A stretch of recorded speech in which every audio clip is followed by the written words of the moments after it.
Disclaimer: this show is for discussion and entertainment purposes only. The Finding Gnosis Show is a platform for open discussion, exploration, and opinion sharing. The views expressed by hosts, guests, and participants are personal opinions and do not constitute professional, medical, legal, or financial advice. All topics discussed are only intended to spark curiosity, entertain, and encourage independent thought. If any subject interests you, we strongly advise conducting your own thorough research using reliable and professional sources. Critical thinking and due diligence is key. Stay curious, stay informed, be well, be lucky, and don't be an arsehole.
welcome. I do hope you are exceedingly well. This is the Finding Gnosis show, and we do have somebody here, maybe JE, who has stepped up after the meditation to that music, perhaps feeling compelled to say something to us all. And if that's also you, why don't you join using the link in the live chat?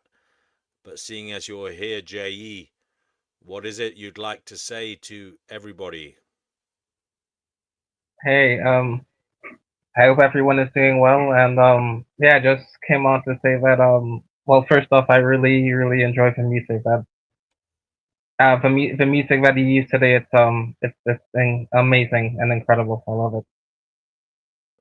Yeah, it is AI generated, but it's really cool, isn't it? I mean, I did use Yeah, different prompts and I fused some different types of music together, and I'm quite happy with it. So we'll use it again.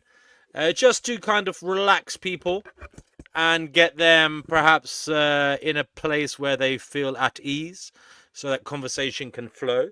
And also perhaps to bring to the fore feelings, thoughts, that might be useful in our journey towards Gnosis, trying to find something meaningful that connects us all in this strange existence. JE, did you feel in any way connected to something greater than you? Did you feel in any way that you were inspired to think certain things? Did anything come into that conscious awareness of yours listening to the music? um, I will say that I did feel like something deeply spiritual and connected to the music. I don't exactly know what it is, but something about it felt almost ethereal in a way, but I can't really explain or put into words. So yeah, I did feel like connected to something deeper when I meditated and just was sitting there just listening to the music. But yeah, and um I don't know, there's just something special about music that always makes me feel connected to something higher than myself or something deeper, and I can't explain what it is. Have you also That's felt the same okay. way? Yeah, I definitely. It's funny because sometimes when you listen to music from different cultures, although in one sense it may sound alien to you, in another sense, you can almost feel the kind of prehistoric bond, Yeah, to whatever that commonality is, yeah. whatever the commonality of music through the ages, from our ancestors, from the human experience, you know. Mhm. That I believe had some ancient Egyptian um, inspiration in it. Um, Interesting. that last one. But Je, other than the music, did you have any thoughts at all about? And I think perhaps next time you could just start asking yourself what is going on, what is important, perhaps when you're meditating, and just see if anything comes to the fore. Uh, if anything did not come in that sense this time, that's okay. Maybe you can try that next time. But Yeah, other than that, since last we spoke, have you had any thoughts or feelings? Have you learned anything new related to what is going on, what is important in this strange existence that we're all apparently sharing? yeah. Well, one thing I would say that has intrigued me since the last time would be um what's his name, Doctor Doom, Mr. Doom or whatever. I forget his name, but Cougar Doomer. Yeah, yeah. um no, sorry, not Cougar Doom. The other guy who always talks about evolution. Um American Zombie, the guy that's anti-evolution, is it? Yeah.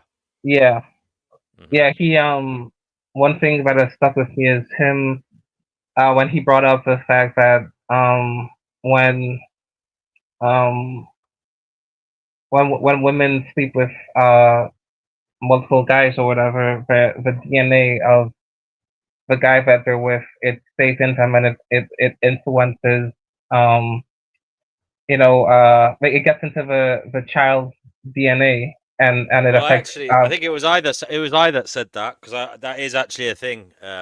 It can go into the stored eggs and seep into them. Now it's very minute segments. It's not. It's like it's particles of particles. So it's not in anything. It's not anything substantial, but it's just little fragments of DNA might seep into the eggs and be part of the ongoing life that develops from them eventually at some point in the future. So yes, something to think about, ladies. If you yeah, are sleeping around and you're sleeping with all these different guys, their sperm may well, or the DNA from their sperm may well become part of your future progeny, even if you don't want them to be a father. Even if they were a one night stand or some ex boyfriend that you didn't particularly like in the end, be very careful who yeah, you share yourself with. You are precious. Your body is your temple. right, Um, right. And so when he brought that up, that made me, wonder. Like, it made me think that maybe the reason why so many, people they're so different from their parents, and they don't relate to them, is maybe because of that, that other DNA from other men other than their dad, let's say, for example. You know what I mean? And maybe that's why we, for example, in the case of autism as well too, like maybe there's some kids who have autism or schizophrenia or bipolar disorder or some sort of like mental health disorder that their parents or grandparents didn't have. It's because of the DNA they got from some other dude that their mother was with. You know what I mean? well, it's something to think about. I don't know if it's that impactful in terms of, but what do I know? I'm not a genealogist or a genetic scientist, not genealogist. Um, so maybe it might well be have a part. It might be that it has a part to play in it all. Yeah. Um, maybe Jay, you could do some live research on the matter whilst you're on the show and let us know what you can find. I know it's impactful in the animal kingdom, but I don't know the ins and outs of it in humanity. Oh, We it's are in the animals animal too. kingdom. Really Yeah, yeah, yeah. interesting. Chickpea says maybe you could do some googling, try and find out some information on it. Would you like to do that? Seeing as it's a topic you're interested in, we would love to learn more about it. I'm sure everybody here would. I would. So if you can find anything on the matter, please do share it with us. Chickpea says that she's got a really funny story about her ginger bruiser boy. Would you? You won't believe it. Well, come on and tell us, Chickpea. Yeah. I Well, mean, I'll see what I can do. yeah, yeah. Cheers, Jay. That'd be great. Um, Divine says, "Hello, Chickpea. So nice to see you. Please join the chat. I love hearing you talk about your fur babies." So there you go. Uh, and she says, "Hello, Divine. Have you had another super duper day today? I've just woken up, been asleep all day long." Well, there you go. Chickpea is feeling refreshed after a long sleep, so she'll have Yeah, I plenty relate of to that too. energy. I was sleeping a lot today too. I don't know why. Hmm, okay. She'll have plenty of energy to entertain us and interject with strong opinions as always. Yeah. So yeah, looking Oh yeah, forward to another that. thing too. Yeah. Come to think of it, the Cougar Doomer guy. There was another point I wanted to bring up with him, which is the whole uh when we were discussing like how AI operates, right? And I was saying that maybe it's autistic, and he said that AI is gonna get so advanced that it's gonna end up like it's gonna end up being so advanced that it's gonna end up like maybe accessing like realms of knowledge and information that we haven't even like conceived of as yet. And we're using the whole analogy of it being like someone who has high functioning autism.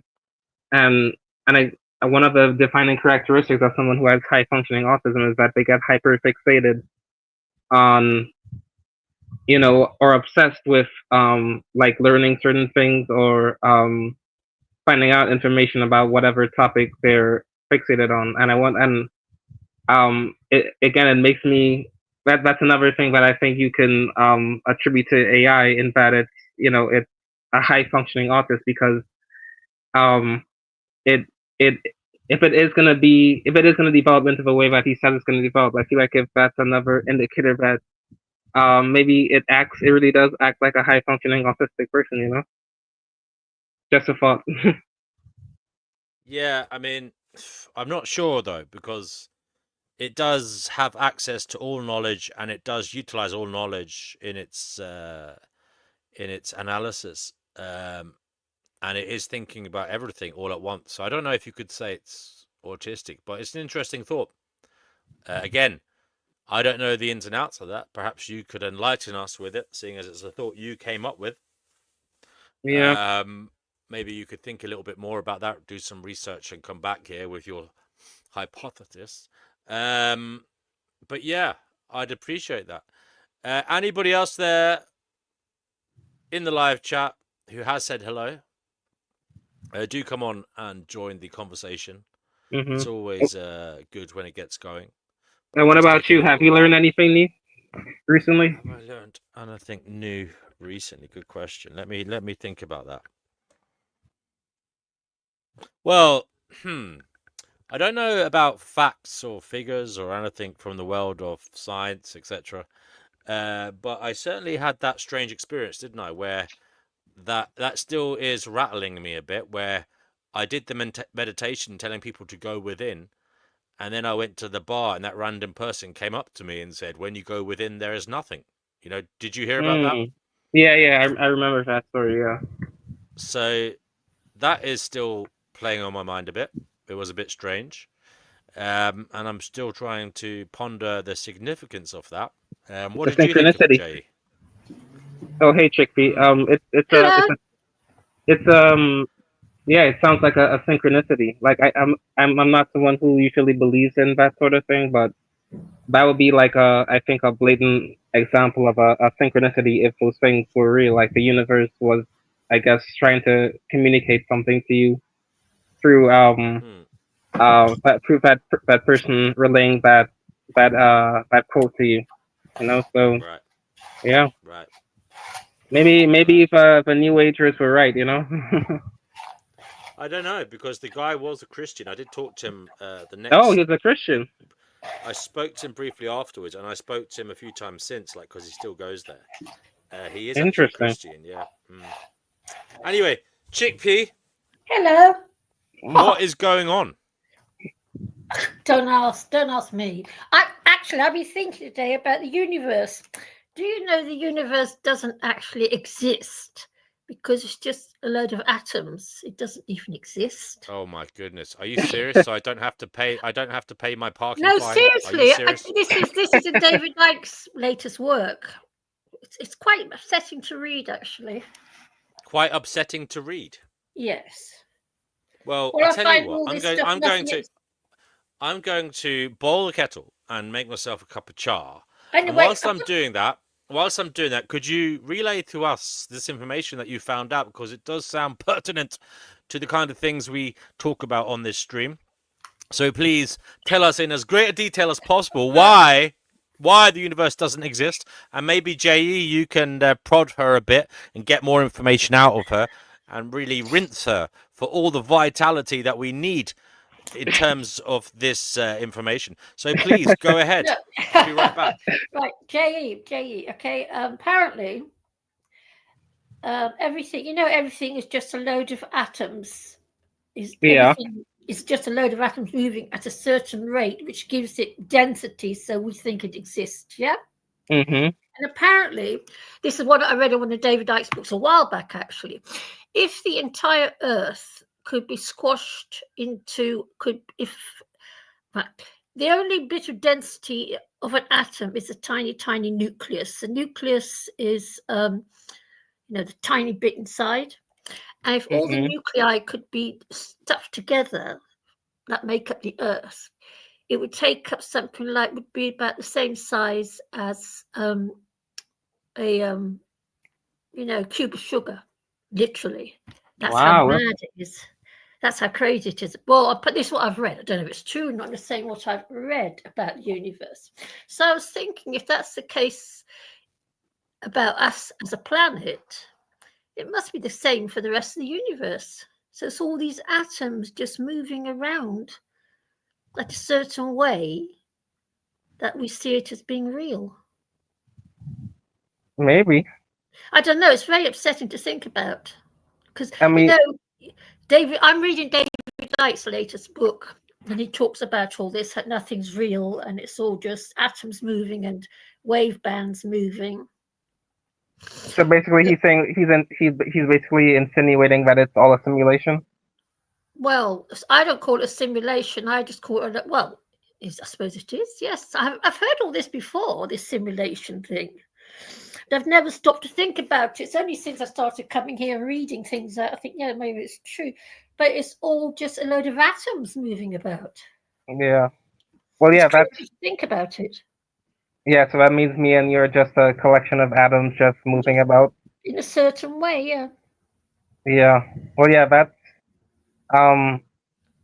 That is it is interesting to think about, but I don't But know if we I would are. go.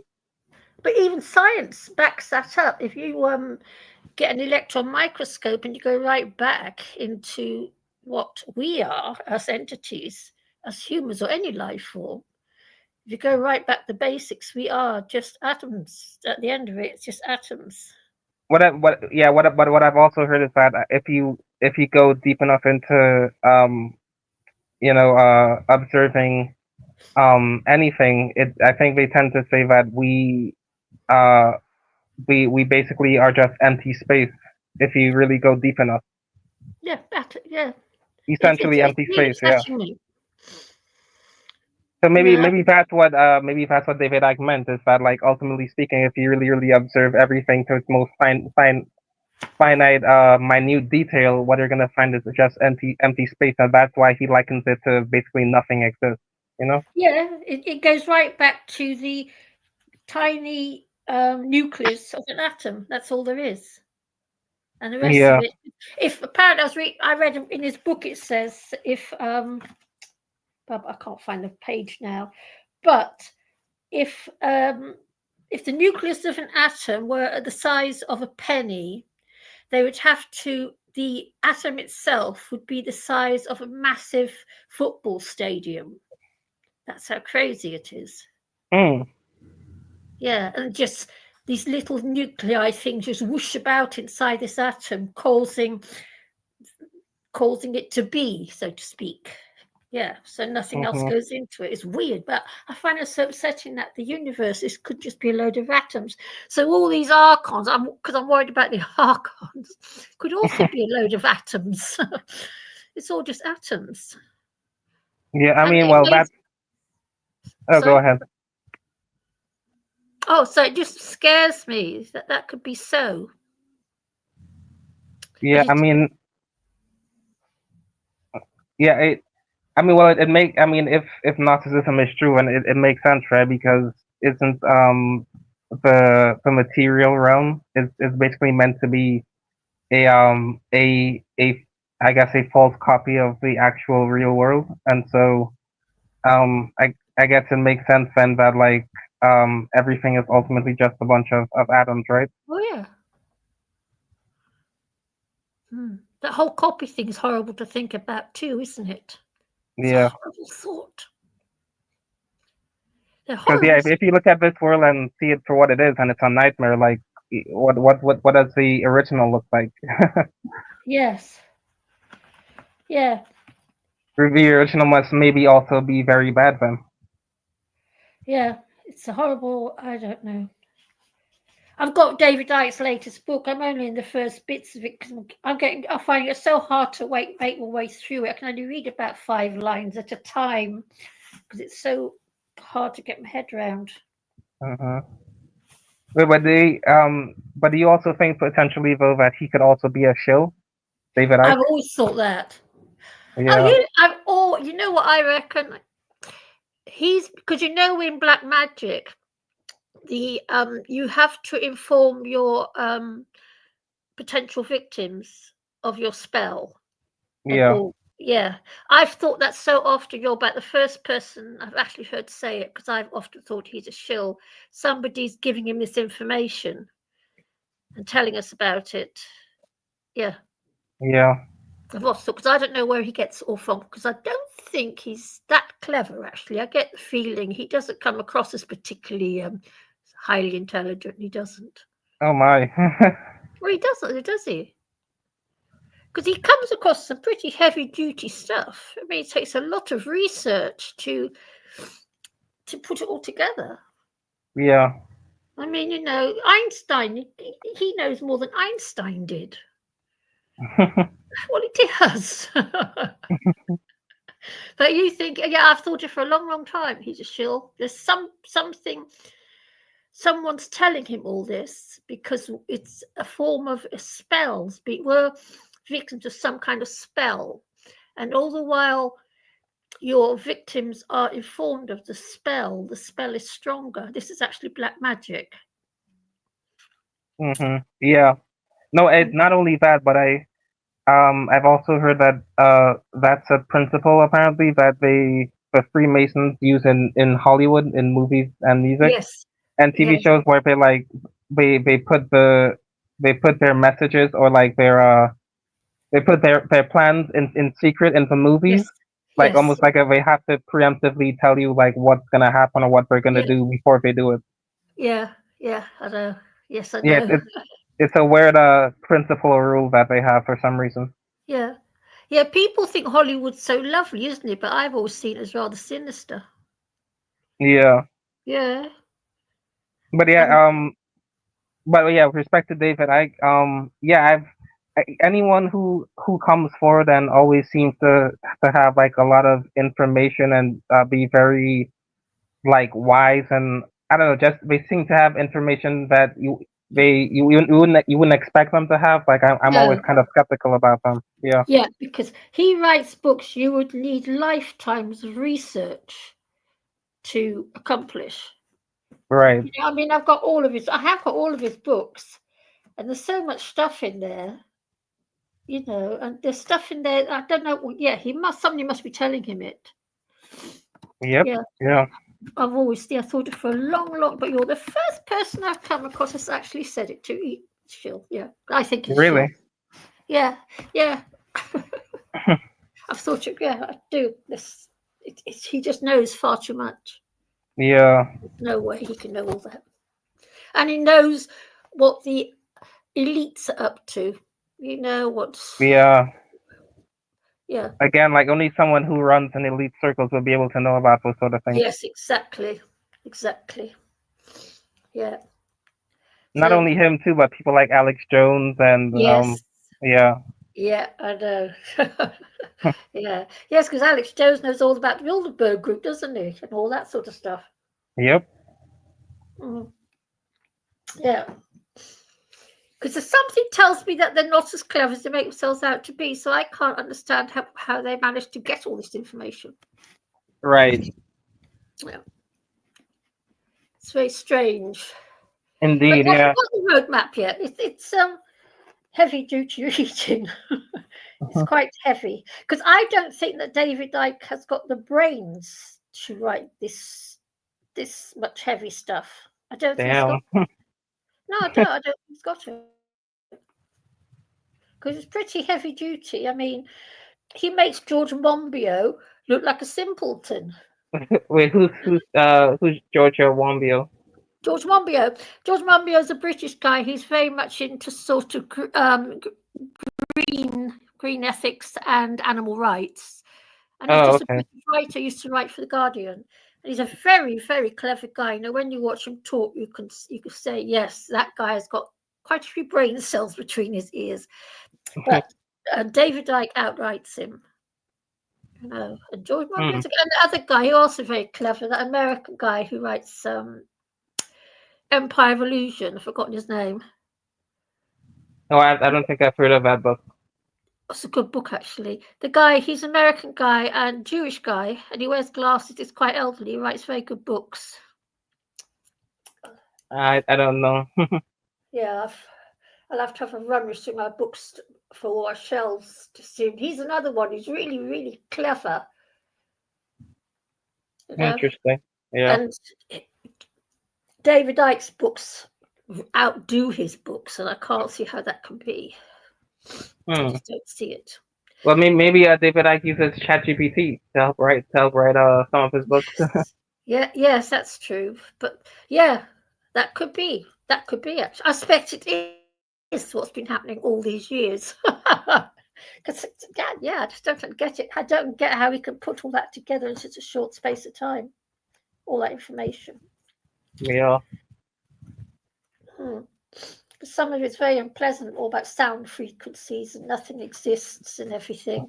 Because it's, to say nothing exists, I think myself, well, if nothing exists, why do factory farms exist? Yeah. It always comes back to the factory farms. Mm-hmm. For me, if they didn't exist, I could cope with it all. Fair enough. It's a shit house, but never mind. Mm-hmm. And what other stuff has he said besides nothing exists? Well, loads of stuff, he talks a lot. Well, there's loads of it. There's so much of it. What do you think? Yeah, it's really... Sorry, I'm just an ordinary female. When I read this stuff... Oh, also that time does not exist. Mm-hmm. See, now we're told that it's possible to travel into the future and into the past. We're told this, yes? No, I think they said that it's not it's possible to travel into the future, but it's not possible to travel into the past. All right. Oh, that's been... Oh, right, because they used to say you could travel into the future as well. But he says there's only the now. Well, if there's only the now, how can you travel into the future anyway? Because it's not... doesn't exist. Yeah. Yes. Yeah, but I've always found that to be interesting too, because I think there's been new research that shows that the decisions that you make in the now they can impact decisions that you made in the past. I think they call it retro causality. Yeah. And I've never understood that, because if we can't travel into the past, then how is it that these decisions we make in the past can influence decisions that were already made that we can't change? Yeah. Weird, isn't it? And there's another one as well, that apparently our brains something makes our decisions nanoseconds before our brain makes it. Yeah, I've heard of that. Yeah, I think they call it. Thing. Yeah, I think there's an experiment done. I think in the 70s or 80s or something by I think a scientist called Benjamin Libet, and I think that's what he discovered. He discovered that all our decisions are made mere seconds before our brain is aware of it. Yeah, weird, isn't it? Yeah, so I guess that's maybe another argument for the determinism. Weird. It's so strange, that, isn't it? Because that means that ultimately our thoughts even aren't our own; they're put there. Yeah, well, that's what the Eastern religions teach, right? We teach that our thoughts are not our own, right? And it makes sense, because you don't get to choose your thoughts, right? They just pop into your mind out of nowhere. Yeah. Not fair, is it? No, it's not. No, it's not fair. So because I find I don't know. So it's like this is really some strange prison sphere. It is, yeah. Yeah, I just, I don't know what to make of it all anymore. I really Me don't. too, yeah. It's a really strange, confusing, absurd existence. I don't know. I don't know what to make of it either. Yeah. I'm really, really tired of it as well. I'm so tired of it. I'm fed up. No, the only thing that keeps me alive is my cats. I've got a load of cats, and they're the only thing now that's keeping me going. Yeah. There's nothing. I'm so sick of it, sick to death of it. Yeah. And I'm bored with it. Bored. Yeah, me too. And it's almost like the more you learn about it, it's like the more confusing it gets. People often say that when you learn more about something, you should be able to understand it more. But when it comes to life or the universe, it's like the more you know about it, the less you understand it. Yeah, the more boring it just becomes. I think, oh, for goodness sake, I'll give up with this. Yeah. But the whole thing that stars may not even exist. Oh God, you know this. So I wonder about all that heat comes. It must be the atoms moving at such a phenomenal rate that they regenerate a ton of heat. Yeah. Maybe. Weird. Yeah. It is weird. I don't know anymore. I don't know. But it's interesting Yeah. to tell you about the fetuses and the whole thing with that. Because I'll tell Yeah. you American Zombie. something. I don't know what my mother, God only knows, but Yeah. I have got nothing in common with either of my parents. Literally Yeah. nothing in common. Well, Yeah. it's like I belong to somewhere else. Yeah. That's what I was thinking about. American Zombie. That's what I was discussing earlier. Is that when you said the other day that like when women sleep around with Yeah. different guys, like a fragment of the guy's DNA gets into their Yes. eggs or whatever, and it can affect like how their children turn out. And I was saying that it makes sense now as to why some people have autism or bipolar disorder or some other mental health condition or some other personality aspect about them that makes them completely different from their parents or even their grandparents. You know what I mean? Mhm. Yeah. More than just Certainly making something in it. sense, it's science. I wrote the book on it, Nightmare on Sperm Street. So when I published that book, a lot of people have taken science and links I put in it without crediting. And that's, what am I going to say? They talked about it a lot on dating shows and stuff, but I don't think it's really the autism. I think the jabs and other things that are leading to that. I think it deals with a different type of mental psychosis that the children might have. So they might have a little bit of this, a little bit of that in there. And it more than just saturates the eggs of the woman. It also goes into her somatic cells.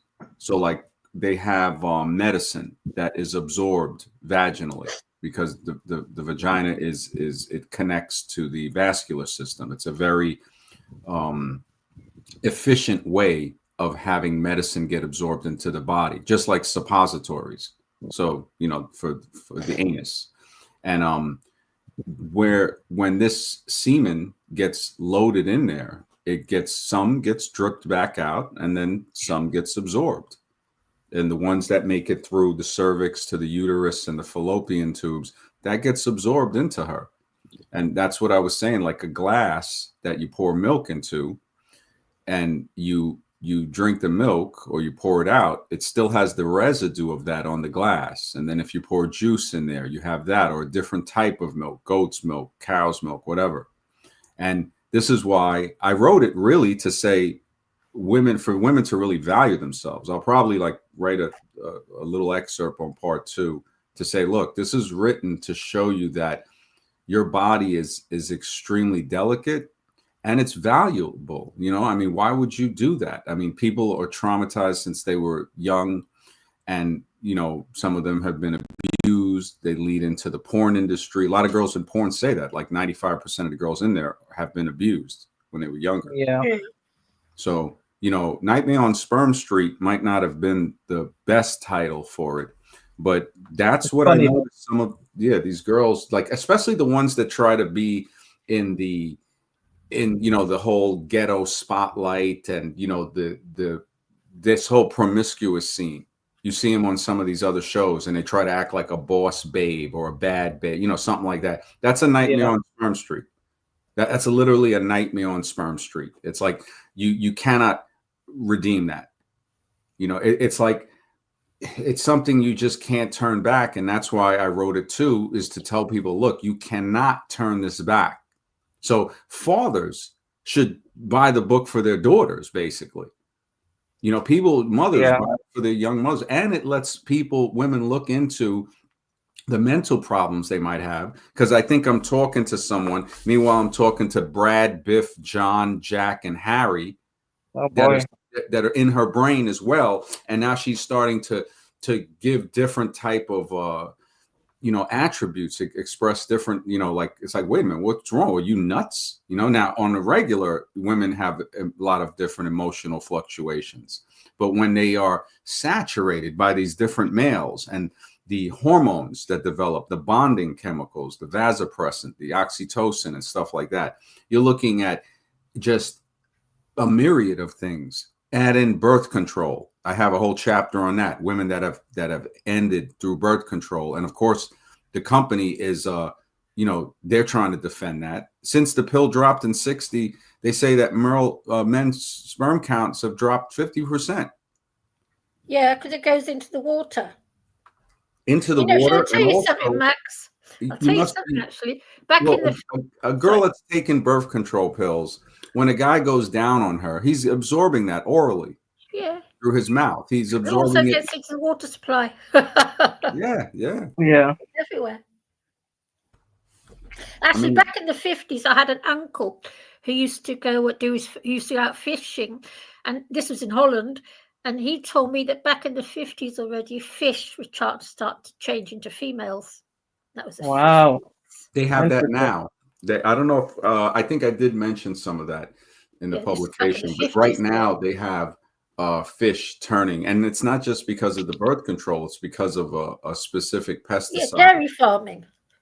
Yeah, the atrazine. That's back in the 50s in Holland. Yeah, that was male 80 years ago. That birds. was going on 70 years ago. And that's frightening when you look at it. It's frightening. That's terrifying. Yeah, it's you have birds. I feel sorry for. Yeah, male birds are showing egg sacs. Female fish are getting egg bound, so they can't produce, like lady eggs. And frogs, male frogs. This is the weirdest thing on a study done by Tyrone Hayes. He was the researcher that said they tried to buy the research off of him, but he said that the male frogs were turning fully into females. Yeah. And even able to reproduce. And the crazy thing was the males were preferring those females over regular females. Yeah.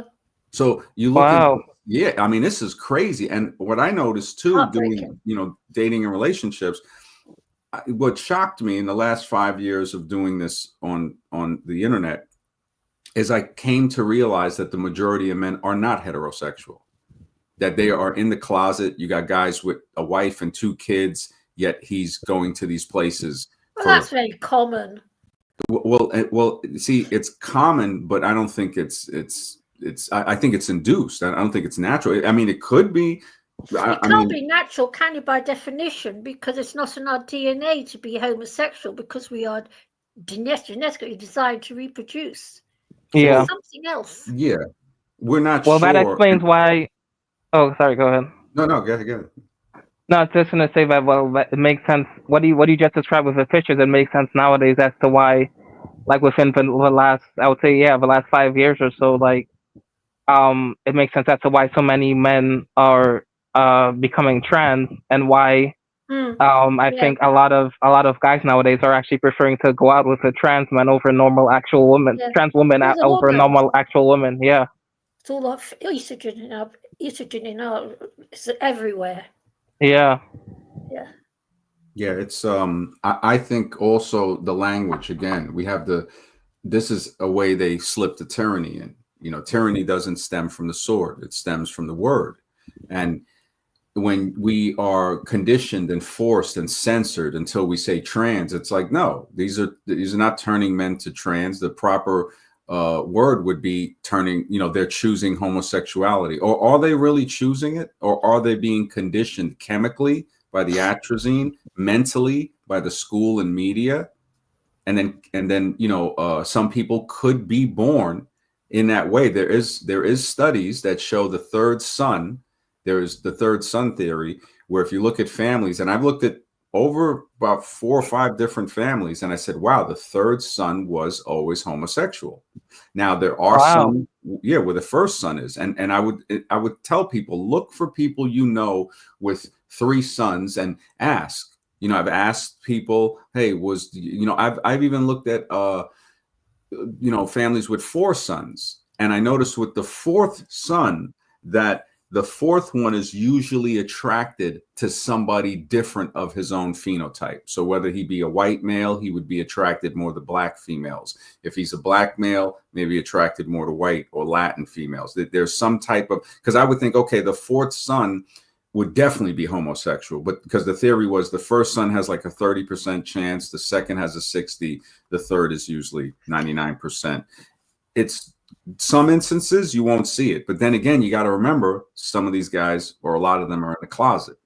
So they're Actually, not, can I say, my brother's gay, my younger brother, and I come from a really screwed up background. It's pretty bad, and so does Raymond, my brother. But when he was a baby, my brother was never, ever cuddled by my mother, ever, and never cuddled by me because I wasn't allowed to cuddle him. My stepfather never played with him in order to boof him up a little bit, to be a boy. And I'm not surprised my brother's gay because it's his conditioning that's made him gay. So that might fall into the category where I said there's three ways, there could be more. One is conditioned, one is, and how are they conditioned? Mentally, through the media in school, and then chemically, we see that. Yeah, the chemical one, definitely. Well, yeah. Yeah, so we have Raymond, that. And then born, something with the gestation or the childbirth order. I don't know if it's just you and him for siblings, or do you have other siblings, which could influence that? No, No, I'll tell you, my brother, I know why he has become gay, because Raymond was never, ever touched in a fun way by a female when he was young, because I had the same problem with men, because I never received a cuddle ever in my life. When I reached 14, 15, I wanted to go out dating. I couldn't touch a guy because I'd been conditioned not to touch anyone. Yeah. And that took one heck of a lot to get over, because I come from a really screwed up past. And my brother's the same, but I suspect what's happened to Raymond is because he went to a boys' boarding school, in that the boys there, that his first initial kisses and cuddles were from another boy. And so he's gone in that direction somehow.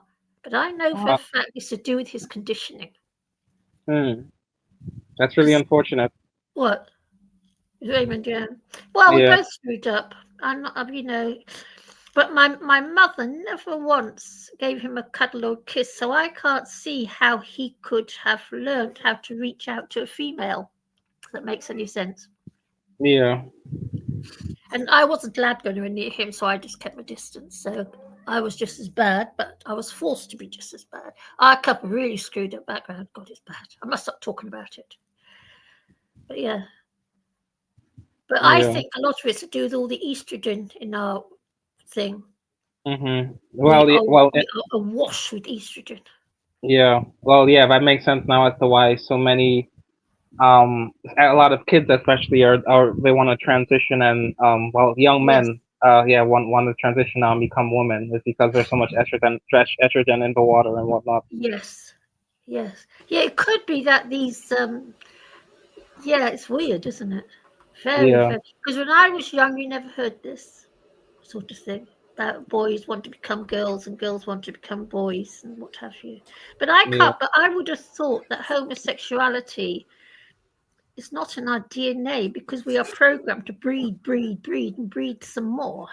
Yeah, that's a good point. Like, whoever designed us, right? Like, why would they design us to have like a certain like you said, Max, like a certain percentage of the men having a proclivity towards homosexuality? Like, why would they do that if they want us to reproduce until If we look, and this is why I'm switching from that field, writing under actually my regular name, because I produced Nightmare on Sperm Street under an author pseudonym.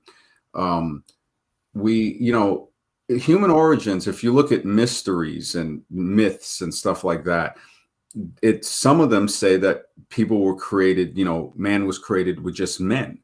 So I wonder about that. I will expound upon it once I start doing streams. Like today, I might do an evolutionary stream. I know your dog, he was coming over, I wouldn't say trolling me totally, but if he wants to, I guess, I think there's something in his mind that is questioning his belief in the religion of evolution. And this also questions people in the mind that have monotheistic religions, where I say, look, the Genesis story and all of that is not complete. Whether it's true or not, it's not complete. We're seeing stuff in Egypt and other cultures of, Khnum's potter's wheel, where he's making a human from on a potter's wheel would be what? Clay from elements of the earth, from the dust, which coincides with that. The Enlil Enki story of creating male workers. So when I wonder, I say, wow, maybe if you create a group of men and they have a sexual drive but cannot reproduce, homosexual behavior might be inevitable in a certain percentage of them. Like, I look at it as there's a way, like, I would see guys say certain things, and that's how I would know. If you think a woman is pretty, thinking it's a woman, and then you find out it's not a woman, it's a man, and you go forward, well, then you have homosexual tendencies. You can't say, oh, well, this man looked like a woman. No. If a man, at this point, it seems to be a choice. Or maybe it's not a choice. Maybe it's the real person starts to come out, and people do this behind closed doors, because there's people on the internet and, they'll look like women. But then when you look at, oh, no, that's not a woman. All right, you back off. If you're heterosexual, and there's nothing wrong, I'm not saying anything wrong with people that choose that other side of it. But part of it could be something mental. I mean,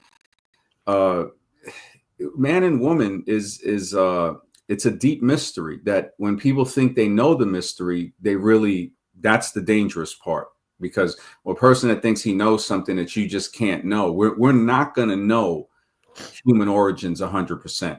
But what's very important is being able to eliminate what it's not evolution. It's not strict religion. Religion might have a piece of the puzzle, but it's not going to have all the answers. And I think those religious scientists drive people to evolution when they say, they'll debunk the lies and the frauds and all of that. But then they'll say, well, and that's why you have to accept their religion, because it's the word of God and this, and nothing in it has been altered. Man did not. It's like, we know that's a lie. We clearly, anybody can see that's a lie.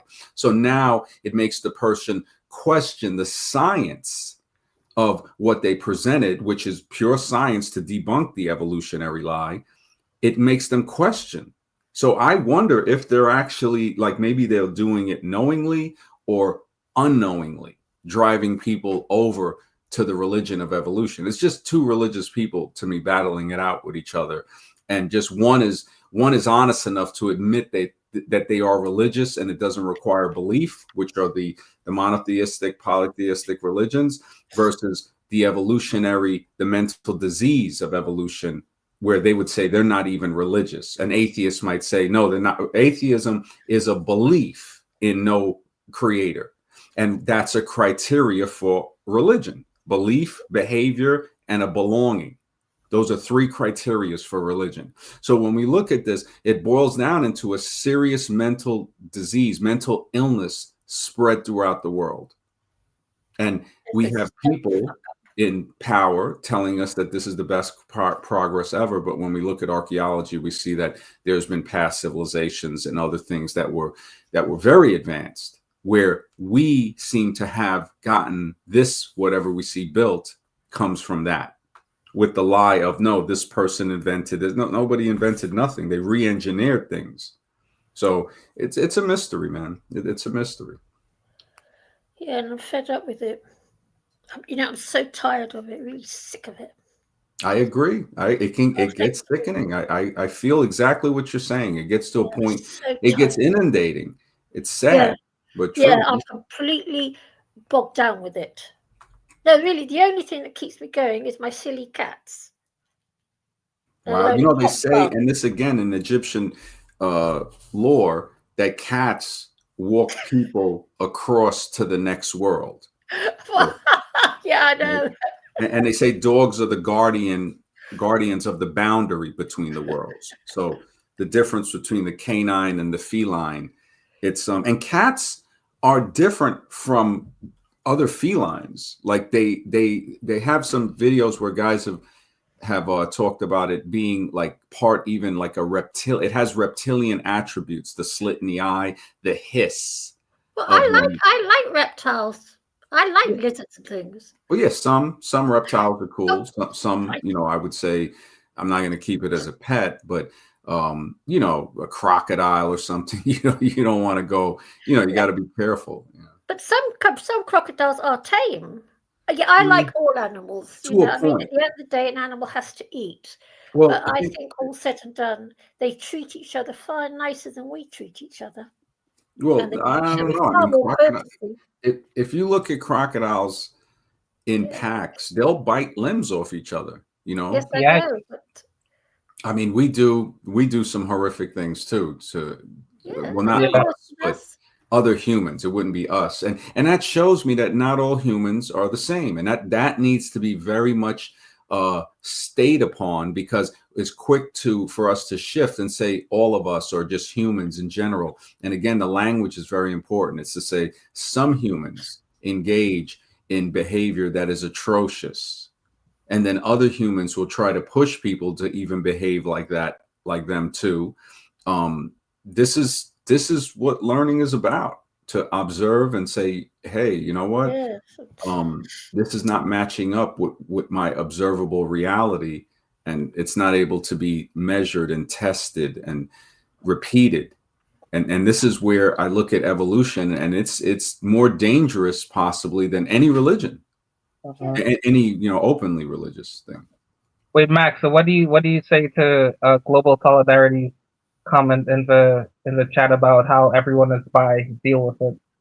No, that's that person reflecting what they are. So that person is probably bi, or seems to be, because again, like I just said, and this is funny that I just said it, these people, which this person exposed it in themselves, will try to get you to believe what they believe. I'm not trying to get people to think like I think. I'm just trying to tell them, why don't you try thinking? This person wants to push their belief and their feeling because they're bi, and they're probably not happy with it, and they have a problem dealing with it. So just in that comment of them saying everyone is, deal with it, no, they're having a problem dealing with that. Maybe they've been shamed by family. Maybe they can't come out of the closet. Maybe they're not happy with themselves, that they're not fully heterosexual, and they try to push that on everybody else. Like when people say, oh, everybody's racist. No, they're not. You have some people that are not prejudiced. Prejudging is actually underrated. I mean, I'll prejudge people on money. Say, look, I'm not going to lend you money. I don't know you. Even if I know you, I'm going to prejudge you that you are not going to be trustworthy enough to pay the money back. That's prejudice.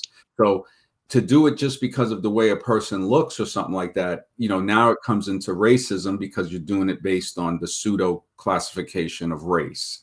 This person is doing it with gender. So this is a gender file, or whatever whatever name they would call it. And when you look at that, they also said labeling humans is what that's what that human does. So you see, again, projection on what when people usually say stuff to you as generalizations like that, it's usually a reflection of themselves, and how we respond is a reflection of us. So it's I don't think that that person is really taking a deep look at them. People don't like to look at themselves. They don't like. Imagine if people saw their character in the mirror instead of their reflection. That's a thought. Hello to Black Man. Hey, peace, fellas. How's everything going? Hey, All what's good, up? all good, brother. Join in. Feel free to interject. No doubt. I'm just trying to get a basis on what we're talking about and everything. I will do that.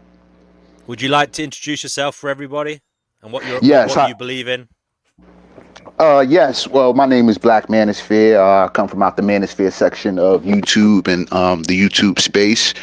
And I'm personally, my take is I'm a family man, family oriented, and humanitarian. Sounds like a wonderful thing to be. Okay, brother. Well, as we were people And Black Man, feel free to interject whenever you want to, brother. Yes, thank you. Wait, Blackman, you said you came from the manosphere side of YouTube, Yes, sir. Yes, sir. but don't you realize that the manosphere is it's a very toxic ideology to hold to? Well, I'm almost 50 years old. I came into the manosphere as a grown man, before the internet and all this type of stuff. So, and I'm a man of my own man. Like I don't follow another man. I got into the manosphere to have conversations with men and talk about life and just, things that affect us or that matter to us. So that's where I came into it. I'm not into really following men or just because the organization or because the word manosphere exists and these type of men are there. They don't represent me. I don't represent them. So I represent myself, but I'm still engaged in the conversations men have. What is this? Sorry, I was looking at your username. Man is fair, but yeah. So that's your kind of own way of that's kind of like a idiosyncratic way of spelling it. But what is this manosphere then? What is it to you? What does it mean? Maxed out. Do you know anything about this? Let Black Man speak, and then if you could pop in with something, because I'm sure you might know about it as well. Yeah. I mean, the manosphere, what I don't think, I think maybe he said it incorrectly, was the internet created the manosphere. So it wasn't existing before that. Right. Yeah. Yeah, so that right there I see is not being true. Maybe it was called something different. And it really speaks to the problems of what younger men were going through with this internet space. They were seeing stuff from the bottom up. So I don't agree with putting a color to our names. So that's another separation that I don't really engage in, because it's like, what if a guy came here and his name was White Man is Fear? Yeah. So you look at that, it's like, oh, okay, it's very provocative to me. Right. But I came on for a couple of minutes to let you know if your dog. Now that is an interesting point. Now I would actually I would agree with American Zombie there. Black Man is fair, and that is why the need to have your username, because, for example, there is a magazine. I don't know if anybody is familiar with it, called Pride. It's a Black Pride magazine. Now it is meant to be a magazine that is utilized to, I suppose, G up black people and make them feel good about themselves and being black. But it sounds on the face of it a good thing, and that sounds like a good thing. But then I was talking to an ex of mine who was mixed race, and she used to buy this magazine. And I said, what? As a white dude, imagine if I brought a magazine called Pride and it was just white people, So, I mean, personally, I understand it, but hopefully there will come a stage in this world where we don't have to rely on things that we didn't choose to be proud about. You know what I mean? Well, hopefully we won't have to fight for equality as well. That's another thing. So I understand it, and I understand Maxed Out's hesitation, or maybe, I don't know, if uncomfortable feelings around it. But Black Man is fair. Uncomfortable. Yeah, I don't. So go ahead, brother. Yeah, I'm not uncomfortable about it. It's just that I notice it, because the same thing, if I can notice the thing with a white pride thing, I'll notice it with the black pride thing. And it's when I really think about it, there is going to be no equality. Nobody's the same height, nobody's the same voice, the same look, and that's okay.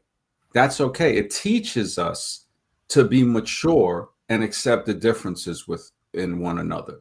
So to have that, oh, well, kumbaya, everybody's equal. No, nothing is going to be equal in a general sense. There will be some instances, but the majority will be differences. And maybe it's to teach us that we need to be mature enough to accept differences. Pride, right. What's that saying? Pride before the fall. I wonder, and I'm not religious. So, but when I look at these things, and I'm not saying that, oh, this proves the Bible right or something, because I know it came before the Bible and it was added into it. That pride, why would it be considered the worst sin? Because it is pride before the fall. I hear you. I think men make their own decisions. They come into their own realizations in life about things, and they make their own decisions and choices. And I'm not, as far as pride, if you know, if the Italian man has pride, German man, any man, any people with a culture or a thing that they come from or identify with, that's their thing. I have no, you know, I have no objection with that or anything. And so I just respect people. You know what I mean? I don't just because I name myself Black Manosphere, I'm trying to, it's not like I'm trying to offend somebody. I have my No. own ideologies as a man. I hear have that. my own, Yeah, no, you know what I'm saying? I don't think you are. I'm just saying, okay, what if, let's test that theory. What if somebody's pride deals with destroying you? Do you still Well, then agree that with would, it now? Now is it okay? no. I mean, Okay, that just so then, made an enemy. okay, so then what you said before doesn't stand. It's showing you the problems with pride. You see, so when that Italian person says, you know what, and I don't like you, now all of a sudden you're going to change. So we know that the But he's problem not. to begin with. But But he's I'm not not saying saying that. any of that. Yeah, I'm not. It's Yeah. not extreme and going I into mean, all of those No, levels. no, Like, and I'm not saying you did, but I'm showing you that's where it leads. oh Because I yeah, see yeah. I But what mean, you the that's KKK people have had their own organizations and feelings and things, and they've been on the books and they've been documented. I well, mean, and like, there's also Black pride that haven't been documented. That's well known. They spread that hate as well. There's Mexican pride. no, I'm not spreading hate. This is a love. I'm not a You hateful are. person. I'm about yeah. Okay. I'm not saying you are. I'm hold saying on, that hold there on, are. hold on, hold on. No fighting. As I said, Black Man is fair. Hasn't come in here saying anything hateful. Yeah, no, But you and I'm no. not saying that. I'm saying that there are people that will use Black pride, white pride, pride in itself to do these things. And this is why I guess that saying was created by observation, pride before the fall. It's Can like I saying, ask look, a question here? This might be a controversial question, but as a white dude, when I see some of the white supremacists, they are very strange people. Now, I don't know if that can be seen from other cultures and backgrounds, but what about being a black person when you see black supremacists? Do you view them as weird people? Because I'll be honest, I see the white supremacists as very creepy people. Like they are generally very strange individuals. Is that obvious as a black person when you see black supremacists? Like they're kind of like the weirdos as well. Is that something you think sometimes? Are you talking to me, Black Ministry? Yeah, yeah. Anybody who's Oh, you're black asking me? As far as black supremacy and all, I mean, I think anybody just wants to have pride and feel, you know, as a man, we just want to feel like the best. And, you know, I think every, he you asked know, you, coach. it was a yes or no. Do you feel that that is creepy? Do you feel that it's wrong when you see Black supremacist groups? Yes or no? I mean, I don't even know any black supremacist groups. No, but Okay, he just like in general, right? Like let's say well, I was a going to black add that supremacist. in. I was going to add like that in. can I just say can I just say can I just say something? Can I just say Black something? Can I I just mean, say something? the idea of it is been long standing. Anybody feeling supreme, like you know, white, black, Italian, German, it doesn't matter. Like I mean, a Okay, man has a Yeah, right but to that's feel not the no. supreme. point. That's not the Now point. the point I'm making, right, is when I see the Ku Klux Klan, I don't know whether this alpha beta thing is actually a thing, but to me, members of the Ku Klux Klan, when I see them, they look like beta males. They act like beta males, and I'm just wondering, do you see that in black supremacists as well? Are No, they I don't. No, I don't. you No, think I do not. they're alpha males? I think it's about family love. I don't see the KKK. You know, they're a terrorizing group. They're terrorizing other human beings. I'm What not in. about If the I'm, oh, hold on. Let me just clarify this. what about the black If I'm black, Israelites? Wait a minute. Let black man speak, please. yeah. If I'm a black supremacist, like I don't, you know, I don't fall in line with terrorizing other people. Okay. Vegan Equilibrium, you were saying something. What about the I don't know what the actual, I forget what the full name of their group is. I think they're like Yeah, the black something Black Hebrew Israelites. Israelites. Yeah. Yeah. They're So like they're many. a terror group. I mean, that's your interpretation. Everybody has their interpretation, and you know I don't know. I've what they witnessed see Well, and I them. would hear. say that about you with the I've Klan. literally like so they'll crowd up on a street corner here, and then if they see someone gay that they perceive as gay walking by, they'll literally like heckle the person and tell them that, you know, how wrong they are, and they'll bully them and make fun of them, like that. And put it To on me camera, is, right? Well, It looked it's, like a I've lot seen of them I, do it. attention seeking. I mean, I didn't see the camera. I just like witnessed them. They were literally talking trash to a lesbian couple that was walking by, like, I don't know, telling them that, you know, they're gonna burn in hell and all that. I mean, Well, and vegan. I've seen them do it to a white and black couple. It was like a black man and a white woman walked by. I was on 47th and 7th Avenue in Manhattan. And they stand on the corner, dressed like something out of Star Trek or whatever. And yeah, they literally, the hatred was just, it was horrific toward these two people just walking, trying to get to where they were going in Manhattan. They looked like tourists. And I saw a black mother take her child and cover her child's ears and walk them away. So the yeah. fact that this guy can't say that that shit is wrong, but he can point out the white stuff, shows me the trauma. Like I said before, they will put their trauma upon someone else and say, well, no. Black man, can you hold on a second? Black man, can you say that is wrong? That if you were walking down Manhattan or wherever in New York and you saw a group of black men shouting obscenities at a mixed couple, so a white woman, a black woman and a white man, calling them names, saying that the black woman shouldn't be with the white man, would you condemn that? I don't know. I think they're Bible thumping and taking things from the Bible, and No, that's so not the question. The question is, it, would you condemn that? Would you Exactly. condemn that? Yes or no? I'm giving you that yeah. I exact mean, I'm situation. not for that. I would condemn that. I'm not Okay. for that. Yeah, I'm not. I'm not for that type of Cool, stuff. cool. Look, All but right, where in bro. the Bible All right. does it say that these things are right, though, black man? I think Sodom and Gomorrah No, and No, hold on. I'm talking. No. I'm not talking. I'm not talking about the gay stuff. I'm talking about black man and a white. Black man wasn't arguing for that, by the way. He was talking about the black Israelites saying that they're Bible thumping weirdos, and he wasn't like he was just bringing that into the context of the Yeah, but where conversation. does it say that a black person and a white person It doesn't shouldn't have fucking a say it. relationship? What? It doesn't It's say it. I don't think he's standing Uh, up for the black Israelites. I'm not Are saying that you? he is. I'm not saying he is, but he said, "Oh, they're just doing Bible something." But it's, where is it even in the Bible where they would get that? I'm just Right. That's what I was curious. asking. Yeah. Well, he's not. right. Can I I just don't say know. I don't follow he them, doesn't know? or I don't follow them. And like I said, I don't condone that type of stuff. So There you go. The man isn't a fucking spokesman for black Israelites. He's just coming on here, you know. Right. But can we move on to what we were talking about before, if anybody can remember? Yeah. Jay, before we Right. got into this debacle. Yeah. I think we were talking about what is the whole like trans thing or whatever, Max? Oh, I think we were talking about yeah, you guys were talking about sexuality and whether it's kind of social conditioning or Yeah. psychology, etc., that kind of thing. So if you want to talk about that, you can. Yeah. Right. So yeah. Obviously, feel free to talk about anything, but I think you were getting to something there, guys, on that point. Yeah. So yeah, Max. You were saying, what are you saying, Max? I forgot your last point about that.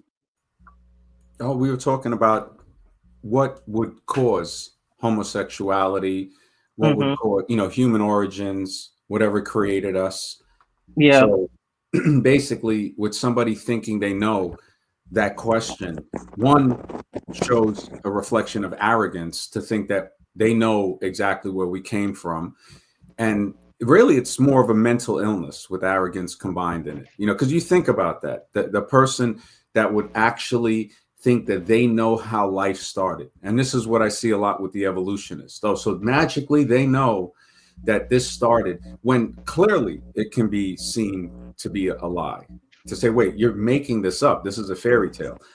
Same thing with religious people, but the religious people at least say, okay, some of these are documents from times long ago, and it's edited, which really makes it messed up.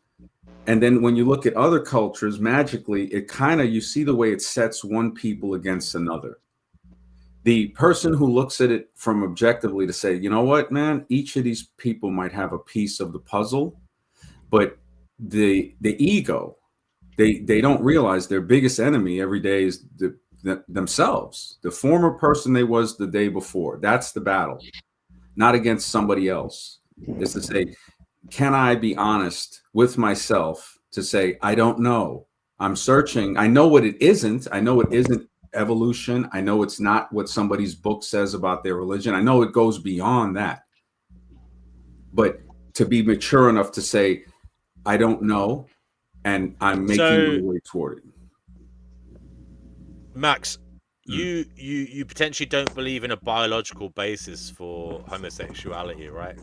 Well, I think it's more than that. Like when I said before, it can be, we know scientifically, it can be conditioned mentally through media, through schooling, and also chemically. So chemically, we know that like 100%. Yeah, I've heard that chemical would imply hormones, and like chemical would imply hormones. No, that for a fact, that goes so far. It's not just conditioning homosexuality. It actually can change a gender. So now you're going into something totally beyond that even. So even if the person say wasn't mentally homosexual and you change them into a woman, it's like, okay, I'm a heterosexual man. I would assume you are too. If somebody were to change you into a woman, would you automatically start dating men? Or would you say, what the heck is going on? I'm a man. I'm not a woman, you know? Black man it's not even a question. Have you seen that movie? Black Man is Fair. Vegan. Black Man is Fair was talking. Let him talk, and then you're next, man. No problem. Yeah, I mean, heterosexual. Like, I've been heterosexual my whole life. Never had a thought of anything else. So I kind of like, it's either in you or not. You know, and if something else is in you, then you can be susceptible to it. Like, people watch porn, people watch all type of different things, and start to gear their mind towards this other side of them. You know, I never had another side, so I can't relate to it. Okay, where do you think it comes from? That was kind of what the guys were the chemicals are definitely, because we don't know what the count of hormone or estrogen, you know what I'm saying, all the things inside of us, or molecules, DNAs, and different things. We don't know I don't have the count on, you know, where I'm at in testosterone, estrogen, or, you know what I'm saying. So I think Have you never seen big dudes in prison who like look like monsters and yet they're gay? You know, it does happen. Yeah, it's not a look; it's a feel. It's an inner thing. That's why I said I've never had another inner feeling. You know what I'm saying, or inner thought. Right. And I've never been molested, or I've never been tampered with, or, you know what I'm saying. I know how things can change people based on what they're exposed to. Right. But if you okay, so you're put me in a dress, kind of psychology, experience, and a little bit of chemical basis as well. Right, yeah. Because if I'm young and 6 or 7 years old and something happened to me, you know what I'm saying, then I could see the change, right? Things have never happened. I've never had a thought of something else other than a woman, so I wouldn't. Yeah. Okay, well, we'll go to Vegan then. Sorry, Vegan, mate, for jumping in earlier, but yeah, go ahead, mate, if you want to talk about where you think it all comes from, and your views on it. Go ahead. It's in the water. They're turning the frogs gay. We were talking about that earlier. I heard that's been debunked, but I think there is actually a basis for it in terms of there's a lot of estrogen in the water supply, as Max was talking about, and there are things happening related to that, like sperm counts going down, etc. But in all seriousness, Vegan Equilibrium, what happens? Why are people gay, bisexual, whatever? Where do you think it comes from? I mean, there's homosexuality in like many different across many different species. It's not just humans. I don't know why. I'm sure there's I do believe in evolution, and I think that there might be some kind of what's it called, genetic drift or whatever it is that causes it, or it's been advantageous to some degree for survivability. I think there's something called the gay uncle theory, isn't it? That having I have no idea. I have no idea. I don't even think it really matters. That's the thing, you know, like It doesn't matter. Okay, so we can go back now. A DNW, could you explain that theory you just said? Yeah. Well, look, I'd be brutally paraphrasing it, but it's something like, maxed out, that the gays are advantageous to the species because they don't have kids themselves and they end up supporting others. You know what I mean? So they support the nephews and nieces, but they don't usually breed. They breed as well because culturally, throughout the ages, it hasn't been acceptable to be gay, so they've ended up having marriages. Don't forget, a lot of marriages in the past were arranged by parents as well. Yes. So the parents would arrange the marriages of their children. So I suppose that's why the gays did proliferate. And also, don't forget, another thing is that there was a lot of rape back in the past. So if there was a gay woman, she could have been raped by a man and had a kid, whether she liked it or not. So there's lots of reasons for why they exist. I think one of them is I think there's a biological basis myself, but as in relation to why they continue to exist, given that they're not interested in having kids, it could be that there's a lot of bisexuals out there. Maybe that's this is coming to me now. No, maybe that makes there's a lot of bisexuals out there, and what happens is they breed because they like both. But what happens is their children can be straight, bi, or gay. Do you know what I mean? But it's the bisexuals that are causing it. There's an argument for that where I've heard people say this, and it makes sense that there is no bisexual. It's either gay or not. So a man can be homosexual and still have sex with women, and calling it bi is kind of like a cop out to say, oh, this person isn't gay. It's like, well, how do you really I think the point I think the point is they are definitely not heterosexual. Yeah, exactly. So that would be a better word than saying bi. So non-hetero, because I used to say that just to stay within the YouTube guideline thing, to say, all right, these are non-hetero. So bi is trying to still creep back over to say, oh, it's like, no. It's all LGBTQIA. It's all LGBTQIA. What about women though? Do you think women can be... Can I just ask something? Max? Go ahead. Max, why are homosexual men so much nicer than straight men? They are.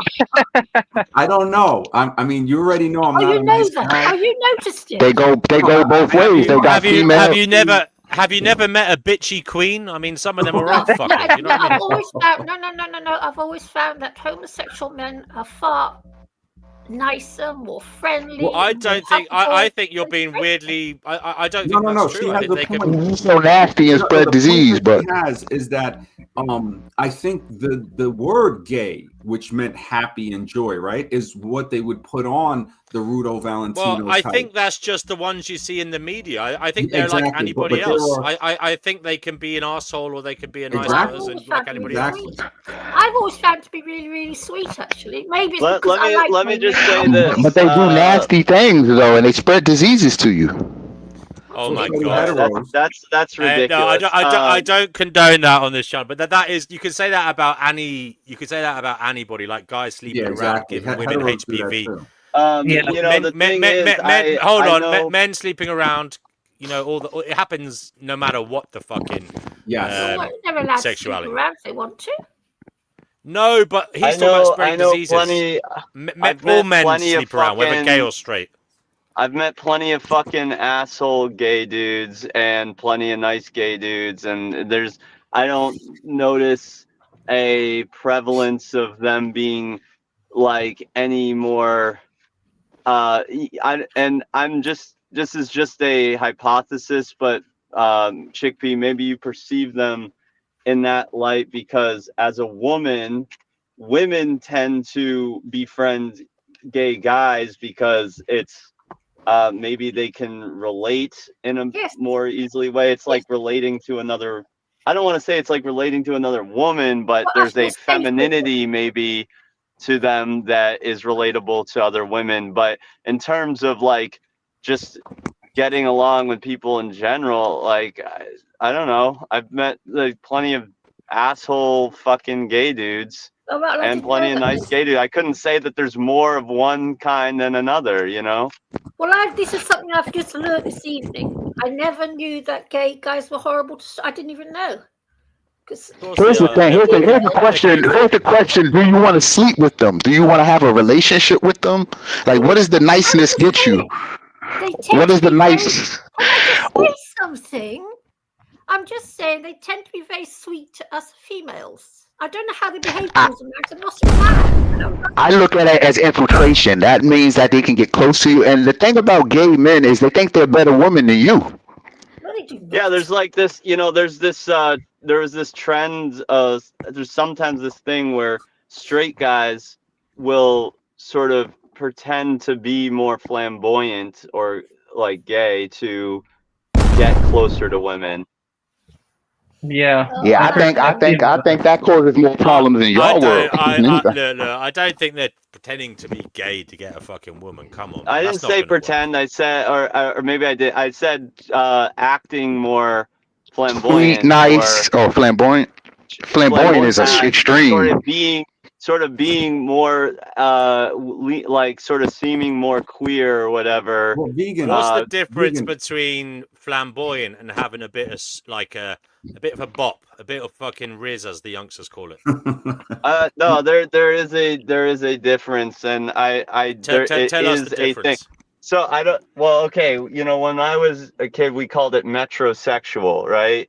This Okay. person who you might think like anyone would say, oh, isn't that guy gay? But he like sleeps with more women than any of us, right? So That was like Russell Brand back in the day. They used to say that about him. Well, kind of. I wanted to bring up something that you said. We see this in the animal world with the cuttlefish. A cuttlefish, in some studies, have been shown to project an illusion of more like a female on one side, where the male is, and then on the side facing the female cuttlefish will project its male side. And it's also been shown that the smaller, less dominant cuttlefishes will sneak in as a female to mate with the female cuttlefish under. Oh my god! Yeah. So basically, Well, they creep up dressed as a. It's like it's like those men pretending to be women going to women's prisons to rape them. Yeah, Well, and there's also, you know, and with certain primates, the when the alphas are busy fighting over the female or trying to assert dominance over a certain part of territory, while they're busy doing that, the betas will sometimes sneak off into the bushes with the females and. Or I don't know if alpha beta is a good name, but I know what you're saying. It's like the other ones that are not in the leadership positions. We'll talk about that next. Actually, don't appear to be such a threat, you know. Mm-hmm. Yeah, no. So in summary, guys, we'll move around here. We'll move on to the next topic. We'll go to gotta run, but I'll. It was good combo. I'll talk to you guys later. All right, take care, buddy. Okay, take care. Jay, where did the homos come from?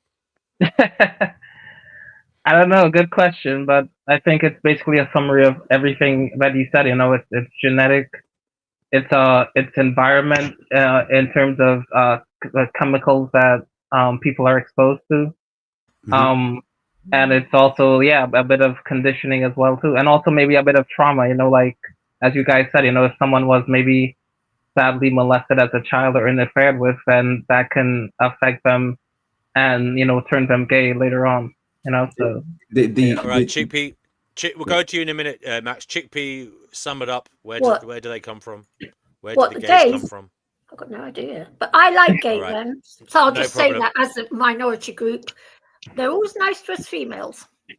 All right, maxed out. What about you then, brother? American Zombie. What would you like to say on it in closing? I would say that there's no one answer that will answer this for everything. Like what Jay was saying, according to the research, we're seeing that like even trauma would be classified under conditioning. So they're conditioned through trauma, they're conditioned through media, through school, conditioned through other ways. Maybe we know, maybe being around a lot of women, growing up with only female teachers, growing up with a girls group. So that could be all conditioning.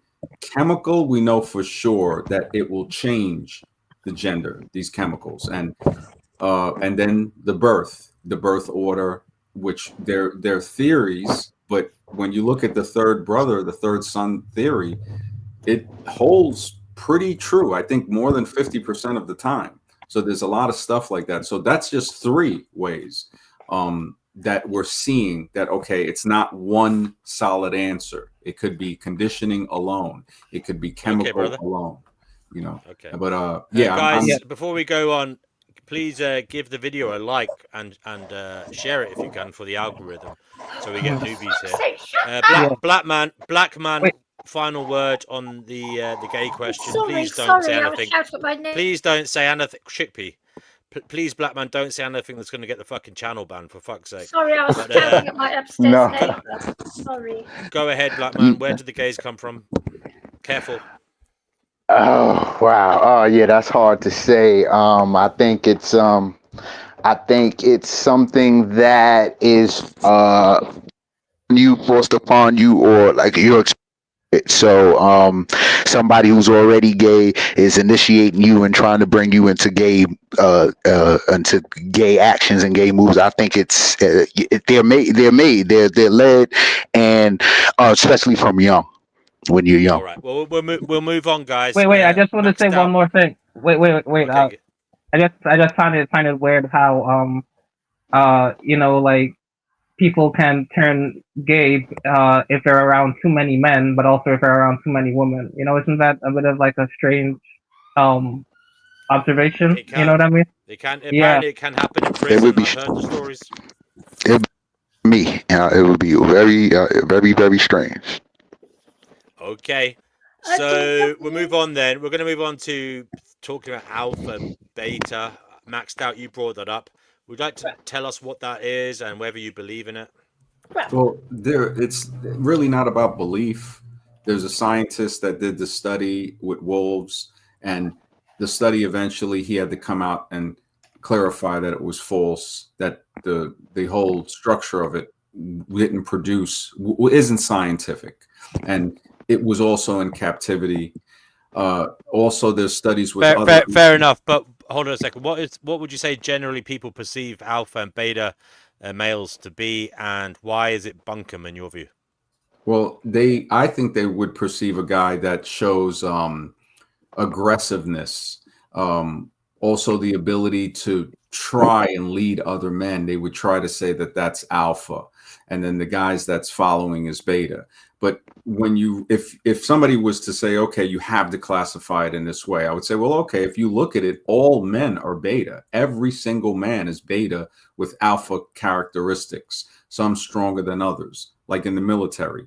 No matter what command you are, you will stand back and let the superior officer take that lead role. And then when he gets in a position, he might get orders from his higher up. So in one sense, he's the leader, and then in the other sense, he has to fall back. And you know, the old sayings talk about this. To be a great leader, you also got to be a great follower.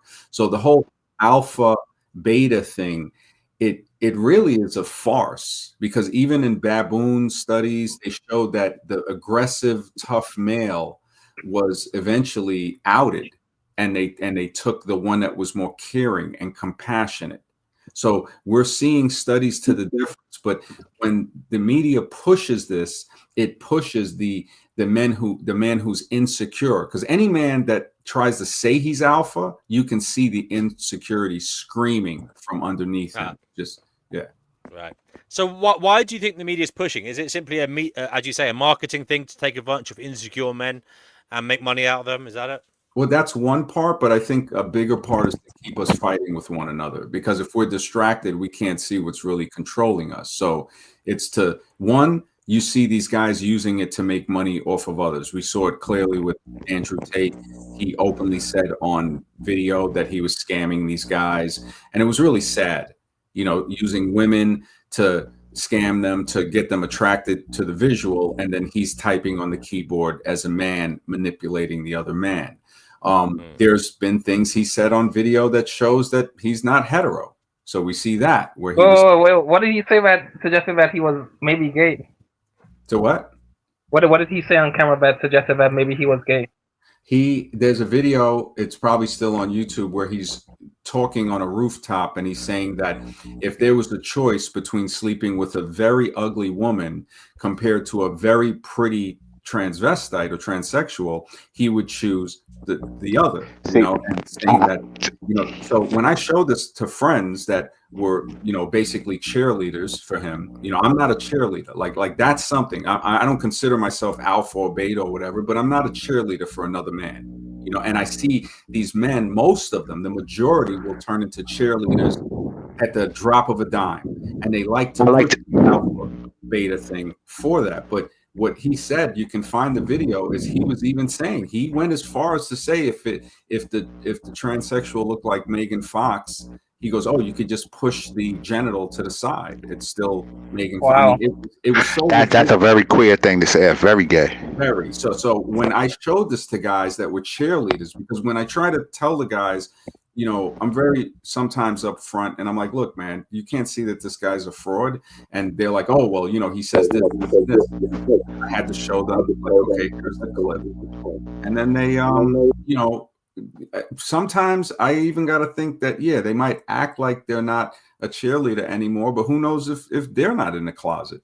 How do we know a lot of male friends that we have are actually fully straight? You never know on some guys. Yeah. Married with children, still, in the closet. And it's nothing against them. It's saying this is an observational truth. Why does that happen, do you think? Why does that happen, do you think, Max? Well, one, I think it happens, like I was saying, conditioning, which can come in different forms, schooling, trauma, and stuff like that. Another one, what Jay was saying, it's like the goldfish observation. When you have all these male goldfish, one will turn female. We've seen that in some things, in some species. The chemicalization is the solidest science. I mean, that's some Frankenstein thing. The fact that they can change a gender of an animal, and not just frogs with that. And then the birth thing of what a mother or the genetic lineage goes through, saying nature, in one way, they were trying to say, they're not going to let this person breed out other people by having 3, 4, 5 sons that will go around and breed out. So it in a way could be a fail-safe mechanism to say, well, this one here is not going to be breeding with women. But what I've noticed also is men who are gay that do have children, that are married with children, usually have daughters. I've noticed that too. Especially if it's 2 children. Okay, that's interesting. Now the question was, why all the in the closet stuff? Like, why as a society do you think there's all of? Well, I think one, the closet part of it would be because he's a predatory type, and the other reason would be because they fear persecution. So there's 2 reasons. Can you explain both of those, please? Okay, the predatory one is, there's an instance, I forgot what state it was in the USA, that 2 white gay males adopted, I think it was a black child, a son, and they were actually using him for parties. I mean, it was horrific. Yeah, it was horrific. So that's a predatory. That's an open predatory. I'll be honest with you. I'm sorry. I am sorry if it offends anybody, but it's just my own personal. I don't think gay men should be allowed to adopt. I'm sorry. I think it should be a man and a woman adopting a child. That's my view. I think that having the male and the feminine, to back up what you're saying, there's a girl who was raised by 2 mothers, and there's a video on YouTube about it where she comes out and says that her mothers were okay with her saying this, but she said she missed out on having a father, that she needed that male presence, and that it was nothing. What about then you hear that in modern day, you hear like a couple of lesbians and a couple of gays get together to bring up a kid, or like a couple of lesbians might have a male friend that comes around now and again to play the daddy role. Would you think that was okay? I don't think so. I think a child, and it's not a perfect world, I don't think it ever will be, but I agree with you to that point, to say, if you're going to adopt a child, like it's such a tough line, because one, I'm like, okay, yeah, it has to be a mother and a father. Now, the argument would be, well, you see mother and fathers abusing children, ending them, selling them, prostituting them, right? We also see this with gay couples too.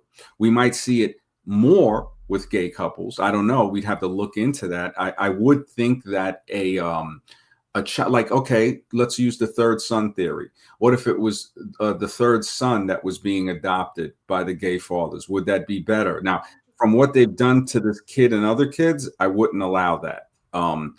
That, I hope it addresses just the open gay thing. Now, the open gay predator thing, the closet gay predator would be like we see the priest in the closet trying to act like he's a man of God, or the Christian priest that's married with kids, but he's in the closet using the church to get his supplement, if lack of a better word, of victims, basically. And that's something that I talk to a lot of religious people about when they try to convert me or say something. I say, why isn't that the priority? Finding PDF files in your church? Because honestly, it's either a cognitive dissonance or they're part of it. And that's the predatory thing for the hiding in the closet. The other one, they have been people that unjustly have assaulted gay people. I mean, it's horrible. And a lot of them do fall into those supremacist categories of hate. And I think that's wrong. Like, I don't know if England or the UK is where the term was developed. Flaming, I don't want to say the word just to be safe for YouTube, but Right. they would, I think they would actually set a person on fire. And they would be running on fire, and that's when the term "flaming," thing came up. And in New York, because I could say this: in England, in the UK, they call a cigarette, another word for a cigarette is a fag. Does somebody have a spare cigarette or a spare that? Right. In the disco era in New York, it was everywhere, and that was spawned by persecution. They say that Are you serious? Time, the police had raided a gay bar, and they had enough, and they chased them out, and then they started a march on the streets. And then the music, of course, music is always a part of a revolution. That's when you had the entire disco revolution. And even rock singers like Eric Clapton and stuff like that had spoke out when they started to end disco in the 80s. He said racism was a lot to do with that. They were saying, oh, disco is dead and this and that. And they were crushing records and stadiums and stuff like that. When honestly, hearing disco music, the last thing you want to do is fight. You actually feel kind of rhythm, joyous. I think some of the songs are very, very creative. As opposed to some of these other songs with heavy metal, and there's some heavy metal that I used to like, or hard death metal versus, also rap. I think those are destructive, very extremely destructive forms of music that is used to keep the people in a state of mind control. As Eminem said, gangster rap made me a maniac. And I think there is some truth in that. As a teenager, I listened to a bit of rap music and heavy metal, and it definitely at a vulnerable stage of your life, it can just normalize aggression and anger.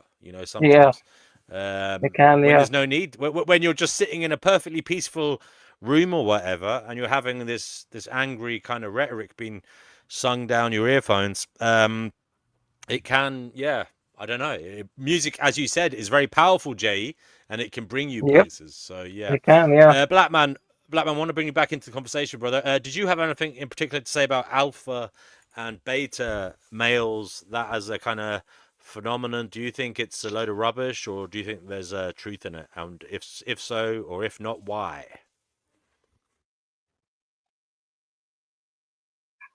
The alphas, get to mate and take over territories, and it's very masculine, very my way, you know what I mean? And so that's how I look at alpha and beta. Alphas are just more, it's my way. I'm not going with anybody else's thing, you know what I mean? And it's very rebel.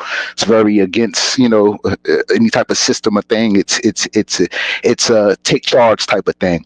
And it's a lot to it. And as far as rap and hip hop and these things, I was brought up in hip hop. Hip hop is my father. You know what I mean? I was raised in it from 83, 84. You know what I mean?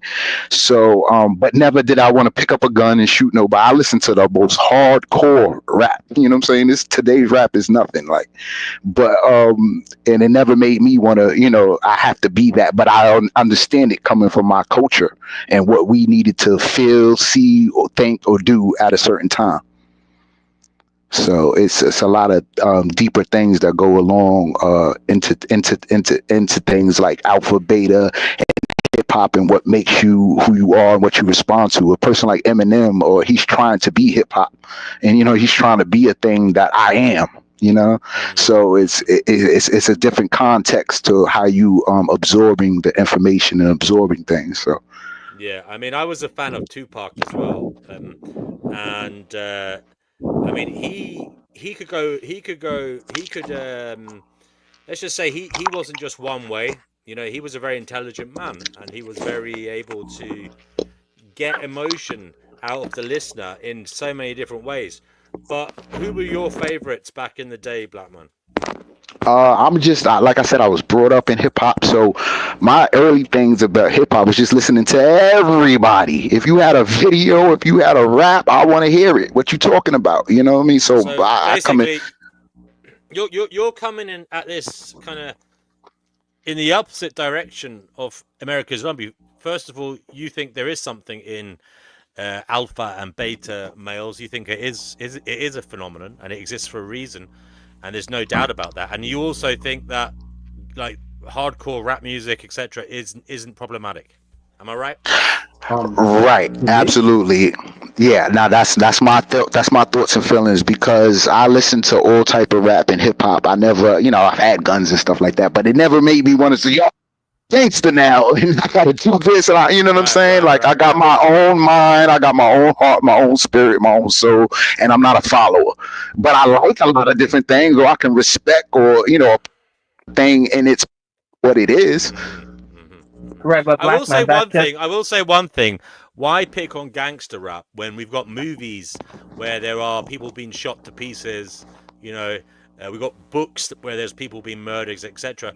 Is it not that violence is just part of the human experience, or at least something we're afraid of? And they're just picking on gangster rap when it's in everything. It's in all different forms of art. There's paintings of people being torn, in battle. There's paintings of murders, etc., in the art galleries. Absolutely. But that's just something to think about. But Max, would you, American Zombie, would you like to reply to Blackman? And why he's perhaps wrong, or why perhaps you're right? Well, I don't think it's a matter of wrong, right? I think it's what the studies are showing us. So, because that's an easy way for somebody to dismiss evidence. If they say, well, that's your opinion, that's what you feel. No, this is are you trying? See, this is a thing. Are you trying to criminalize gangster rappers? Please let me respond. This is something that it allows a person to put it on you and never. Can I just say, guys, sorry, guys, when you're not talking, can you mute yourself? Because there's a bit. Yeah, there's a background noise. Yeah. Of reverb going on there. So, Blackman, if you're not talking, brother, please mute. Just unmute yourself whenever you want to talk. Thank you. So when we look at the evidence of it, that the alpha and beta classification is. There is a better scientific way to put it, because that's a classification that we see can easily be used against people to get people, one, to get into a form of psychosis, thinking that they're an alpha male, when we all have to follow at some point. And then sometimes, we need our ability to lead. Some people don't exhibit that ability to lead. All they do is follow. And the person that might say they're totally alpha, again, we see the pride lead them to the fall over and over and over again.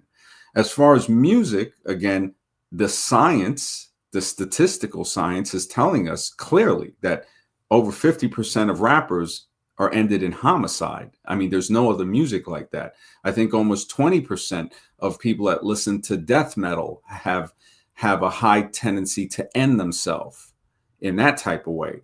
Country and Western. Hold on, you just said 50% of rappers end in. I can't believe that statistic. Come on. All right, look it up in Google, and Lord Google should show the statistics and the studies, the links to the studies that there. When I put in the book Nightmare on Sperm Street, I put that females, black females that listen to rap music are more highly susceptible to accepting abuse from their partners, and the young blacks that listen to it are more likely to commit that abuse toward them.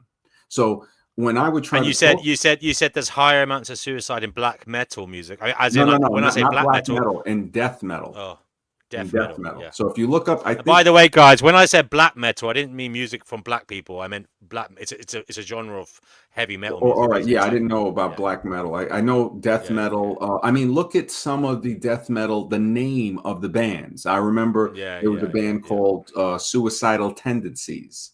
They're a Japanese American, I think, That's the key. heavy metal band. We look at some heavy metal, like Led Zeppelin's lead singer was saying it's more of an attitude. You know, there are some songs that are not influencing of that are not going that hard. The same thing with some rap songs that might be like that. But these are the exception to the rule. They're not the rule. The rule is the music in itself is destructive, and any conscious parent would say that they don't want their children listening to this. I mean, I would go as far back even to the Elvis Presley days and stuff like that, when religious people said, no, he's swerving his hips. Okay. Max, anything on country music? You mentioned country music. I need statistics on country that. music had a high statistic. I'm not sure, it should still Alcoholism. be available, of self-ending, because they said I remember when I was a kid, you'd hear the songs and it would be very depressing. Again, well, there's a lot of you're right. There's a lot of melancholy in them, isn't there? You're right. I mean, to the point of not just melancholy, but like melancholy and despair lyrics. And they're always talking about heartbreak and breaking up with someone and being hungover. And working shitty jobs, to get by and all this. Yeah. And then when you add in the fact that they're isolated in towns, like when I would go to Midwestern towns, in the 90s, and you would see people just desperate to get out of those towns. So that combined with a few other things, tradition, one, religion, another. So I mean, this is the guy. Hey, Max Global is saying he could drive a truck through this logic, but Global, it's all very well saying that. Why don't you come on?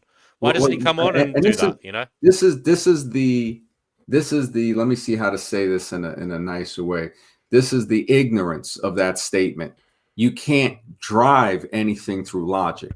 So if you claim to go against now, if he said he could drive a truck through this argument, which is not even an argument, or this statement or something, that's somebody who's thinking. When we see somebody who has ignorance dripping out of them, they would make a statement like this. Logic, you're not going to, if you understand that logic is the thing that's going to point you toward more of the truth. Reason, logic and reason. These are the things that we're lacking because the world is plagued with mental illness.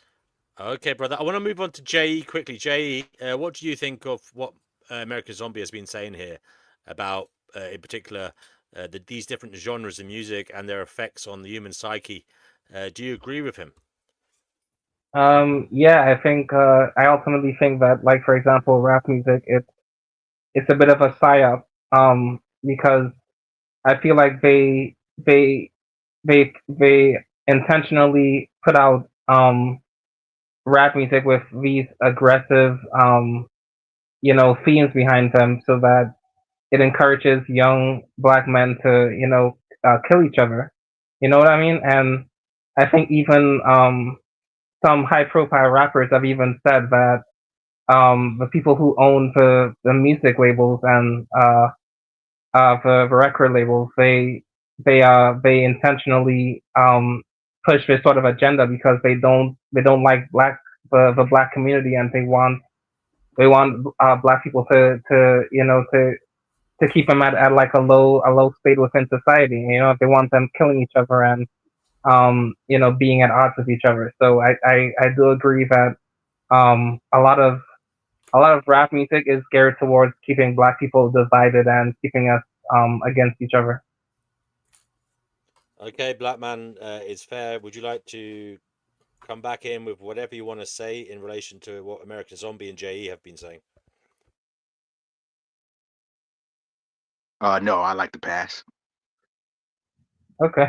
Okay, no problem, brother. No And with problem. respect to the whole beta and alpha thing, yeah, I think that as well too is a bit of a psychological like operation. It's a psyop in which they intentionally create these distinctions to make men feel insecure within themselves, and so they can create this problem of like making men feel insecure about their masculinity and making them feel quote unquote beta, so that they can market the solution, which is someone like an Andrew Tate and like the stuff that he sells to men, like what I think they call them these alpha male boot camps or whatever, and all that nonsense, so that they can use it as a sort of like a tool to scam men out of money, and yeah, keep men against each other, right? So that you have the alphas on one side and they're up against the betas, and everyone's just divided and at each other's throats instead of trying to work together.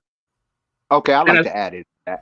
wait, and as Max said, like the whole alpha and beta thing, like that's not even necessarily a real thing. That's just like that's a that's something that people just made up, because if you look at nature, like nature in nature, there isn't really this alpha and beta like division like that.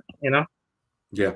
I mean, in nature, animals fight, and women and the females mate with with the strongest, with the strongest genetics and the strongest will and the strongest, Well, not always. not every animal, but in nature we see, we see a war to spread your seed and I don't we know if go it's a off of that. war. I mean, if you look at some, like we're not animals. I mean, we might be part animal, but we're something that might be a little bit more. Not saying anything.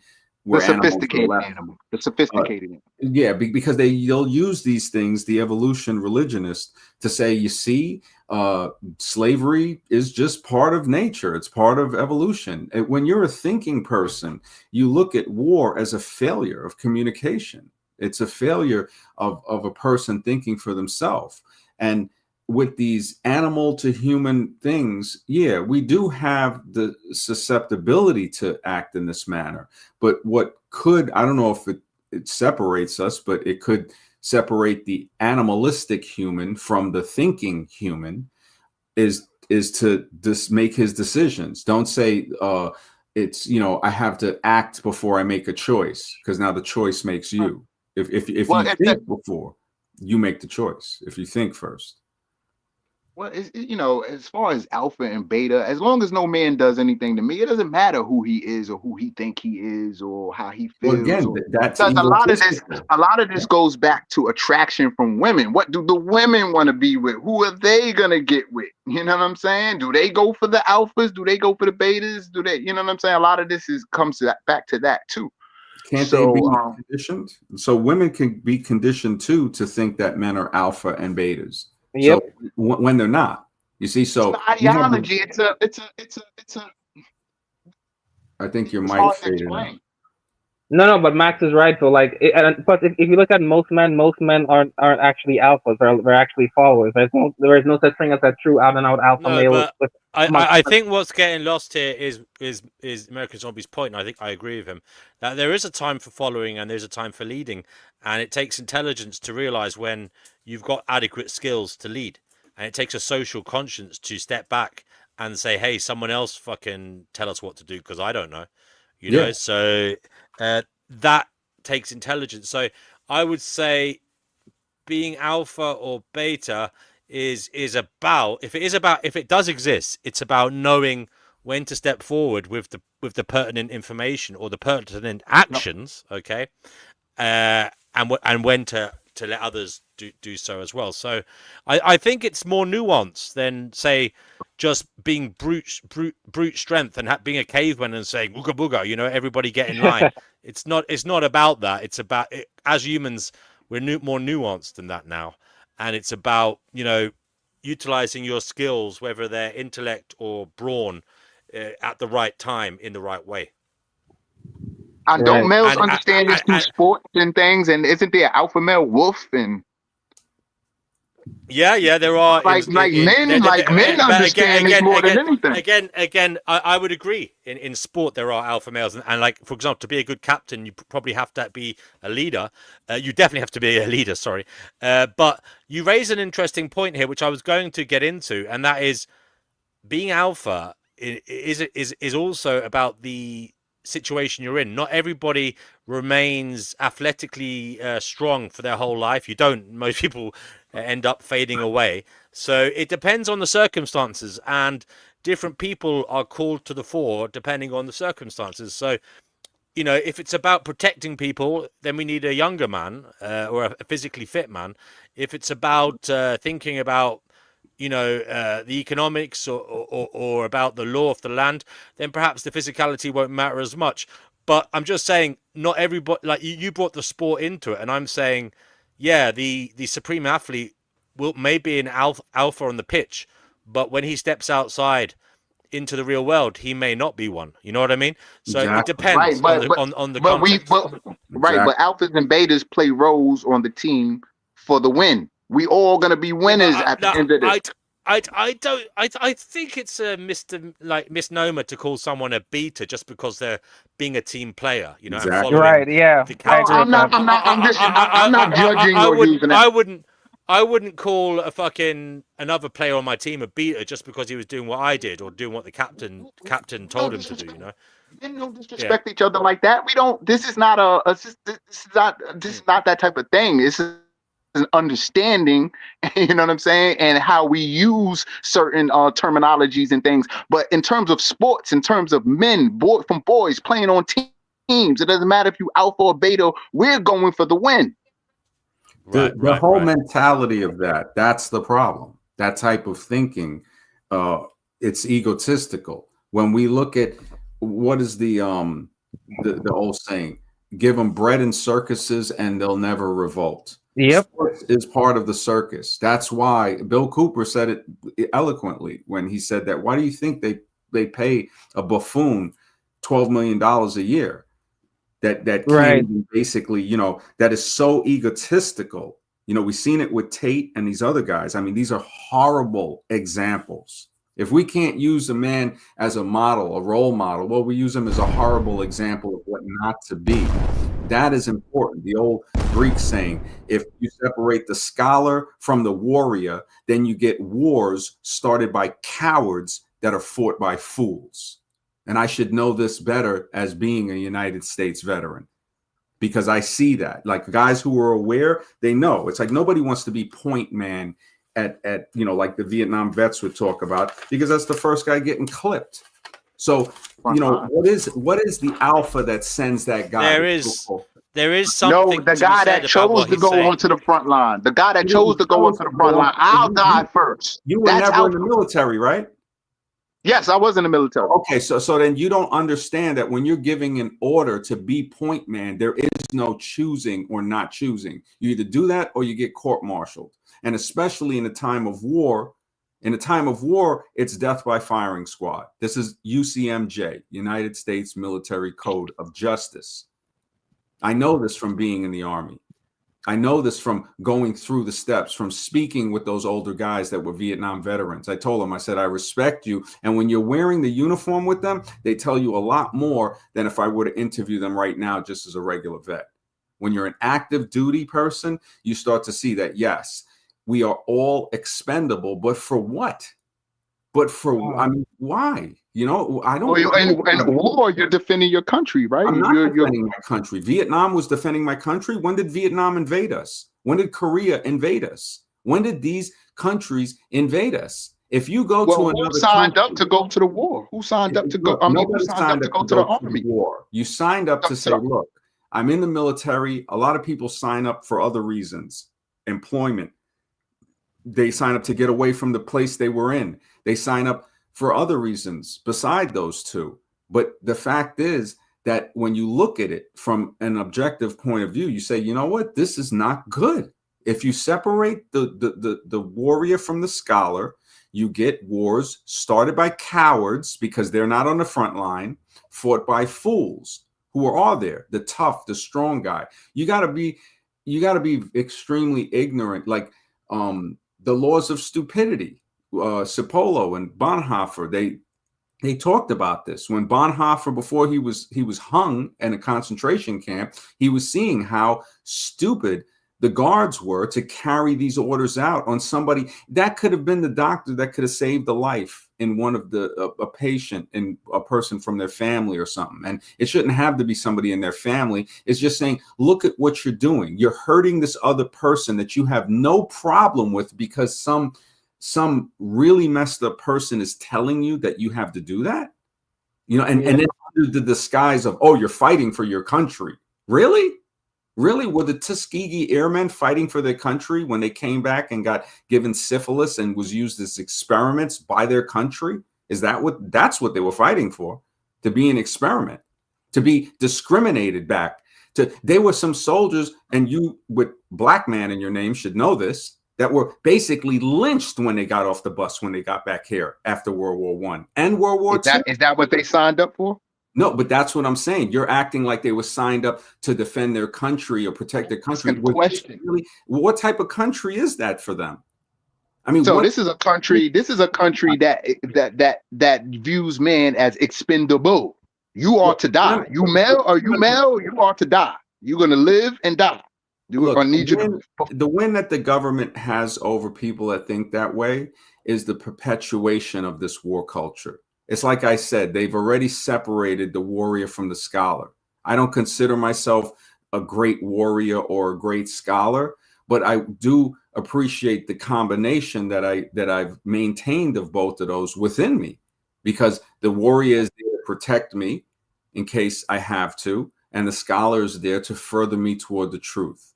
You rarely see this in men. You either see one or the other, or you see an imbalance in both. I have to hold my warrior back, especially the amount of people that threaten me on the internet. I've never threatened anybody. I know I've told guys threatening somebody on the internet is illegal, just the way as threatening them in real life is illegal.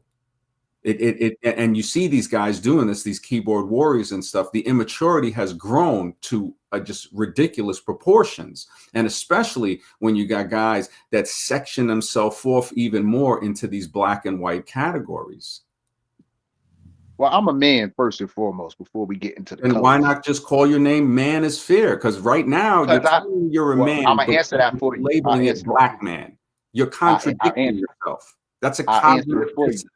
You're saying you're a man first. You want to be respected as a man first. Am I not a man first? Are you telling me I'm not a man? Well, not when you put black man. You're a black man. So you get to decide when I word a certain thing. It changes. It changes. Okay. So I'm not saying that you're not a man. What I'm saying is when you say that you're a man first, I'm seeing that you're not saying that. You're saying you're a black man first. Look, I got it. I love this conversation. It's a great conversation. I'll try to get back on. This is my partner. Give me a call. I'll hop back on. Okay, no problem, mate. Okay. Okay, brother. Thank you for that. Well, he's hopped off, black man. So you have the floor, brother. You can say whatever you like, and there won't be anybody to say you're wrong, because that was a conversation between both of you. So go ahead. Yeah. So thank you.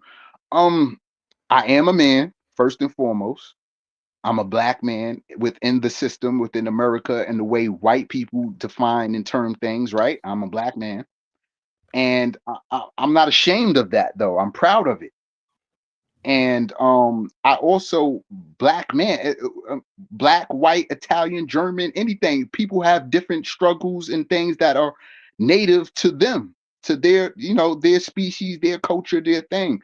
So I don't know why it's so offensive to him, or why he's taking such a, thing with me, with calling me, with me calling myself that. But I'm not having an offense towards him.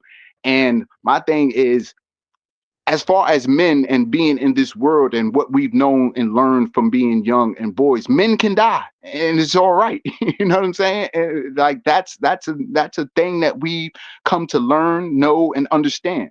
And in that time, we just want to do our jobs, want to just, do what we need to do in our time, because we're not going to be here forever. And so wars and things are about business. You know what I mean? And America is very proficient in this. You know what I mean? Start the war, end it, and get the profit from it.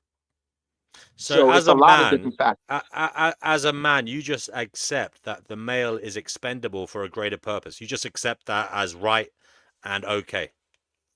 Yes, it's been. I mean, we're not new. We didn't just was born yesterday. We have fathers, grandfathers, parents. Like man is not. The world didn't just pop up yesterday.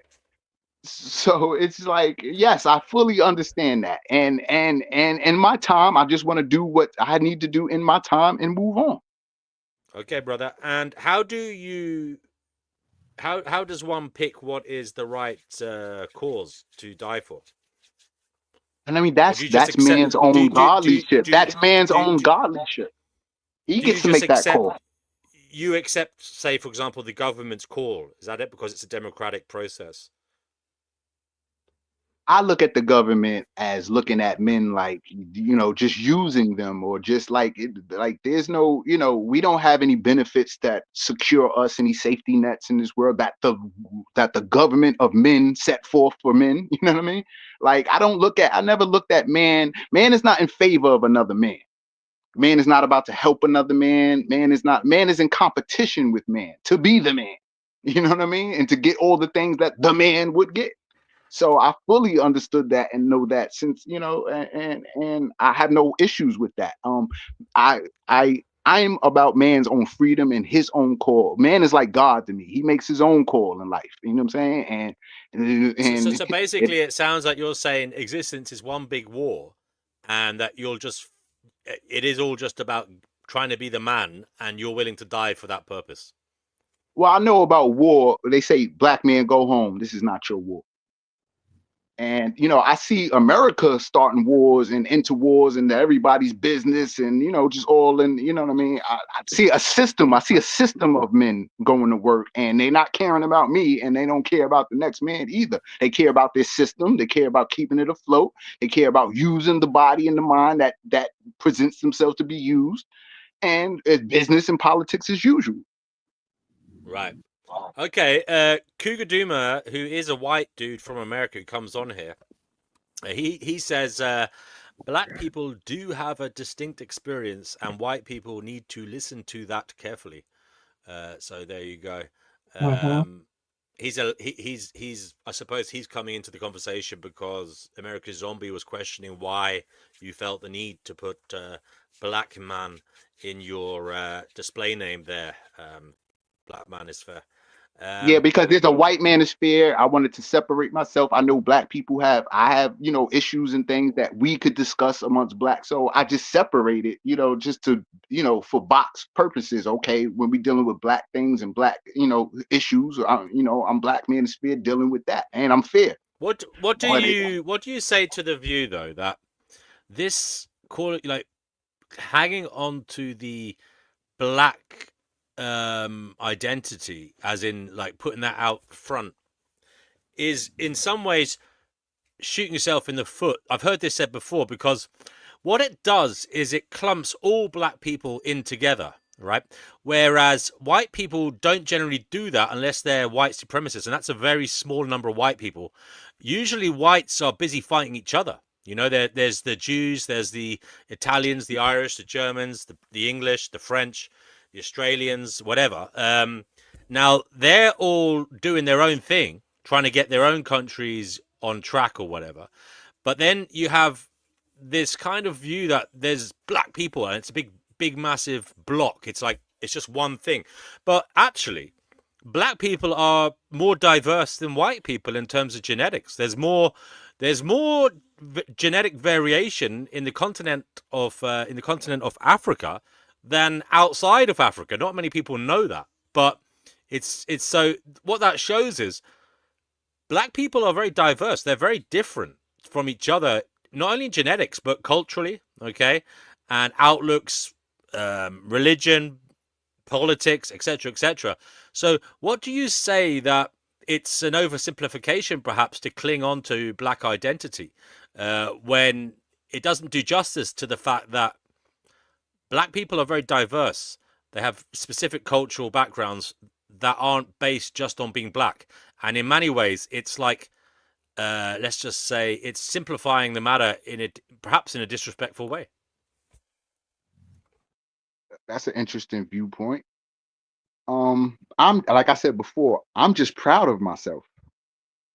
And so I would, I would write my name however I want, style myself however I want. I'm proud to be black. I mean, um, that's all I can say to that. I think blacks have a lot of issues within their own community and diaspora, Do do within the Yeah, I hear you. Do you think this is more about black people that come from, let's just say, ancestors who were enslaved in America or the Caribbean? Do you think that's where this comes from? For example, if people, although there were slaves in Africa as well, but do you think this is more of an American black thing or like a Caribbean black thing, like, or people who've had I think a ancestors in the Americas? Mm. more American. Uh-huh. Uh-huh. Yeah, definitely more American because the way when I first learned about slavery and things, it changed my mind about it. It opened me up to something that wasn't there before, or a certain mindset that wasn't there before. It helped me to understand how people view and look at things, and I exist within that, and I am a thing within that. So now, how am Right. I going to exist? So, but as yeah, like I'm saying, it within America. So as far as American blacks and slavery and all those effects that it has on us, we just wanted to be black and proud, like James Brown Mm. said. You know what I mean? I'm Mm-hmm. black and I'm Mm-hmm. proud. And we just wanted to, because we're not in the world and global fight for the world and the wars. And, we just want to just Mm-hmm. exist in our own little space and be proud of that. And in Right. the face of white supremacy, in the And face of I slavery. think that somehow is part of the interesting times we live in. And interesting, perhaps I don't mean that disrespectfully. I just mean the internet as a phenomenon, because we the politics of America leaks out globally, okay? And I think Black Lives Matter was more of a pertinent and very important movement in America than I believe in the UK, you know. But it did leak out, and it became a prominent political movement even in the UK. And I don't know if it was as necessary here, but it seemed that there were a lot of strong voices in the UK saying it's very necessary here. Um, but I don't think black people in the UK are as oppressed as black people in America, or have been as oppressed as black people in America. Now, I'm open to being challenged on that, and as I said, I don't mean to offend anybody, but I think that in America, given the history and given how recent segregation was, I personally believe that in the world of black people, it's probably the most it is probably the most difficult place, and has been the most difficult place to be a black person in modernity. I don't know, would you view that as a fair view? Black man is fair. Yes, I would definitely. I bear the struggles of my father, my grandfathers, my father. You know what I'm saying? Our experience here ever since coming off those slave ships. And so we carry all of that with us. We don't forget anything, and we carry all that with us. And in the wake of everything, we just want to be proud. And as far as UK blacks, I don't know. Here in America, we've had Black Panthers, we've had civil rights, we've had standing up and going against what we feel is wrong and what we feel, brings destruction to us. I don't know Okay. the stories. I don't know the stories of UK blacks and what they go through over there, and they're standing up for anything, or how they feel about anything. But Hmm. we've through history have shown our feelings and our, through all our leaders, all of the death, everything. Like, so we have a Well, I proud. would be interested to hear, if anybody's listening, the American black man's view on black men in the UK and their struggles, and whether they relate to them, whether they think you know one is perhaps stealing the thunder off the real cause, which is the American black man, or if there's any animosity or acrimonious thoughts, or if it's just a shared brotherhood. I'd be interested in hearing that. But you yourself, Black Manosphere, haven't come across, or haven't got thoughts on the black man in Europe or the black man in the UK. Um, I haven't had much experience with them, but just from an outside view, I don't know. I don't know if the black man in the UK works more with the white man in the UK, or works more with white supremacy, or falls in line with it. You know, here we have a staunch hatred for it. Okay, brother. Well, thank you for that. There doesn't seem to be anybody stepping up. So, as I say, it is open. People can come on here and talk if they want to. Jay, did you want to talk about that or anything else? Yeah. No, I don't really have much to add. Okay, But that's I do fine. agree with a lot of what you guys said. Okay, Black Manosphere, sorry to throw you in the deep end here, but this channel is basically a channel where we question absolutely everything. We question what the hell is going on here in this strange existence. And given that is generally the starting point, I suppose as a newcomer here, we want to make you feel welcome and part of it. And part of that is getting to know exactly what you think is going on here in this strange existence that we all find ourselves in.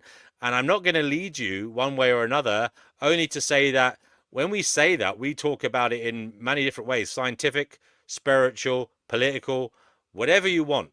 What is this strange existence, Black Manosphere? This strange existence is an existence of human beings in the form of gods and devils. Would you care to Interesting. elaborate on that? I know you got someone calling there in the background, but you can go into a bit more detail because we want to get the vital information from you. You know, we're trying to get as much out from you. We're trying to find Gnosis. We're trying to find out what's going on. Vital knowledge that will bring us all together. Maybe you have a piece of it there. No problem. I thank you for having me and letting me express my opinions, thoughts, and views. So, yes, to continue, I look at Earth and what's been going on with man and humanity as still stemming from the Bible. Like, we live in the Bible days and times of man playing God, playing devil. And what we've seen, or what I know or notice or pay attention to, is the white man, his the way he goes about war, using people, just all his tactics and ways, at which we can see, if I sum it up, I could say devilish. I could say not about civilization, not about bringing man together, humanity, equality, and all these things that are preached or people tend to believe in. But I don't see that as an actual fact of what is being produced, the fruit. Do you So view with all white people in that regard? Because I have to tell you, I am a white person, just so you know. But would you say all white people are devils? Is that kind of what you're saying? No, that's not what I'm saying. I'm saying devilishment things have to be in action. You know what I mean? You have to do the action and do the thing. So it's in written document and history of what the white man has done, and slavery just being one of them. So Were they I'm not just what. also? Can I look? I agree with what Cougar said earlier, where you have more right than anybody to talk about these issues, right? Given your ancestry and given the way black people were treated in the Americas, all right. But is it not the case also that slavery was something that was endemic to humanity all over the world? We are all descended from slaves at some point in history. You know, in Europe we had the Muslim slaves from North Africa and Turkey that went around Europe enslaving populations from Britain, Ireland, France, and bringing them back to Northern Africa. We also had the Vikings. Every culture has done it.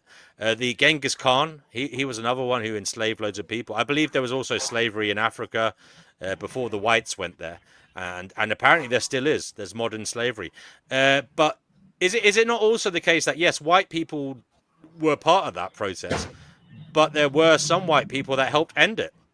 Like I believe in 1801 or so, it ended in the UK. It ended much later in America. But is it not the case that whilst white people were part of the problem, they were also part of the ending of the problem? Not all I white don't see. people is not all Yeah, I white don't see it people like that. are. You don't see it like that. Why No, is that? not at all. Because I see the white man, and has, as far as he moves in business. You know, I don't see him as a loving, caring, concern. I don't see the white man. He's not shown that in history. You know what I mean? So if he made that move, it was a business move. Everything he does is a business. It goes into something else. Okay. Je, you said earlier that you're also black, so would you like to say something on what we were just saying? Je, if you're muted. I don't know if Je can hear me. Probably not. All right, well, listen, we'll move on to Cougar Duma. Cougar Duma, you're on the show, brother. Welcome. How are you doing? Can you hear me? Hello? Sound Cougar check. Duma, can you hear me? Well, it seems like Je and Cougar Duma have gone absent without leave. So we'll go back to you, Black Manosphere. When you say the white man, I'm taking a little bit of an offense to that because I am a white person, right? Yes, And sorry that you took offense. Sorry. no, Apologize. because no, look, I understand you've got strong feelings, and I'm trying to get to the crux of the matter, okay? Um, Now, you say white people. Do you mean white people all over the world, or do you mean American whites? What do you mean? Do you mean Anglo-Saxon white people? What do you mean exactly? I mean, what did the Polish ever do to you? What did the Russians ever do to you? I'm just wondering why all white people are devilish in your view. Because they seem to all be in cahoots. You know what I mean? They seem to all cut deals, and I don't think I think that's a very infantile way of looking at it, bro. With respect, I mean, look, just my black view, people are just my killing. view and opinion.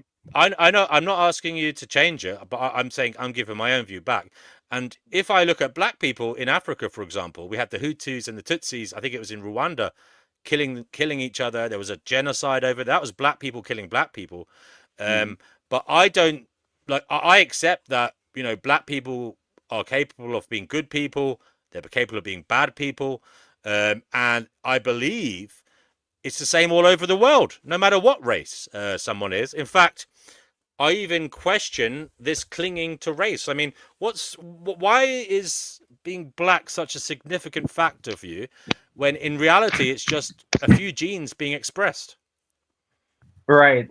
Well, because I'm black, I think supreme, I think utmost.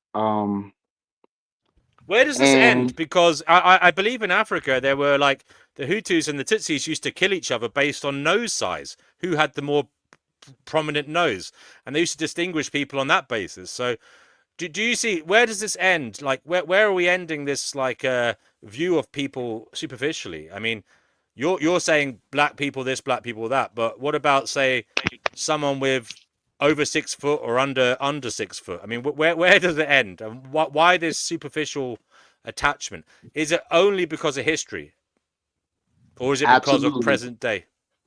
absolutely, I'm a part of history. I came in at a certain point in time into this world, and I'm here. I've been acknowledging my five senses have been being used, and um, I'm responding back to my position, to where my feelings, where I'm at, what we go through.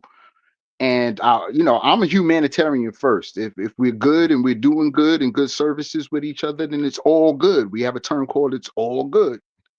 So, but we haven't seen the white man be all good. We haven't seen that in the popular history What of is America. Wait, what is what? Hold on a second. What is all good? Because white people have come up with some fantastic inventions, like antibiotics, for example, that have helped the world and ended child, or like at least helped with child mortality rates in white populations, black populations, Chinese populations, Aboriginal populations in Australia. I mean, clearly, white people have helped the world in some regards. Yes, So absolutely, absolutely. Mhm. so We I can't don't knock any understand. man for his work. I'm just talking about the popular understanding of this world, how it came, America, how it came to be, how white man is in power, how he gets to control and dictate. So it's Do going you do back to you? his Yeah. position. Hmm. Okay. I want to bring in Je here. Je, you were AWOL there a little while ago, and I was saying as another black person because you did say you were black earlier in the show. What's your views on all of this? Black Man is Fair is saying that he views white people in particular as devilish in terms of how they operate in the world. What would you say, Jay? Yeah, I would say that I don't agree that we should just like blacklist all uh white people as being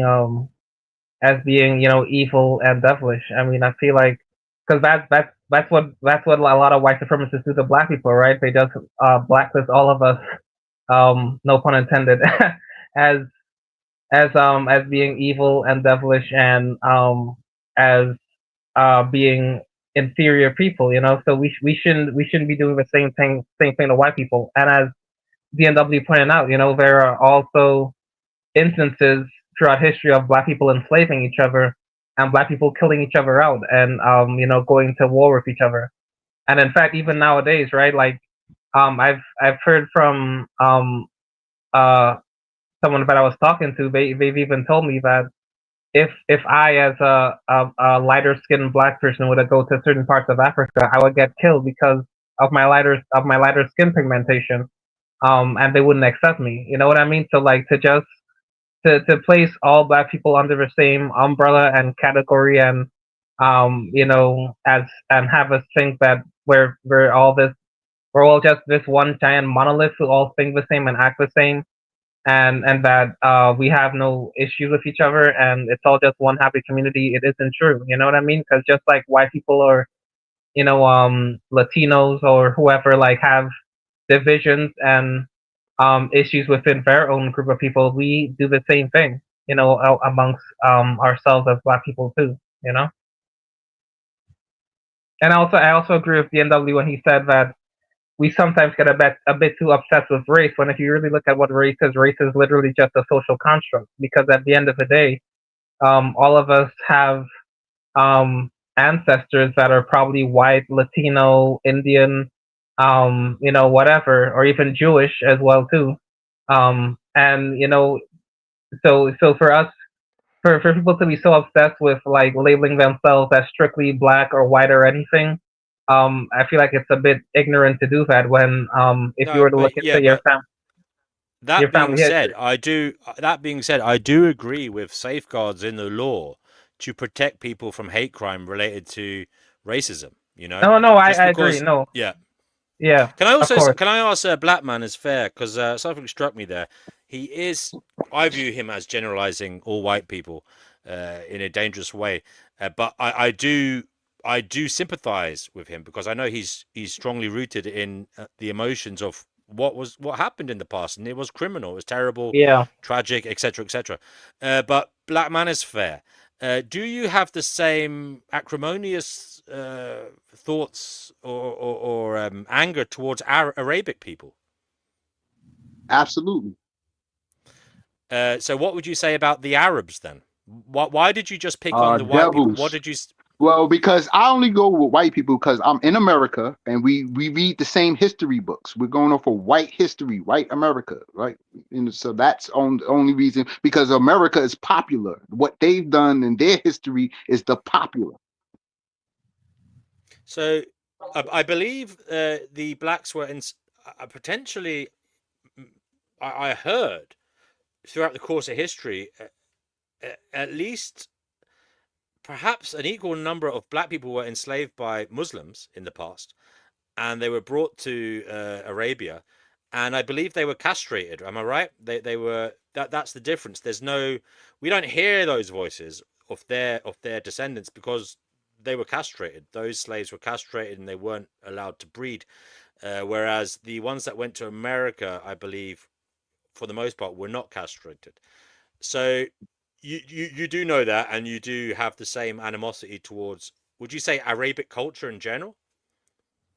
Uh, anything that's devilish, anything that takes advantage of another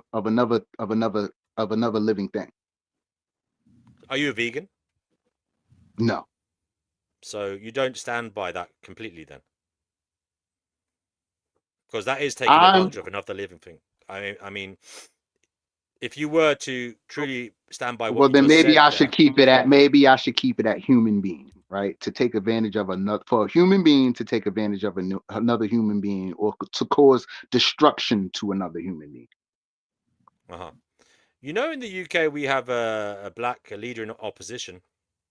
Um, Now in America, you had Obama. I know he's not fully black, and people get annoyed by people calling him black because they say, "Oh, well, actually, he's mixed race." Um, but I think I'm not trying to argue about America because I don't live there, but I do think that people listening, and in particular people outside America and people inside America, should be careful about globalizing American issues, and Yeah, about letting America about letting American issues lead the way in the world. Because I believe, and I'm proud to be European, I believe we have a lot of issues here. We have a lot of problems here. Don't get me wrong. Nowhere in this world is perfect. But I do believe, in terms of, I actually think London in particular, UK, is one of the best places in the world for integration. And I'm not saying it's easy. I'm not saying it's perfect. But we don't bat an eyelid when we see mixed interracial couples, etc., etc. In fact, they're more the norm than not, I think, these days. And also, I think I like to. I'm again. People can come on here and say I'm wrong, but I don't think all the world is America, you know. And I think that yes, America has had a bit bad history in bad recent times, and yes, there seems to be a lot of racist rhetoric in the populist politics over there. But I just think as humans we need to look past the rhetoric and look at who is saying these things. And you know, you're right in that they're devilish, but I don't think it's because they are one race or another. I think we live in a world where toxic personalities, you know, do get to the top of hierarchies, do get into prominent positions, and then they unleash the beast. Now, in my view, it doesn't matter whether they're white, black, Indian, or whatever. It's their toxic nature, and by that I mean their psychology. I'm not being some weird eugenicist saying that their genes are bad. I'm saying they have bad psychologies, bad personalities, caused probably by life experience. But we do have to be very wary, I believe, in how we quantify matters and how we attach meaning to it all. And yeah, I just want to say I didn't like what you said, but I understand as a human being you have strong opinions, strong emotions based on what your ancestors went through. And I'd like to talk to you a little bit about that to try and understand what it's like, you know. Now, obviously, you're a black man in America, and that has problems in and of itself in this modernity that we're in. There is, as I said, there's a lot of problems. But when you think of what your ancestors went through, you know, as slaves, how does that make you feel, brother? It makes me feel, or it makes me know that a human being can take advantage of another human being. And it makes Yeah, me, the feeling, I mean, way past being angry and, oh, I want to go kill people or some crazy stuff like that. No. It's just understanding, how the world works, how people work, and how people do. And to see that happen, it doesn't feel good. I'm not, I'm not happy. right. So, Yeah. What would yeah. you? So This is just a thought that has come to me now, and I don't mean this disrespectfully, but would you say you'd be a different person if you didn't know about those traumatic experiences of your ancestors? If you didn't know about those, right? If you weren't taught them in history, yeah, and if you just had to deal with your life day to day as it is now, would you say your life would be better or worse? Because I'm just thinking here, Black Man is Fair, that all of us have had ancestors that were maltreated in the past, yeah. But the thing is, we don't generally, a lot of us don't know about it. Okay, so I don't know about my ancestors that were enslaved by the Romans or the Celts or the Anglo-Saxons. I don't know about all the rapes, etc., that occurred. But I know that there is a fair chance that there were many rapes. Oh, there definitely were many rapes. There definitely was much slavery, homicide, unfair punishment, oppression, etc. But I don't know about it. So when I walk around, it's not something going around in my head. So I can know I this is real a bit quick? Do out you there. have an This is a Do bit you have an out there. imagination? Do you have an imagination? I do. No, I do. But what I'm saying is, brother, do you feel that sometimes part of your problem in terms of the psychological effect it has had on you as a human being is perhaps knowing too much about what has happened in the past? No, I don't look at knowledge like that. I don't look at knowing or truth or anything like I should not know or I'm better off not knowing. No, that's I'm ridiculous. not saying you are. It was just a thought that came to me because I was trying to Yeah, no relate to you. problem. Yeah, my Yeah. answer to that is yeah, that's ridiculous. No, I want to know everything. Okay, brother. What about you, Jay? Well, yeah, it does affect me because as I said a few times before on your channel, like being aware of other people's suffering can be a bit of a burden. Especially knowing that you can't do anything to fix it or change it. It does weigh me down a bit sometimes. So yeah, I would say it does affect me. And if I didn't know about it, I probably would feel a slight bit less burdened. Okay, It's that's interesting. interesting. It's interesting because I don't feel weighed down. I feel strong. I Mm-hmm. feel upbeat. I feel strong. Mm-hmm. Mm-hmm. You feel I mean, strong I knowing mean, that I mean, your I mean, it's ancestors suffered? Well, What, to come to know from a lineage that has come from people, you know what I'm saying, and to have my life now, I feel strong. I okay. don't feel under. I don't feel you bad. feel I you feel feel you strong. feel like you're from a resilient people. From Yes, I feel. yeah, Yes, yeah. yes, I feel a Okay. connection to some I some hear that. greater I thing. hear that. I hear that a lot. I hear that from like some Jewish people, black people, Irish people, whatever, all around the world. That is a common theme I hear. That we are a resilient people.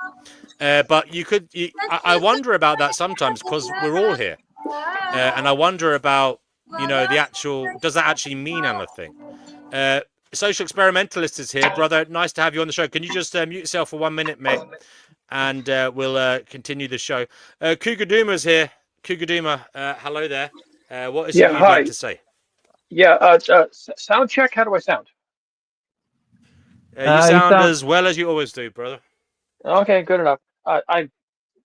I'm not. I'm in the kitchen moving around, so I had to use my laptop, and then had to use different microphones. So now I'm geared up differently. Yeah. Um, okay. So I had to get off for a little bit there because my wife has some chores for me to do. But I'll just say real quick, I'm really enjoying listening to Black Man is Fair. Um, and I didn't hear the whole conversation, but I just want to say from my perspective as a Yankee that uh, he's not. He's making a lot of valid points. And I'm a white guy. I'm a wealthy, not wealthy, but I'm a well-off, successful. I guess that's the word, successful white guy, technology background, Silicon Valley, startups, the whole thing. And so, in theory, I can't relate to this guy at all as a black man's experience because that wasn't my experience. But I've, you know, I've lived in America, and I'm living through Trump's dystopian MAGA America, and so when I've heard from this guy, Black Man is Fair, he's preaching it. Okay, congratulations, well done. Appreciate you, bro. Yeah, good. Okay. You deserve it. You deserve it. Okay, brother. Yeah, and I'm enjoying the conversation as well. Black Man is Fair. So thank you for coming on, and I hope you do come back, brother. yeah. Social experimentalist has been waiting extremely patiently in the there, and he's just unmuted himself. Social experimentalist, how are you, sir? Um, I don't really know what that means. Okay.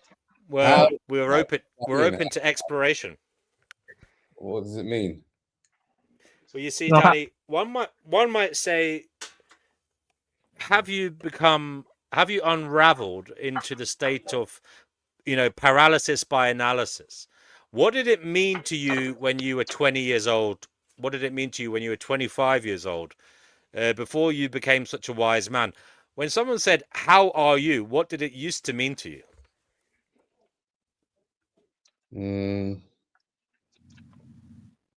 Why is that relevant? Because I'm just trying to see if you've gone too far, brother. If you you have said to you said be, he. if you have to rein it back a bit to try and help you interact with others, because perhaps you've gone too far into your thoughts when perhaps there's no need to. I don't Yeah, really understand what you mean by too far into a person's thoughts. How can you go too far? wait, you're sounding a bit like Jordan Peterson there, social experimentalist. Oh God. There's no need to hit that low. Right. So Jay, can you explain to this this man what I mean by "how are you"?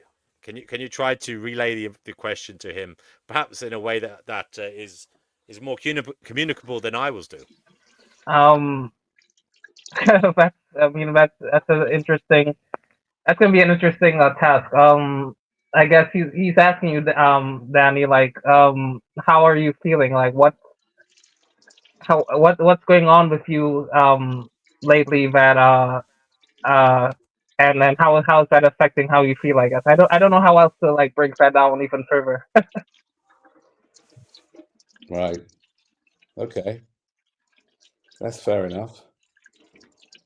That gives me a bit more of an idea. You could also interpret the question as how are you doing, meaning actual in the physical world. Like, Yeah. what are you doing with your Yeah, hand? Well, what are you doing with your butt? Are you sitting? Are you standing? You know, how doing is like a verb, right? To do. So how yeah, are you doing? Yeah, but he didn't yeah. say how are you doing. He just said how are you.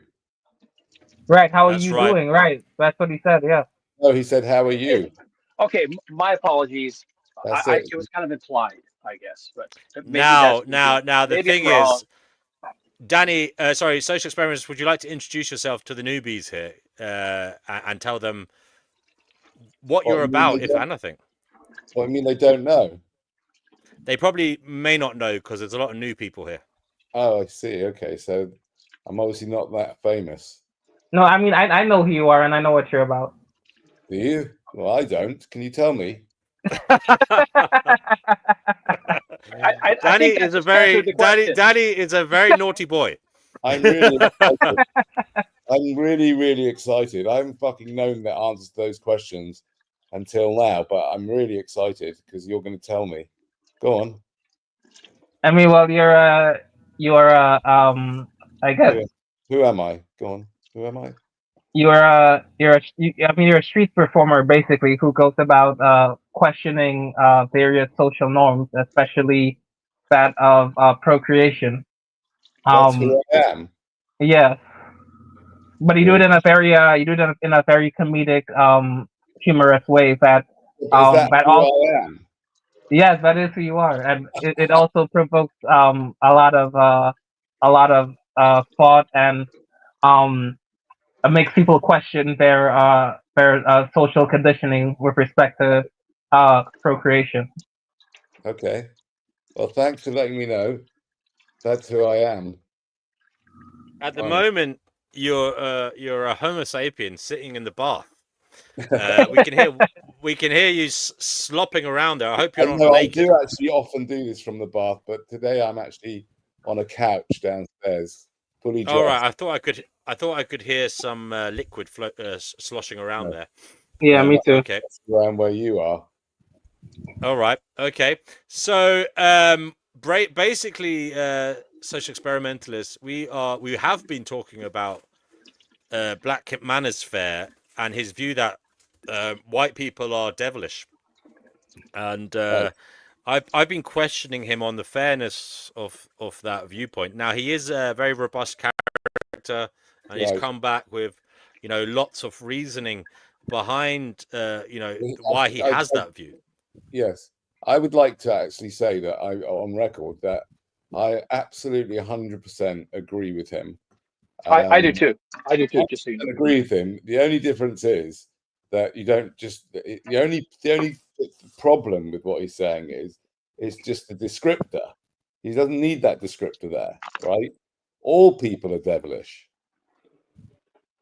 Oh, Yeah, I mean, I you. guess We so. lost you. Can you repeat that? Can you repeat that, please? Sorry. He said All all people are people are devilish. devilish. Just people are devilish. People are devilish. That's right. We are all completely ridden with this devilish thing called our DNA, right? We are all devilish. And Do we especially, all act it out?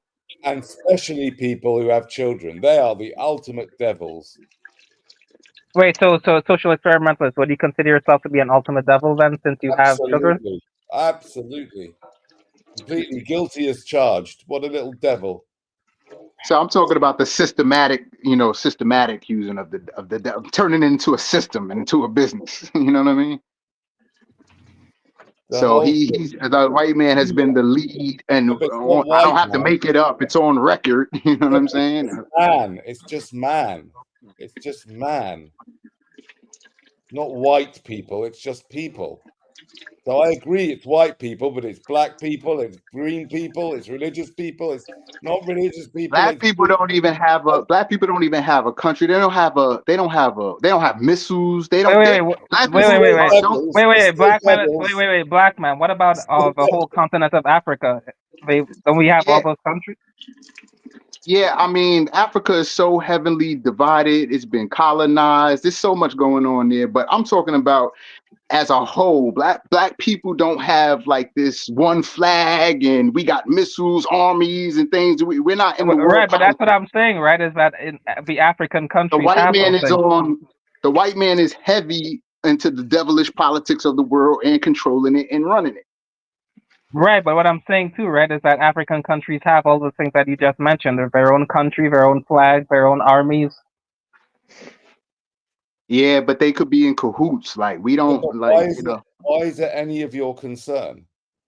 You can't have any. I mean, the questions were brought to me. I mean, it's really not, it's really not my concern. Like, I'm just talking about things because it's like that's completely out of all of our frames of like, there's no way we can do anything about any of that, right? Right. Whether white people or black people or pink people or whether white people are more involved in politics and all that stuff, that's nothing to do with me, right?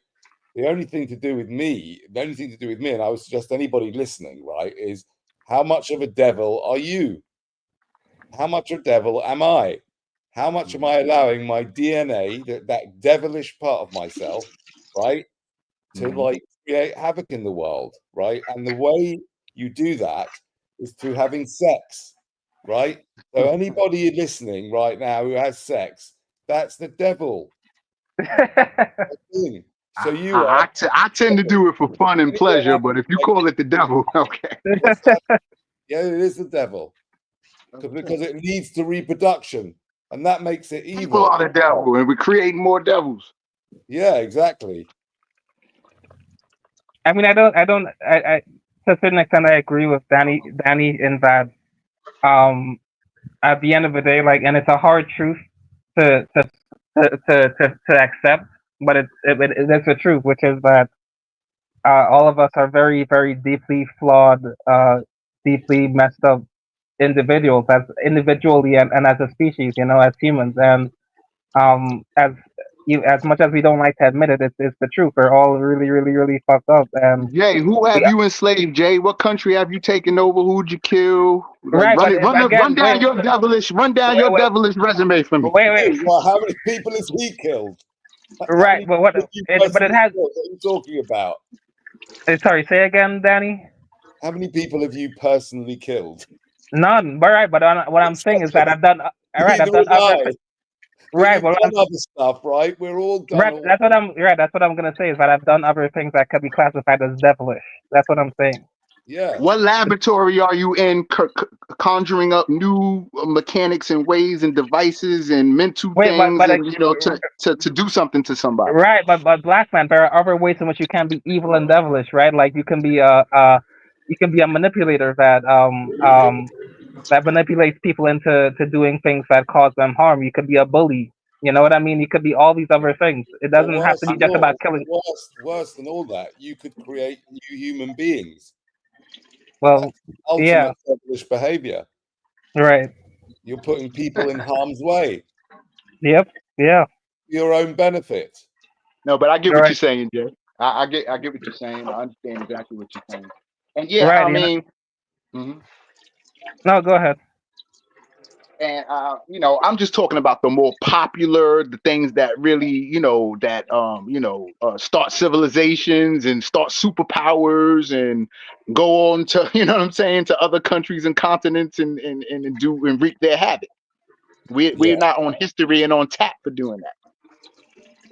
Yeah, but Why still, are you like, separating yourself out because of the color of your skin? What's it sorry, got say to again, do? Danny. What's the color of a person's skin got to do with any of this? I'm genuinely don't understand. Well, it's just the white has been the popular. That's all I was just going off of, the popular. I'm not to say that no other race or, color or nobody else has not done anything. I'm just going off of what we know that's, the popular.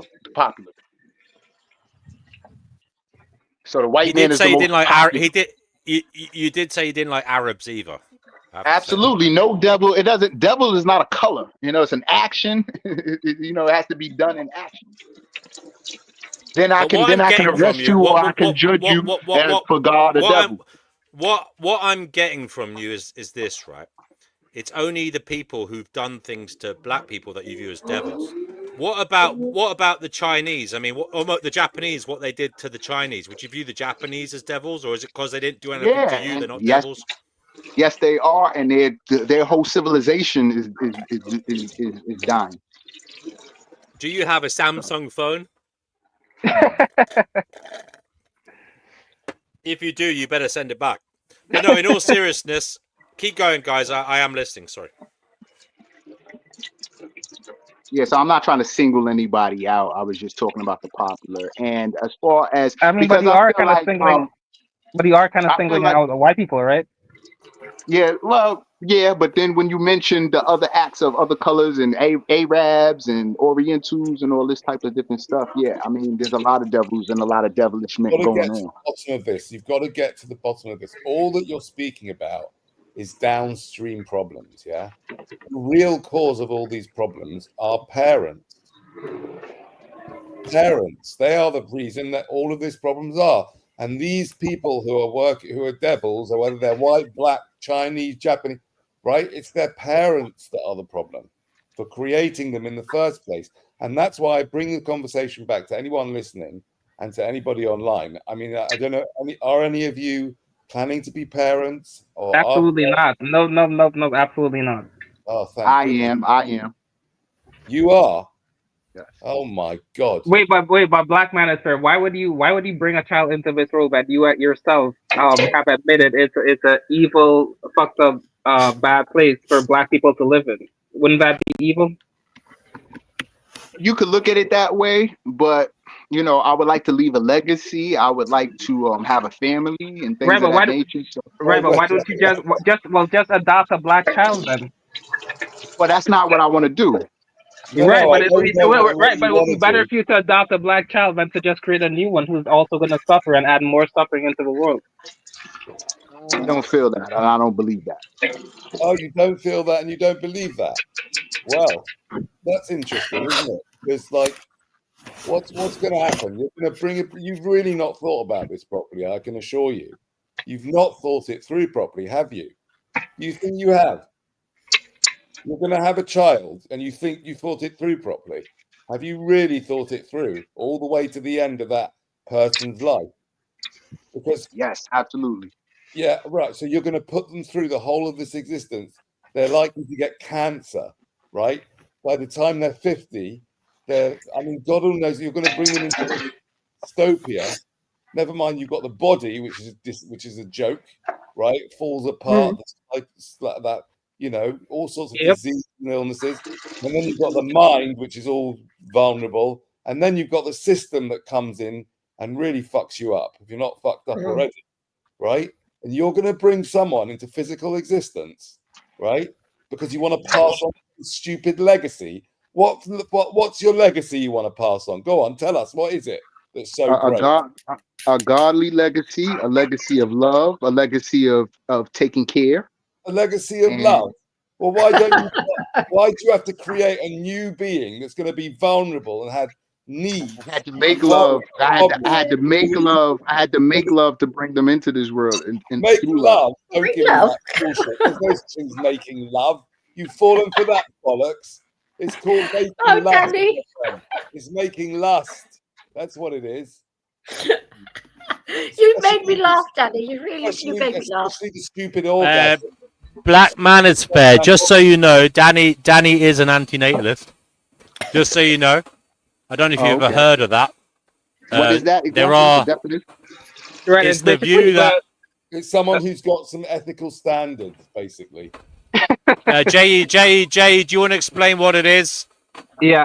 So antinatalism is a philosophy which posits that it is immoral to procreate and to create new life and bring kids into the world of the fact that there's so much suffering in the world and the suffering outweighs the good things in life.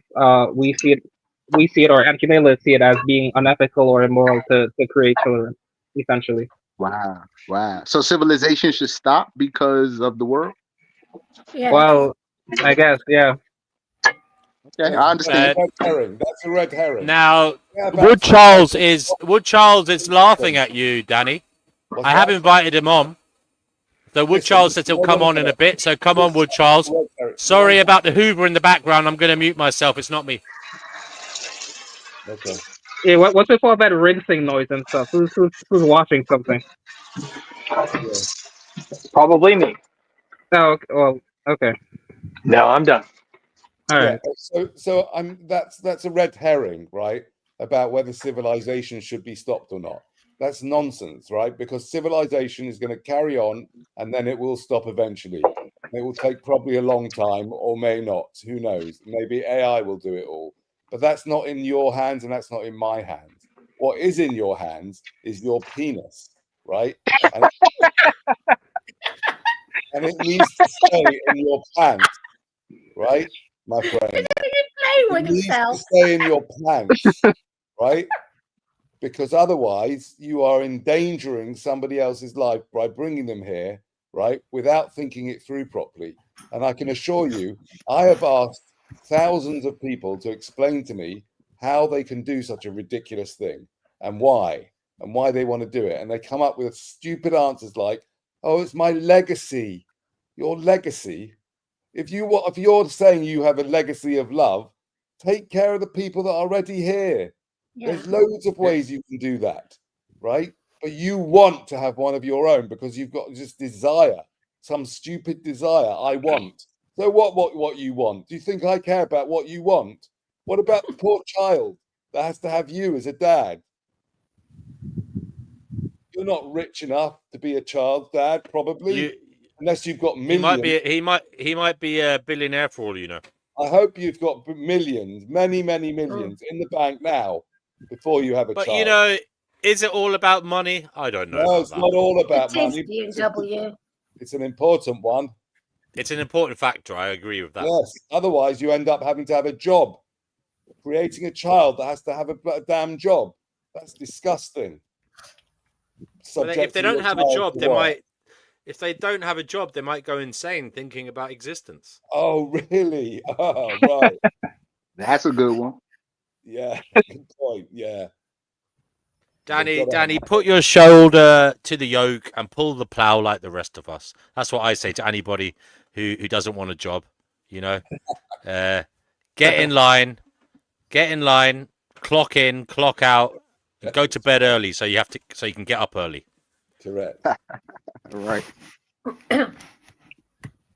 But Danny, hold on a second. You're talking to I have a lot of sympathy for Black Manosphere because he is actually somebody he's been a soldier, right? He has strong opinions based on ancestral trauma, right? And you know, he comes across as someone who is passionate about what he believes in. So there's a lot of things there, you know, I like in terms of he has an opinion, which is good. That's a great starting point because a lot of people don't have opinions. Danny, you, as an aside, you do know that, don't you? You out of all people know that because how much interaction you've done on the streets in terms of how little people think about things. You know what I mean? Yeah. But Black Appreciate the Manosphere compliment. said, Thank you. yeah, Black Manosphere said something earlier in the conversation, which, you know, on the one hand, it sounds horrific, but on the other hand, maybe it's not a bad way of looking at it. And that is that he views himself as expendable. He views men as expendable, and that we are all going to die. And it's just about dying for the right reason, and dying with honor, dying with value to your death, as in that value adding to the greater good, trying to progress society.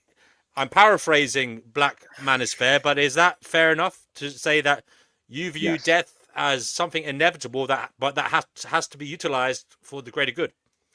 Yes. So in that respect, Danny, social experimentalist, he doesn't view dying as bad. He views it as just an inevitability, and he's willing to wage war against this reality and die with fighting for a better world for everybody. And I'm sure he'll try and instill that in his own children. What do you say to that way of looking at things? I'm going to think about it and come back to you. Okay, brother. I mean, no, I think. Sorry, go ahead. Jay. No, Go ahead. ahead.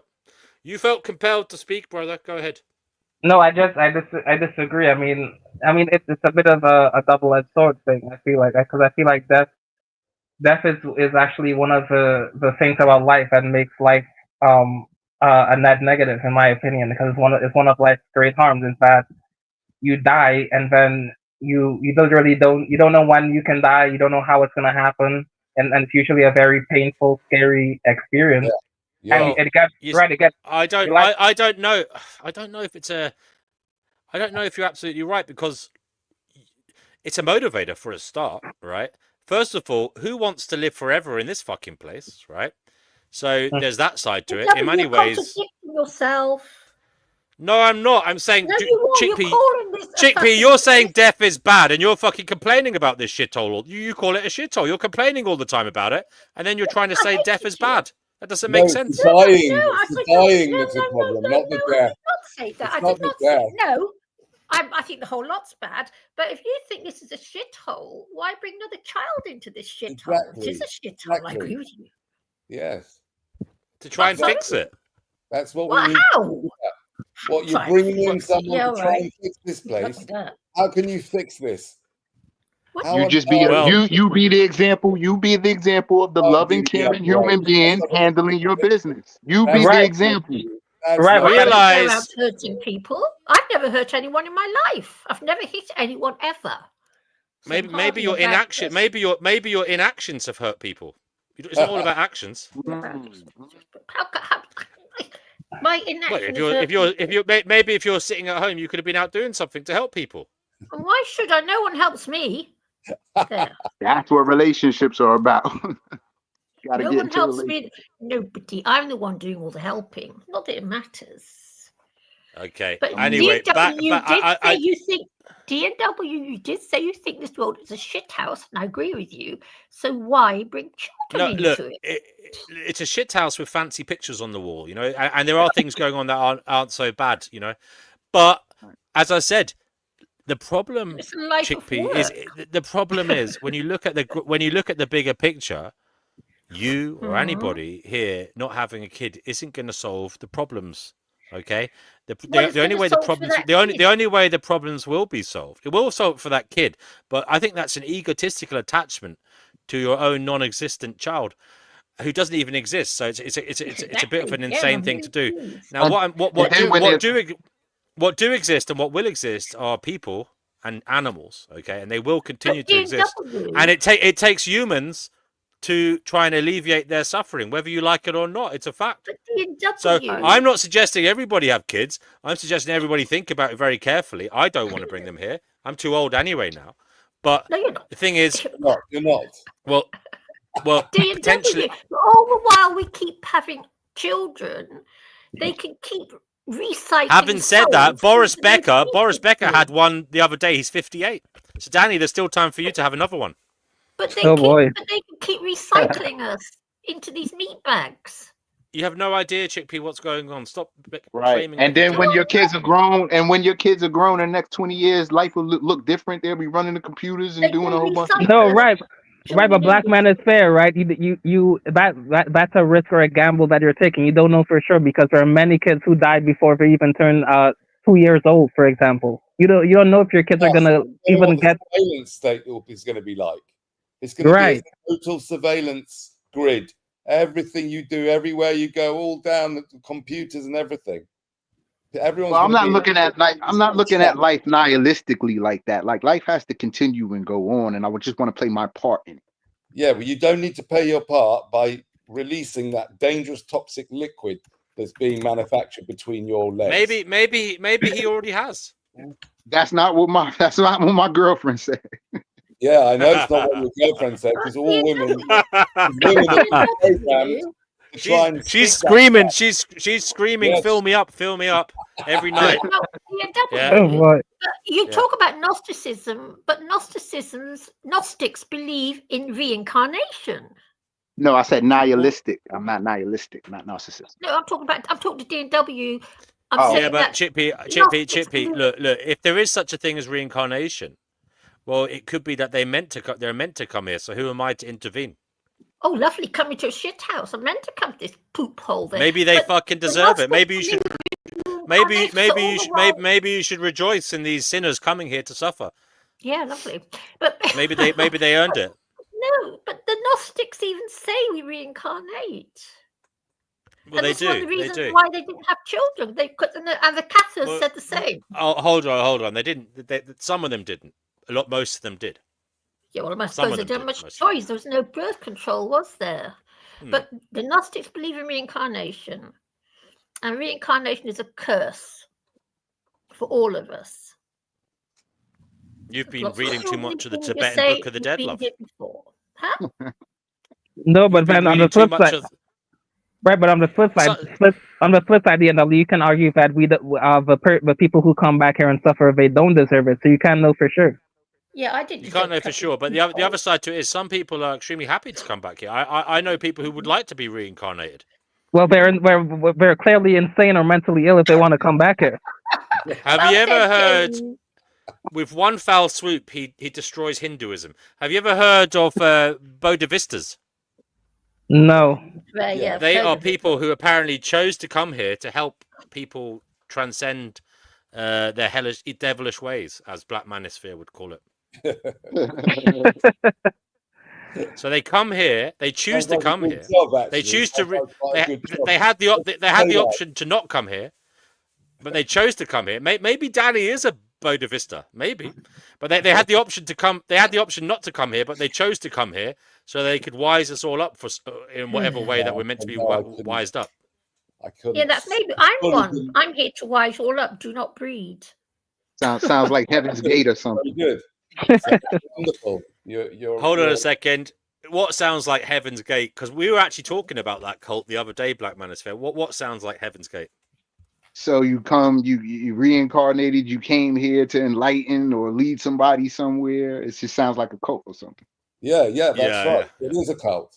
Yeah, I run a cult, right? We're a cult. We're an anti-birth cult. Fucking hell. Right, but he's not lying. He's not lying, you know. Right? He's not lying. And we're all really committed to it. We're all really, really committed to the idea that having a child is an evil thing to do, right? It is really, really dark, and you're basically a completely deluded narcissist. Anybody who wants to have a child, especially if you're a man, you're a deluded narcissist, and you need urgent help, right? And that is our cult, and you're more than welcome to join, or you can get yourself in trouble and create another human being. And then if you think you got problems, then you wait till that happens, and you won't have any time to think about anything or all the nonsense about the white people and the black people. That's not what's important. It's important, as I said to you in the beginning, keep your penis in your pants. Yes, precisely. My parents thought it was all right to go through whatever they needed to do to get me here in this life. So it's all right. I know they did, exactly, which is why you can't trust your parents, right? And if you love them, you're suffering from Stockholm syndrome, and you need a good. By the way, Black Man is fair. The problem with Danny is he is a father, so we can't go at him and say, "Ah, yeah, but you know, you're only bitter." He actually has a wife. He's not an incel. He has sex. He has children. All these things, and yet he still sings these songs of woe. So there is that. He's also somebody who came on this channel and says he had cancer this year, and he got what else happened this year, Danny? You had I got knocked off my bike in a really bad accident that left me in hospital. And Oh no. yeah. Oh wow. Sorry for that. Other than that, the fucker's always coming on reminding us how privileged he is and how great his life is. So, sorry. Do we hate him? Do we love him or hate him? No, we love Danny. We love Danny, but I'm just saying he's a man of many experiences, and he has a good life in many ways. But obviously, this year was probably his worst. Would we fair to say it was your worst year ever, Danny? But also your best year. It is weird because I'm not joking, you, Danny. When you had cancer, you were having a better experience than most people out there. Like, absolutely. I had the best. Tell the others what you were doing here, so that they know what I mean. Well, I turned my back on the established poisoned and burning treatment, as they call it, right? And I just I moved to Cyprus with a friend and my brother, and we just went around from Airbnb, went to this really very kind of, there was nobody around when we got there. It was in May. And we had our own beautiful place by the sea. And every day I got up at 5 a.m. with the sunrise and went for a cycle or a run, sometimes for hours and hours, cycling up mountains and doing really healthy and intermittent fasting, juiced our own oranges, danced, did meditation, did yoga, whatever. A lot of laughter. I was really having that was the most amazing 3 or 4 months of my life. But then I got hit by this thing, by a car on my bike, and that really, really knocked me out, and I'm still suffering a lot from it. Oh wow. Sorry to hear that, bro. Yeah, sorry to hear that. Yeah. And yet, Mr. Black Man, right, or whatever your full name is, right? I wouldn't want this to happen to anybody. I wouldn't want anybody to be diagnosed with an aggressive form of cancer and be told they've only got a few weeks or months to live, right? And I have to try and contend with that and do what I did. Even I did have a great time, but I'm very lucky that I somehow. Was it actually Danny? There must be moments where it was absolutely terrifying. Yeah, of course, absolutely. I mean, and what kind of thoughts went through your head during those dark times, and how did you deal with them? Did you deal with them? I don't know. I'm not sure. I don't know why or how, but the pretty much. I don't know. I didn't really feel that much. I was very supported, and I did quite a lot of laughing about it all. And then I went away, and then I created this amazing life in the beautiful sunshine. It was so hot, and I loved the heat on my face. I was I was out by the sea most days for hours, Yeah, it was there was amazing. And I did call, and Danny, you got to admit, I called it. I said you wouldn't die. Do you remember I said that when you told me? I said you'll be here. And I mean, I'm only 10 months in. Although they said I'd be dead by now. They gave him 5 weeks to live at one stage, wasn't it? Am I right? I'm not sure about 5 weeks.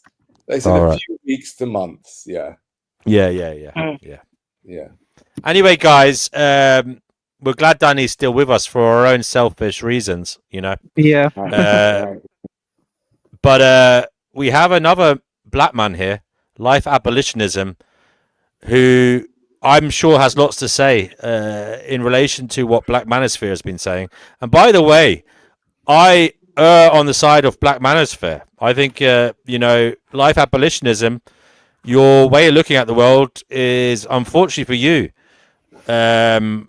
not congruent with having a happy life, and is ostracizing you, is making you angry, and is, I suppose, ideologically castrating you to the degree where you're becoming a man of no consequence.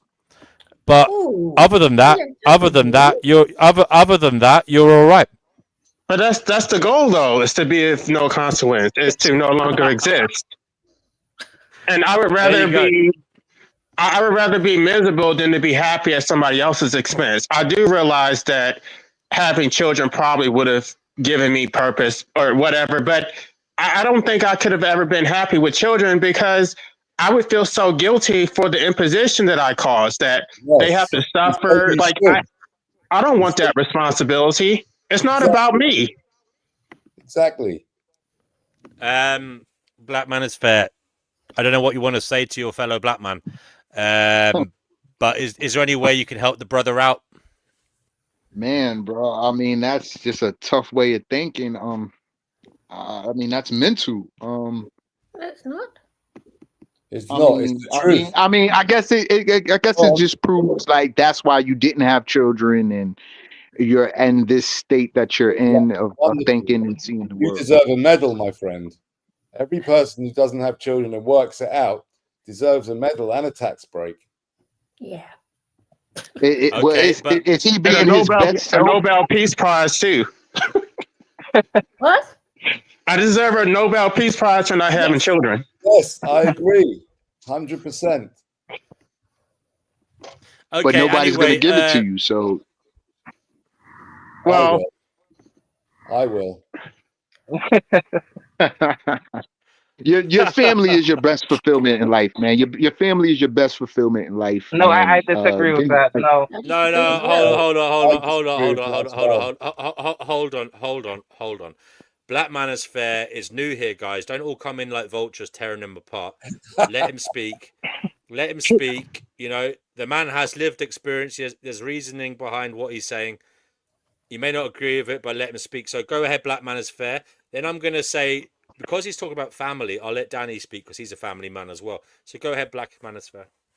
Absolutely, thank you. Yeah, family. We're talking about mental stability, right? We're talking about love. We're talking about security. You find all these things within the family, right? And so that's what we strive to do. That's what we strive to take care of. It gives our life purpose. And without it, we can be some real crazy thinking, type people and things. So, family stabilizes us and it's good for mental health. So I definitely support family.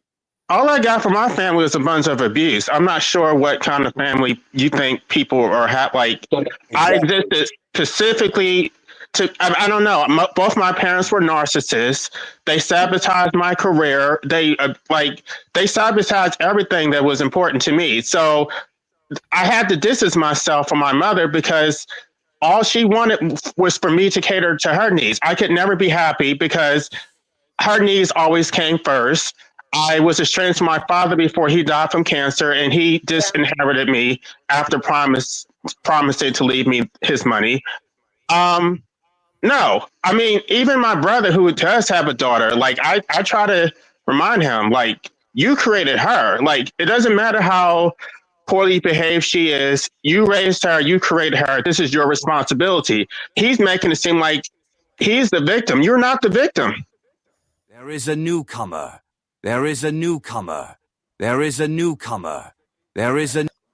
All right, guys, there's someone here called FL. FL, would you like to introduce yourself, brother or sister? Yeah, man, this is the Trail Tinwell, better known as Compatone, man. Y'all, even white people scared of being porn ball? Come on, y'all gotta do better. Hey, man, this is a wonderful topic, man. I just wanted to add in, man. I'm from Florida, the greatest country in the whole wide world. That's my state of mind. Let's go, huh? Okay, brother, welcome to the show, my friend, and feel free to interject whenever you feel compelled to say something. Sorry, guys, as you were, and as I said, feel free to talk. Just wait for someone else to wait for the other person to finish speaking. I know I fail to do that sometimes, but Yeah, I I've got a got a bad habit. I'm I've sorry. obviously got a neurological disorder, so don't base your manners on my inabilities. Go ahead. I have a question for the two black people.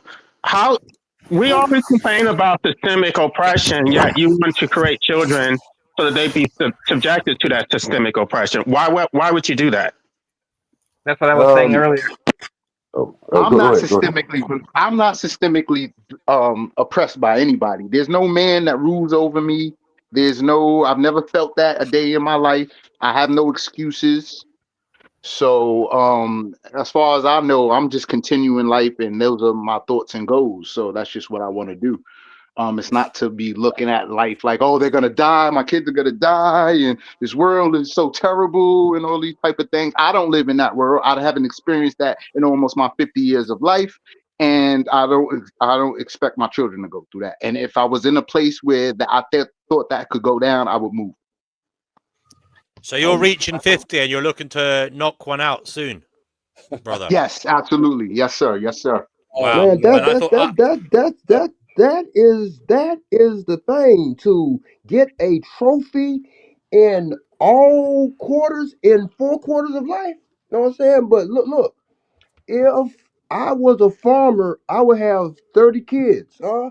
Because of technology, nobody has kids no more, huh? The more technology, the less our services are no longer needed. But hell, that's the other side of the game.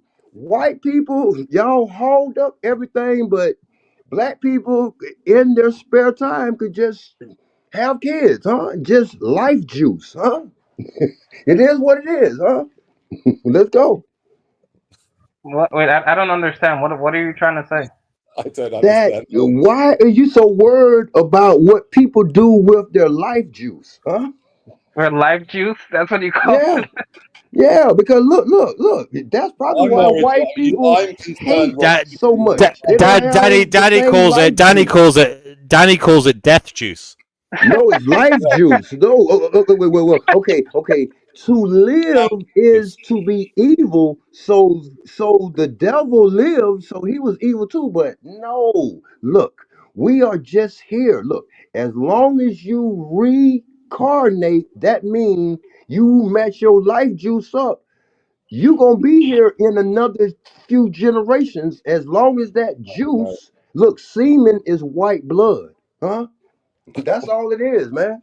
All right, brother. All Um, right. Thank you for that. uh, Thank you for that. Jay, Let's go.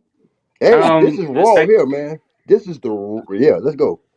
what do you So you're kind of confusing me. Because you just said that to live is evil. So do you believe that it's Yeah, good? look. You spell live backwards and it's evil. So to Yes. live is to be evil, and to be evil is to live, huh? But Right. look, So the right. So in that case, right. So devil spelled backwards is live. So he once lived. right. Okay. So do you believe then that this world is evil and plus we shouldn't bring kids Yes, into the world? yes. Right. So right. This Okay. So world then let has. me ask you this then. So do you believe that it's okay to bring kids into this world then? Yes, that's your life juice. Look. No. Well, how, That's the only wait. Again, purpose wait. for sex is to bring you Jay, back. you're just a big pint of your father's life juice, and That's stop it. fucking worrying Um, about Huh? it, man. You've been soaking, you've been seasoning in other sites generations, huh? You're just a big packet of your father's life juice Yeah, wobbling around, wailing and fucking crying. you're just sexual residue. That's all. Huh? They're not Exactly. That's it. relegating human beings to just I being agree. animals. Like, are we no more Yes, intelligent? we are not animals, so we're not supposed to have sex like animals. Only animals, hound dogs, supposed to have sex all the time, huh? We're Huh? That's smarter the than thing. You animals. supposed to have sex once a year. Know what We're I'm saying? smarter To than have animals. your favorite or non-favorite child, huh? Let's go. wait. What? So wait. It's a special occasion. It's not meant to be. A It's special not meant to be occasion, done. yes. It's not. Look, this man is Doctor Love. You're not meant to be doing it round down the back of the behind the bins in the back alley. Yeah, but ain't You're meant. prostitution the oldest profession? So the second oldest profession is abortion, huh? Thank God Wait, for Okay. wait, abortion. Make Mr. abortion mandatory. Oh, fucking Sorry, say again, Danny. Abortion should be mandatory.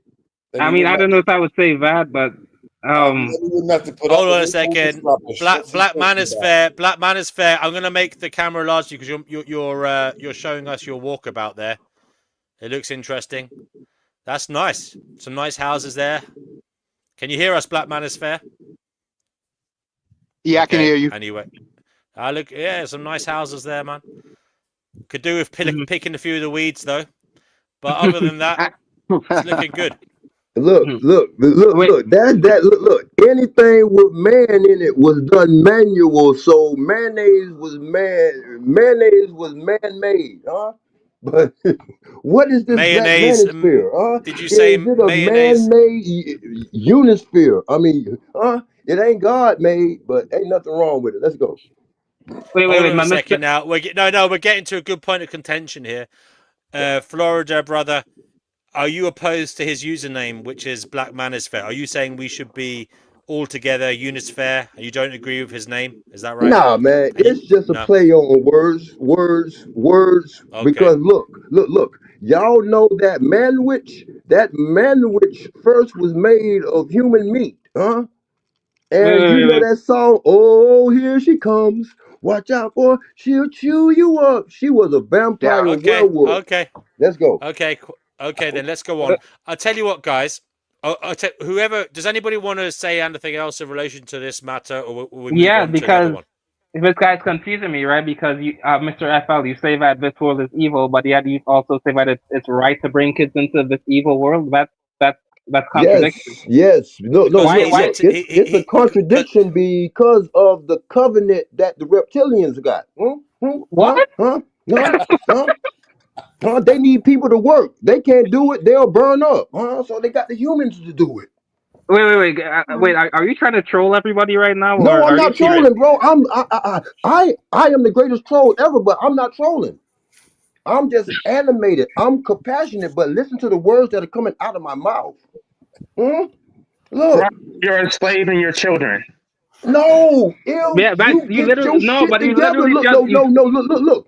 If you get your shit together, you could be like Bill Walton or Bill Gates, or the owner of Amazon. Look, Mr. Jeff you Bezos. gotta look. Your percentages go up. The more children you have, the better you can cash out, huh? Well, I don't know about that. Like, but most people I Yeah, know. But no. Most people I know who have like 5 kids and stuff, they're on welfare. So yeah, I Oh, don't they know what you're want to talking about. be. he's telling you. They took the easy way out. Name one reason to procreate that isn't selfish. See, it's pro. See, it's pro Yeah, life. yeah, It is pro. that- Don't pull out. So you can buy them a Christmas present. Yeah, that's shit. They should qualify for a free Santa Claus shopping spree. That's All rare. right. I tell you what. I want to move on now. I got And 4 that is kids and 6 stepchildren. Know what I'm saying? I'm trying to be Oh Jacob. boy. I'm trying to no. be Abraham and Jacob. Imagine Know what your I'm saying? dad Life like goes this. Wait, on. Imagine Mr. if your FL, dad, but Mr. FL, imagine if but your dad you going also on just like this. wait. What do you say, Danny? I said, imagine those poor kids listen if they were listening now and they heard their dad rocking on like this. Shit, be better than us. Huh? I have a I'm gonna tell my kids to be Embarrassing. nerds, be squares. Huh? direct question for you. What would your response be if one of your children specifically told you that they did not enjoy life, and they did not feel that it was a gift, and they didn't want to exist? What would your response be? My oldest feel the same way that I feel. She want a new family, but I told her, man, the grass ain't greener on the other side. That's my kid. I feel the same way. Those are your kids; they're your property. Yeah, they're my property. Yes. Right? Wow. Yeah. He's telling you everything that you need to know. Yep. that's his And pint. Mr. That's his pint of life juice waddling around. Hey, that's the karma because my dad and his dad and all the dads probably felt the same way. I mean, them I hear you. look, the firstborns are always like the misfits, huh? Huh? Huh? Look, my mama, I'm the firstborn, but she got with the second, and oh, it's all love. Huh? My dad, the firstborn, his mama couldn't stand him, but met All right, that brother. right man. So most of the time, the virgins be those firstborns be virgins, huh? Huh? That portal not seasoned, or or the woman's intuition ain't seasoned, huh? Wait, what Okay, do you mean it's okay. not? I What? refer to it as a hell portal. That's how I refer to it. Portal, yeah, ain't pussy portal, Fuck. huh? I don't know now pussy that's bedridden like that, huh? Huh? Prostitutes portals stay mobile, huh? They're portable, huh? It's a It's portal. a portal that's getting hit in a pissy portal right now, and she love it, huh? Both sides love it, huh? There you I'm go. gonna There mute you go. up. All Let's right, all right. I go. tell you what, This is guys, so guys, goodbye guys, now. guys. Hold on a second. Your stream's going to be banned. We can never. What'd you say? I think your stream's going to be turned off if you're not careful No, on no. YouTube. Oh, It's this okay. is what you wanted, man. This ain't that safe spiritual sissy talk, All right, huh? all right, all right, all right, all All right, right, all all right, right, all all right. right. Yeah, man. This is America. I thought Listen, listen, across the listen, listen. pond. I have to mute him for a second. Sorry, Florida. Now, I want to ask you guys about the, I suppose, near-term future within the next 5 years. What way do you see the world going? And then we'll go on to within the next 20 years, and then after that, we'll go into like long-term views on the world. Okay, let me So, answer real quick. like It in the depends next on five how years, Florida. fast the. I'm muting you for a second. So I want you to tell me, Florida, about the next 5 years. What's going to happen in the world? Go ahead. Okay. You ready? Okay. That quantum technology is knocking right on the door because a couple of months ago they finally got the science and everything together where they could harness the energy from the sun and the stars dying Okay. stars. So our services are no longer needed like that. But yes, the next 5 years they gonna have some type of quantum nuclear fusion energy, that new clean energy. Okay. And is it going to be better or worse? It's gonna be the okay. The front of the store is always is clean and all that, so it's gonna be lovely. But the back of the store, that clean, they could shut that. They could turn your power off quick, huh? So they're Okay. gonna be able to control things just like the Lord of the Rings in that movie. There was a Palantir, the Seeing Stones. That's going to be hooked up to the next technology, that big brother. Everything is going to be in the Lamb's Book of Life. Let's go. Okay, brother. Mute yourself, please. We're going to life abolitionism. What's life going to be like in 5 years' time on this planet? Well, I think that a lot of jobs are going to be gone. They're going to be replaced with AI. There's going to be a lot more authoritarianism. The government is basically going to become a police state. We're not going. Our privacy rights are going to be abrogated. We're going to. I think that the economy is going to be destroyed. I think that we're basically. I think they're doing it intentionally, so that we'll be more dependent on government. And I guess they're going to usher in a new way of living. We're not. It's not going to be democratic at all, because our labor is our leverage. And so, if you replace our labor with AI, then we become expendable, and they don't need us anymore. So, all these people who are having children, they're going to be the most vulnerable because they're going to be the ones who are going to capitulate in order to feed their children. Okay, Chickpea, life on planet Earth Just in think 5 years' time. What do you think it's going to be like? Well, you know what I think? I think we'll all, those of us that are still alive, because I think there'll be a civil war, especially I'm talking about within the next 5 years. Yeah, 5 years. Those of us that are still alive after the next 5 years, I think we'll be hooked into AI, whether we like it or not. I think it's going to be civil war in Western Europe, a nasty civil war. So I'm not looking Okay, forward to now, it. all right. Well, social experimentalist, I know you're going to say to me, "Oh, this doesn't really matter. It's a non-issue compared to the real issue." But just out of interest, what do you think the world is going to be like in 5 years?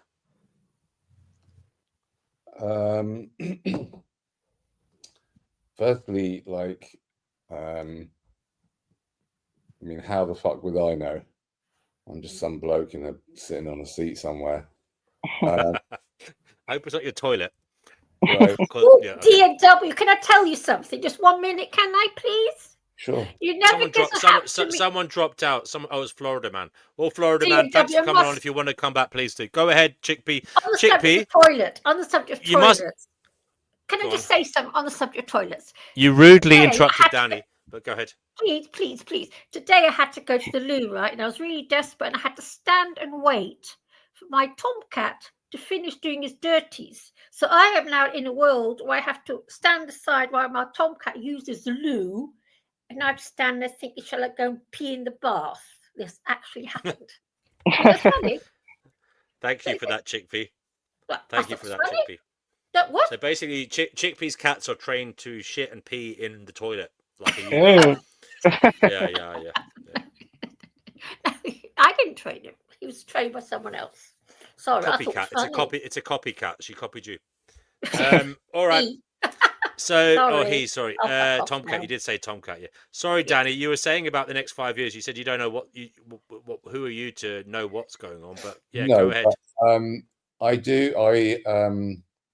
I'm basically hoping that the elite are going to use AI and make AI into a scapegoat, sort of, and then and probably do the most compassionate thing, which is to end the lives of around 7.5 billion people in just like in a moment. They'll have the technology to just end 7.5 billion people's lives in a moment, just pressing one button, and they'll all get pulverized. Yeah, no. They'll But just be what if that's your view? Why keep 500 million around?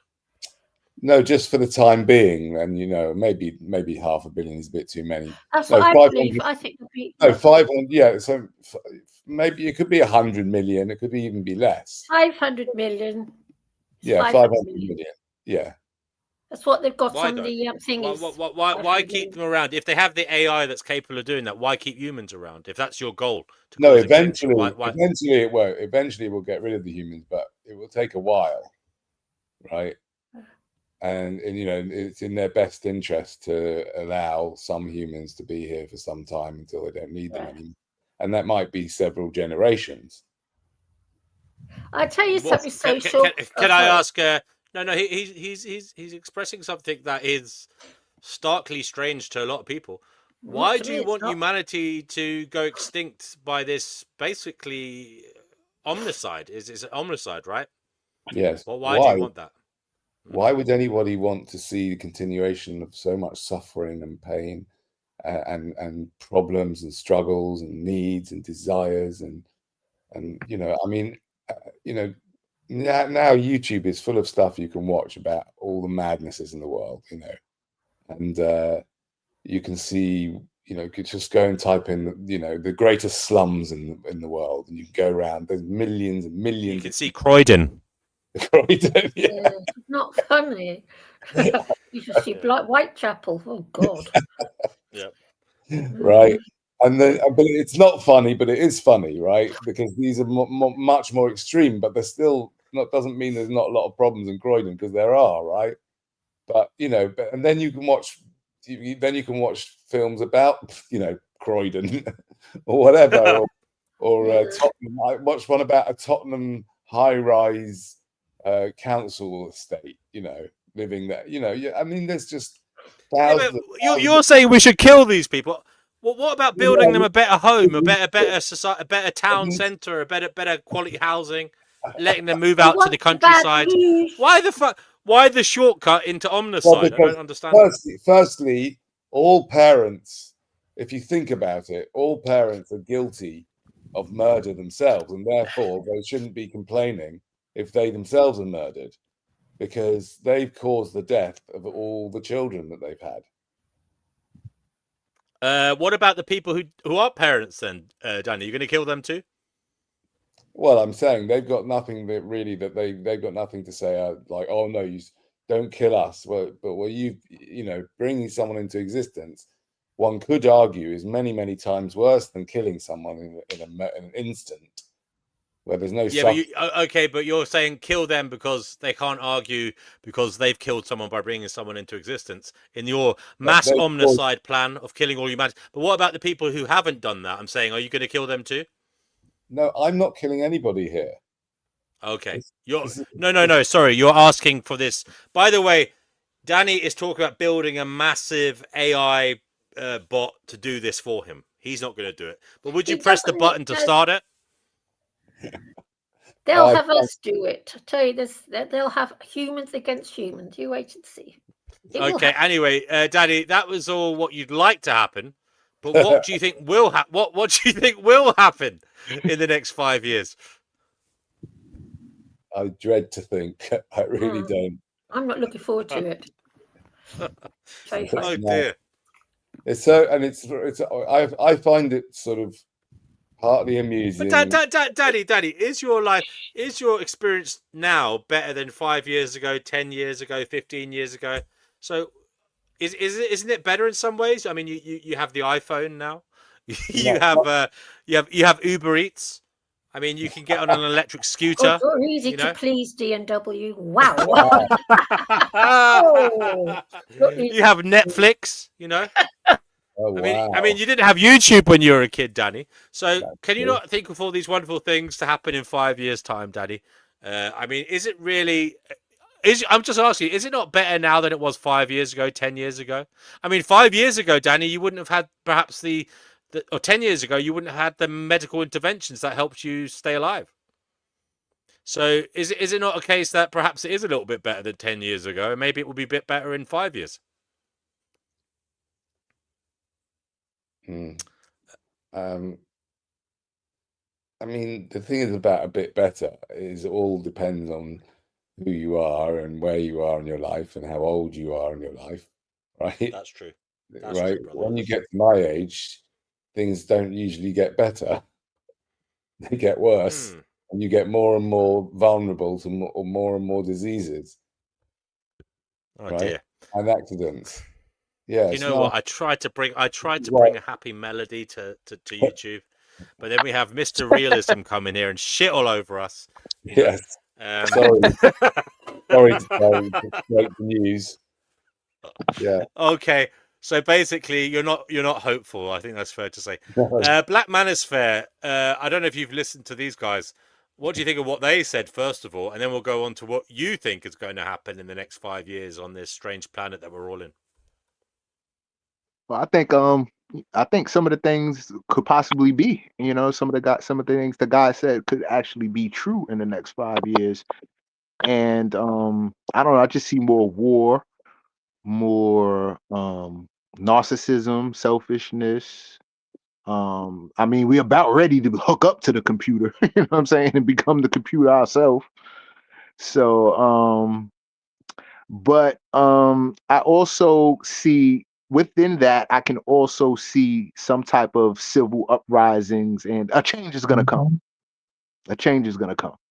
So yeah, I could just see things getting worse, but then on the opposite side of that, getting better. Okay, that's in the next 5 years. What about you, Jay? Yeah, I agree with a lot of what life abolitionism said. I think that within the next 5 years or so, I think that we're gonna lose our rights and our privacy and freedoms even more to the point where we're not gonna have any privacy whatsoever. And I think they're gonna install the whole digital ID thing, which is gonna track all our movements and dictate whether or not we're able to participate in society. And I also agree that I can see AI and robots taking over most jobs and leaving most people jobless. And basically leaving us, I guess, leaving most people without a purpose, without a way to make money, and then making us. Do you really want to stack shelves in Walmart? No, I don't want to. What I'm saying is that the alternative, I think, isn't going to be that much better, and that I think that the Walking elites. around. Wait, what do you say? You kind of cut Walking out. around doing anything you want whenever you want with universal basic income in your pocket. Walking No, around that's doing not. whatever you want whenever you want. No, you don't think No, that's I going to don't happen? think. Oh, you believe in 15-minute cities. You believe in 15-minute cities. You think that's Yeah, going to be a thing, don't you? yeah, because Yeah. I don't see the elites wanting us to be happy like that and have that sort of freedom. I think it's gonna come at a Why very not? Why not though? Why not? Out of interest. because the people that run this world are psychopaths and sociopaths. They don't give a crap about anything or anyone but themselves. So I don't think they're Well, like these are literally the same well, people that instigate and profit off of all the various wars that have happened all throughout history. So I don't see them wanting to make most people happy and give us all this freedom to do whatever we want. okay. I tell you what. You raised an interesting idea here for another topic to talk about, guys, and that is the digital ID system that seems to be coming in all over the world. So perhaps we could go around the houses talking about that. We'll start with life abolitionism.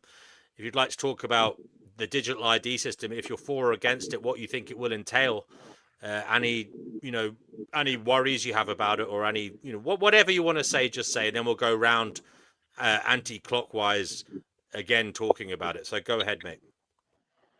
I'm against it. I mean, you're not going to have any privacy. They're going to track everything that you do. They're going to penalize you for expressions against the government or any like they have already implemented it in other countries, and they get a social credit score based on like their shopping habits and do they play too many video games or watch porn, and so you're not going to have any individual rights. It's just going to be what serves the greater good. The individuals are going to be sacrificed. And if you're not a free thinker, you can just go along with it, then you'll be fine. But if you actually want to be free, you're screwed.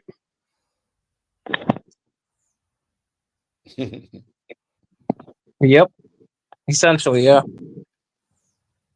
If you're not gonna let anyone, but no one is gonna be free anymore. Like you're not gonna be able to have your own opinions or say what's on your mind without there being some form of serious like legal consequence for it.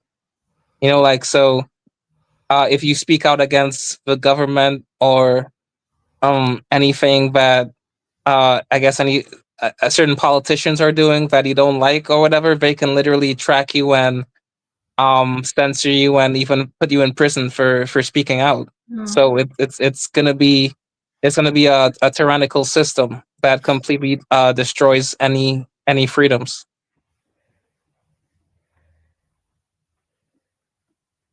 And not only Okay. that, we're gonna be able to dictate if you're able to participate in society, right? Because I'm sure once you sign up for it, you're gonna have to like sign up to accept a whole bunch of other like laws and rules and stuff, like getting vaxxed and all these different things. And if you refuse to do that, you're not gonna be able to like get a job or buy food or or have housing or any of these things. So it really is it's gonna be something extremely tyrannical and fascist. And it'll be impossible for civil war because they'll know everything. And then they'll also have drones to take out the people who are trying to start a civil war. We are entering into an age of abundance and peace. Yeah. Now, Divine Hazel says, we have been out of the Piscean age, which was the Iron Age, and now we're into the Aquarian age, which is all about humanitarianism. There you go. So she's hopeful. I mean, I don't see much humanitarianism going on right now, but exactly. What are you going to do about it? What are you going to do about it? There, You know what but I mean? there You're is nothing complaining I about can, all what this. there is nothing I can do, DNW, because at the end of the day, most people are very selfish, and as Black Man is Fair said, No, they're don't be such a no, negative no, but it's the asshole. truth, though. Most people are becoming very narcissistic and very selfish. So What there's about no trying to inspire some autistic kid in his bedroom to do something about it? Because they're probably the only people that could actually hack into the system and change it for the better, right? There is no, still hope. I think the world will be saved. I think everyone talks about the Messiah, right? As if like it's Jesus or the Jews. I don't know what their Messiah is going to look like, but I think it's probably some fantastic autistic person sitting in their basement, and they're going to come up with something to hack into, the system and create abundance for everybody somehow or other. You know, do you not think that we could persuade some genius to do something about what might Ooh, happen otherwise? no, because the elites, I'm sure they have everything protected, and they're too smart to let something like that happen. It's not going to take I one want to person. bring in Cougar Duma is perhaps, as far as I know, the only person here who has experience of working with computers. Cougar Duma, what would you like to say about digital ID? And would you like to say anything about all these doomsayers here? And are they right or wrong? Sound check. Can you hear me? Yeah, you Okay. sound good. Yes, brother. Okay, good. Yeah. Well, the computer thing is, of course, it's fraud, right? Sometimes we're getting really amazing benefits from all that, but as with everything else, literally everything, every technology we've ever come up with that was significant, it really depends on what the end uses are, right? So everyone's got a cell phone, and there's some paranoia about what are they doing with your phone when you're not using it? Are they tracking you? Are they chipping you? Are they okay? So there's a lot of I would how to put this. There's a lot of realistic concern about this, meaning it's not off the wall. It's not conspiratorial. You're not wearing a tinfoil hat if you are concerned. And that said, most of the things that people are concerned about with technology are not actually the concern. Who was it? Global Solidarity just said about the digital IDs and stuff like this. 15, 20 years ago, people were talking about, oh, you'll have a chip. It'll be embedded in your skin. And that's going to be the mark of the beast. And people were saying later that everyone's going to be fingerprinted. Your iris is going to be part of your identity. You'll have to submit to an iris scanner, because none of this stuff developed, right? And none of it happened. And you can still be concerned about the chips and Bill Gates and chipping you with vaccines and terrible conspiracies. But on a point I was trying to make yesterday, you're already cooked. They don't need to do any of the things that people still natter on about. You're cooked, and you've been cooked for 10 years. They have you. That's all I can tell you. They've got you. Yeah, They know everything about you. Everything. They even know your thoughts. That's why Facebook can convince people to vote a certain way. They don't have to chip you. They know you, and they know what words motivate you. They know to the level. This is truth. This is not tinfoil hattery. Okay, I wrote the code. They know the words you use in conversations, and which of those words are hot button issues for you. They know your word cloud. You have a word cloud. I do. Everybody does. They know statistically how you're going to react to any topic, anywhere, anytime, including topics you've never been exposed to. They've got you. Now, if that's a problem for you, then you have a problem. And if you think you're going to avoid it by not getting chipped or not having a vaccine from Bill Gates, you're mistaken. Gooey, hooray! They have you. So all the things you might want to think about are being a problem. Okay, fine, maybe. But your problem now is that you're in the system. Now, can they use that against you? Absolutely. Can they use that to criminalize you? Absolutely. Can they use that to find you anywhere you are on the planet that has a cell phone tower within a quarter of a mile of your location? Absolutely. Can they swoop you into a black windowless van and carry you off to some place, interrogate you based upon your word cloud, based upon your posts on Facebook? Absolutely. Is that a problem? Well, it's reality. It's real. It's not future. It's not science fiction. It's not Bill Gates chipping you with a vaccine. It's already done, people. It's done. There's a company called Palantir, which is a word borrowed from J.R.R. Tolkien's fiction, fantasy fiction, about being able to see and know everything. It's a technology in the book. Palantir is now a company headed up by Peter Thiel. Peter Thiel is one of the most famous, the most devilish, to bring up a topic from earlier, the most devilish of the tech bros. His buddy, his acolyte, his Sith Lord is J.D. Vance. You're cooked, people. You are cooked. And if that's a problem, then you've got a problem. If you want to be afraid of Peter Thiel and J.D. Vance, okay, be afraid of them. But it's a done deal. It's already done. It's been done for years. I wrote the code. I didn't write the code in Palantir, but I was an early worker in this field.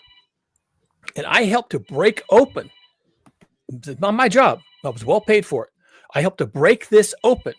And I know exactly what they're doing. I know exactly how they're doing it. I'm done. I have a question for you, though. I have a Wow, question. that was quite impassioned speech there, Cougar Duma. I've never felt so, impressed with being told I'm cooked before. I tell you, B&W, have you never noticed when you're online sometimes that the system knows what adverts to throw at you? Yep. You notice that? Yep. Yeah. Can I ask? I do. Increasingly, it seems to be listening to what I'm saying in conversation and then showing me ads and stuff. Yeah. Cougar, if they know that we're cooked, why are they encouraging people to procreate when they know that there is no future? Oh, the loose, dear, the loose. Well, those two questions are what we call in engineering orthogonal. They only appear to overlap when seen from a certain angle. That's your angle. But for me, they cross, but they don't intersect. Cougar Duma, not only are we cooked in that sense, but I think we can move on to your main topic of, you have many topics that you're knowledgeable about, but global heating. There are new people here.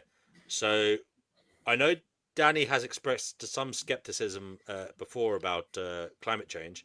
Now, you talk not about global climate heating. change. No. And not about climate change, about what's causing it and what can stop it. Okay. Yeah. So he's skeptical about what's causing it and how we can stop it, if we can stop it. But Cougar Dima, would you like to get back on your soapbox now and tell us whether we're cooked or not in relation to global heating, the changes in weather and climate? Okay, yeah, I'm willing to address the topic. And also mention your book as well, because he has written a book, guys. So I would urge you all to have a look at that on Amazon. Yeah, and I can intersect that topic of my literature with my other content delivery mechanism, which is my YouTube site. You can find it under Cougar Doomer. And last night I did a 2-hour discussion. Well, it's just me. Okay. A 2-hour lecture. I gave a 2-hour TED talk on the intersection between, I even titled it Cage Match, the intersection between global heating and artificial intelligence, because I belong to two communities as a technologist and as a scientist, a biologist.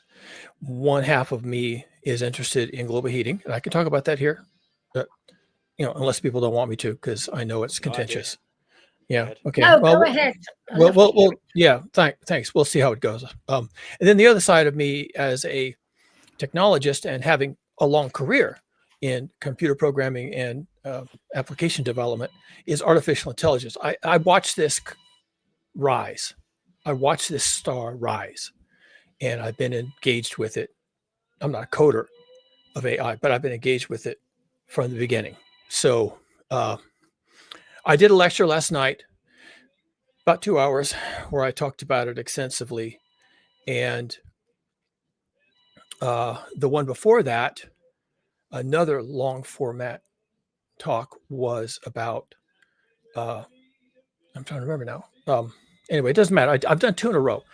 And I was just about to sit down and do a third right now, and I checked in with you guys. So here we go. So there's a lot you could say about global heating. I will say right away that the term of art that I use and should be used is not climate change. That is kind of a diversionary tactic on the part of basically the Chamber of Commerce, is to talk about as climate change. It's global heating. It's physics, and that's the physics of it. And that's what's happening. We know it's happening because of instruments that measure temperature and models and such not that predict what the temperature ought to be. And then we measure it. It turns out it is. So we believe we understand the system well enough. Well, we have a cat. That doesn't look very happy of a cat. If that was me, I'd be wondering when will be my first opportunity. Well, why should he be happy? He's just heard he's just heard he's cooked. But okay, go ahead. Sorry, Cougar. I have a question quickly to ask you. Okay, wait. My wife has a question. Hold on. No problem. We'll just wait for dear. you to come back. I'm just trying to get you off screen there. Yes, I know. 1 second. I don't know how sorry, bear with me. To show what's his name, the cat. You know, he's got a cat as well. I don't know. I saw it. Sorry, guys. My wife had a question. She's working on some projects and needed my input. So all of this is very contentious. I'll have to say I'm really reluctant to bring it up at all because I know it's going to set people off. I don't want to set people off. I'm not interested in setting people off. I'm not provocative. I don't want to engender conflict or. Please tell us what it is. I don't know what it is. Can you tell us? Yeah, sure. So it is, global heating is a manifestation, kind of a second order manifestation of something that is happening in the Earth dynamic system. The Earth dynamic system is very large, very complicated, has many subsystems, hydrosphere, cryosphere, atmosphere. And the secondary manifestation we're seeing is overall global heating, it's right there in the name, of the planet, primarily the hydrosphere, the oceans, the cryosphere, the ice, and the atmosphere. And the cause of the heating is enhancements to the natural and very important greenhouse effect. And the greenhouse effect is being enhanced by CO2 emissions and methane emissions and nitrous oxide as well into the atmosphere by human activities. Sometimes by nature, like a volcanic eruption will do it. But a lot of the impacts to the greenhouse effect are happening because of humans. It is easy for us to add greenhouse gases that enhance global heating by burning fossil fuels or through land use. So when we burn down a forest, all that carbon is emitted into the atmosphere, and it stays there for hundreds of thousands, if not millions of years. It is added quickly through human activities. It is removed slowly through geologic processes, geologic time.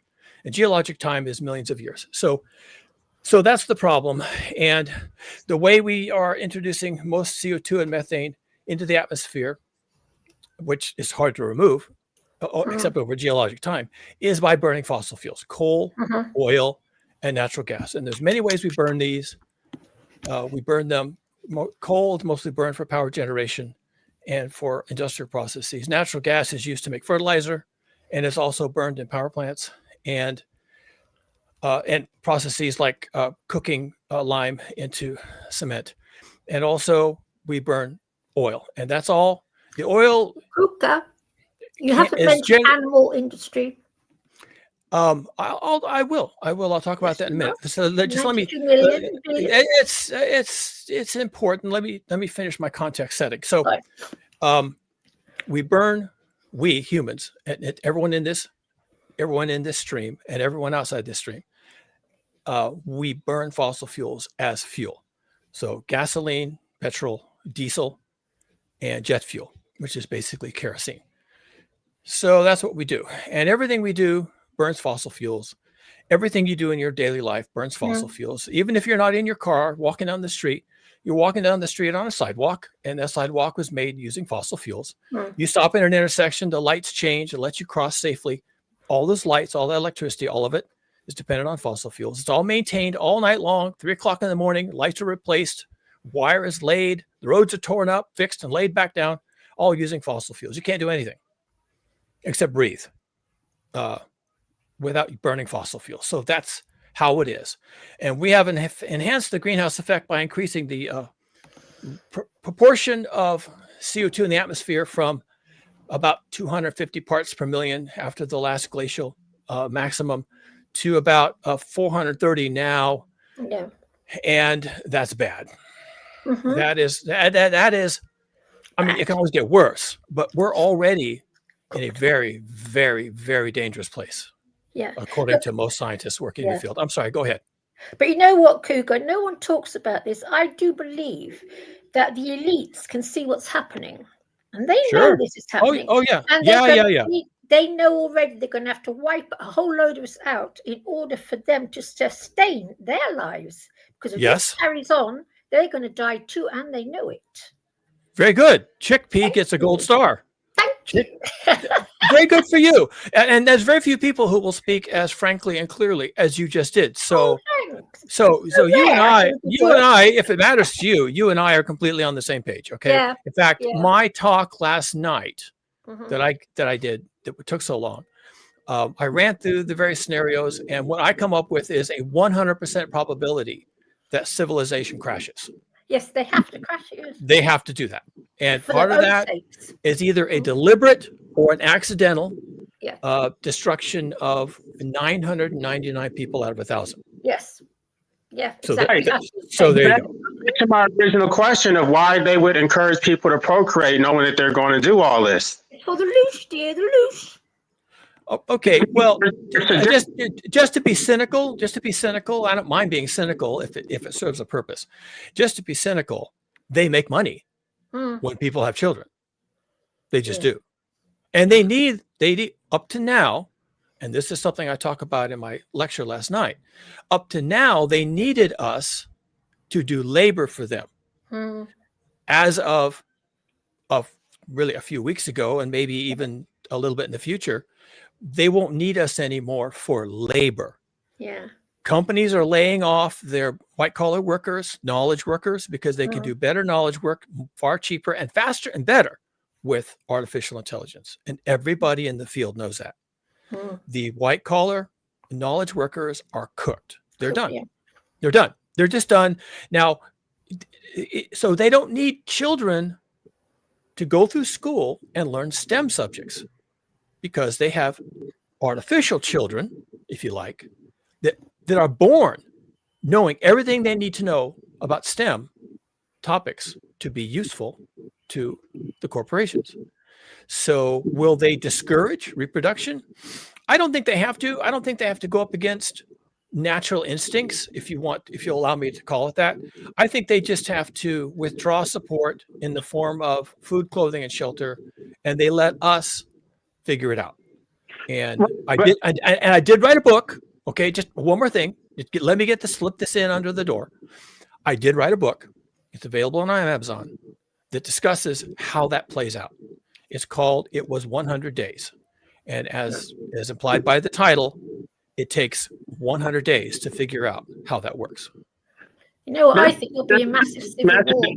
Because J.D. Vance and Elon Musk are explicitly telling people to have more children, and they know that there's not going to be any jobs. They know that they don't have a future, and they're trying to shame people who are cat ladies. It doesn't make any sense other than the fact that they would be sadistic. That they actually want people to suffer. Okay, or it could be too bad.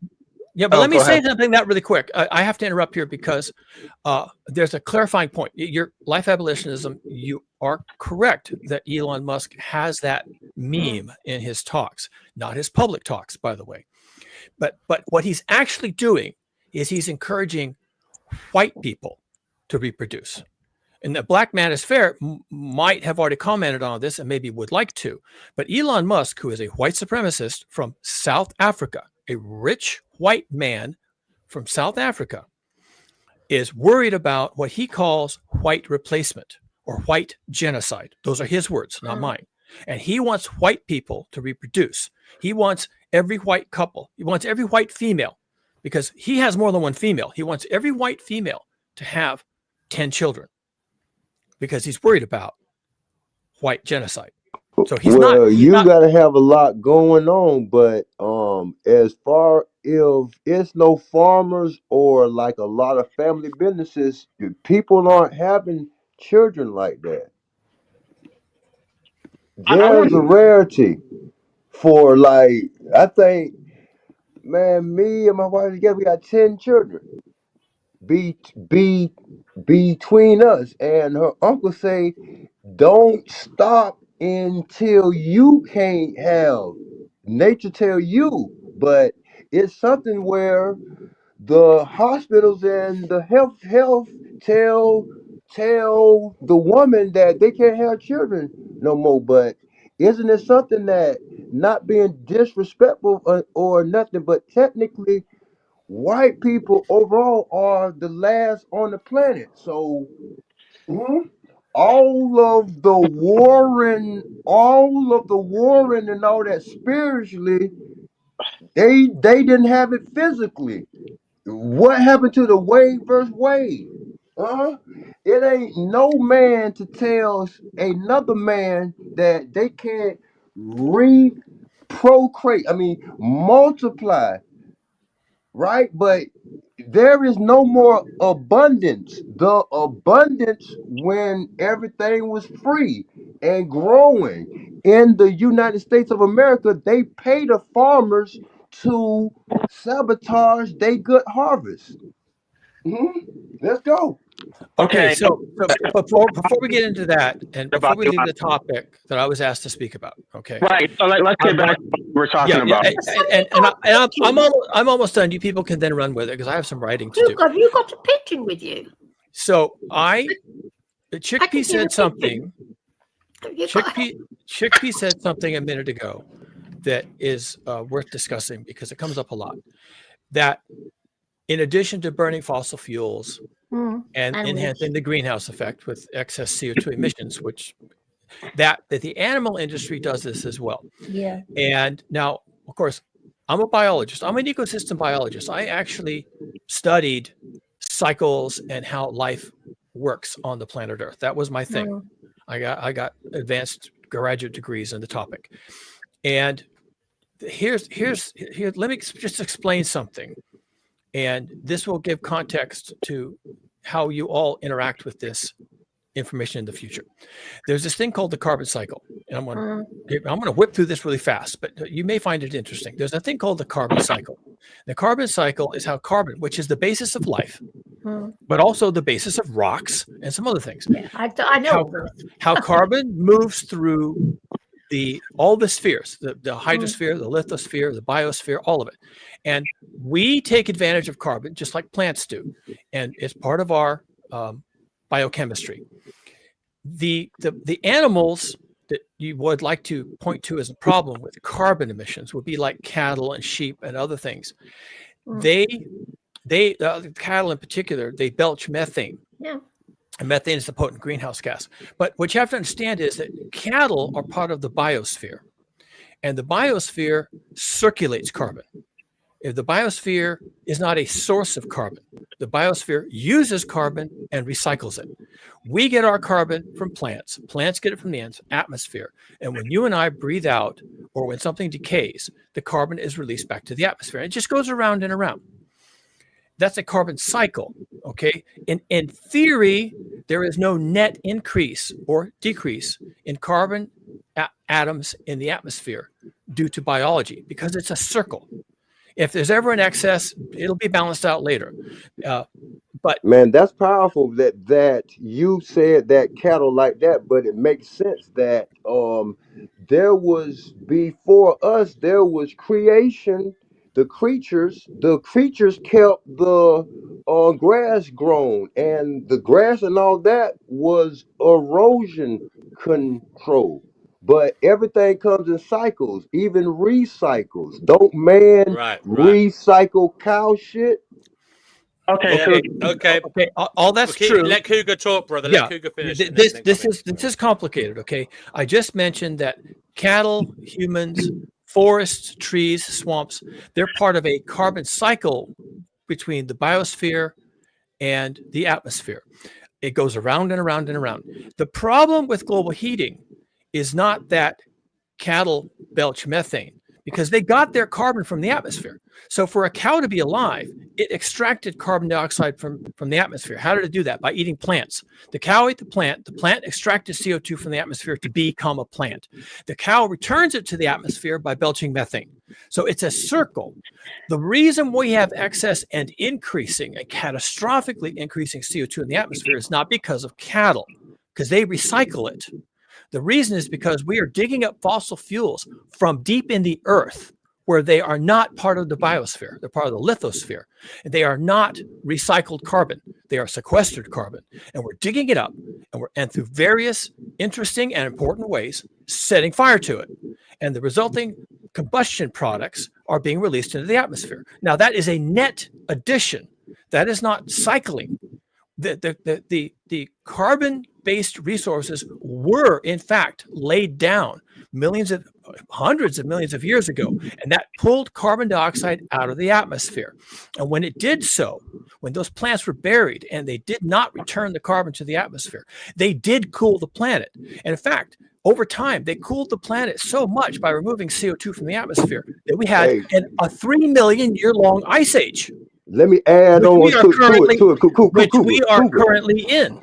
Cougar. Yeah. So that is the cow that jumped over the moon because look, you said Oh Lilith, my so goodness. that's Mother Nature. That's Lilith. But What do I you what didn't is know until that man-made thing came through North Carolina that is the biggest stockpile of Lithuanian in the whole world. So Lilith always been there, huh? wait, but so will you please stop interrupting Cougar because No, some of but the I stuff wanted you to add in, bro, man. Stop it, man. This is not in no, but All right. We need 1965, to add man. an I was keep agenda. born Hold interrupting and you're on. then. not Hold even on. making any damn sense. It is making sense. It's above your pay grade. You know No, it's not Lilith? making any sense. Do you know Lilith? You probably some kin to Lilith, huh?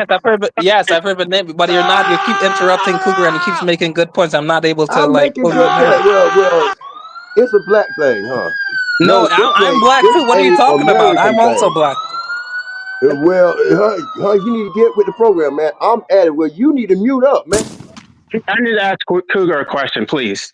Okay, I want to go back to what you said about white people being brought to extinction because it seems like there's two different agendas. Because I thought that there are two camps that they actually want white people to be brought to extinction. That they have been flooding a lot of European countries with immigrants. They've been encouraging the whole child-free culture, and so it seems that Elon Musk is in another camp where he's trying to promote white procreation. So I've heard world leaders specifically say that white people need to be brought to extinction because basically white people are bad they, they're bad for the planet. They're bad for, the survival of other races. And so they want a mixed population. So I'm not sure. Do you see that? Did you see that there are two different camps that the world leaders don't actually agree about white people being brought to extinction? Okay, well, Those world leaders probably want the good genetics from the white people. They don't want the bad genetics, but the rich need people in their bloodlines to make that money double up and all that. So Yeah, let's go. Cougar, do you have any thoughts on that? well, some of what you're talking about is culture culture is an abstraction. Humans invent culture and their opinions about what's right and wrong all the time. And culture changes. The Romans and the ancient Jews had ideas about people that aren't no longer popular, and we are inventing ideas about people like white supremacy that are fairly new, novel, and some people find it attractive. So this isn't really in my wheelhouse. I'm a scientist, a biologist, a technologist. I don't really have any strong opinions about it. I don't really care what people are doing. There is this thing out there floating around called reality, and some people think that black people and apologies to the black men in the stream right now. Okay, I'm just speaking about culture. I'm not speaking about my feelings about this. There are people who think that black people are biologically inferior. This is not true. We could even talk about how it might be true that there are someone on this planet who is biologically inferior. I mean, the Neanderthals went extinct, but if they hadn't, we might be able to have a conversation of what are we going to do with Neanderthals? What are we going to do with Australopithecus? The Cro-Magnon man replaced, I think, the Neanderthal. They show that in that Fred Flintstone, movie. But you're missing my point. I'm talking about these are cultural constructs, and they're not very interesting to me. I'm a biologist. I'm an evolutionary biologist. Though, but there's certain things in time that the white people get the knock that they are Fred Flintstone. Bam, bam, bam, bam, bam. That's the knock. That y'all are Johnny come lately. Y'all have no indigenous Yabba place dabba on the fucking earth. do. That's what they say, but I'm not caught up in my feelings. This is a touchy subject, but well, it's touchy, and yet it's not really a subject because it's not real. No, but it's if you are a biologist, it's a bunch of ologies. It's technology is the top, but it's a bunch of ologies, huh? You specialize in biology, but it's a bunch of ologies. What? What are you even trying to say? You don't. It's a play on words. Ology. What you is a biologist? Right, well, but where's your point? What is the point you're trying to make? All right, guys, he's made his point. Move on, and Cougar, finish your point, please. Yeah, I've kind of been derailed a little bit, which happens a lot. Again, the stuff I bring up is naturally controversial, and people have fits over it, and that's fine. I understand. It's not my fault. It's not your fault. What I was trying to say with regards to global heating, which is what it is, not climate change. Maybe you'll get some climate change, maybe you won't, but the planet is getting hotter everywhere regardless. Yes. So global heating is the key. And the animals make some contribution to that. But the main contribution of animal husbandry to global heating is that we really don't raise our cattle, our sheep, our goats and pigs on pasture or other natural plant material. We generate feed, which corn is natural, but we generate feed using fossil fuels. So when you see cattle yards full of big fat cattle going to market, they're not on a pasture. They're eating feed that was brought to them on a truck, that was created in a cornfield somewhere using lots of irrigated water and lots of fossil fuels. So those cattle, if they were on a field grazing, they'd be completely carbon neutral. They wouldn't be contributing anything to the carbon load. But because animals are manufactured, they're a manufacturing process. We call it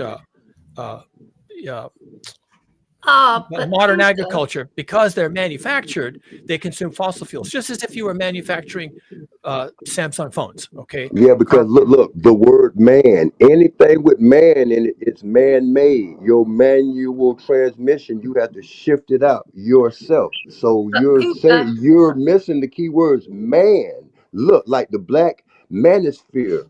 He put that together himself. God didn't. Let's go, huh? But Cook, I just want to say, the human race could not afford to eat, would not be able to eat meat at the rate it does if animals were not factory farmed. It's just, we wasn't supposed to eat flesh. What? Okay, Our what you're guts saying is true. We aren't meat eaters. No, But we're you not. also wouldn't be able to eat corn products because those are also manufactured. You wouldn't be That's able all right. I'll to. just eat wheat products, and I don't mind. Okay, but your wheat. I'm happy to eat Okay, beef, soy. I don't I'm care. not trying to be provocative, and I'm not trying to Mm. say something to stir people up. I'm saying I lived in agriculture. I worked in the North State of California. I was deep into agriculture. I know how they make things. I Yes, know how they manufacture food. I know how they irrigate it. I know the pesticides and the fertilizers. I was there. I did that. Yeah. It was a long time ago, but it hasn't changed. So every piece of food you have on your shelf, whether it's the meat from the mechanized agriculture, or even just the asparagus, unless you grew it in your own backyard and picked it off the vine, everything you eat at the market, including the market even being there, and how food gets to the market, and how the market is air conditioned, and how the employees get to the market, and how the credit card works, and every single part of it, it all has enormous carbon footprint. Now, I want to say something here quickly, because my recent lectures have been focusing on this a lot.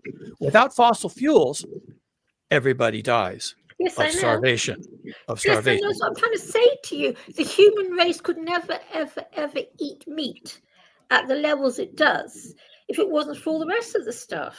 So the whole thing, this whole 92 billion animals and Americans gorging on meat 3 times a day could never be if it wasn't for this terrible, terrible exploitation. Because don't forget, Okay. I'm in Florida, ma'am. That Florida is. It takes 10 kilograms of grain to make 1 kilogram of beef protein. You know, I mean, I can't see how it's sustainable anymore. It's not. Yeah, that's the thing. It's not. It's not sustainable. That is human meat that is in McDonald's, Wendy's, and all that. Yes, I know. I do know. He's the expert here. Like, let's direct our questions to him. Now, but I'm saying, look. It's common sense. Look, that cows that you see in the country land, that's private. That man, McDonald's in one state in America takes all the cow meat in one day. I do know. That is human meat that you eat. No, it's disgusting, isn't it? It's disgusting. Yes, that is Solvent Green. That Solvent Green movie that they made in the early 70s. Yes, I know. It's common sense. Yes, I know. I'm sorry. I'm just compassionate. I'm sorry, baby. Please let me get my question. Cougar, would you agree that the greatest contributor to global heating is human population growth? Well, of course it is. Well, it's unfortunately, okay, short answer, yes. Long answer is actually more interesting and I think more useful. The long answer is to sustain 8,000 million humans, that's 8 billion, 8,000 million humans, you need stored energy. You can't do it with sunlight. When we had only sunlight and some forest products, right, that's stored light, that's stored sunlight. You can burn a piece of wood and get the energy out of it. But when we only had forests, grasslands, and direct sunlight, then this planet could sustain about 180 million people. Okay. And you sound like a transhuman, man. That's the thing that they would you please just let him finish, please? Would you please let him finish? Wait. Please, wait. Would you please let Cougar Doomer finish his point? Would you stop interrupting, please? Go ahead. Would you please stop interrupting? Man, you sound like a transhuman, though. Ain't nothing wrong with it. No. Let Cougar Doomer finish, okay? Please. And he a transhuman. He must be some kin to my goodness. He's some kin to Elon Musk. All right, now, come on, let Cougar speak now, please. He's famous. Look, y'all treating him like Hitler. Ain't nothing wrong with it, though. Let's go, huh? What are you even talking about? Let the famous know-it-all white guy talk, huh? Ain't nothing wrong with it. No, he's just he's the expert on this. We're just asking his opinion. Wrong with it. Let's go, huh? Well, as I said, it's difficult. Okay. I get this all the time from everywhere, so don't feel bad. I'd like to say I'm used to it, but it's hard to get used to it. So, bro, I'm used to it too, man. All right, okay, but would you please let him? Wait. Cougar, please go ahead. I had to mute you. I had to mute you. I'm used to it, man. Sorry. So without serious external Man, that's inputs of white energy, supremacy right Oh there. my God! Would you stop? without serious and reliable external sources of energy, all we had was the sun. There was about 180 million people on Earth, pretty reliably for 10,000 years. Those was all black people. White people can't be in the sun like that. So, all right, I'm when going to we- remove you now, Florida, if you do that again. And I'm sorry, but just let him talk, and you can speak after him for as long as you like until you've made your points. Just let him make his point, okay? Yeah, and all I'm going to do is answer questions at this point, folks. That's all. I have really nothing to say. I'm just answering questions. So, before we discovered fossil fuels, coal, oil, and natural gas, which it was a discovery, we had sunlight to sustain our numbers and the carbon content. Did you all make a broccoli salad? Man, the Neanderthal was nocturnal. He a caveman. They couldn't stand the sun, man. Come on, man. White people come from under the earth. Ain't nothing wrong with it. Let's go, huh? Give it a rest, will you? TW, can you help us out, please? You see, this is I'm the problem here. with identity politics. This is what happens when we take identity politics too seriously. I think Cougar is busy at the moment. It's So we'll just wait for him common to come back. sense, man, because the cartoon showed it in America our whole lives. I'm just putting logic together, bro. That's it. They did it. I didn't do it. But I love all, bro. Let's go.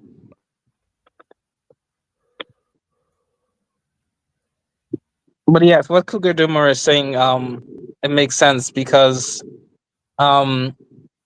and that's why there's ultimately going to be a crash in civilization, and well, things are going to get too difficult. The conditions on the planet are going to get too difficult to live in because we have no other solution other than using the fossil fuels. But the fossil fuels are the very thing that's going to end up destroying the planet. So it's literally a lose-lose situation. Actually, Jay, I think what's going to happen is that the elites, the 1%, whatever they are, they will get us lot to wipe each other out one way or another.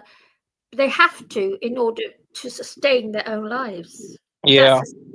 That's a sad, brutal reality of it all. I mean, there's no other alternative. There isn't one. The reptilians got the human beings, the human race, or practicing racism, taking them one another out. Yeah, they reptilian. That 1%, out of They're just white, 99%, are it's they? only 1%ers. You know what? I don't be funny says to you, but there's people of every race and every this and the other in the top 0.001%.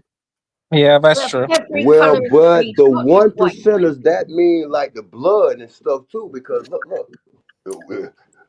It's somebody that's controlling the politicians and corporations, and that is the others. Overall. All right, I'm back. Sorry, guys. Cougar, I just really want to be specific about what I'm asking, because we talk about what we can do to stop global heating, and everything is about recycling, going green, but nobody's ever talking about reducing the human population. So I would think that reducing human population is the most consequential thing we can do. Okay, you gonna take yourself out first? Okay. Oh man, come on, man. You, That's the silliest thing ever. That's the silliest thing ever. You a transhuman. You want to be a cyberbot, huh? You want to be the $6 million man so bad. Ain't nothing wrong with it, huh? Come on, man. You a cyborg. It's enough for us. They just control everything. During So Adam basically, and Eve, no, it was I'm listening. Hold on. It was an abundance of everything. The point of contention is that Florida is saying that life abolitionism is a transhumanist. He is somebody who's anti-life, anti-human, and is pro-robotic or something. Is that right, Florida man? Yes, that's what transhuman is. Yes. Look. Elon Musk is one of the greatest transhumans. Look. Silicon Valley is transhuman. Let's go. Okay, brother.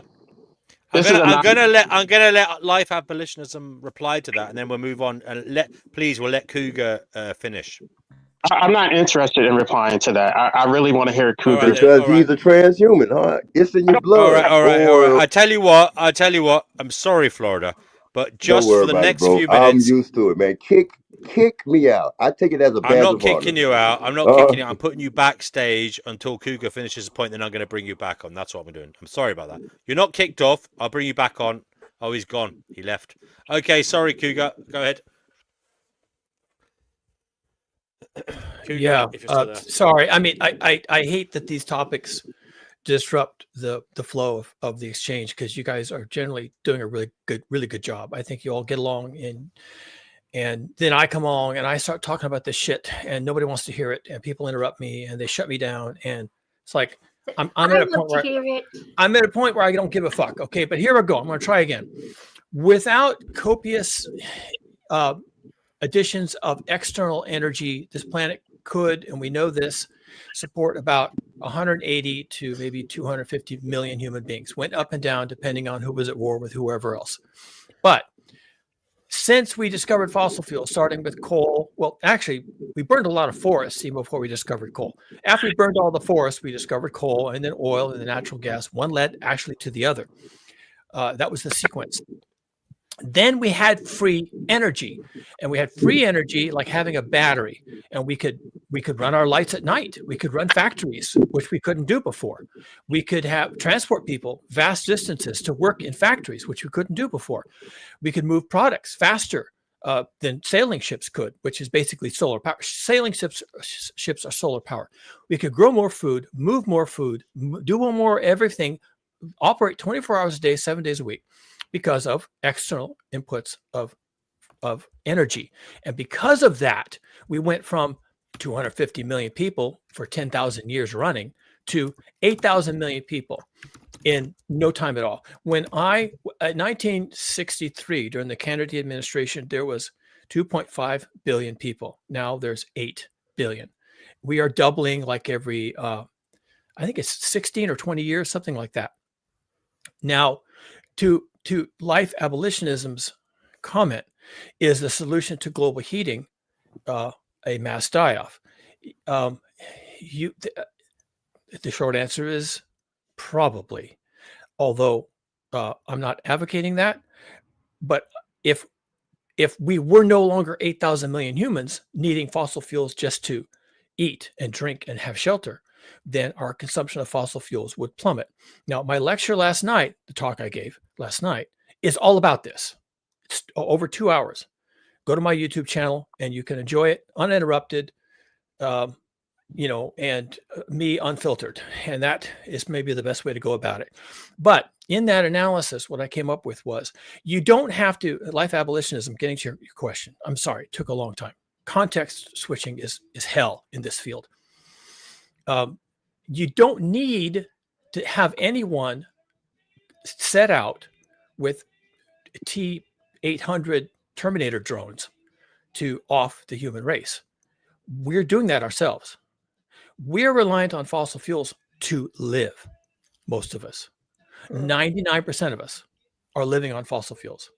Yeah. The problem with global heating is going to become so severe that either we will stop burning fossil fuels and take the hit, or we won't, and nature will come along and shut us down and we'll take the hit. That's it. Yeah. And artificial intelligence is not even waiting in the wings. AI is coming along to accomplish the same thing. See my lecture last night. So to your point, life abolitionism, because it's a valid question. It's very valid. It's actually critical. We have to answer this question. We, humanity, meaning our leaders, which therefore I have no hope of this happening. We have to answer this question. Are we going to suffer a die-off? Is that it? That's our choice. If we don't want to do that, we have to save as many people as possible. If we don't want to save those people, then that's a decision. We're not going to. But we're going to have to get off of fossil fuels, and that's going to kill people. It's going to kill nearly everyone. It might even kill everyone. We may have an extinction event in the offing. I doubt it, because I expect the Musks and the Peter Thiels, and I expect they're going to figure it out for themselves, which they can certainly do. And if they do, we may get as low as 8 million human beings on this planet. That's whoa. That's Really? That's 1 in 1,000, and that sounds like that's a massive die-off, but that's not extinction. There's not 8 million elephants in the world. There's not 8 million gorillas. There's hardly 8 million of anything our size in the world. We would still be the dominant species at 8 million. We'd be the dominant species.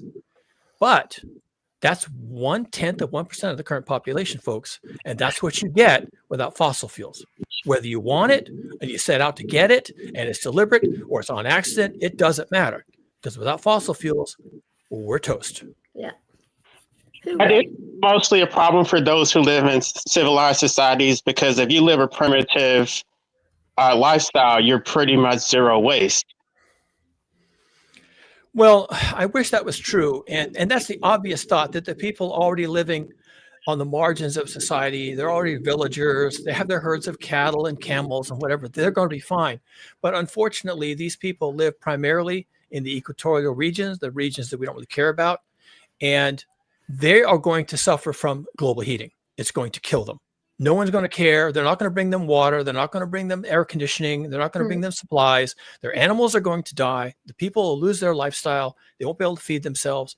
They will die, or they'll escape into the cities. They'll be living in alleyways, begging for rice, and then they're going to die.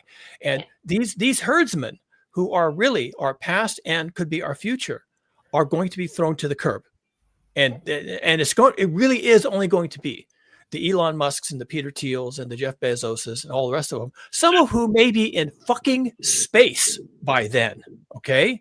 They are the ones who will inherit the earth. I wish it was otherwise, but sadly, that's the state of the affair. And if you don't like the state of affairs, then maybe we have some work to do.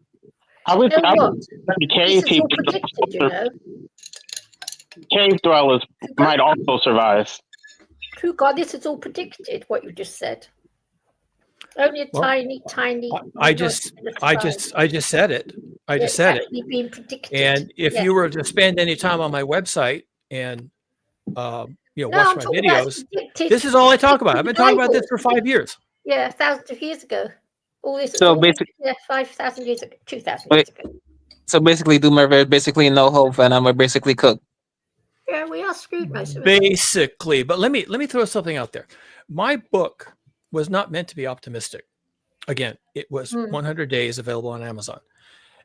It was never meant to be optimistic, but after I wrote it, it's meant to be realistic. But after I wrote it, I realized it is optimistic. And the optimism that you could have and that I would like to share is that not everyone is going to panic and die.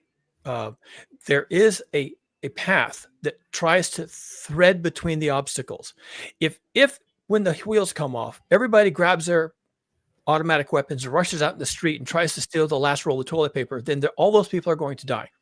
But the people who have a chance are the people who come together, talk about things, meet in the intersection in the middle of the street, talk about what they want to do, share their thoughts, and form a village life. And that sounds stupid. That sounds hippie. That sounds kumbaya, whatever you want to call it.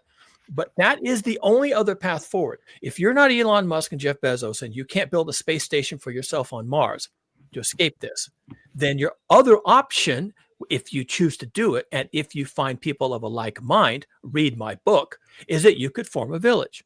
And most of the villages will fail. Most of them will, but not all of them will. And some of them will succeed. And why will they succeed? Because they overcame their ideological differences, because they had enough shovels, because they had some land in their backyards, and they combined their resources, and they found some seed, and they had some support from the government because there was a food bank, and not everything collapsed at once.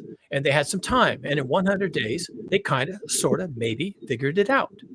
That's the other option. You don't have to be a billionaire. You don't have to belong to the club. But if you have enough people of a like mind, you can form a village and replace the villagers who didn't make it. Okay.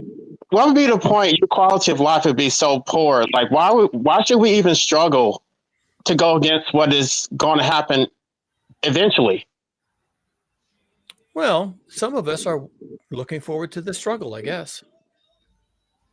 I'm embracing the struggle. Why would I do that? I don't know. I have a personality flaw, whatever it is, because I'm a biologist, because I'm an engineer, because I'm capable. And I've also seen through history, I've seen peoples and animals and life rise above it. I've seen that.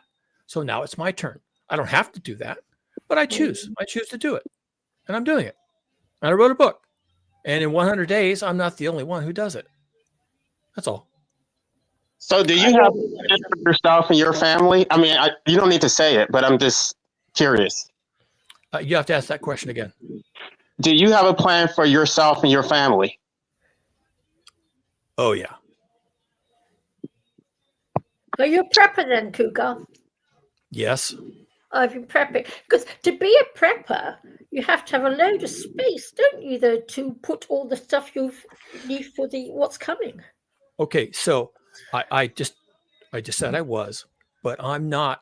I'm an urban prepper. I'm not what you think. And I don't own guns. I don't own ammunition. I don't buy canned goods. I am preparing by building capacity. My wife and I are gardening in our backyard. It's not a big garden. You've got some land, yeah. We've got a backyard. We're homeowners. That helps. We're gardening in our backyard. It's not a big garden, but it's successful. Okay, we call that building capacity. We have seed. I've laid up food in my basement. I didn't used to have a basement. I dug a basement. Okay, I dug a fucking basement under my house. And that's part of it. And also, I am learning skills and I'm buying tools and buying manuals and figuring out how to do things. I can build a house at this point. I can run wire. I can do plumbing. I can install appliances. I can build walls, ceiling, roof, insulation. I can do it all. Now, that I couldn't do that 10, 15 years ago. Now I can. So I don't need 100 acres and I don't need cattle and guns and plows and tractors. What I will need when the wheels come off is I will need a village. I will need to take what I have and expand it rapidly into a much more viable, populated, cooperative endeavor from these simple beginnings. You do know, don't you, that the seeds you buy nowadays cannot, before Big Pharma came into being, when you bought seeds, the following year's seeds, you could, use from what you'd grown. But seeds are modified now to not, you can't do that anymore. You do know that, yeah? Okay, not all seeds. Well, most of them. And I have, but I'm just what I've read. And if that's a concern for you, then you can deliberately buy heirloom seeds, which are unmodified, unhybridized seeds. You can do that. You don't have to. Yeah, but if you want to, you can. And then survival's coming, so it doesn't matter. Yeah, it does. That's another way to look at it, right? Another way to look at it is, fuck it, it's too much work. Okay, fine, good. And hopefully nothing bad happens. Or if something bad does happen, this guy, Cougar, and he's got something going on. You're going to check in on him, right? So, everyone has a different approach. I'll look after you, chickpea. Yeah. I've already resigned myself to it. It's my cats I'm worried about. I'm worried about my cats, but for myself, I don't care. Okay, sorry, but your cats are the last thing you have to worry about. No, they are my first worry. They will absolutely take care of themselves. Yeah, you're probably right, but without them, yeah, you're probably right, but I don't know. I don't know. But I haven't got the resources, tiny little flat, blah, blah, blah, because I've thought about maybe I should start stockpiling things, but there's no space to stockpile anything. So that's my lecture, the long and the short of global climate change and how I intersect with that.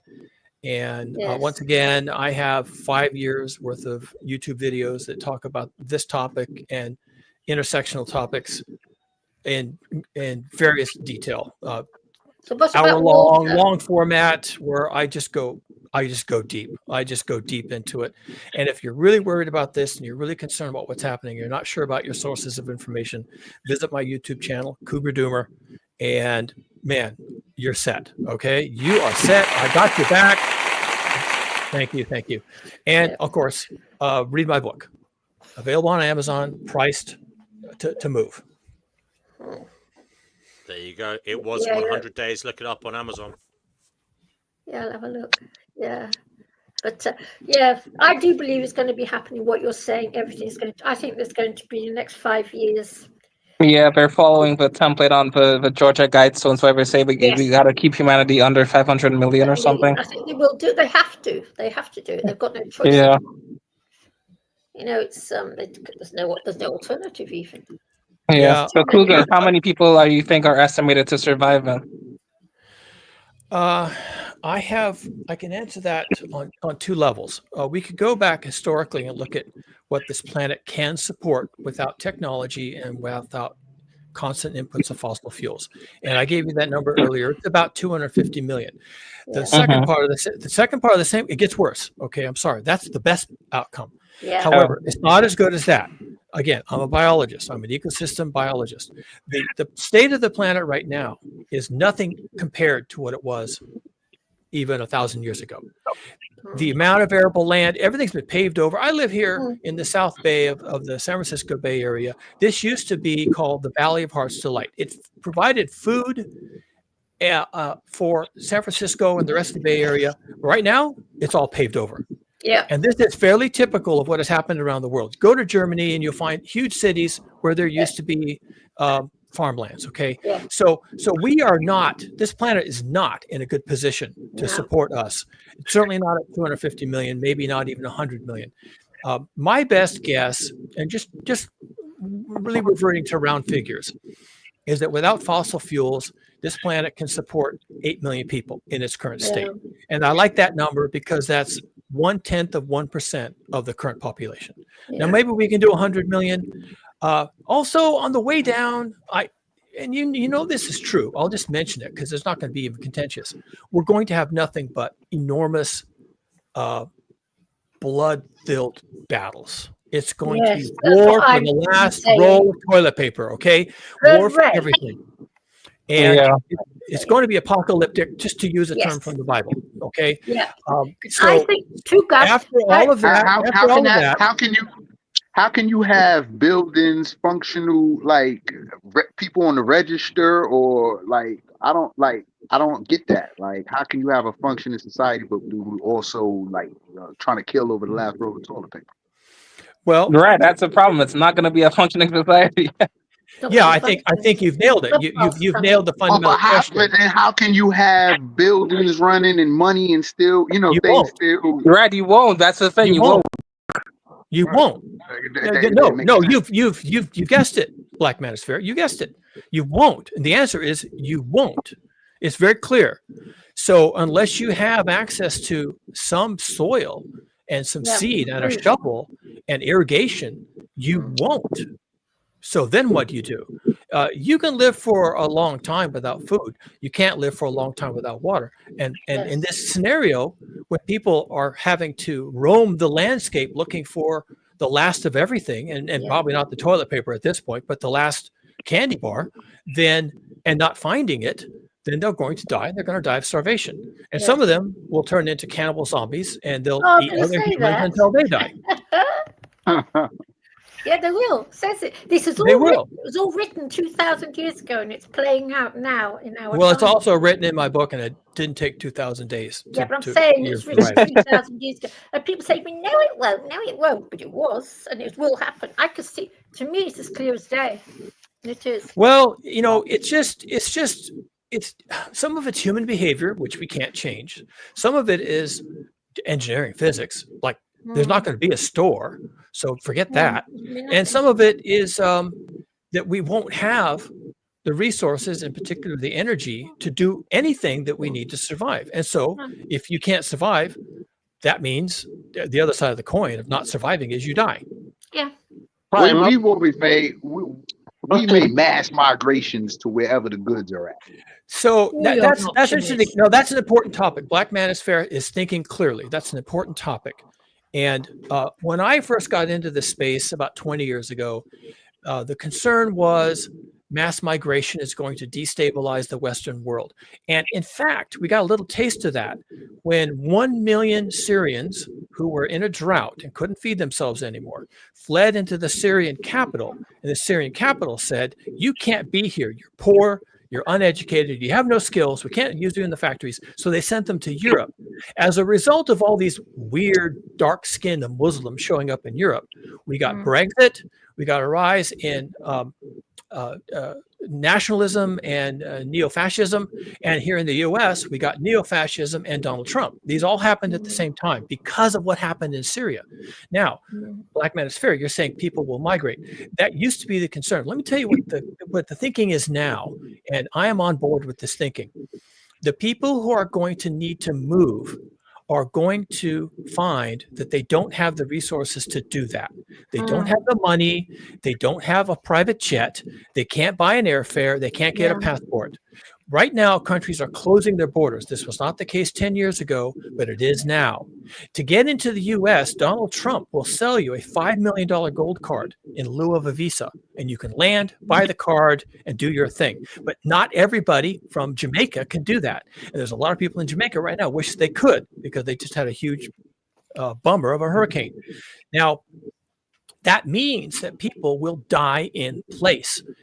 20 years ago, that wasn't true. The world was smaller and more open and less militaristic. But now they can't. They will die in place, and it will be horrific. It will be bad.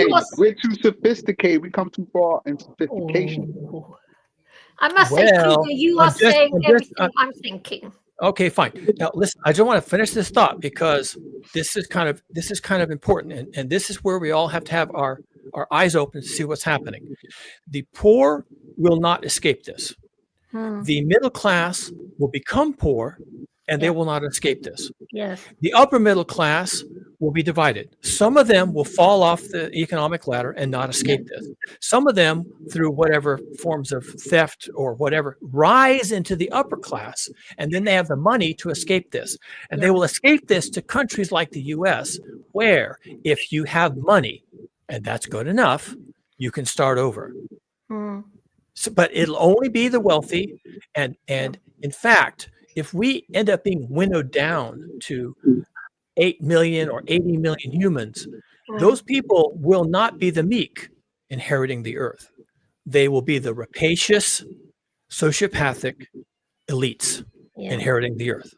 They'll all have a gold card that they purchased personally from Donald Trump. They'll all have their private mansion, their private castle. They'll have their slaves. They'll have their grounds, their fields. They'll have everything they need. The private jet, the private helicopter, AI, robots. They'll have all these things, and they will be the sociopathic enabled elites.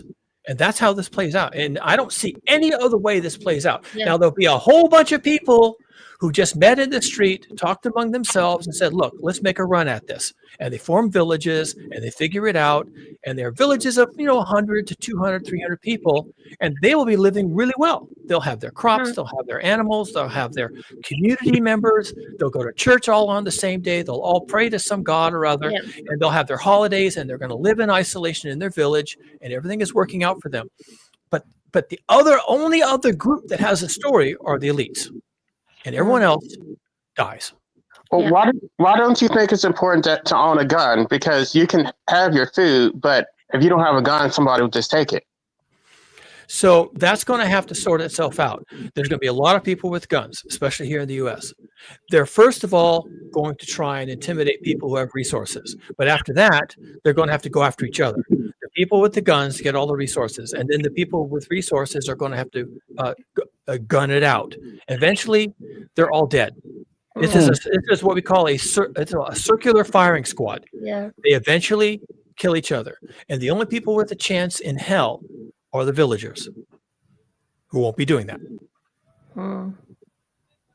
And it's a slim chance. I said it's a chance in hell. That's it. That's all they have. This is all I've been thinking, all this sort of stuff. Because I haven't got a positive thought for the future. Not one single positive thought. In fact, well, you can have positive thoughts. You can think, okay, I have good neighbors. I'm a good person. Oh, you are funny. We're intelligent. Good neighbors. And we can figure My out. neighbors wouldn't piss on me if I was on fire, and they wouldn't. All right, well, you'd be surprised. And here in California, we talk about our disasters, and what commonly comes out of it, like even in New Orleans during the Katrina floods, people come out and they say, I didn't really know my neighbors until this happened. I didn't really know how much we had in common until this happened. Disaster brings people together. You know what I'm saying? If we all. I'm living in built-up city. I'm living central London. There's going to be absolute mayhem here, and I know it. There's going to be mayhem here, utter mayhem, and I know. Yeah, that's what I'm scared of, is that there's gonna be a lot of killing and people killing each other like right out in the open. This Absolutely. is just what happened when the government shut down. There's an echo. What is that? Okay, with the government shutdown, so the SNAP benefits were temporarily shut down, and people were not able to feed their families. I don't understand how you have 6 kids and you don't have a plan. Your plan is to just rely on the government. You didn't stockpile anything. And then when you look at these videos about how they were shopping, let's say you did only have $100, right? This woman bought all this junk. She bought ice cream and she bought chips, and she's just like, I don't understand how people are surviving. Like, you just can't buy anything with $100. Like, no, you can't if you're not smart. Can you just like get some necessities? Why are you buying ice cream and chips and cookies? Like, you can make $100 stretch if you know how to shop intelligently, but people have no survival skills whatsoever. They're just used to having abundance, and they're not going to make it because they're not. This is the problem with this whole optimism bias, that they have had things go so well for so long, and when people talk about like the gloom and doom, they don't want to hear it. So they're not prepared because they think that things are always going to be the way they are right now. Well, I'm afraid that most of those people are going to be savagely disappointed. And the people who survive this, which is, I think, inevitable now, they may simply survive on accident. You know, they just didn't die. And at the end of my videos, my admonition to the viewer is, my last thought to them is, don't die. Just don't do that. Yeah, I'd love to know. I tell you, I was hoping to get myself some of those street drugs, you know, but I don't know how to buy drugs. But my plans are to take the cats to the vet and then just, sit down somewhere and watch the show, I suppose. Well, and if you can survive it, I then won't you can be survive. part of. I You won't can be. survive You might on accident, and then you can be part of the show, whatever I'm the show too is old that to comes survive after. it. I'm too old. Anyway, it's long late. I don't want to anyway. I've had enough. My I'm sick of it, projection, even. my projection is that 8 million people. I'm just using round figures just to be dumb, convenient. Yeah, 8 I million won't be people one of will them. survive. 8 million people will survive, and most of them won't be able to account for how they did that. No, I won't be one of them. They won't be able to account for it. When the little grandchildren are sitting around on the floor at their feet, they're saying, tell us the story again, Grandma, of how you survived. And Grandma will say, sweetheart, I don't really know, but let me tell you what happened for me to get to here. And at some point, Grandma's going to say in the story, and then I met a group of people. That's going to be Grandma's story. Then I met a group of people, and your grandfather was in that group.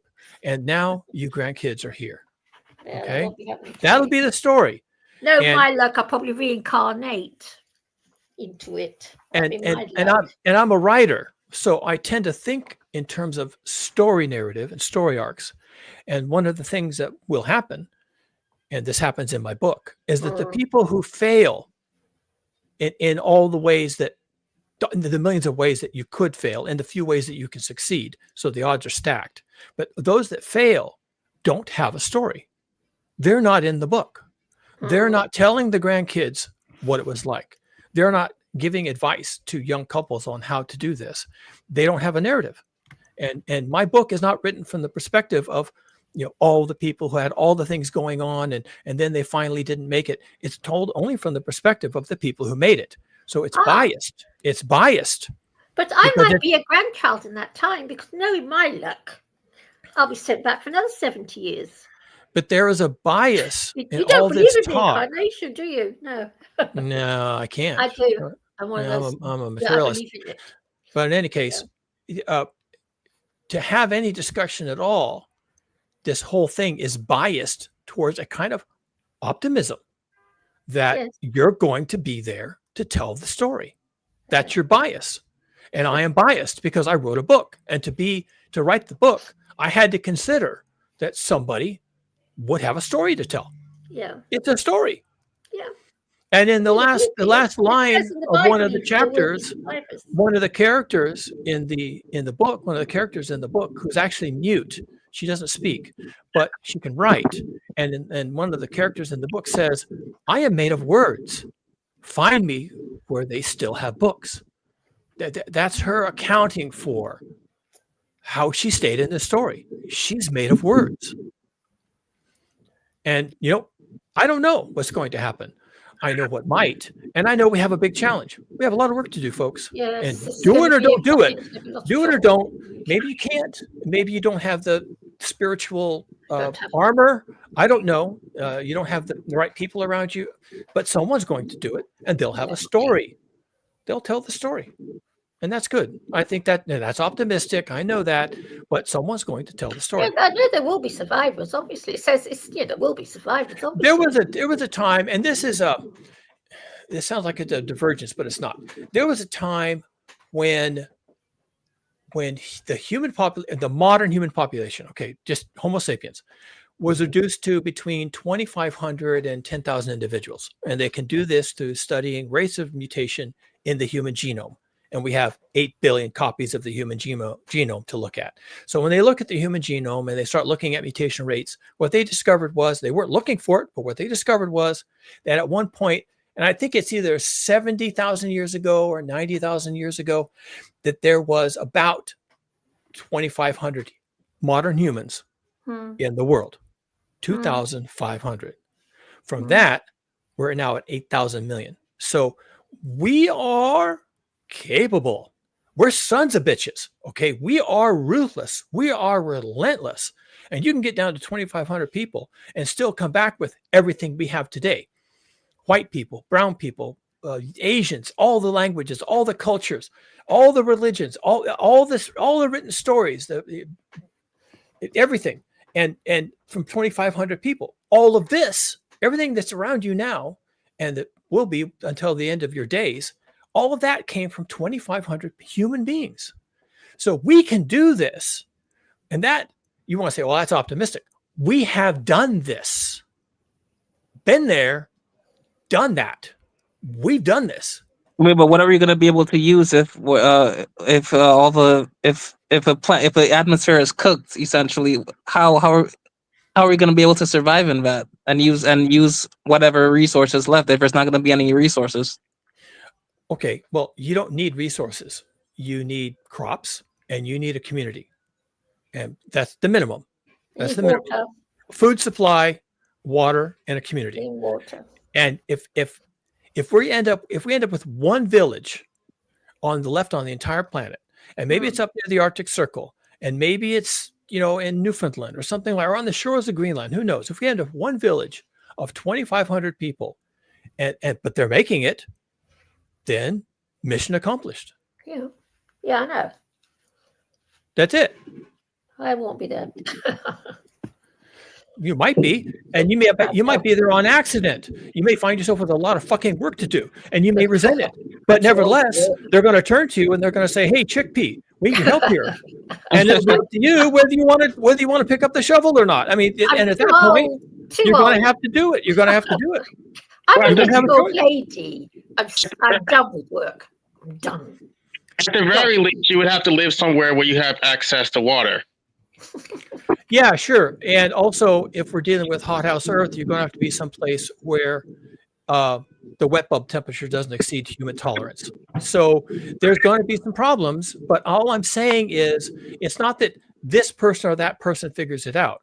All I'm saying is that we've done this before. From as few as 2,500 people, they figured it out on accident, or deliberately, or they got lucky, or they fell off a mountainside into a river and they got washed down the river into a village. Who knows what happens that you end up with the right 2,500 people? It'll all be accidental. No one person had the answer, and yet here we are. We have 2,500 people, and we can do this. Survive. I think it'd be more than that, actually. I'm actually saying 8 million. Yeah, especially in Russia, because Russia's vast. I mean, I'm optimistic, but for a different reason. Like, I don't care about, whether I go, but I feel like a lot of people have been suffering for a long time and nobody cared. I feel like been dismissive about suffering that goes on in the world. Yeah. Now they're finally going to get what's coming to them. So they're all going to get a taste of other people's reality.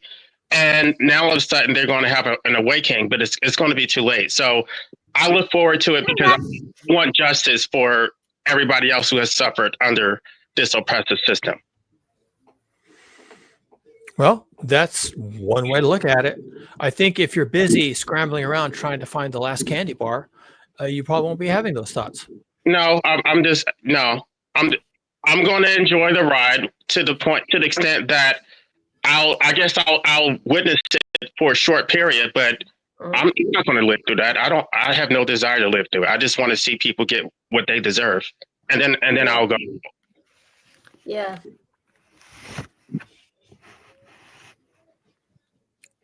Wait, but again, so Kukadur, you say that this has happened before and we'll overcome and adapt, right? So do you think that so history is basically cyclical? We're just gonna end up getting back to this, having another grand civilization with technology like pre-collapse all over again at some point in the future? No. Let me introduce into the discussion something called path dependency. Path dependency is a term from science and planning. Path dependency means there is an arrow that you can go through certain steps, dots on a line, and you get to a point, but you can't go back. Not because there's a force keeping you from going back, but because the steps you were able, there's doors you can enter going one direction, but you can't enter those same doors going the other direction. So and then if you end up back where you started and you have to go through the whole process again, which is what you just alluded to, then you need all those dots again. How did civilization is currently configured come about? Well, we had a Bronze Age and we had an Iron Age, and we had the Greeks, and we had the Chinese empires, and we had the Romans. Then we discovered fossil fuels, and we got to do, and the first fossil fuels we discovered was coal sitting on the ground under your feet. You picked it up, you set it on fire. Then we used tools, primitive tools, humans with shovels and picks, to dig up fossil fuels, coal available near the surface. And then when we had enough of that going on, we used the fossil fuels to create the Industrial Revolution. We could melt iron and shape it using coal into really useful shapes like steam engines. And so after we had steam engines, then we could have heavy equipment. We were still burning coal, but we'd use the heavy equipment like drilling equipment to discover oil. And when we had oil, well, now we had coal and oil, and there was easy access oil, so we didn't have to drill very far, and it came out under pressure, and it was easy to refine. But the refineries were built with steel that came from industries that were basically driven by coal and oil. And then we were able to drill even deeper and in more interesting ways to discover natural gas. So now we had all three running for us, but we got to the easy stuff first, sitting on the surface or just below the surface. We got to the easy stuff first, and then we got everything we have today: the internet, penicillin, all of it.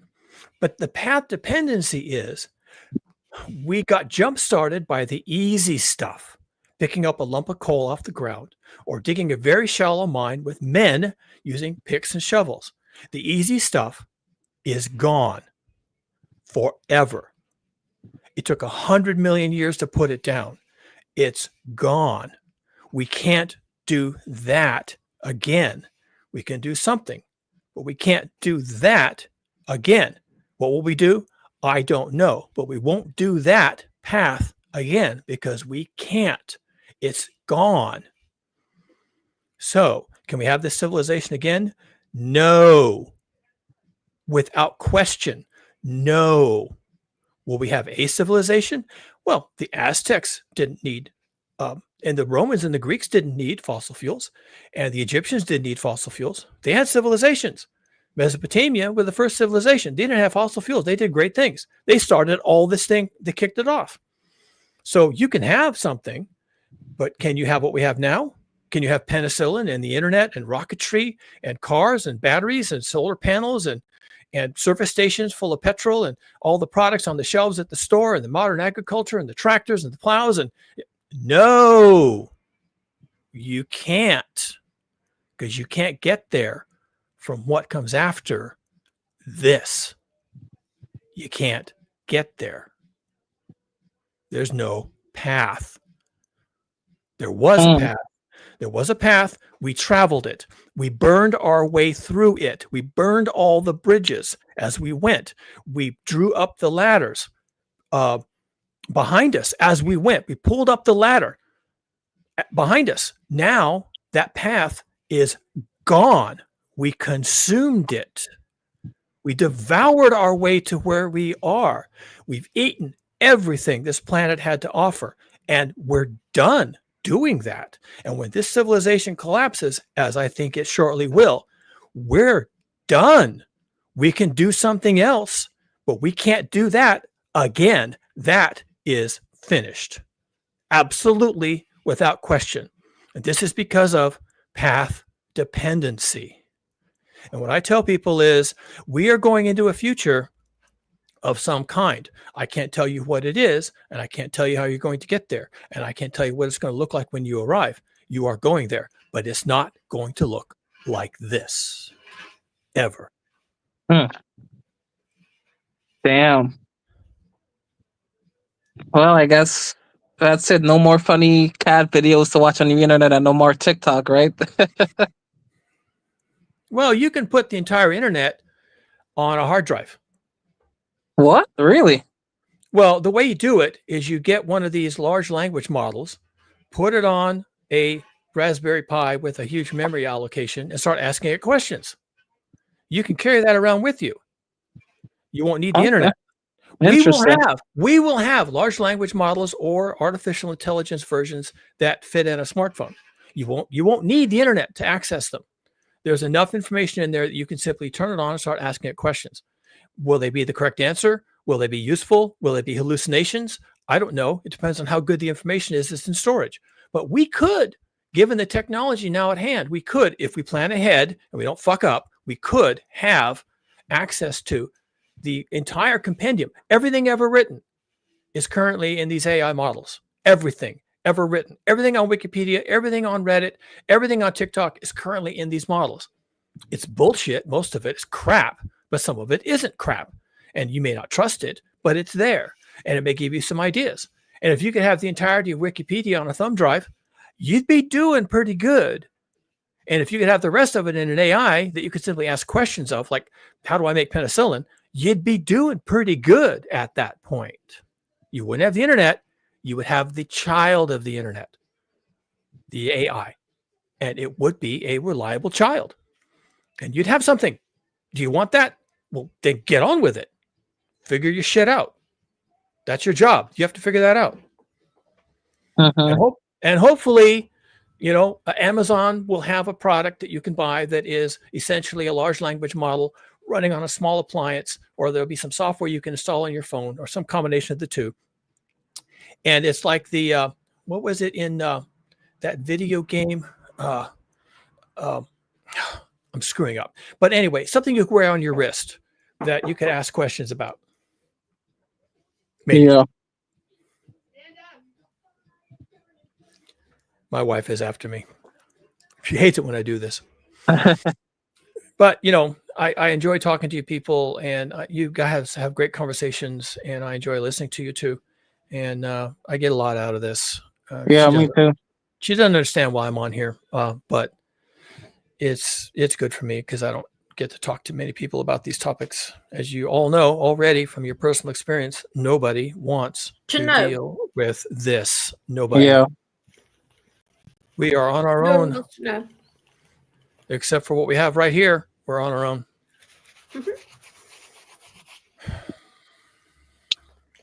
I just wish I could find a little potion to take when the time comes.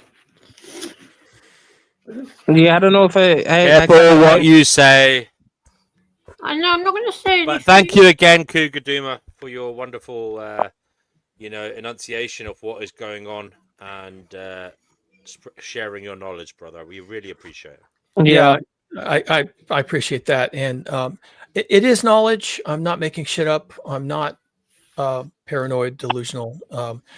And I like sharing, and it helps me to clarify my thoughts. That's what I get out of this. And you all have different thoughts, and I'm interested in what you're thinking about because I'm a writer, I'm a creative person, and I take input from all angles. And you're not just input, you're people, but you have thoughts. And I think we're going to need a lot of different voices, a lot of different people having many different thoughts that we can all distill down to a strategy for how to save as many people as possible. Yeah. That's it. I'm out. I have to go make a broccoli salad, and Yummy. I'll catch you guys on the flip side. All right. See ya. Enjoy Nice and talking to thank you. you. And we'll chat to you next time, brother. Thank you so much, everybody. Go to Bye. his channel, Cougar Duma, buy his book. It was 100 Days on Amazon. And thank you again, Cougar Duma. We'll chat to you again soon. Yeah, we'll do this again. Bye-bye, everybody. All right. See ya. Bye now. But yeah, DNW, I agree with Chickpea. I don't know if I want to keep on doing all this when shit hits the fan, you know? Well, I would say survive and thrive. Wait, so Guys, I'm gonna can have I to come leave. over to the UK and hang out at your place? Of course. I was gonna say, I am doing something now, so I can't really interact too much. But you guys feel free to keep chatting. I'll be back in a while. All right. Yeah, Chickpea, I totally get where you're coming from. Yeah. So, yeah, I don't want to survive it. Yeah. Yeah. But you never know. You'll reincarnate to see what happens. No, don't say that. That's what happens to us. No, I hope not. I really hope that reincarnation is just it's just people making stuff up. I really hope it's not real. No, I believe in it, unfortunately. And I do. If anybody else wants to chat, please come on now, because I probably will end the show in a little bit, unless people come on. I tell you, keep children going, guys, in sorry. India talk about it, and I believe them. And I Did do you say you heard children talk about it? Yeah, and Indian children do. They tend to, because we live in a world. If you say to your parents, you had a weird experience, or you think this or think that, your parents tell you to stop being so stupid. Whereas in these countries, like India, parents don't say to the children, don't be so stupid. They say, what happened? And these children talk about when they lived before. Yeah. And plus, I have existed before I came into this poop hole. Oh, really? You have like memories of being here before? No, what happened was I went to see a hypnotherapist back in the 80s. And I went to stop smoking. I didn't go for any other reason. And I discovered to my utter horror that I existed in another dimension before entering this one. It's really weird. And my mother actually confirmed. What happened was I witnessed my own conception. I was in this weird, strange place. And as the fetus grew, the forehead caved in. I put my hand up, put a big V on it. But my mother said I was born with a big red V on my forehead. Something about it tells me it happened. Because you know what? This place of ours, this exists, is so screwed up. Yeah. Things like that would happen, you know? Yeah. Hmm. I understand where you're coming from. Yeah. Haven't you had weird experiences then? Like, Oh, hey, by the way, hey, Brother Marcus and Divine. No, I can't say I've had weird experiences like that, or I get the sense that I've been reincarnated, but I will say that I've had like deja vu moments where it feels like I've experienced things in the present that but I feel like I've experienced at some point beforehand. So that's probably the closest thing. Yes. Yeah. Yeah. It's weird. There's something Mm-hmm. there, but children in India do talk about it. And that, scientists and researchers say there does seem to be a huge element of truth in it. And I believe them. Because I know myself, I'm a bit weird. No, I am. There's something weird not right in my life. No, yeah, I relate to that. I've never really fit into this world either. So I don't fit in, no. yeah. What star sign are you? Huh? What star sign are you? I'm a Libra. Oh, right. Yeah. Mm. Yeah, I just had my birthday a couple months ago. I'm a little crab. You're a Scorpio? No, Cancer. Cancer. Oh, wait, no, yeah. Yeah, Crab. sorry. Crappy. Yeah. I believe in Interesting. astrology because there does seem to be an element of truth in it somehow. I don't like that, but I'm very happy about it, I would add. No, yeah, there, like, for example, right, like some of the traits that they use to describe Libras, I can relate to, but other traits I don't relate to. So that's why I say I'm not 100%. I don't 100% believe in astrology because some of the things they say about Libras I can't relate to. Yeah, but it's weird because so we're born with personalities that are given to us via the time of the year we're born in. So we don't even get that. You know, it's all weird. There's something really weird going on. Yeah. I'm very unhappy about it because I think the God of this earth is an absolute peephole. I hate him. I do. I hate him. I really feel I really feel hatred towards him. Well, how do you know it's a him? Yeah, well, you know, you read in the Bible, it's a him. But but the Bible doesn't really seem to be true, though. At least in my opinion. Yeah, you see, I believe the rubbish in there. I've had long talks at D&W on this That's subject. the problem, Chickpea. That's your problem. Yeah. Hey, Divine. That's the issue right there. You believe in that goddamn thing that everyone thinks has all Oh, the answers. I don't believe in the way Christians believe. Don't get me wrong, okay? Doesn't matter. The whole thing is all fucked up. There are parts of it that's not even there, parts of it that's embellished, parts of it that weren't included, parts of it that was exaggerated. From beginning to end, the whole thing is just a piece of paper. I know, but Junk it's paper. written by 80 different people, so yeah, I know.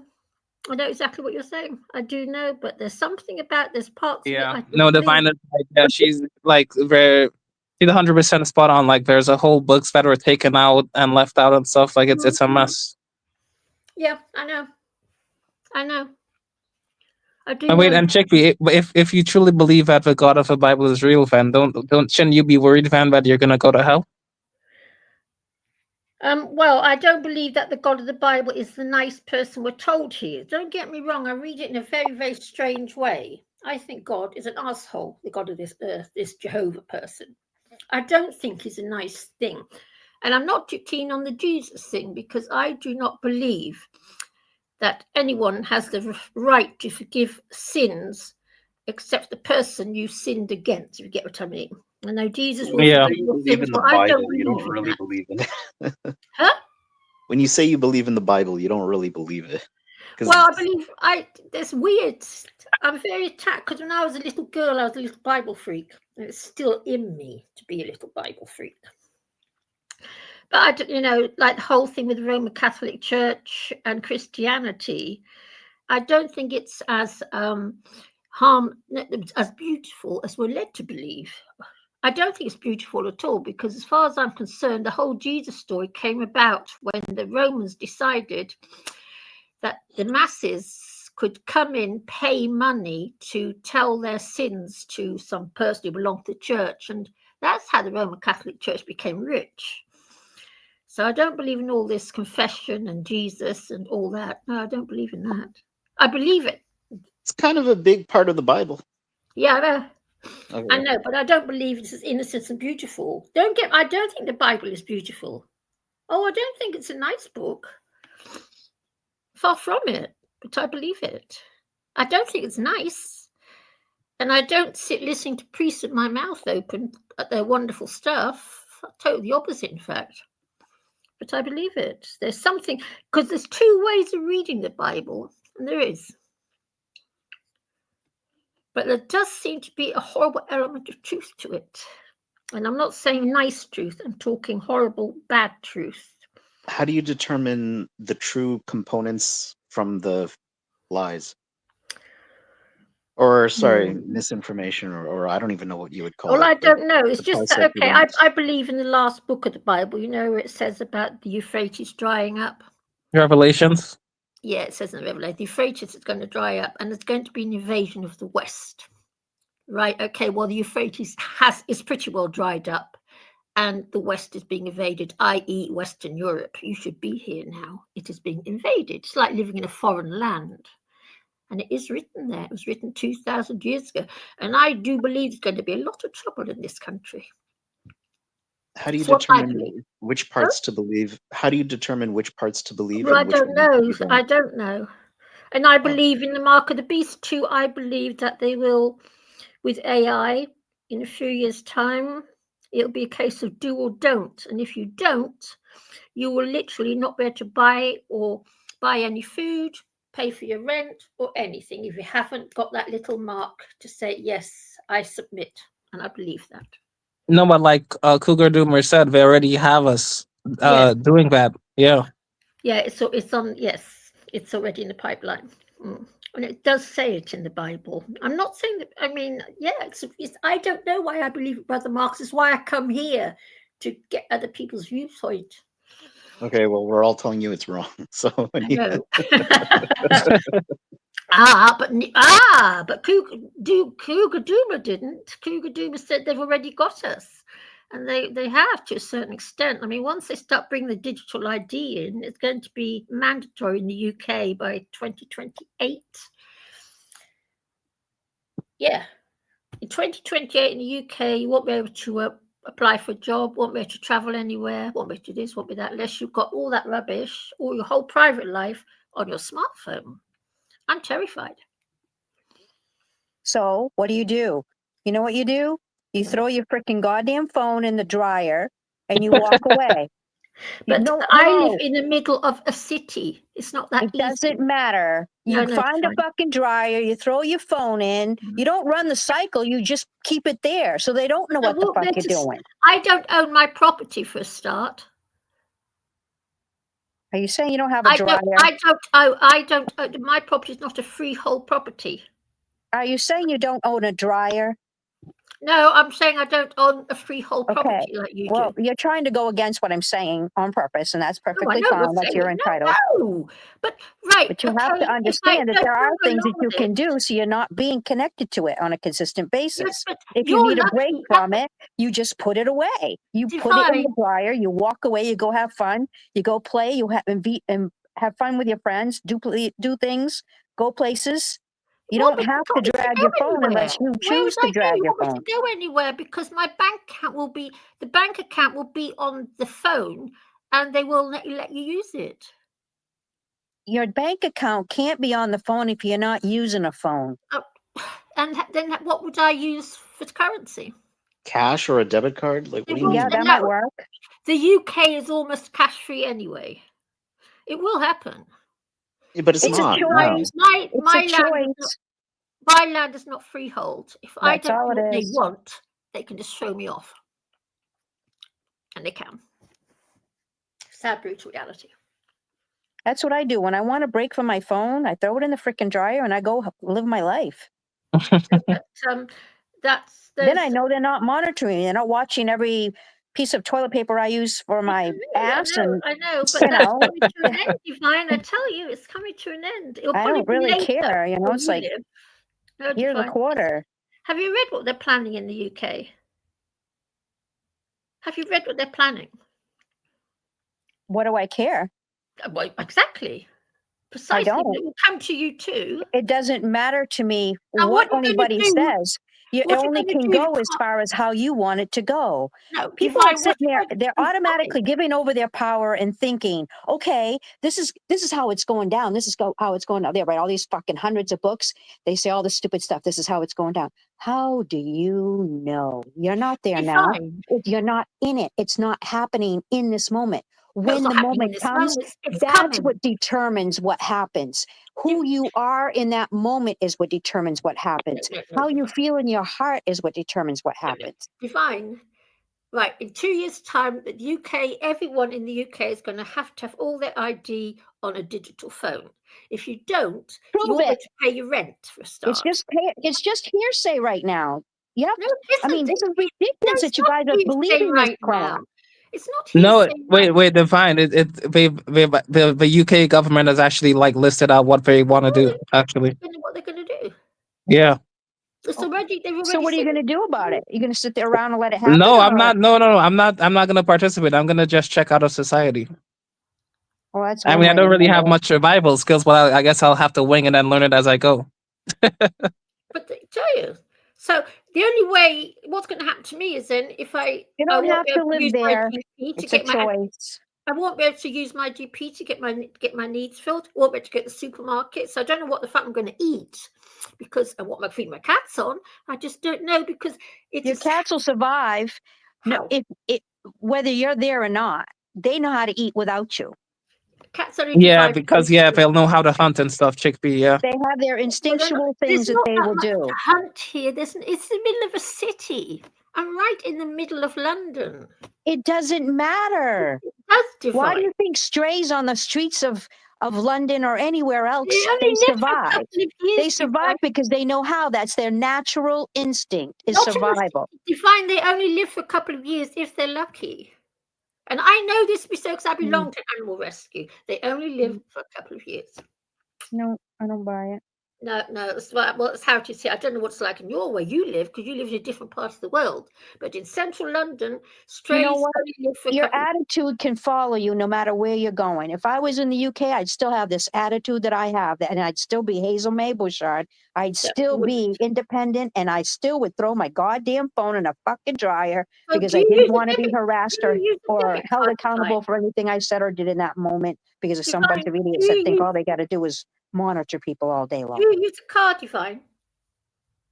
What? Do you use a car? I have no choice. I live out in the boondocks. Do you remember? So what are you going to do when you can't buy any petrol because the currency is digital? Because what? If I can't buy what? What are you going to do if you can't buy any petrol because currency is digital? If I can't buy pet food? Is that what you're saying? No. She's asking if you why. What are you gonna do if you can't buy gas? If the currency is gonna be digital? If you can't buy gas for your car? They have, I don't even know why you guys are stressing it. It's been What do you think confirmed that they're bicycles going are to for? Oh, right. So, well, okay, fair enough. they're going to offer alternatives without a smartphone. No, they're not, It- Brother Marcus. it's That's been how it is. confirmed by the You UK don't know what's government. going on in this country. There are Oh, people Lord. now walking around with no cell phones. Very few. No, it's not very few. It's a lot more than you're aware of. I Yes, just well, got done purchasing they're gonna put probably stuff- 6 months ago a flip phone. It's not connected to the internet at all. I can use the flip phone anytime I want to, day or night. Yes, I know for now. And all I have to do is Divine. just throw the other one totally away. Divine, the British government have said that anyone who doesn't own a smartphone at present will be given one free by the government to get their digital ID on it. They're even giving the phones away to get it done. I think you think England's some nice little free land. It isn't. They also confirmed you don't need a smartphone. What? They also confirmed you don't need a smartphone. You do to get digital. Do you need a smartphone? I mean, just look it up. No, you do not have to have a smartphone. You will when the digital ID comes into being. Then why did the government say that you don't need it? Just Google it. It's there. Yeah, I'm doing it.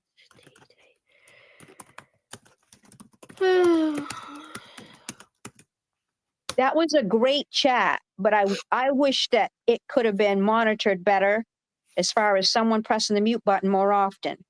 And that is whoever's doing that part has to make sure the mute button stays in place until each person has a chance to express Right, it themselves. says here, government UK. Because it was kind of sad the fact that the discussion was being able to have a different perspective for a minute than it has had lately. And that these people had opinions because everyone needs to be validated. And when you're not validated, that's why they don't come on shows like this. It doesn't matter what they're saying, whether you agree with it or not. It's whether they're being honored and respected for the opinion they have. Right. And I didn't feel that was going on. I felt it was a little one-sided, and it kind of made me mad. I hear That's you. probably why I'm I so hear you. But damn the thing fiery is, right now. The thing is, Divine, when I mute them, they unmute themselves, so I can't control it, unfortunately, unless I take them Yeah, off but the I stage. thought you were the main guy that had this is your channel.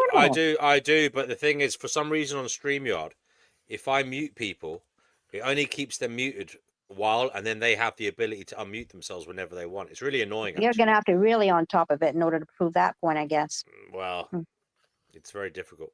Yeah. I mean, we did I tell would the have guy loved to to stop have seen interrupting, and he still kept interrupting. That's all why I those took him people that were backstage. That's showing why up, I took him though. off.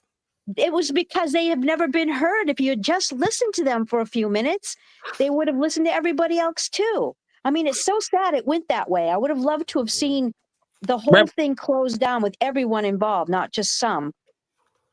Just, I don't know. Maybe my perspective's off. Well, when isn't it? No, it's not off. It's just that the guy just kept interrupting and wasn't letting other people finish their point.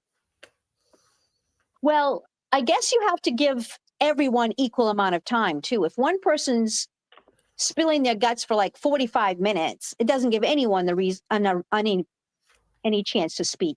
So each person should probably be limited like maybe 10 minutes, and then everyone gets a 10-minute spiel.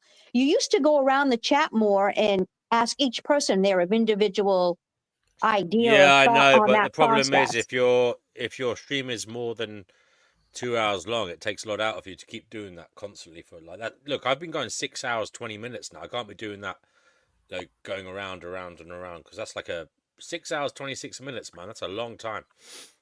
You know. Yeah, I think Sage isn't coming on because he's not even subscribed. YouTube's been messing with it. Yeah. I don't know.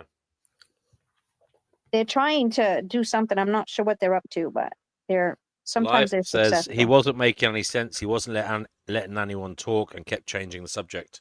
Yeah, that's exactly what he was doing. Yeah. Was it the FL guy? Yeah, Yeah, FL. the Yeah. Florida guy. Yeah, it doesn't matter though. Really, seriously, if this is a Gnosis show and you have everyone on because you want to have variety and you want to have everyone be able to express themselves, then you have to lend it to that. What you do is you tell them, look, all right, we're all going to have 10-minute spiels. That's it, all you can get until the next time your turn comes back around. And the reason Well, in why fairness, is I did warn him. I said to him, if you keep unmuting yourself, I'm going to take you backstage, but I'll bring you back on after the other person's no, finished. it So I wasn't did give him a acceptable, and I chance. don't blame him. I don't blame him. All right, fair enough. I just think that there's a certain, all right, I'm not going to try to be black and white foolishness because I don't believe in it. But there's a certain community that never speaks, and they never speak because the rest of them won't allow. They have knowledge too. They would not be here if they didn't have knowledge that we needed to also learn. A lot of people think it's going to go one way or the highway, and it's not going that way. It's all of us or none of us. It's not certain people are going to do this and certain people are not. I don't care how many books you write. It's all of us or none of us. It has to be that way because why would we all the different colors, cultures, and different ways of doing things, why would they all be here if we weren't all made to do this all together for once?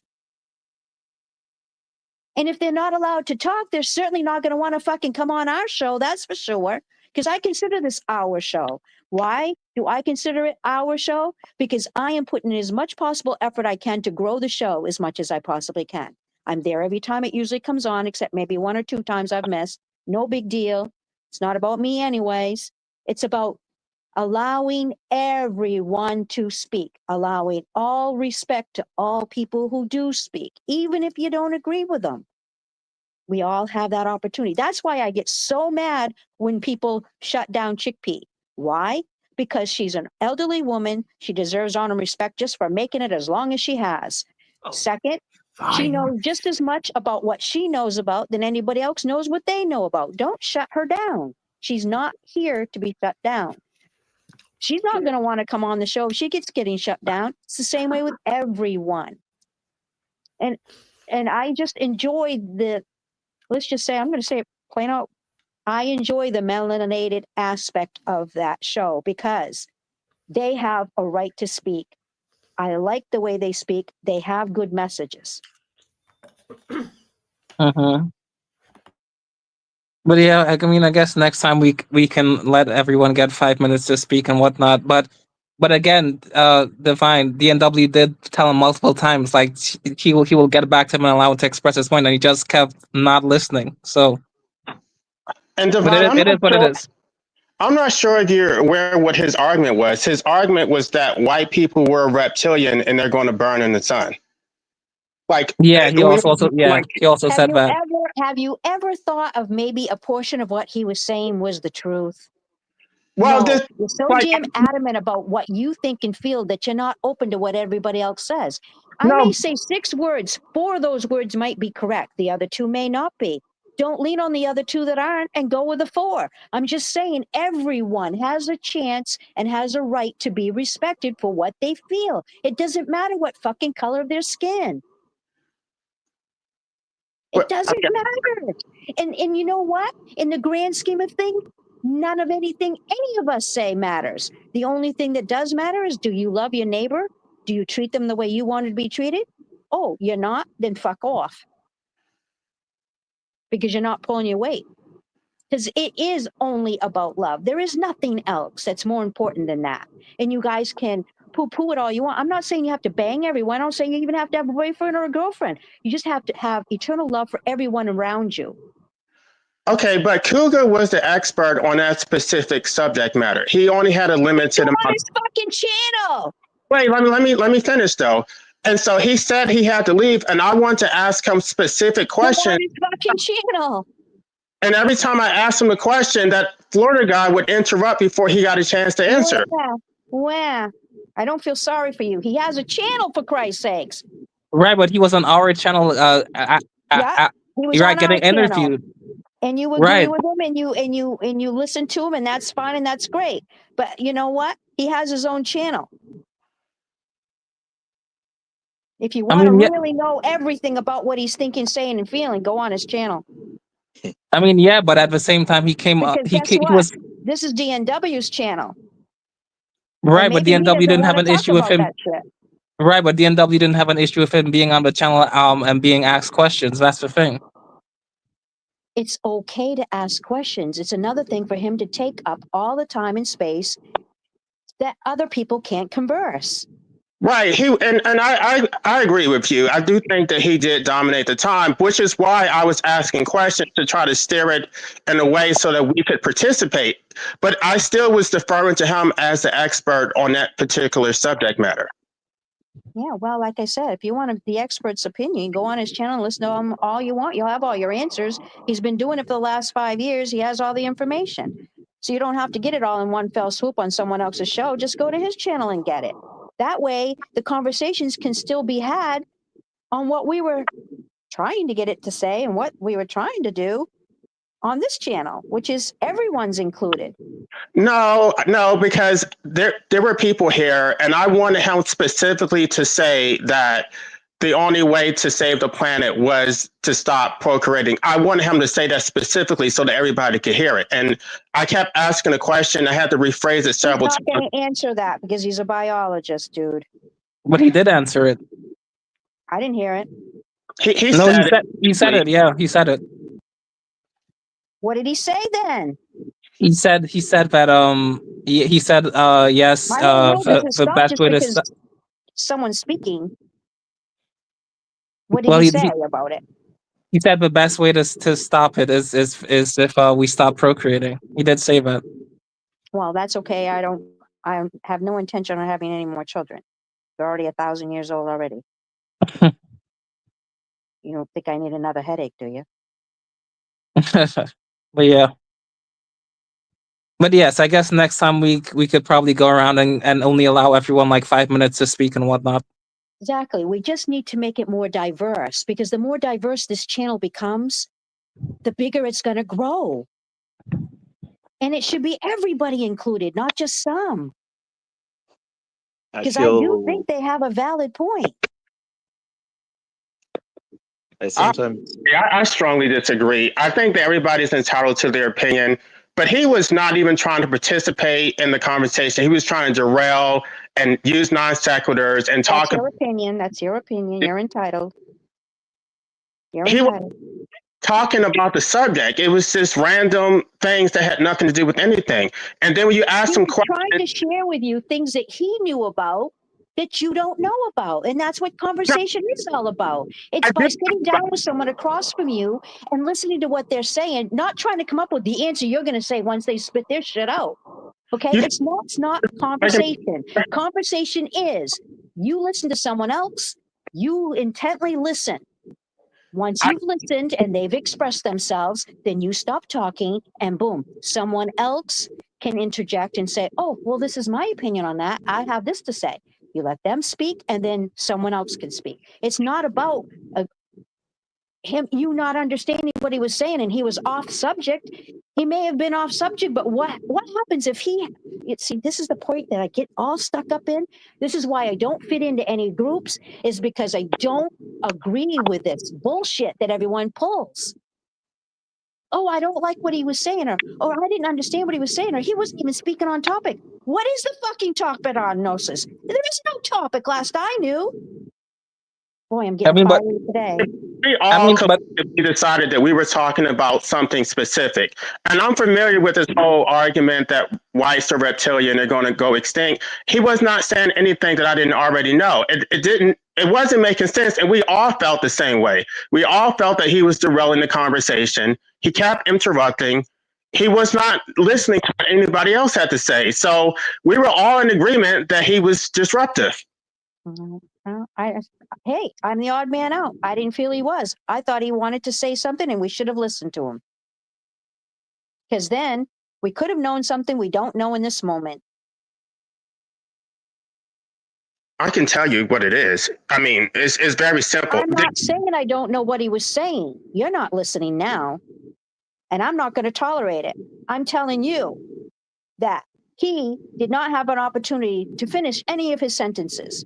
Why? Because we shut him down. Why? It was unnecessary. Right, but He did again, not have to Divine, leave he was the show. interrupting other people. That's the problem. Because he didn't have the opportunity to say what he needed to say. All you have to do is give people the opportunity. They say what they say, and then they calm their bug. End of subject. Okay, what did he say that I was? He said that I was he came up with some term and he accused me of something. I don't know what and DW asked me to respond to. Like, I'm not going to respond to that. He wanted us to get off subject and to have me respond to his non sequitur instead of getting my question answered from Cougar. So I was not going to dignify it. It was not worth. Like, I'm not going to be distracted and derailed by you trying to accuse me of what did he call me, a transhumanist, or I don't care. Yeah, he said that you're a transhumanist. I don't give a shit. Why would I respond to that? You don't have to respond. You just have to let him say. No, DW asked me to respond, and I'm like, I don't want to respond. He wants to direct. You don't have to respond. You just have to let him express it. Right, but he accused me of being a humanist. Deal. Are you? After, no, then what do you care? Asked a question and he interrupted before I gracious sakes. I was the I transhumanist. gotta create something of my own here so I can get my point across, hopefully. Wait a All minute. I'm saying is everyone needs to have an opinion. You No. don't have to agree with it. You don't have to respond to it. You just have to listen to it for a change. A little bit of something different isn't going to kill you guys. You're not dead yet. I'm not sure why the what actually transpired is being like lost or something. Like, I asked a question and before Cougar got a chance to answer, he interjected and called me a transhumanist, and then I was supposed to respond to that. No, I'm not going to respond because I'm still waiting for an answer from Cougar to my question.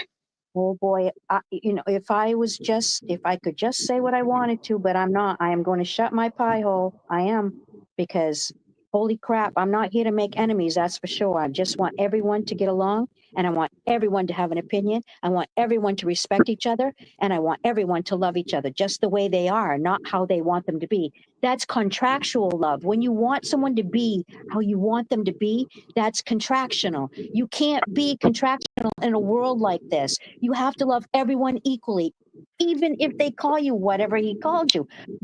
Are you that way? You're not? Well, big fucking deal. He said it. Those are just words.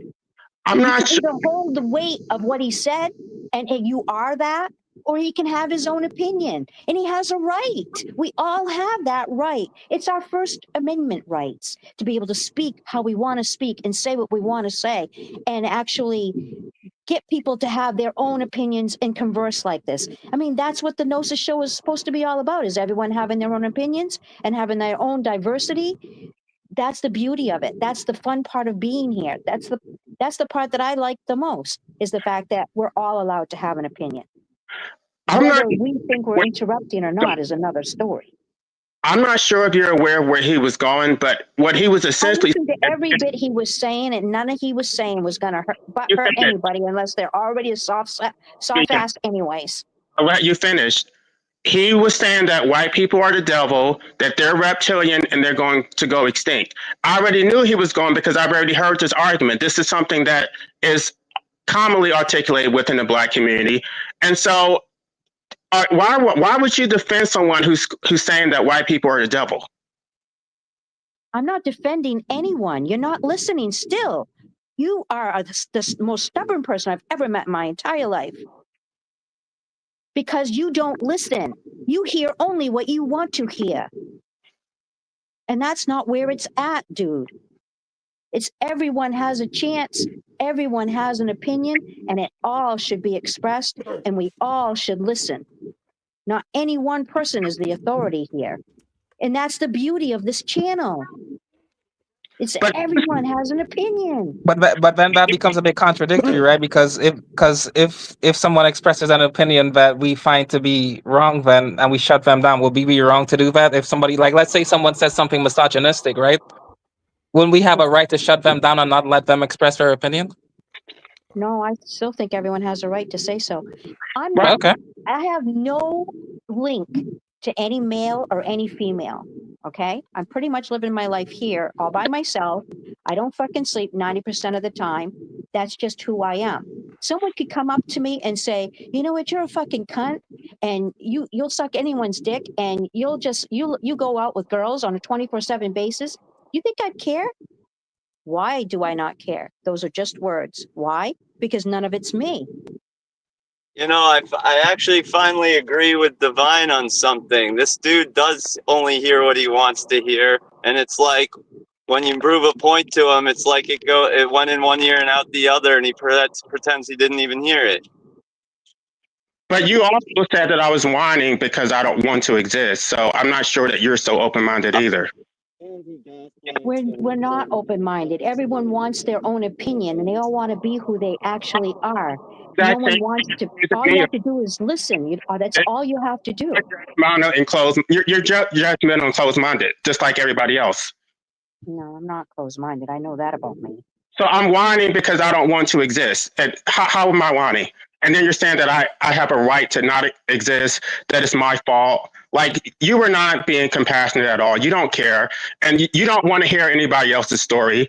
We were talking about antinatalism and you completely shut me down.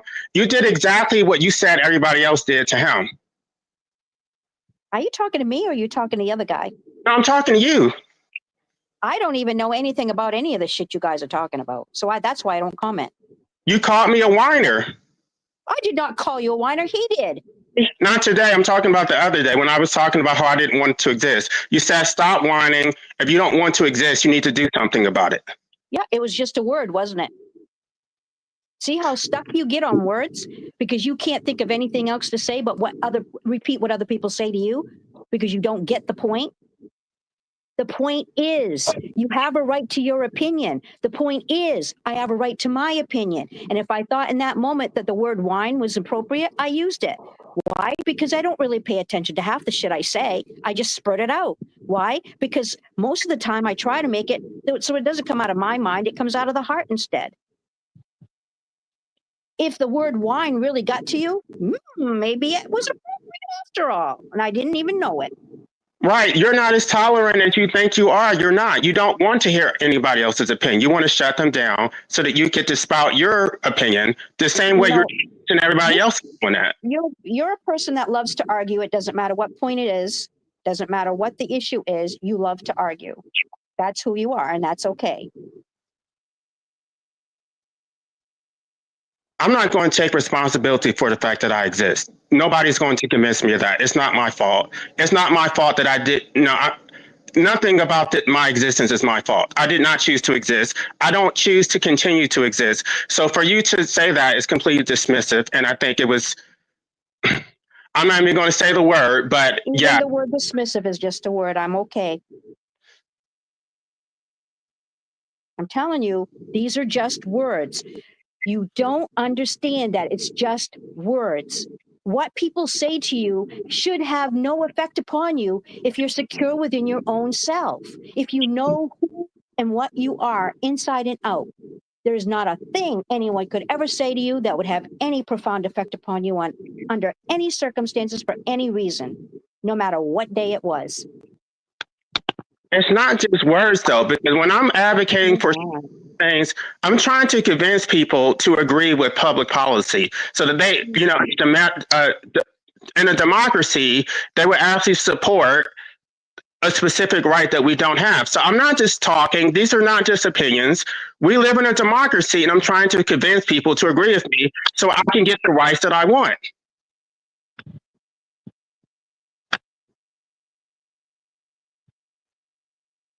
And that's why I don't understand why you would say it's whining. It's not whining. I'm trying to advocate for a specific public policy. Gonna live the life I love. I'm gonna love the life I live. Exactly. I can't even believe I'm actually agreeing with you for the first time in a gazillion years. I would never have thought of it. And everyone knows what I mean. There's a first time for everything. I appreciate today. Thank you very much. Right. So if you guys don't want to tolerate the whiners, then you really should support our right to not exist. And then you don't have to deal with the whiners anymore. Or are you talking about euthanasia? I don't think he knows what he's talking about, or else he would have done it by now. We're not going to talk about that on his channel. Okay. Oh, You're not yeah. going to tell You're me right. not to say anything either. No one's shutting me down. If I've got to say something, it's being said. No, he specifically told me not to talk about that on his channel because my channel was taking it down for talking about it. So I'm trying to be respectful and not say it. What?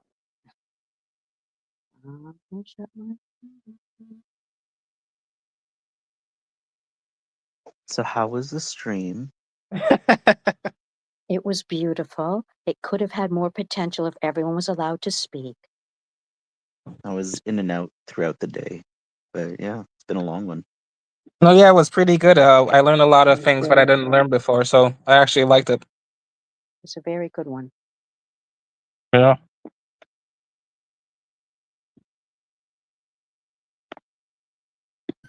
Divine, did I tell you about what my tomcat did? No, you didn't. Oh, yet. you must listen to this yet today. You know my ginger tom uses the loo to do his poo-poos and wee-wees. Yes. I was dying to go to the loo. I had to stand and wait for my tomcat to finish doing his business before I could use the loo. This is the honest truth. I found myself waiting for a tomcat to finish weeing and poo-pooing before I could go and wee and poo on my I think loo. I'd have to have a separate bathroom. Because when I have to go, I usually put it off long enough that I really do need to go in. Yeah, that I know. moment. I was desperate. And Because he I'm was always sitting too there busy to just- go. He was, Yeah. I think, a little bit constipated, so it took longer than normal. But yeah, that's my life. I stand and wait for a cat to finish using the loo before I can use it. It could only happen to me. But yeah, the little boy uses the loo. Yeah, when you have cats, they can easily be taught how to do that. It's fun because it's a great process to watch them It's fun. learn It's something lovely that to you know watch. they wouldn't bother to. Yeah, he learned it at his former home. He didn't learn it from me, but he was taught from his former home because he was lived somewhere else for 6 years first. And I do love him, you know. I tell you, I love him so much. Silly tomcat. Only I could love a cat the way I do. Adore him.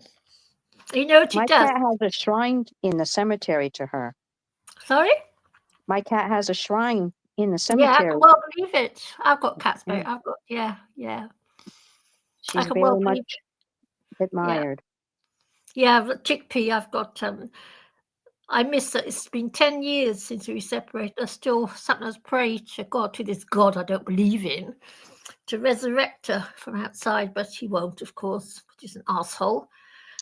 But yeah, miss her so. But Do you have Dave, a safe place to put them when they're all yeah, done with this I've world? got a garden outside. I live on the ground and there's all grass outside and everything. It's a great Oh, place okay. for cats. Yeah, I've got a little graveyard outside. I'm surprised they allow that in the city. Well, they don't know I'm doing it. What? Oh, okay, I won't I tell them. don't have gravestones. I don't actually put stones up or anything. Oh, But yeah, nobody seems to mind. You know, so long as you don't make too much of a mess of anything. The gardener doesn't mind. I think he thinks it's rather cute, you know, because he likes the cats too. Right. Yeah. Yeah, they love. I've got about 10 cats buried out there. So I've been living here for 31 years. 31 cats buried? Sorry? Did you say you had 31 cats buried? No, I've been here for 31 years. Oh, okay. I got it So backwards. there's been Sorry. quite a lot of cats. Yeah. But yeah, the gardener. Yeah, like I said, the gardener doesn't mind. So, No, I guess. Do you have to have them a certain amount of feet down in the ground, or? well, I bury them 6 foot down because we get foxes coming here. So I Okay. make sure I So get. you- Well, I always buy some guy to do it for me. Obviously, I don't do it myself, but there's usually somebody I can sort of, you know, get to do it for me. You know. Wait a sec. You get foxes in London? Really? Yeah, they come here. I get foxes right outside my bedroom window. Interesting. Yeah. You have to remember, I we know, it's took over lovely. their land. They didn't take What? over ours. I love foxes. I think they're Yeah. gorgeous. And they're very tame. And I used to have a cat. He's not with me anymore. He's passed away about 5 years ago. And he used to chatter to them. And he also used to chatter to the crows that come here.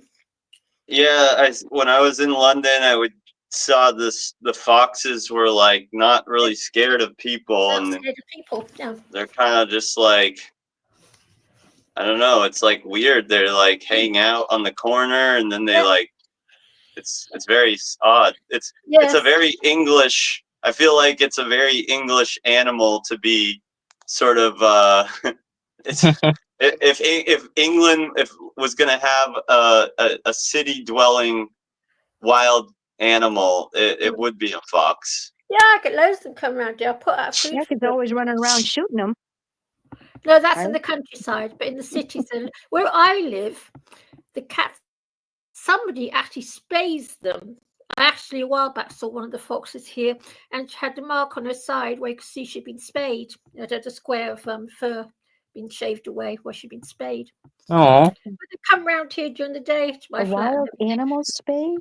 What? Or was it a wild animal that was Yeah, a spayed, or wild was it fox. a person's pet? Well, they're not really all that wild. They're not really wild, even. I'm sure. Yeah, I mean, a lot of these animals are becoming domesticated. Like, They're literally tame. You can throat them.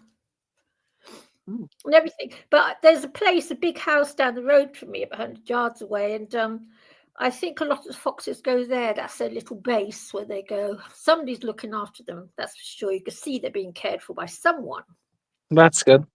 Yeah. So I love foxes. I love crows as well. We get lots of crows around here. I love crows. Yeah, we have eagles here. Oh, wow. They come a lot to the property. Wow, lucky you. I get sitting out there, and all of a sudden, an eagle will swoop down, and just about like, just almost like whether you could reach for it. Yeah. Kind of wild. We get a lot of pigeons here as well, and I feed the pigeons. I'm feeding everything. All my money goes on animal food. Yeah, but I love What a way to go. Huh? What a way to go. Yeah, well, I've got nothing else to do with it. But yeah, no one, I love foxes. I think they are adorable. They are gorgeous creatures. And they're very tame in London. It's something weird about London. They're so tame, you can touch them. Yeah.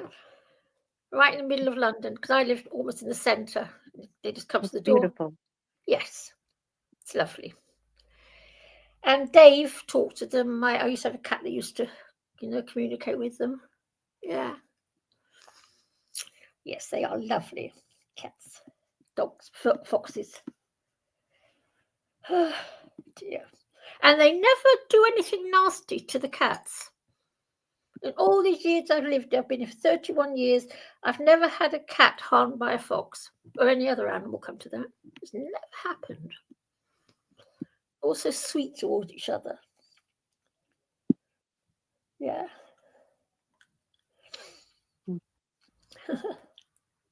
David? That's a good thing. Yes. Yes, it certainly cheers me up to see it. It's nice to see. Yeah, we get seagulls here as well. Really? Wow. Yeah, seagulls in London.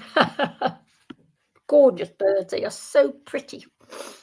Every time a seagull comes around my house, I go, the ocean's just a few minutes that way. Yeah. What are you here for? You don't make no sense. It's like, Well, maybe dude. that in itself too could also be like a consequence of global heating, as the guy Yeah. said. And the seas are being fished till there's no fish I didn't left. get a chance to go to the ocean as much as I should have this year. I would have had more answers on that one. Yeah. I love seagulls. I like all animals. It was because it was too hot to breathe. What? It was too hot to breathe here. When? This summer. Oh, yeah, same here. Oh, it was like awful. I've never had it that bad. London. Oof. It's been awful. I'm thinking about moving to the coast, but you know what? The thought of moving everything is too much to bear. Now, I know that you are really close to your animals, but wouldn't they not like that move? They've got a nice big garden to play in here. Okay, so they probably wouldn't have been. No, they've got more land here than I would be able to afford to buy down the coast, far more. And it's it's a really weak, glitchy situation I'm in. It's a ground floor flat, loads and loads of land around it, all for them, and no one bothers them. It's quite unique, actually. I think I've been very lucky. It's real glitchy, and it's happened this way. That's a Yeah, good they've thing, got then. trees outside to play in and bushes and everything. Nice. They're safe, huh? I said, yeah, nice. Yes, But they're but couldn't they have more space out by the coast? Not really. If I wouldn't be able to afford to buy a place that had as much land as they've got here, I wouldn't be able to afford it. Oh, okay. Yes, it's a weird situation to be in, that this could happen. Central London, load of space for cats. It is a bit strange. Yeah, it's just glitched, which is why I've lived here for so long, because it keeps me here. How far from the ocean are you? Me? Yeah. About an hour on the train. Oh. Yeah. That's quite a ways, yeah. Yes, it's quite a way. It's quite a way. But I can't find anywhere where they can have them. It's very, very hard now to get property where you can have 7 cats. It's just not allowed. So I've got to take that into account too. So I suspect we'll be staying here until time is up, because I can't see where else we can go. Can we, Dave? I don't think I'd like to live there. No, you wouldn't like it. I'd feel too confined. Yes. Yes. Yes. It's, yes, I envy you. When you tell me about your life, I think to myself, wow, wish I lived in that space, blah, blah, blah. But I don't have the financial resources. I don't have them. I don't either. It just happened to be this is where I landed. Yeah, you're lucky. You've been lucky. It's like, I don't This know. is where I landed. At some point, I must have been a nice, compassionate person, even though I'm not in this moment. Yeah, I'd be grumpy this evening. I've noticed. No, I think I'm finally waking up and speaking my truth, because I'm tired of the foolishness. Everyone has a right to talk, and I'm adamant about that point so much, it's not funny. I know, I heard you. It's like, yeah. I value what you say. I value what everyone says. Everyone is a beautiful person. They all deserve to speak their mind and their truths. I believe that wholeheartedly. Mm. It just irritates me when people don't allow it. Yeah, it's life, isn't it? It's weird, yeah. It's life. But my Dave's sitting here with me. You know, I love him so much. You wouldn't believe how much I love this crazy cat. Did I tell you that he walks me to the supermarket? That's awesome. I know. I've got a supermarket about 20 yards just across the road from me. And when I go outside, I just have to call him or something, or he watches for me. Then he walks across the road with me to the supermarket and sits outside. I have a cat story, and I'll share it Yeah. if you don't mind. Yeah, go ahead. Okay, so I had a cat for 19 years, Yeah. and her name was Teddy Solera Bouchard. And I don't know why I named her Solera, because I think it was like probably 6 years later when the actual car came out, and there was a Toyota Solera, which Yeah. I happened to own after I named her that because of the name. Anyways, it was wild. Yeah. I was in Canada and I was taking classes from a woman and her partner.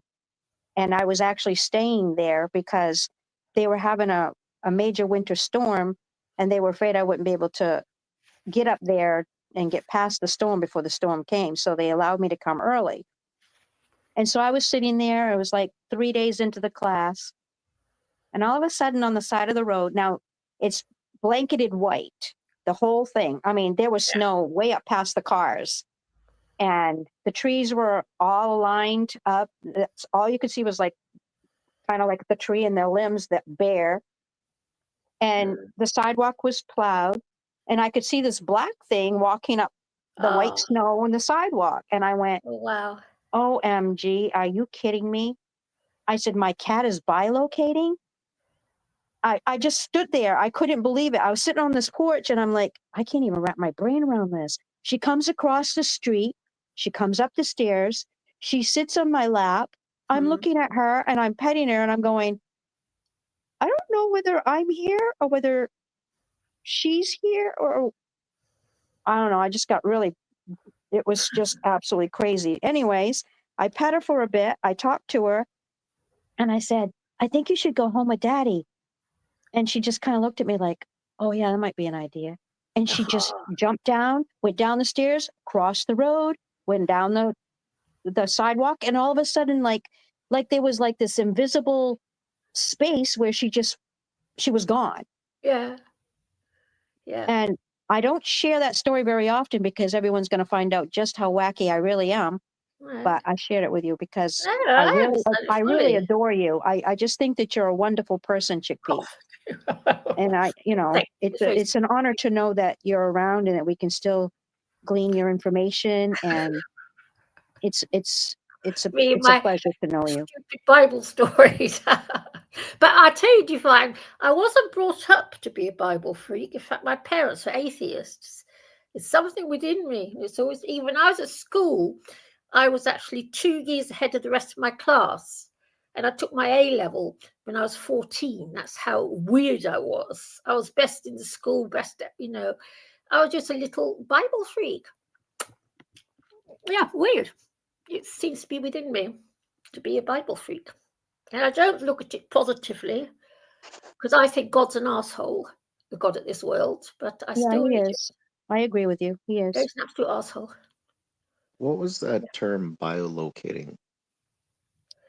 Bilocating is when you live somewhere else and all of a sudden Yeah. you're somewhere else. Like right now, I Yeah. could, if I knew how to bilocate or desired to, I guess, I could probably go to visit Chickpea in London. But I have not honed that skill. We all have that skill, but I have not honed that skill. I don't desire to hone that skill because I don't want to wake up one day being somewhere I definitely don't want to be because I don't really have it down pat. Let's just say it that way.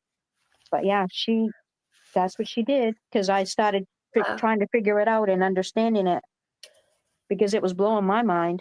Yeah. Cats are that- strange creatures, cats. They're different magical. I Cats love are them. They're magical. my favorite life form. I do love them. Yeah. There's something about them. Is it different than astral projection? Yeah, I think so because I don't think cats are cognizant of that. Or they may be. I don't know. I've got to ask her, I guess. But even though she's passed away, I still have communications with her. Yeah. And Yeah, I so was you told by yeah. someone that she's been my cat in all of my lifetimes, and she will always be my cat in every lifetime from this point on. So Yeah.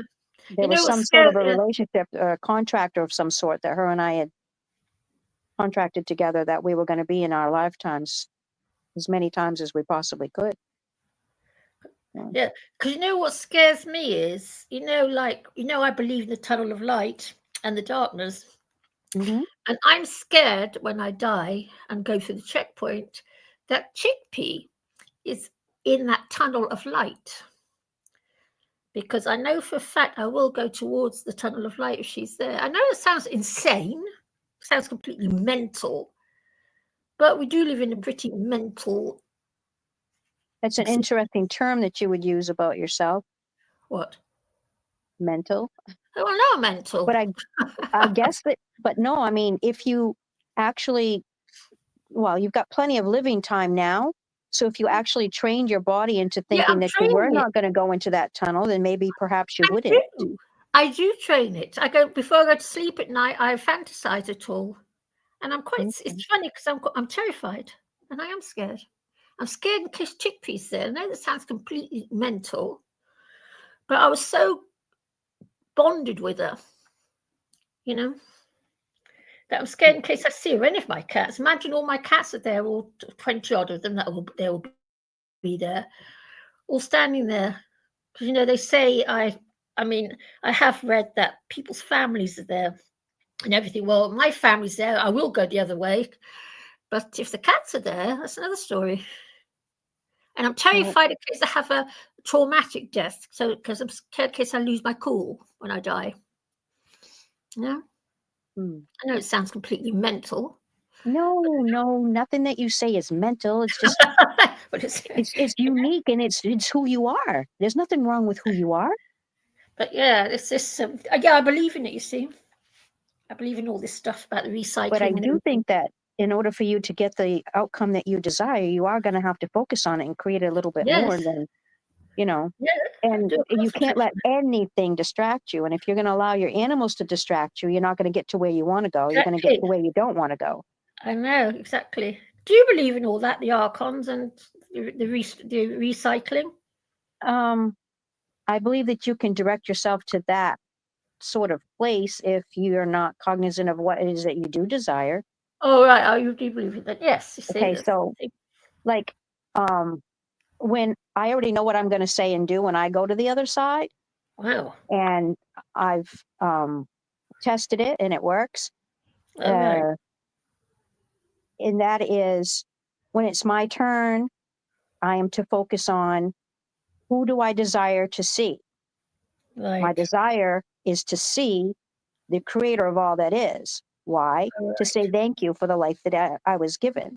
Oh no, I won't. So if I have that firmly fixed in my mind and I don't think of anything else, in other words, my sweetheart isn't going to be able to determine whether I go where he's standing or whether my mother, my father, my sister, all the people who have passed, all my animals that have passed, if I am very, very cognizant of the fact that I am not going to allow any distractions, but to say thank you to the creator of all that is, then I won't be distracted because that is my intention. Me.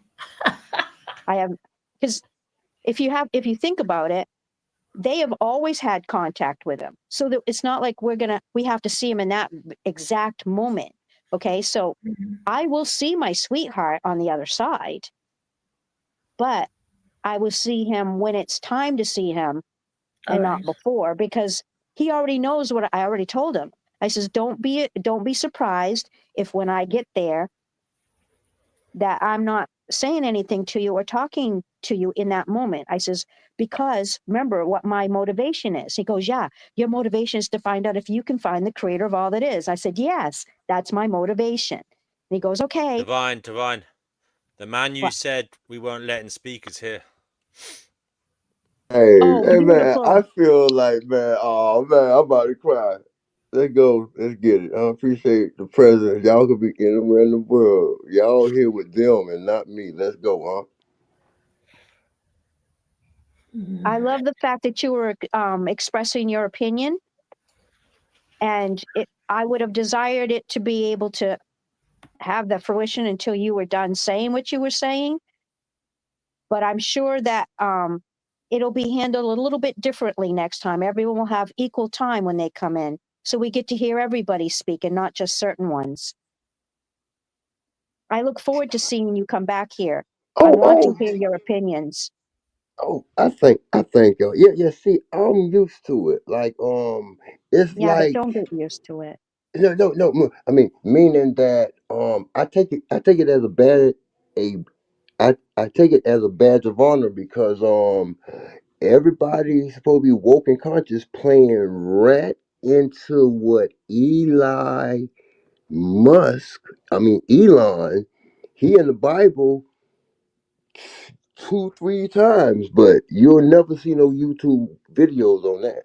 Oh, musket armpit. Yeah, so everybody's playing into the beehive mentality. Huh?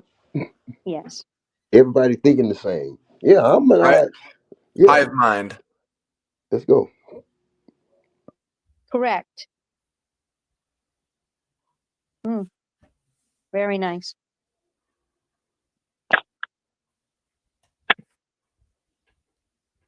See, my thing, I think I done been alone for so long that when I'm digitally around people, but what are y'all talking about right now? I want to stay on topic. All the time. Talk about cats. What? How my cat invisibly came Yeah. to Canada when I was sitting there taking classes, and she's supposed to be Okay, in okay, Maine. okay, okay, Oh, okay, Divine, I must tell you, I'm okay. in A love with a cat. cat in Canada. There's this Okay, cat well, called. Sorry. well, the cat is associated spiritually.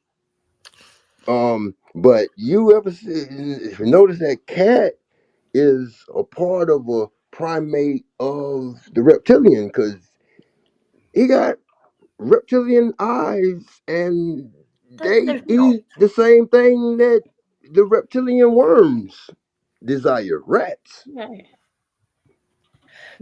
Divine, I must tell you, I'm in love with a cat in Canada. You know, you ever see the Catman 757?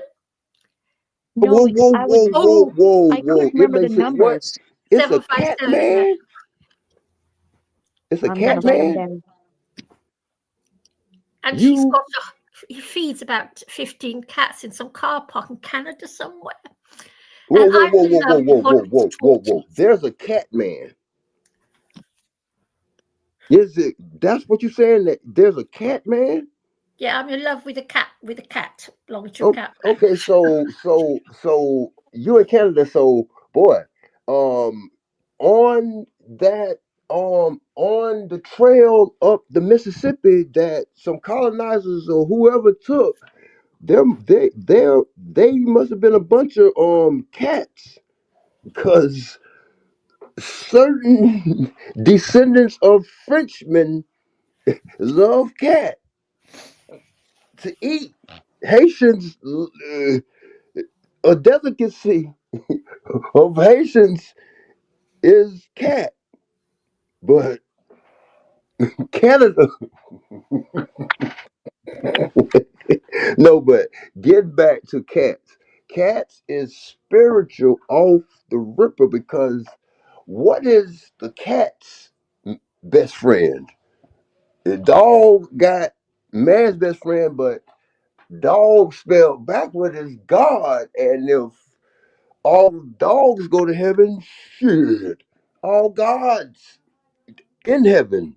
And and if if the dog is man's best friend, the cat is spiritually the spiritual best friend. The witch. Enough. Let's go. I'm gonna mute up.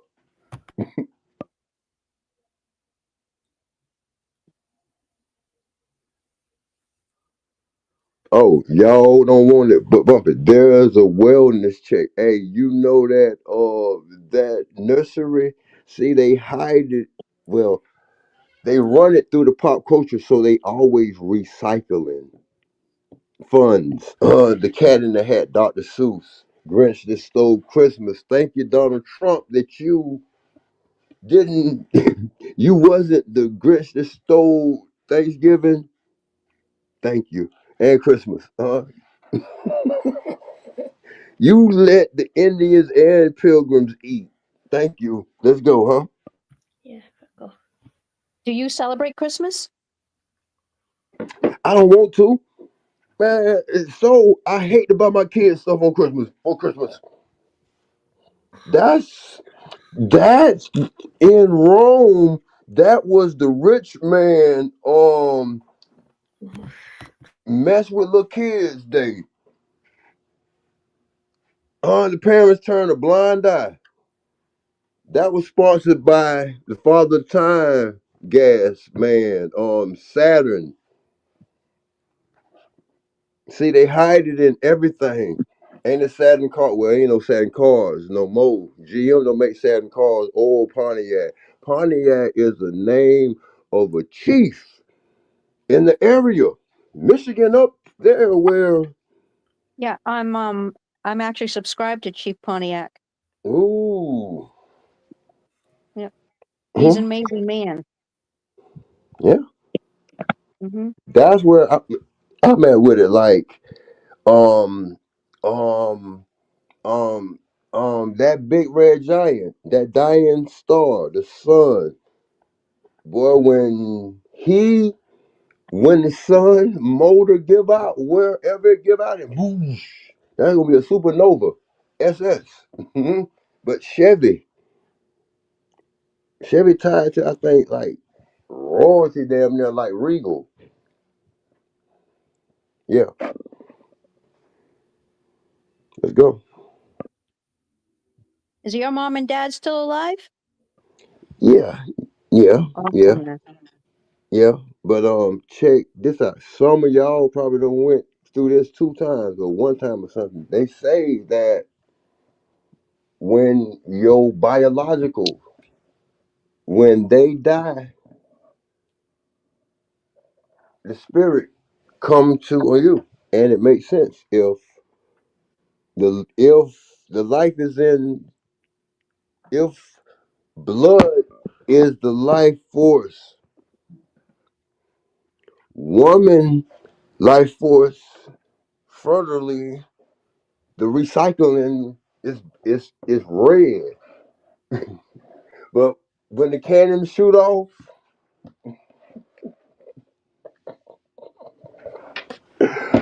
the man's life force is white. In Ezekiel, there is a proper discharge for both of them.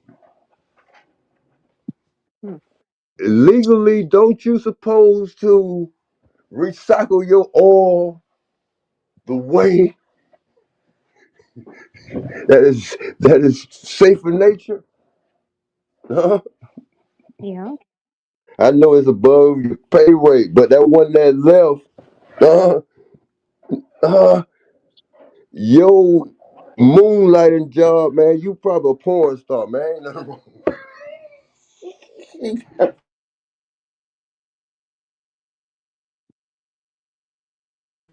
Yeah, Do you but live in the United States, sir? yes, yeah, You do. Florida,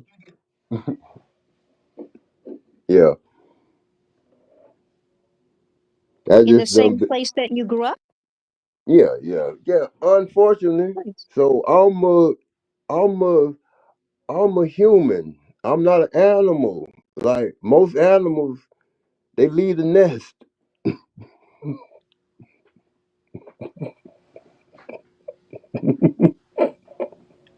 Uh, human being, whatever, mankind, whatever.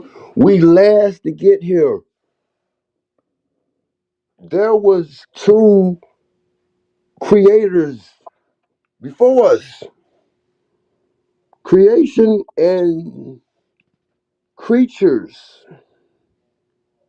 I bet your teacher. I mean, spiritual teacher, preacher didn't see the difference between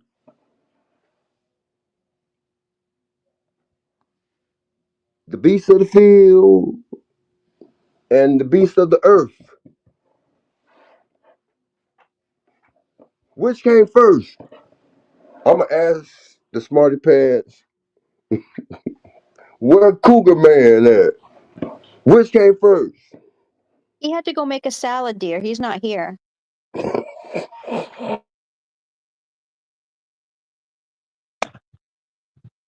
He was summoned by his wife to make a salad. Nah, he was summoned by that star Vega out there. He became born again when he went to Vegas and became vegan. Ain't vegetation, veggies is close to the word vegan. But once again, there is something out there. Vega. Sony had a brand of something high priced at one time. Vega. Wasn't that a car at one point? Something, see? Once again, something is a part of GM, generally speaking. Do you live by yourself? Or do you have a partner or family at all? I'm divorced with four kids, know what I'm saying? And I'm dealing with the aftershock of, know what I'm saying? Yeah. But I'm really supposed to be a beast, Yeah, boys a or black girls? beast, huh? Yeah, boys or girls? Or I both? got, man, I got 3 girls and 1 boy. Wonderful. Do they visit with you? Yeah, he want to. Yeah. We close knit, even if, you know what I'm saying? Nice. Very nice. Love there. Like, I see, since it's 4, I evenly see me. I see the reincarnation. Yeah. That's the close thing to car. The car is fashioned after us. Ford. Even if you legally could get the motor patented, the assembly line on what you thought of, you was an equal employer. You employed handicaps with one hand type stuff. Huh? You get a job. You get a job. You get a job. Huh? To get that assembly line. Huh? But Ford was a forger because Right. he was on both Sorry, sides. guys. Huh? Gaia. He was on both Sorry, sides. But sorry, y'all Florida. probably One don't moment, want to mate. hear this. I'm sorry. One moment. Gaia, can you take over and don't let anybody else on, mate, because we got porn bombed Yeah, man. recently. I'll hold it down, man. It look like Is that right, Gaia? We got you, guy. No problem. I hear you. All right. Don't let anybody else on. Hey, All right. Sage. Goodbye, everybody. I'm out of here. Take care. Bye. Hey, See man, we ya. got you, man. Hey, we gonna hold down the trap. All right, we got you, huh? Right? Hold down the fort. Hold down the fort. Right? We gonna hold down the fort We until it defend it, man. We becomes a live in fort. America, man. We got the right to bear digital arms. Yeah, There you digital go. arms. We got the right I've to bear enjoyed your digital show arms. We will hit lately. that That's block button. Let's go. your show has been awesome lately. I've been watching it. Are you talking to me? Yeah. Oh, yeah? Oh, was Yeah. laughing at the irony. I caught a little bit of the end of your little scuffle here on the show, and I'm going, my God, I feel like just one person fucking watched one of my videos and they brought that energy over here, and it's just blowing up the internet. I made one video on the burden of proof, and suddenly it gets controversial on my channel, and I just feeling some energy. Man, you sound happy, man. You a digital vampire, huh? You mutated, huh? You graduated, huh? Dude, Congratulations. I'm a motherfucking entity, bruh. Like a vampire ain't cut it, man. That's a fucking parasite, bruh. So what you is then? Huh? What you is? Like I said, bro, I'm an entity, man, a self-actualizing entity. Is the entity higher or lower than a principle or principality? Hmm? Shit, man, I haven't been in my fucking Gnostic studies in a fucking hot minute, but from my understanding, the deities is more like a bigger word, but it's also a broader word, so it can encompass more things. So, depending on the person, some might say that a principality is a deity versus other people might say that it's not. Yeah. I think the principalities are higher than angels. Yeah, well, there'd definitely be deities then. Angels are deities in many ways, but again, that's where other people go. Nah, and angels are just NPCs, man. They're just like little machines, the little cogs in the divine, fabric of the universe. They don't actually have any free will or any of that. So everybody has different perspectives. All Nah, interesting. but entity is closer to a corporate. So you is a probably you earthbound, huh? Ain't nothing wrong with it, huh? It seems like I don't hear the entities in that battle with the flesh and the spirit, huh? You know, we wrestle not against flesh and blood. It's a spiritual battle. It's this and principalities, So I feel generally like it's more speaking. like a willpower battle. It's an Well, that's still internal battle more than external. spiritual because most don't have the willpower to make the physical go out there and do Yeah, it. but that's where discipline helps create the willpower. No, you Willpower helps saying that create the Christopher discipline. Reeves, after he had that incident and became paralyzed, he wanted to get up on and walk on water, but physically he couldn't. There was a disconnect. There was a disconnect. They were trying to disempower him. That's why he They had the did disconnect. disempower Okay. Okay. Yeah. Superman. That You're on the same wavelength. I gotcha. he was skinned.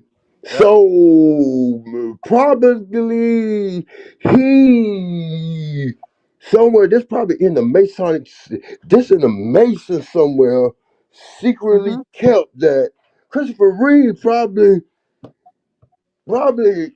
snorted too much and ran off the road one blizzardy night. They were He trying white. to shut him He down. fell on That's a He what didn't horse, black too. out. He white out. He doing snow and driving in snow. He see nothing but white. Y'all got me confused. No, you need to run it back. Even if it take you 5 years, huh? Dude fell off a horse, man. You're making it sound like he got fucking And coked out and fucking in crashed his car. America, he was skiing or whatever. He fell. He Yeah. got paralyzed. There was a disconnect in the spinal cord. He was Superman or Super Snake.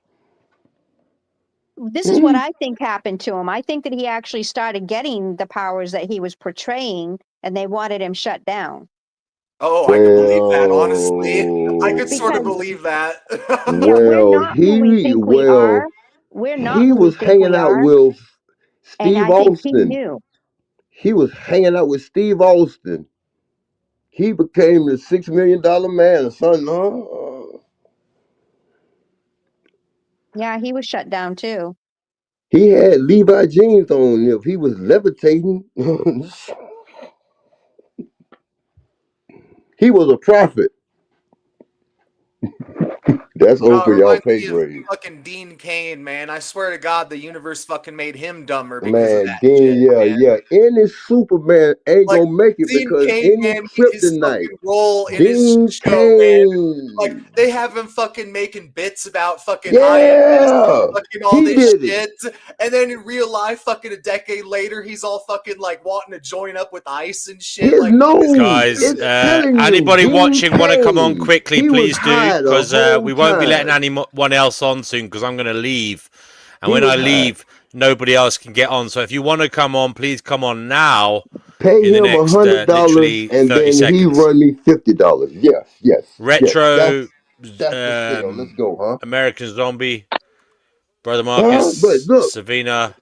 Dean I came back Kane. on because I saw that some people might want to get on, but I am listening, but I'm not going to be able to Keep let up. anybody in You and out. can't keep up, huh?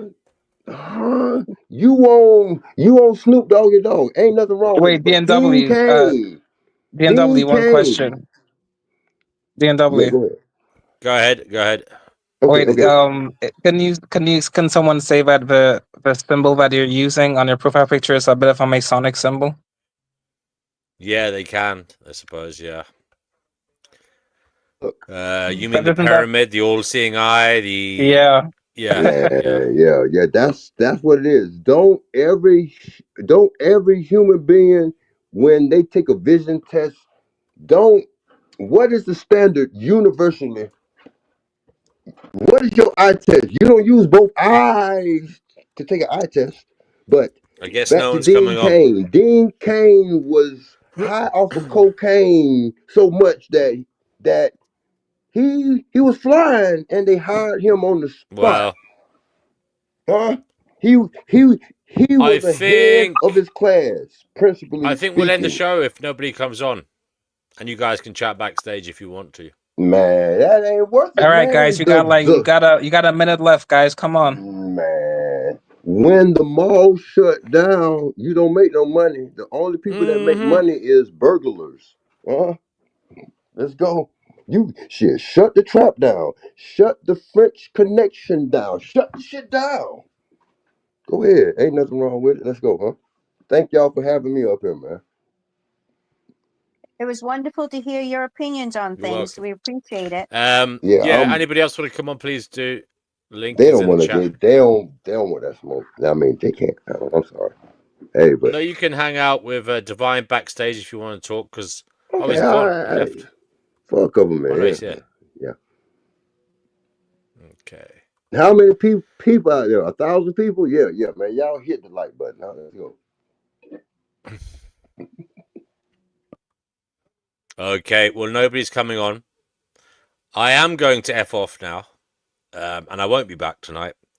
I will say thank you everybody who's joined. I suppose. Yeah, don't let anybody else on now. They had their chance, Sage. I really will F off now, and I won't be back. Okay. All right. All right. Well, all Is right. Well, Sage there? I don't know. I think Sage is there. He's muted. Sorry about right. that. I had a quick phone call. I'm back. I got That's okay. manners, Yeah, man. so Come on, man. Come on, don't man. let I anybody got on, this. Sage. Come on, chap. Come on. And good luck is all I can say. Man, Take care, I've been everybody. there and Thank done you, that, everybody. man. This Welcome, ain't my Florida. Nice first to have you here. rodeo. Come on, bro. Good I'm night. Good night. probably Good night, Retro. Good night, the Divine. angel Good in night, disguise to everybody. help you out. Good night, Life Abolitionism. Good night, Chickpea. Good night, J.E. I'm Good moving night, to Brother London. Marcus. Let's go. Good night, You moving Savina. to London? Good night, American Zombie. Good night, everybody. Chickpea, Gaia, everybody, and Mr. Florida. Take care. You have a good all one. right. See ya. All right. Well, I'm gonna head off now as well too. So I guess I'm not gonna be able to come back on, but that's okay. I'll see you guys later. Okay. Doesn't Peace. Gaia have the key to get him back in or no? No, well, I DNW do. said not to let DNW anyone back said not on. to let anyone back on. Yeah, I don't think he it's meant fine. Jay. I No, don't think he just met in case, Jazz. because I think that there's someone who came on the stream and was showing themselves Oh, like in an maybe somebody's using like the same username and Yeah. picture to like fucking fake being you, and then they. Yeah, I they get were it. using. Yep. They Yeah. were showing us their body parts. They wanted to make Yep. sure that they still had them or something. Yeah, yeah. But yeah, all right. I'll see you guys on another stream. All right. Peace. Peace. Yeah. Fuck, you got me laughing. I'm gonna move from Florida to London. Yeah, I'd like to see that. I'm just like, they're both messes in their own ways, and Yeah. you know, you're just moving The from one mess fog. to another. The fog and the water, even if London got ponds, it's spiritually, it's in the water. If everybody ain't y'all human beings over there across the pond, ain't y'all made of a high percentage of water? Huh? Shit, Yeah, didn't y'all 78% shit in like water? everybody else. Huh? Hell yeah, this shit, parasites, the fungus and all. In certain Oh, you talking areas about how where dirty the we were water like in shitting Florida in is? water and shit. Oh yeah, it's in the Yeah, for water reals. too. That swamp water, man, that can get you. Yeah, For Jesus didn't have to reals. worry about that. Jesus walked I know what you're through a saying. You portal. ain't afraid of no fucking brain-eating amoebas and stuff just going out for Nah, a dip. hey, I'm in Florida, so hey, we got to deal with Bigfoot, which is a hairy werewolf walking man, a dog man, and certain type of shits, man. But you know what I'm saying? It's Fuck, all now I'm good. wondering if there's any shamans out in the woods in Florida fucking, Yeah, it is shamans. trying to Yes, call yes, yes, Bigfoot in to shamans. protect him from the gators, you know? Like, I'm gonna Yeah, be but swimming in some bad water today. I need you, Bigfoot. I need you. the shaman's protection was they shitted with the best shit paper, Charmin, and just rubbed it everywhere. I love Just it. like dogs cover their territory where they piss everywhere on the Charmins. Was sponsored by Charmin, and they had clean colons. Let's go, huh?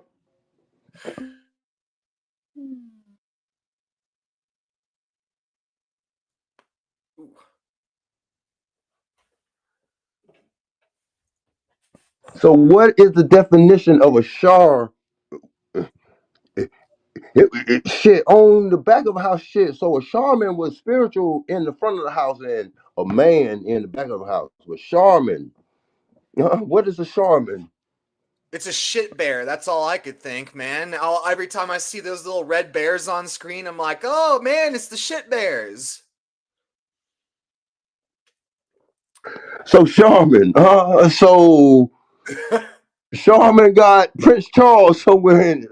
Prince sponsored by Prince Charles. With his reptilian ass. Let's go, huh?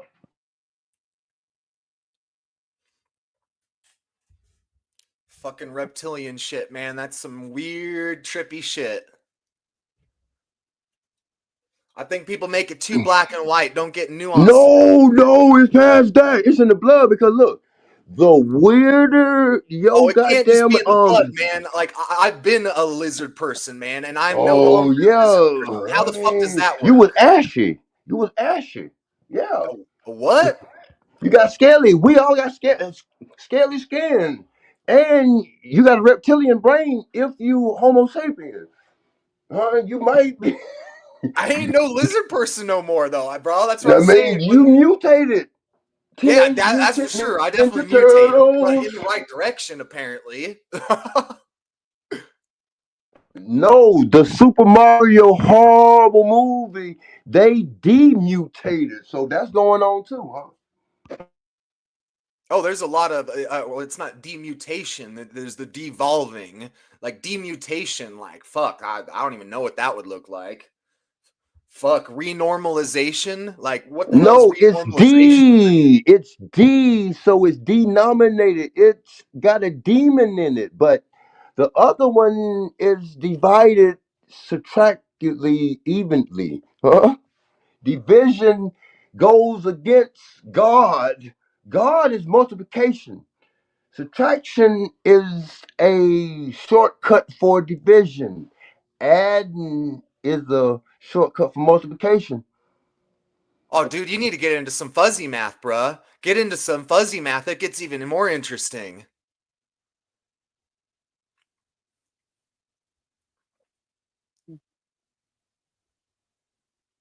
That's what I'm saying, man. Fuzzy logic, fuzzy numbers. That makes the world a more interesting place. Makes this universe more filled with wonder. Crazy shit.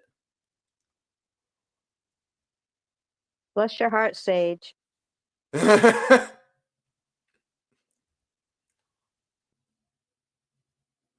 Seriously. I don't know my heart sage, but my heart No, rage that's is his I got high name blood says pressure, Gaia, but but his name really is Sage. That's all, sir. We want to keep you in the loop.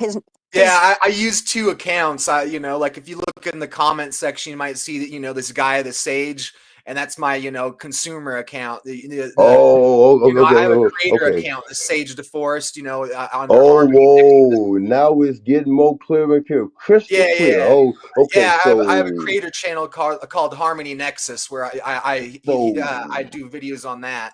So it gets so everybody fucking confused, but it works for me.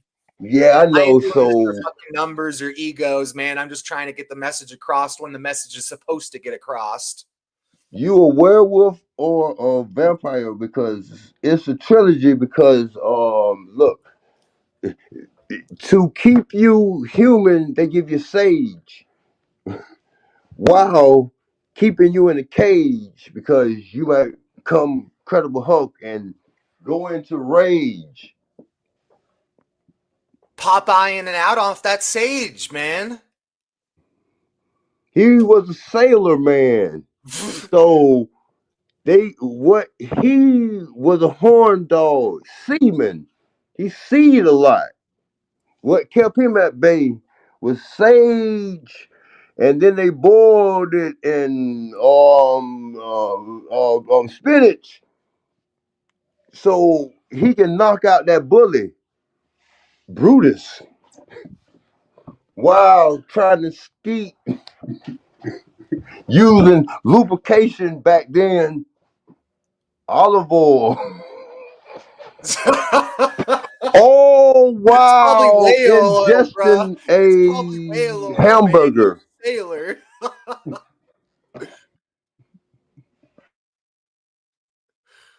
Fuck. Hey, that was World War One. Popeye the Sailor Man was World War One.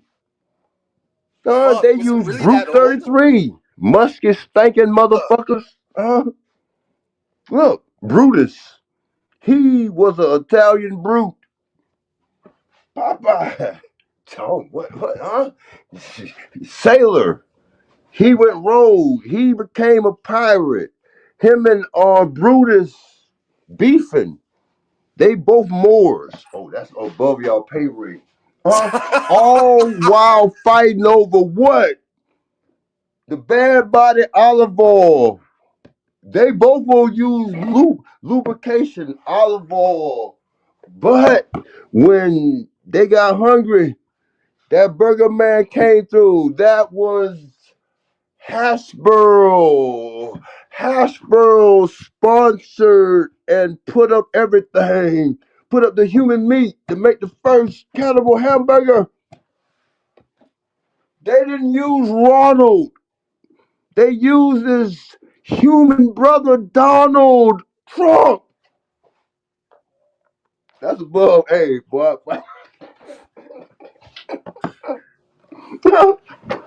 Fuck, bro. I don't have enough DMT for this shit.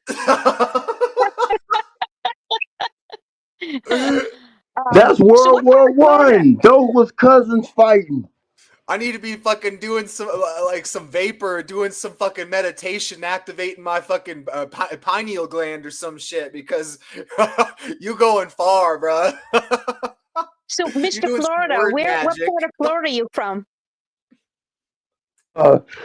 Central. I'm from the Tampa Bay area. Tampa Bay. Oh, wonderful. I have relatives down there. That's why I was wondering. I Okay. think one of them Yeah. lives in St. Augustine, and the other one lives in, I don't know. Can't remember what she Yeah. said.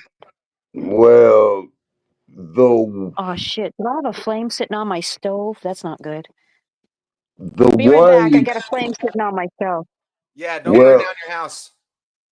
We don't need that. the relative that lives in Saint Augustine, that individual is a devil at heart. Huh?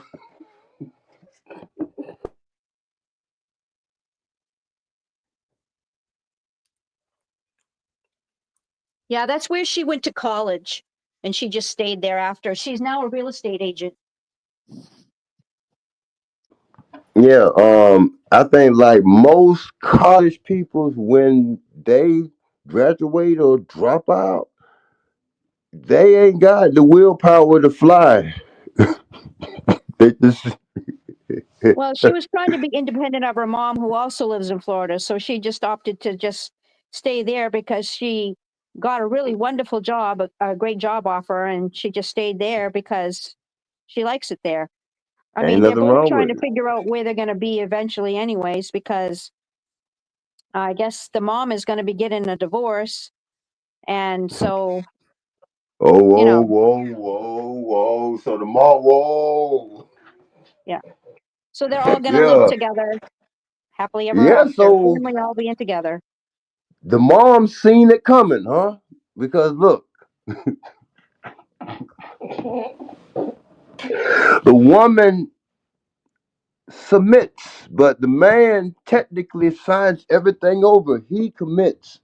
So, That guy hasn't been committed the whole relationship. yeah, shit. That's why He it's over. he probably some kin to Elvis.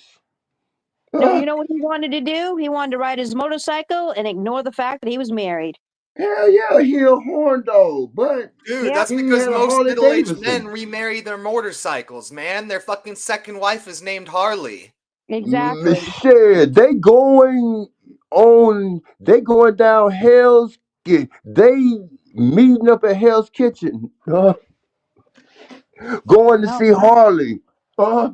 One way or another, huh? yep, definitely. She Yeah, allowed you it. don't think that some of them Hell's angels or whatever, guardian angels or fallen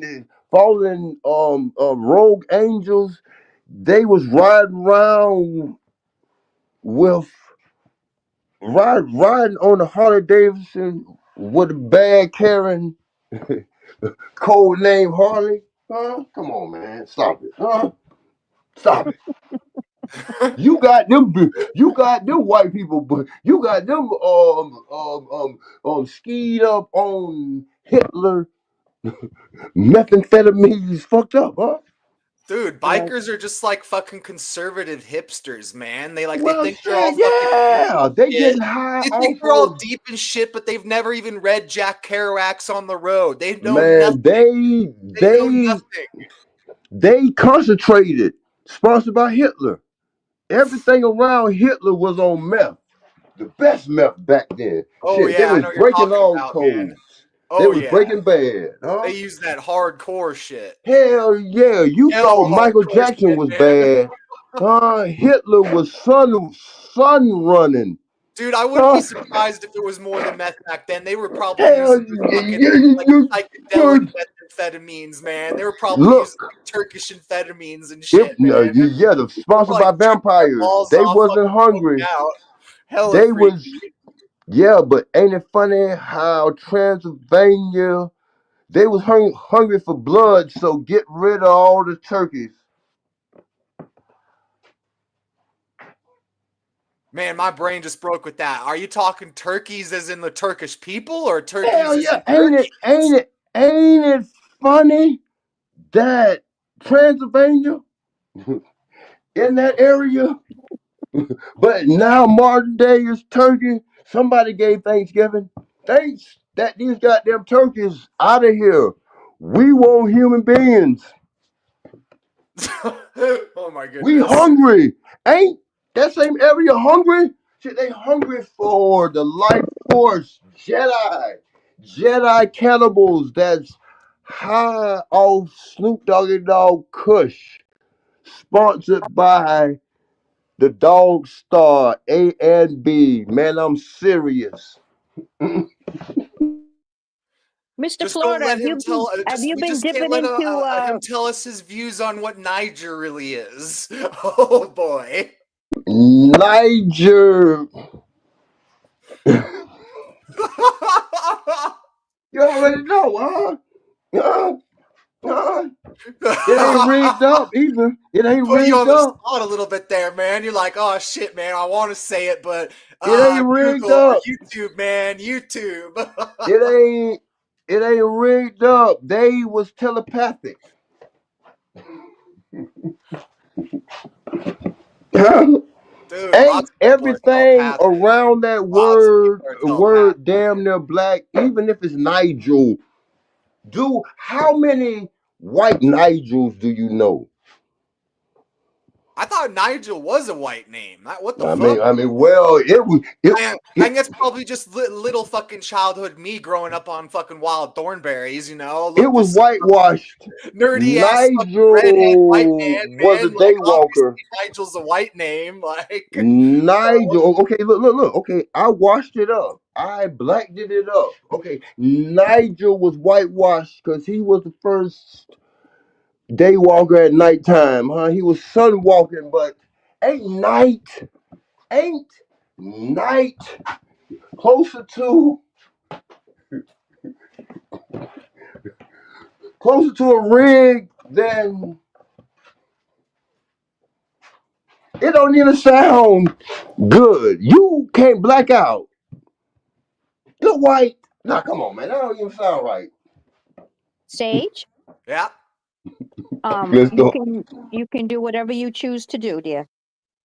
for sure. I'm just a little freaking, you know, the world's going by a little Yeah, fast for me but coming lately. back to it, that I'm doing like great, but the world's our going by color. fast.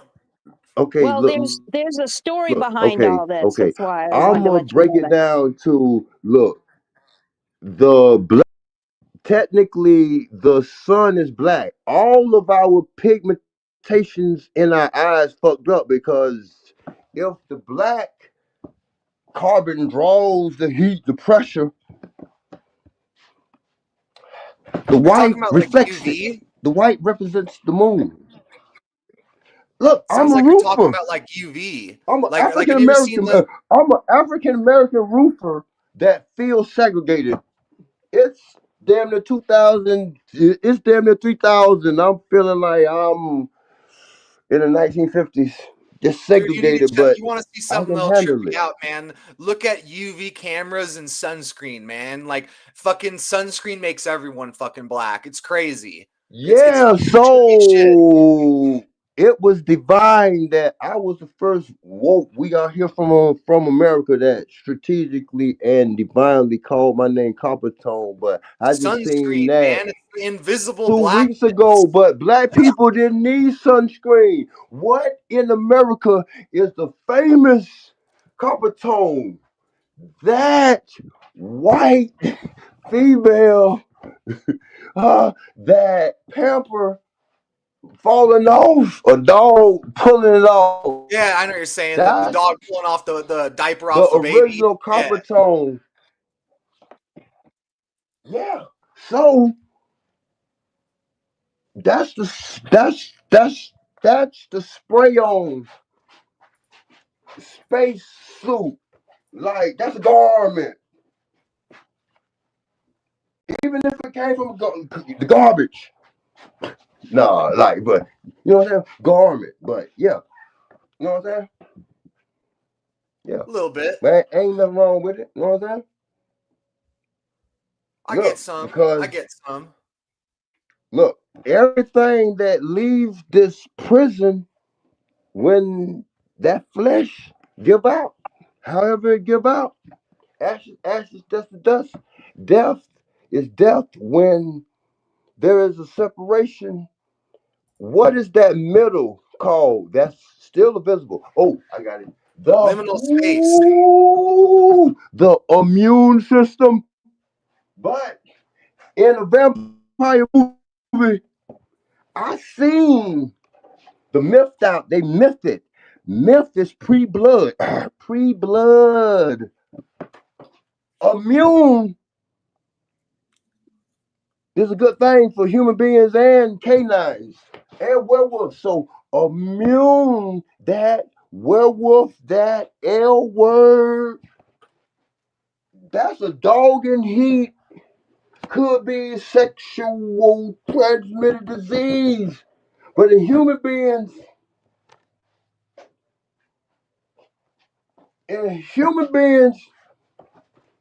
since the creators, once they got their spacesuit in order and could stand the elements,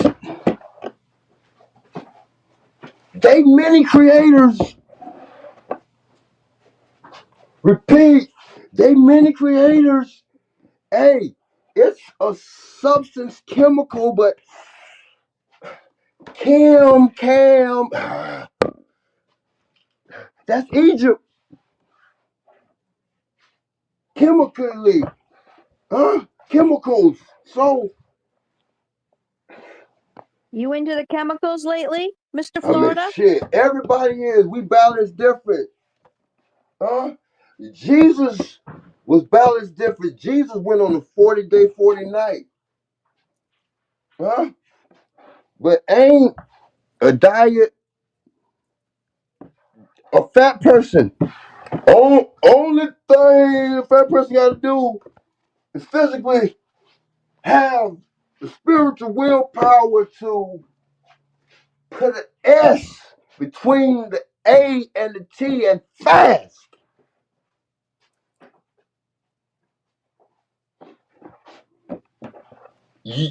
Nobody could handle that pressure. I guess only Jesus, because I don't boy, know. I'd have to say with fatness, I think it's more of a knowledge thing than a willpower thing. In all honesty, man, still it's in the because head. look, man, I used to be up It's there, man. I got to like 270 when I was going through it's a some shit spiritual when I was a battle. teenager, It's a and I fucking spiritual got on these battle. protein shakes, It's and a I spiritual lost almost battle. 100 pounds in just a few months. You supposed to fast the first thing you get up, breakfast. You ain't supposed to eat Miss Piggy and the grits and all that. You supposed to break fast. Yeah, you're only supposed to eat once a day. Oh, okay. Thank you. Let's go, huh? Jesus didn't eat. It I ain't just don't eat documented that for Jesus multiple days, and I ate. like a week's worth of food in one day. That's what I do. Jesus Yeah. functions everything. Yeah, you I do won't what eat you for feel a like. week, and then Performed I'll miracles. condense all my weekly food into one meal.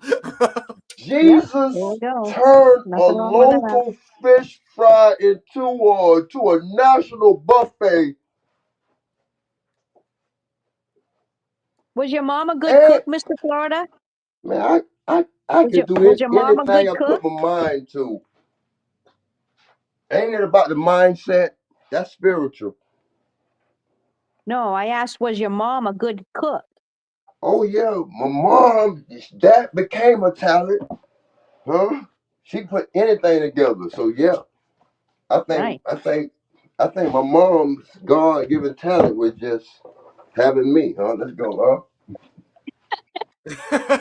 Were you the only child? No, one of my, I'm the only peer, cousin, whatever, that remember my Bible scripture when I was a kid. But the pastor, minister, reverend seen something in us. He sized all of us up, and I got the universal, worldwide famous known John 3:16. I know it to this day. That's the only thing that I probably know. Now I know probably a couple by heart, but I see things that people don't see, like Jesus, that walking on water. There's a lot of realms. There's a lot of gateways. There's a lot of doors. If cosmically speaking, that Jesus, Jesus, Jerome, whoever said that his father's house got many, many, many mansions. He repping for his father, even if his father got farther and farther and farther away. Huh? Yeah. Yeah. Don't vampires have rooms? It's organization, but vampires and all that, they go by code. Huh? Oh Huh? yeah. Well, most How the other side got a covenant, but it's both, but both won't cross that It's all federal. archetypes, and all these archetypes follow a Yeah, certain set of yeah, rules. that federal galactic treaty that Trump know things about, because Trump uncle was the first, and it's federal. G-Man, covet guy.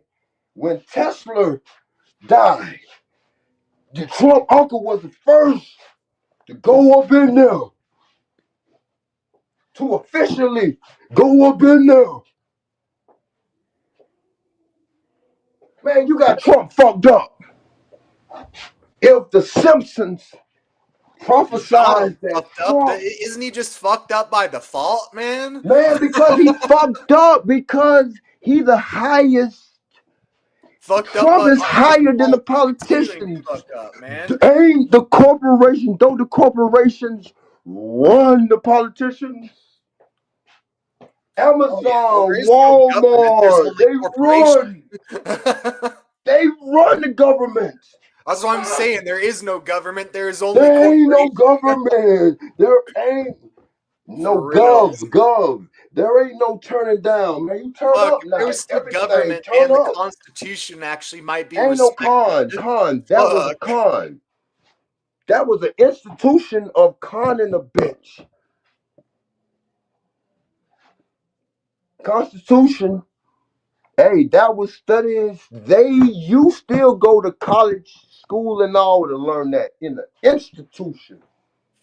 You Oh, trying to get to a university. I wouldn't be surprised if a lot of even liberal arts schools are dropping fucking classes on, constitutional ethics or constitutional rights, just any of Ain't no constitution. Look, bro. like In the United States, pedagogy is going to shit, man. It's yeah, absolutely because going look, to shit. it started after World War II, after really the losers really won. But the world couldn't take it. Oh, I feel you with that one, man. I've been saying that one for like the past fucking year, man. I'm like, Where been did saying Hitler die? fucking dude, the Where did Hitler Nazis fucking die? won, man. And the reason they won is they caused so much fucking psychological, metaphysical damage on the From Jewish what? population that they felt From the need what? to create their own ethno state for security and stuff. And then Technology. repeat the cycle. We want to break Technology. the cycle, Oh, look, bro. stop these Tech- fucking negative pathologies, these negative feedback loops. Everything, but look. Feedback loops in the world. It's a play on words. Everything was at attention. At attention. They was concentrated.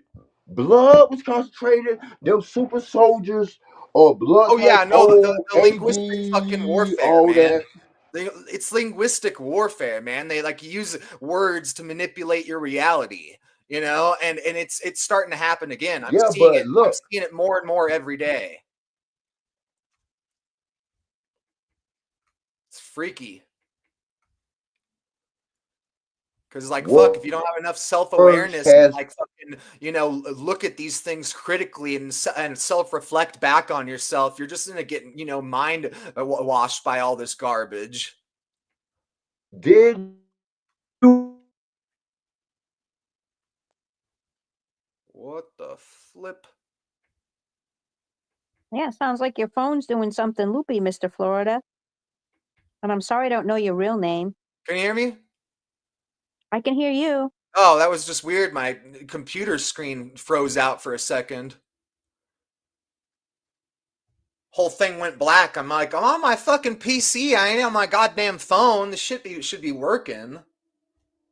No, I can hear you perfectly. I can't hear Mr. Florida anymore. Huh. But I don't remember his real name. I don't think he even shared it. Okay, so he's not in the room anymore? Nope, just down to 3, down to us. Okay. Well, he came on the show, and some guy named Doomer was talking about his book. Oh, Cougar Doomer. Yeah, and he was talking about, eventually how everybody's going to have to, get along in order to make things survive and whatever else bullshit he was saying. We're all fucked. We're all fucked, but Yeah, we that's need to get exactly along doom and and gloom. survive, but we're all Exactly. fucked. Yep, that's what he was doing. That's him, And huh? everybody wanted to hear it, I guess. Everybody was We in the gotta mood to fix the hear it. world and we'll still be fucked. Right. Well, Mr. Florida kept interjecting, doing what he was doing with you and I. Yep. Okay. But the best part about you and I is we honor who he is and where he's coming from, and we allow him to speak his truth. Yep. Well, no one was letting him speak his truth. So he got put in the back room, and then eventually decided that he didn't want to come back on. Why should he if he's not going to be listened to? Yeah. So anyways, I did not get on there until Cougar left the room, and DNW was going to actually close his channel down sooner because he said he was going to. That's why I jumped on. And a reason why I do that lately is because my phone has been overheating, like so hot you can't touch it. So I have to go in and I have to get this freaking pack to put on it so it can stay cool so I can talk on it. So anyways, back to the story. In the meantime, I got on the horn and I razzed everybody big time. I said, you know what? We all should have listened to what he was saying. I says, maybe he lives by himself. Maybe he doesn't have any family. Maybe he just needed to say a few things before. But he kept interrupting. He kept interrupting. I says, because you wanted to listen to what someone else was saying. Yep. That's the only reason why. Well, everyone got a little tight-assed, especially Mr. T, the one who says his parents brought him up. They were You talking abusive about life to him. abolitionist? Yes. Yep. And so I told him, I said, so if you're having such a hard time being here on Earth, why don't you just like pop off? I said, it's not rocket science, and you can pop off any way you desire. It seems You that know? absolutionist is letting language hold too much power over him and not Yes, taking the power back exactly. from language. Exactly. So he says, well, you're the one that called me a whiner. I said, you're damn fucking right I called you a whiner. He goes, well, I don't understand why you called me a whiner. I says, I called you a whiner because all you do is talk about not wanting to be here, but you do nothing about it at all. I said, are you a whiner? He says, no. I says, well, if you know yourself not to be a whiner, then why are you so concerned with what you were being called? It's just a word. Yeah. Wow. That wrinkles some skin. I'm telling you.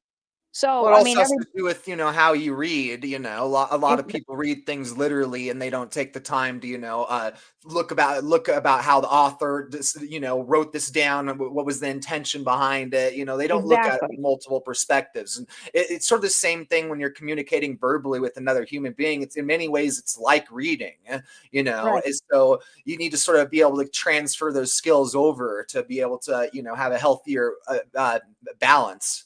Well, let's put it this way. No one knows who you are but me. I know who you are. Yeah. And you are an amazing person.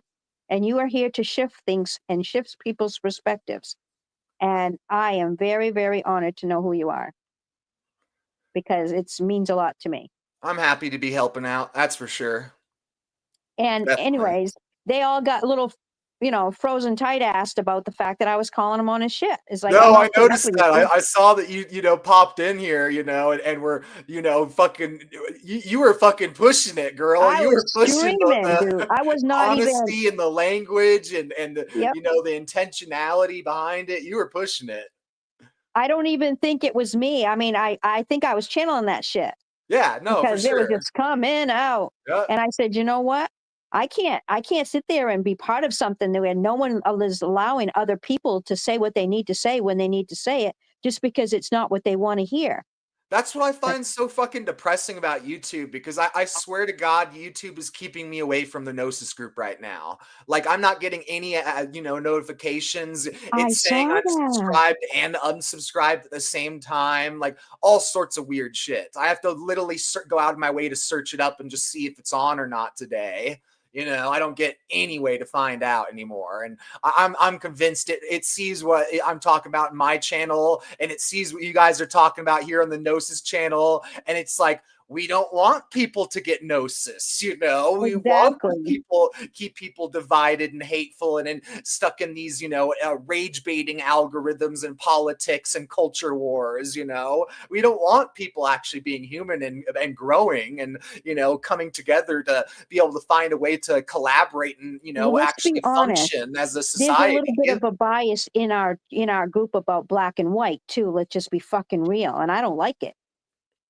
Just because he was black and was having an opinion that was opposite of what they wanted to hear in the moment, they wanted to shut him down, and I said no. Oh, That's no, I know not you're right. saying that they were quick to play the race card with him because he was talking about Exactly. lizard people and white people. And it was like, again, just tone your ego down, listen to the spirit of what they're speaking, throw away the rest of the bullshit, Do you think That's he the way might have I been do that with doing? everything, whether it's a person, an idea, like whatever. It's like, Do you I think he sort was of doing say, some happy like, well, juice or something? I call it the rule of 10. I'm like, there's basically, you can find 10% truth in pretty much anything, Right. even the slop content I online wish that that's you coming were out involved now. in that I'm moment pretty so you sure could you're have going to be able backed to up find the something. conversation, because do you think he was on some like spirit juice or something? Who was? Mr. Florida? Oh, are you saying, do I think that it felt like he had a connection or anything? No, perhaps maybe doing Spirit some juice metaphor sort got of me a little spirit juice or confused. something. Drinking or smoking or whatever. Oh, I see what you're saying. Do I think he was? I don't know. Because there are a lot of people that have viewpoints like that are completely Yes. sober. So I Yes. wouldn't make any assumptions. Right. I was trying not to. I was trying to be an advocate for everybody, whether they're under the influence of something or not, because they still have an opinion. For And I was sure. trying to make sure everybody realized, hello, we're supposed to be here because we're all supposed to be diverse and listen to all these diverse people and just honor who and where everybody comes from and just be like all love, peace, and happiness, dude. And well, I wasn't getting that. It's an art form, but people try to treat it like a science, and then things break down. It's like, wow, okay. Well, You know? anyways, I said what Socializing, I had to say. That's all that matters to me. the fluidic harmony going between people, that's an art form. That's not a science, We just need to be loved, man. Love everybody just the way they are. For reals. Promote the agapic love. That's good stuff. I don't know. I was just kind of disappointed in the group that he got dismissed really quickly. And then every time they have the opportunity, they shut Chickpea down. I don't like that. Yeah. She's not going to be here forever. Does everybody not understand that? Oh, no, a lot of the younger Western generation does not understand that kind of things now. It's like they don't even care. Yeah. No, Like, I know what you're can I- talking about, because freaking part of the reason my brain's so fried and everything is my grandma freaking finally passed away a few days ago. So, I've been dealing with that, but I've been in a great spot, it was actually a very healthy passing. It was beautiful. Like and she has her dog. You have her dog. You have her dog, right? Yep, I have her dog. Yep. Wonderful. You got company. That's awesome. Well, again, she doesn't live with me, but she's only 2 blocks away, and it's freaking awesome, because just the way that everything played out, because I was super supportive for the entire family and helped the process go along, and just it was just really healthy. Everybody, it was just completely healthy. I don't even know how to say things beyond that. It was just so healthy. That's the way it should be. Definitely. Oh I'm yeah, in no, agreement. Yep. I was just so impressed with my grandma because I could see her spirit, taking charge even though her body couldn't function. It was like you could see the light in her eyes even though she couldn't shut her eyelids, and you could see this micro expression of a smile even though she couldn't actually form a smile. So it was like that you could tell that her soul is a fighter, is an honest, creative spirit, is just I'm getting every second that it was allotted to me. I'm not gonna even take a few seconds off the race. I'm gonna make it to the finish line. That's beautiful. Oh yeah. Beautiful passing. And she had family there, which is more important too, Oh, everyone was there. It was freaking awesome. There was opera music playing. Oh, nice. Her pain was minimal if she even had any. Because we were getting on top of everything. We were there for her, and it was very healthy. There's Yeah, the unhealthy healthier those passings types of and there's things healthy are, the less pain you're in. So that's was beautiful. You definitely guys on the kept her healthy good side with of it. things. That's nice. Grandma's spoiled, little girl. Oh, she's a freaking lucky one. Literally the last thing she was hearing was me telling her that I never knew that a grandmother could reach mythic status of like, this is Jungian psychology. Like, this is archetypes. Like, I thought I was just the younger, ignorant generation that, grew up with ignorant, grandparents, and that, oh, they're just trash, family, but it's like, no, you are an actual grandparent through and through. That's beautiful. So yeah, it was very, very healthy and stuff. And, my mom seems to be handling it like a champ. She's, grieving, but I see the strength in her that I haven't seen before. And seeing that new strength in her is very optimistic and comforting. It makes me feel like we're going to make some serious growth in her life and, make some positive change. That's beautiful. That's what you want. That's what your grandmother would have wanted for you. Definitely. Beautiful. Yep. Definitely. Beautiful. Amazing time. Definitely amazing times. Wow. Definitely. Well, I'm sure everybody's looking forward to seeing her on the other side too. Oh yeah. Well, it's just something that's wild because the past, ever since I've gotten mentally healthy and spiritually healthy, with both my grandparents passing, I've found that it's shaken my brain up so much as a philosopher that it's almost like I'm essentially on a hallucinogen. I literally feel like I'm on acid right now or something, even though I'm completely sober. And it's just because of how much my brain processes all the time. And then when something so, and let's face it, none of us know what life and death and existence, like none of us know anything, so when something like that happens and you're just naturally attuned to be thinking about these things, it gets you overthinking times 1,000. I think that's why Doomsday pisses me off so much, because he's given everybody the idea. Oh, you're Because talking remember, Doomer? he's conjuring up a book. He is making a book. He is giving people his idea of what he thinks is going to happen. Yeah, that I don't doesn't mean that what he's saying is going to happen. But they're all like, oh, waiting on bated breath to hear the rest of what he's saying. And I'm sitting there going, I'm going to spit any minute now if I don't say something. So I just like waited until he left the room, and I just freaking blew a gasket. Yeah, I waited till he left the room and then blew a gasket. That's all. And everyone was kind of shocked because they normally don't talk like that. So that's how you can, I'm not going to be a disrespectful jerk ass, but I need to let out my emotions some way.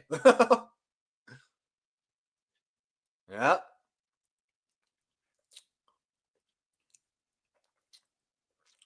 Yep.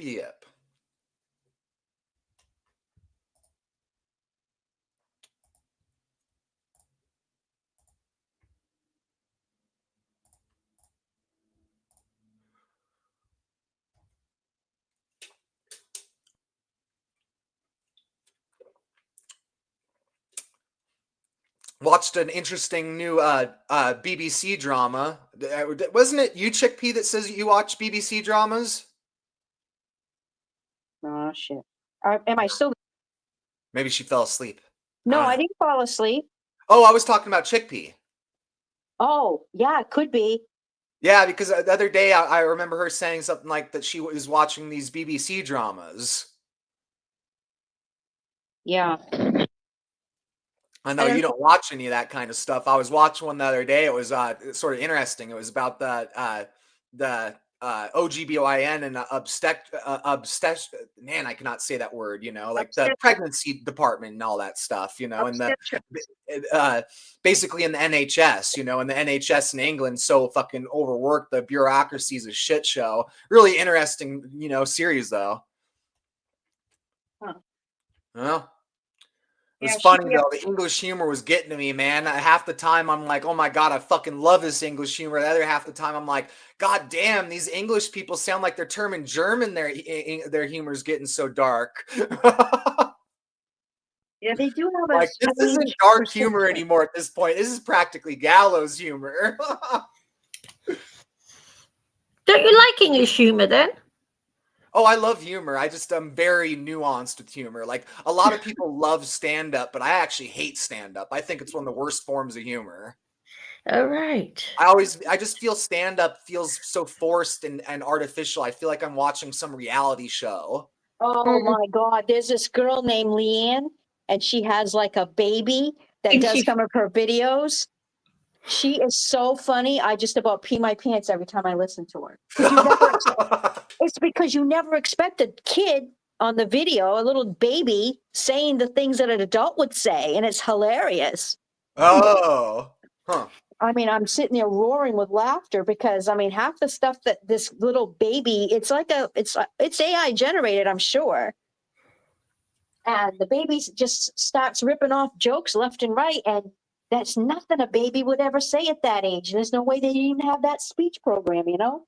And I'm just like, that's creepy, man. roaring. Everybody's starting to watch this kind of shit, and I cannot watch any of that shit. My goodness. The other day, like my uncle showed me this little clip, and it was like these little gremlin kind of things, and they were basically it was an AI generated version of a Queen song, you know, and they kept the tone and the vibes of the song, but they replaced the lyrics. So the lyrics ended up turning into something about like I'm addicted to TikTok and my brain is turning to mush. You know, like caught in a landslide of slop and drivel. You know, it was like this is so depressing and you're like getting sucked into this and finding it so humorous and positive. And I'm like, I'm like this like. Don't you recognize? I'm like, even this might not be psychologically damaging. Maybe it might be spiritually damaging. Like, this is probably not good for you. Yeah, I don't know. The only reason why I got connected to this baby video is because I used to actually watch Leanne do it on. Babies are a little different. Her I feel career like ever since she first started. Nuanced where I could handle that kind of, generation, that kind of artificial reality, and be able to appreciate the humor. Because I think I see where you're coming from.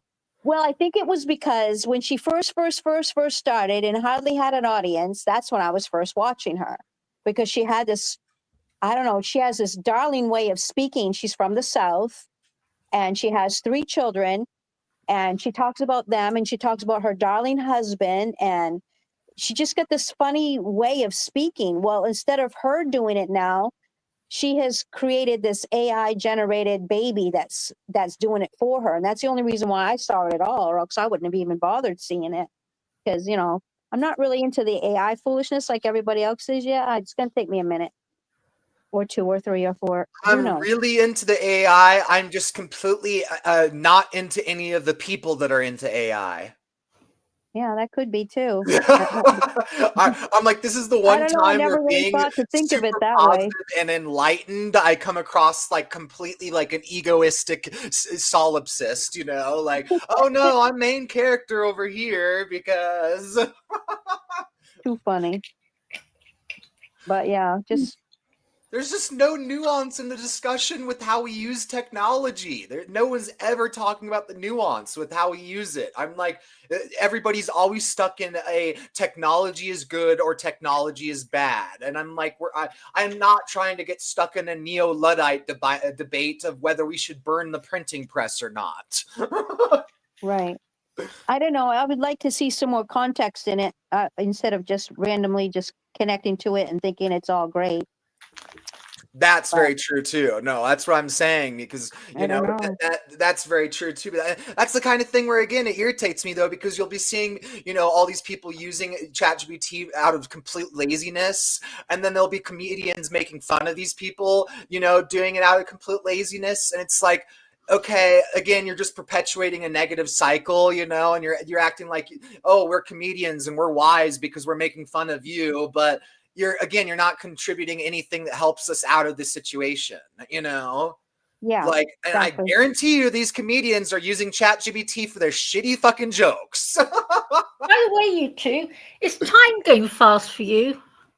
Oh my God, this Oh, month has gone by like a fucking week. Oh, it's like you yeah, too. it Yeah. has. It has. You've got your finger on that one. Although I Definitely, I think for agree. me, I swear to God, this winter has felt like the first winter of my entire life. And Weird. that's where I'm saying that, like going through the grieving process is like taking psychedelics. Because if I take psychedelics, I could, just put on a show and I could be enamored with a sense of awe and wonder. And because I literally feel like I've never watched it before. I logically know, oh, I've watched this for years. But when I'm under the influence, I'm putting this on, I'll be like, oh my God, I've never experienced this before. This is literally the first time I've experienced this. This is completely new. Like all the dopamine and good feelings and stuff I'm getting off of this new experience. Yeah, I think it's because the death process isn't what they think it is, and it gets better and better with more understanding. Oh, that's a good one, Divine. I like that. Yeah. That vibes with me. I like that one. Yeah. The more understanding you have of it, the less traumatic it is. And I think a lot of people are actually they're insulted by that.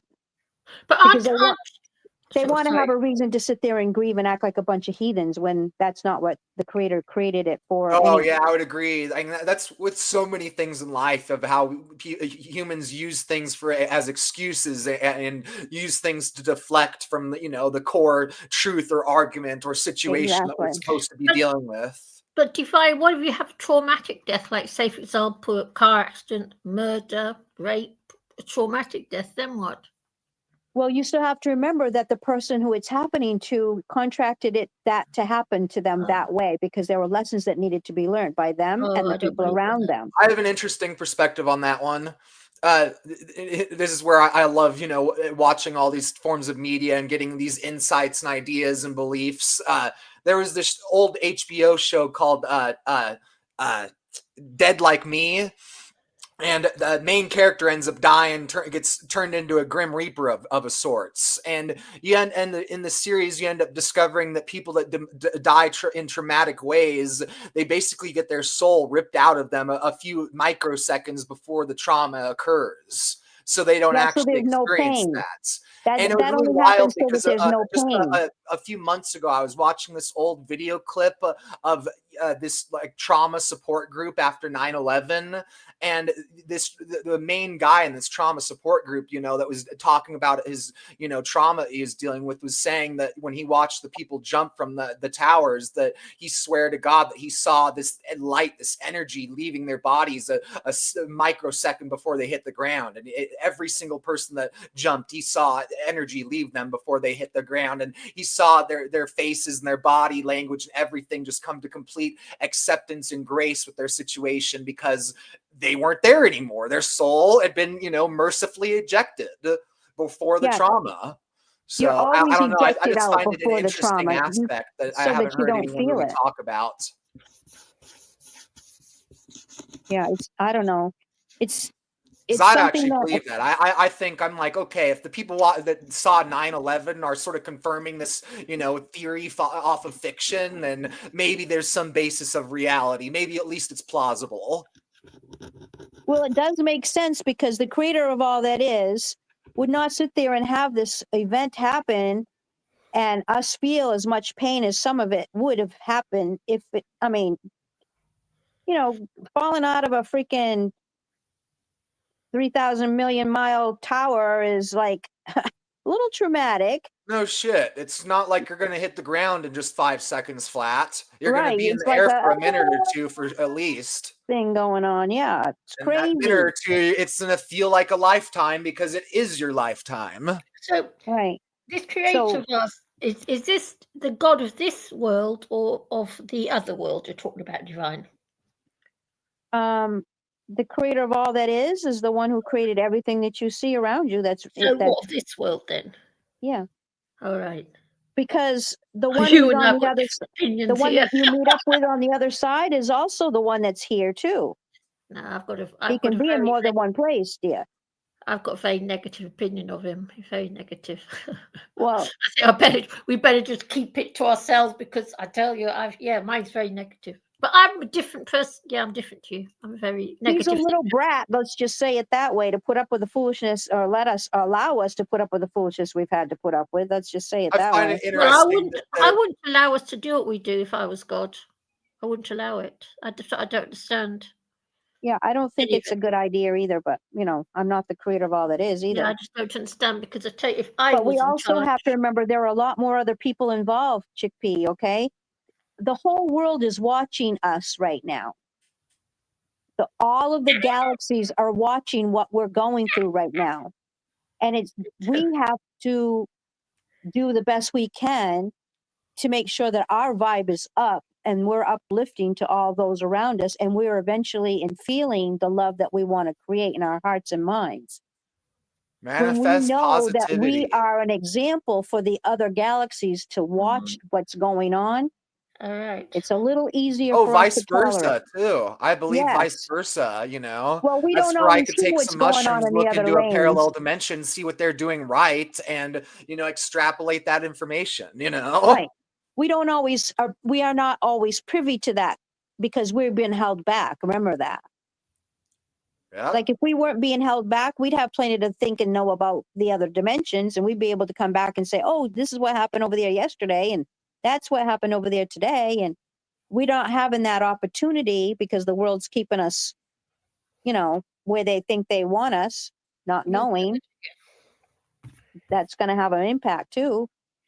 Yeah, I don't have a good word to say about the God of this world, I'm afraid. Not one single good word. And when I meet him, I'm going to stick my great big silver sword right into his eyes. I love this God of this world. I find he's the only comedian that I think is funny. God of this world. God is the only funny comedian in my book. Yeah. I The other don't like ones him. just think they're funny, yeah. And I'm a Bible freak, but I don't like him. I don't. Wow. I'm having like stomach irritation right now, and I don't understand it. Jeez, that's like hitting everybody. Like even you over in Maine. What the fuck is going on? I don't know because I'm hearing everybody's having stomach issues lately. Like I've been having stomach issues. My mom was having stomach issues. Like everybody, I Air know. you're breathing. I think we're getting to the point where we can't stomach a goddamn thing that's going on this earth plane. Oh yeah, no, I think you're right. I think we're falling down and mutating at the same time. It's like holy crap, seriously. And which one's gonna win? Hopefully the mutation, so we're still here. I don't know. I still think the whole concept of what he was saying, Mr. Doomsday foolishness guy. Yep. That I just think he wants other people to be as negative as he is, and Oh, he's yeah, not going to be happy definitely. until he pulls a few people with him. Yeah. And you know what, Jay? I'm concerned about Jay because Jay is a little I don't know how to express. Divine. He's teetering. I Divine. think sorry. Oh, you're saying like he's on that slippery slope where if he doesn't yes, have I that worry about self-awareness, him he might because start sliding could, down. yes, exactly. Yeah. And so I'm concerned that this guy is going to pull a few other people down with him when that's definitely one aspect of what could be. It's not the aspect of what is going to be. He's not God. He wasn't there. He didn't create any of us. How does he know all this bullshit? Hell, He I just wrote I a wouldn't book even for consider him a entertainment purposes. philosophical pessimist, because a philosophical pessimist is going to get a little bit more deep and nuanced, like he seems to really just focus on the surface level things, And culture he's also wars, gonna politics, sensationalism, He's also going to talk a lot about what his job was. Yep. Which is going to lend to the Oh yeah. authenticity or what Well, that's seems like bias the and authenticity. the law of the tool, that kind of thing. Yeah. Yep. I'm concerned. I'm just concerned. But it divine, it helps to come here because I'm a miserable old bag, and it actually helps to come here because I tell you something, I'm finding life so hard at the moment, and it's my own psyche that's making life hard. It's just the way I am. I'm And glad actually that you are here, because when you're here, that means you're still plugging away and doing the best you can to be here. I come here to. So It's I actually like a enjoy form you of group. being here. I enjoy it. It's a form of group therapy for me. Yeah, It's a exactly. It form of doesn't group really therapy. matter if you're getting the therapy or not, just as long as you're here to enjoy the therapy. It's a form of group therapy for me because it helps me to hear these miserable guys moaning away. Because I think, oh, well, I'm not alone then. My crazy thoughts. Exactly. Yeah. I'm glad you're here. That's all that matters. I And I must don't. admit, Divine, you're very lucky in that you own, because you own your own land, don't you? Yes. Yes, and you have a I'm a well. caretaker for the land that I've been honored to be able to take care of. Yeah, but she's also like the sole caretaker of this big land, you know? Like that's gotta be a lot of responsibility. That's gotta be some hard work too. No, It is. Divine is so lucky to have her own land. And didn't you say you have like 100 acres? 110, yes, dear. 110 Divine, acres. you would know how lucky 110 you are, acres, that's you know. pretty a I big might piece come of and- property to manage. Maybe I should come and live in America and have some of your land. I'll pay you rent. We actually have the most, and I'd say probably 99.9% of it has been stashed away for the animals and birds as a sanctuary. Yes. When I'm no longer here. Yes. But So the other 12 acres are available for development, I would say, like tiny houses. why do you ought to turn Man, your this just makes me farmland wish when techno-Gaianism was more like aware in the sphere of the hive mind and everything. Nobody knows about techno-Gaianism, so nobody starts trying to develop it or creating it.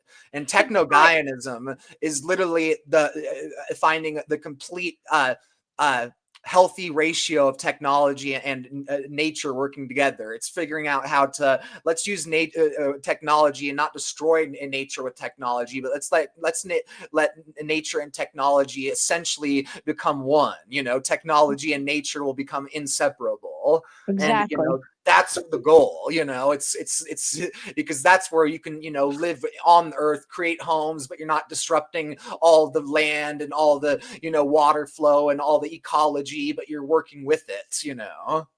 Chickpea. So the question you have, or could or should perhaps maybe have, if it's of the ilk that you desire, is remember when this man says that A, B, C, and D are gonna be how it goes. Yes. You also have to remember that you are a different person than him, and so Yes. your A, B, C, and D may be totally different from his. So you're going to have a totally different experience. Yes. That's not even including the fact that you're on two different hemispheres, you know, two different segments of the equator, and you know that far away, and your temperament and his temperament are two different things. So what I'm concerned about is that he's going to try to take along a lot of victims, dragging them around behind his negativity and his doomsday qualities, because that's what he is. I mean, he names himself. He's the doomsdayer, or whatever the fuck. Anyways, and that's what I'm concerned about, that he's going to take a few of the people around with him, dragging them around, thinking that that's the possibility of what's going to happen, only because he does it under the guise of, you know, he was a biologist. Well, shit flies too, you know. That doesn't mean, you know, it just, I'm I don't know. curious, is he an atheist? You know what? He's never shared that. I wouldn't be surprised if he's a new atheist. You know, a new atheism is, you know, like the religion of Dawkins, you know, where they're they're militant about atheism. They're basically like everything is pointless and this isn't nihilism, this is science. You know, like oh my God, new atheism drives me nuts. But you're very lucky because you're in the UK with that much land, you'd be millionaire status. Because you know, land in the UK is very expensive. Oh, well, yeah. there at one point in time, we had that status here. Yes. But what happened was when Clint passed away, the people that he trusted to make sure that I had everything I needed to be able to run the property correctly stole the money from me. Yeah. And so when they stole the money from me, it left me in a situation that is not a good one.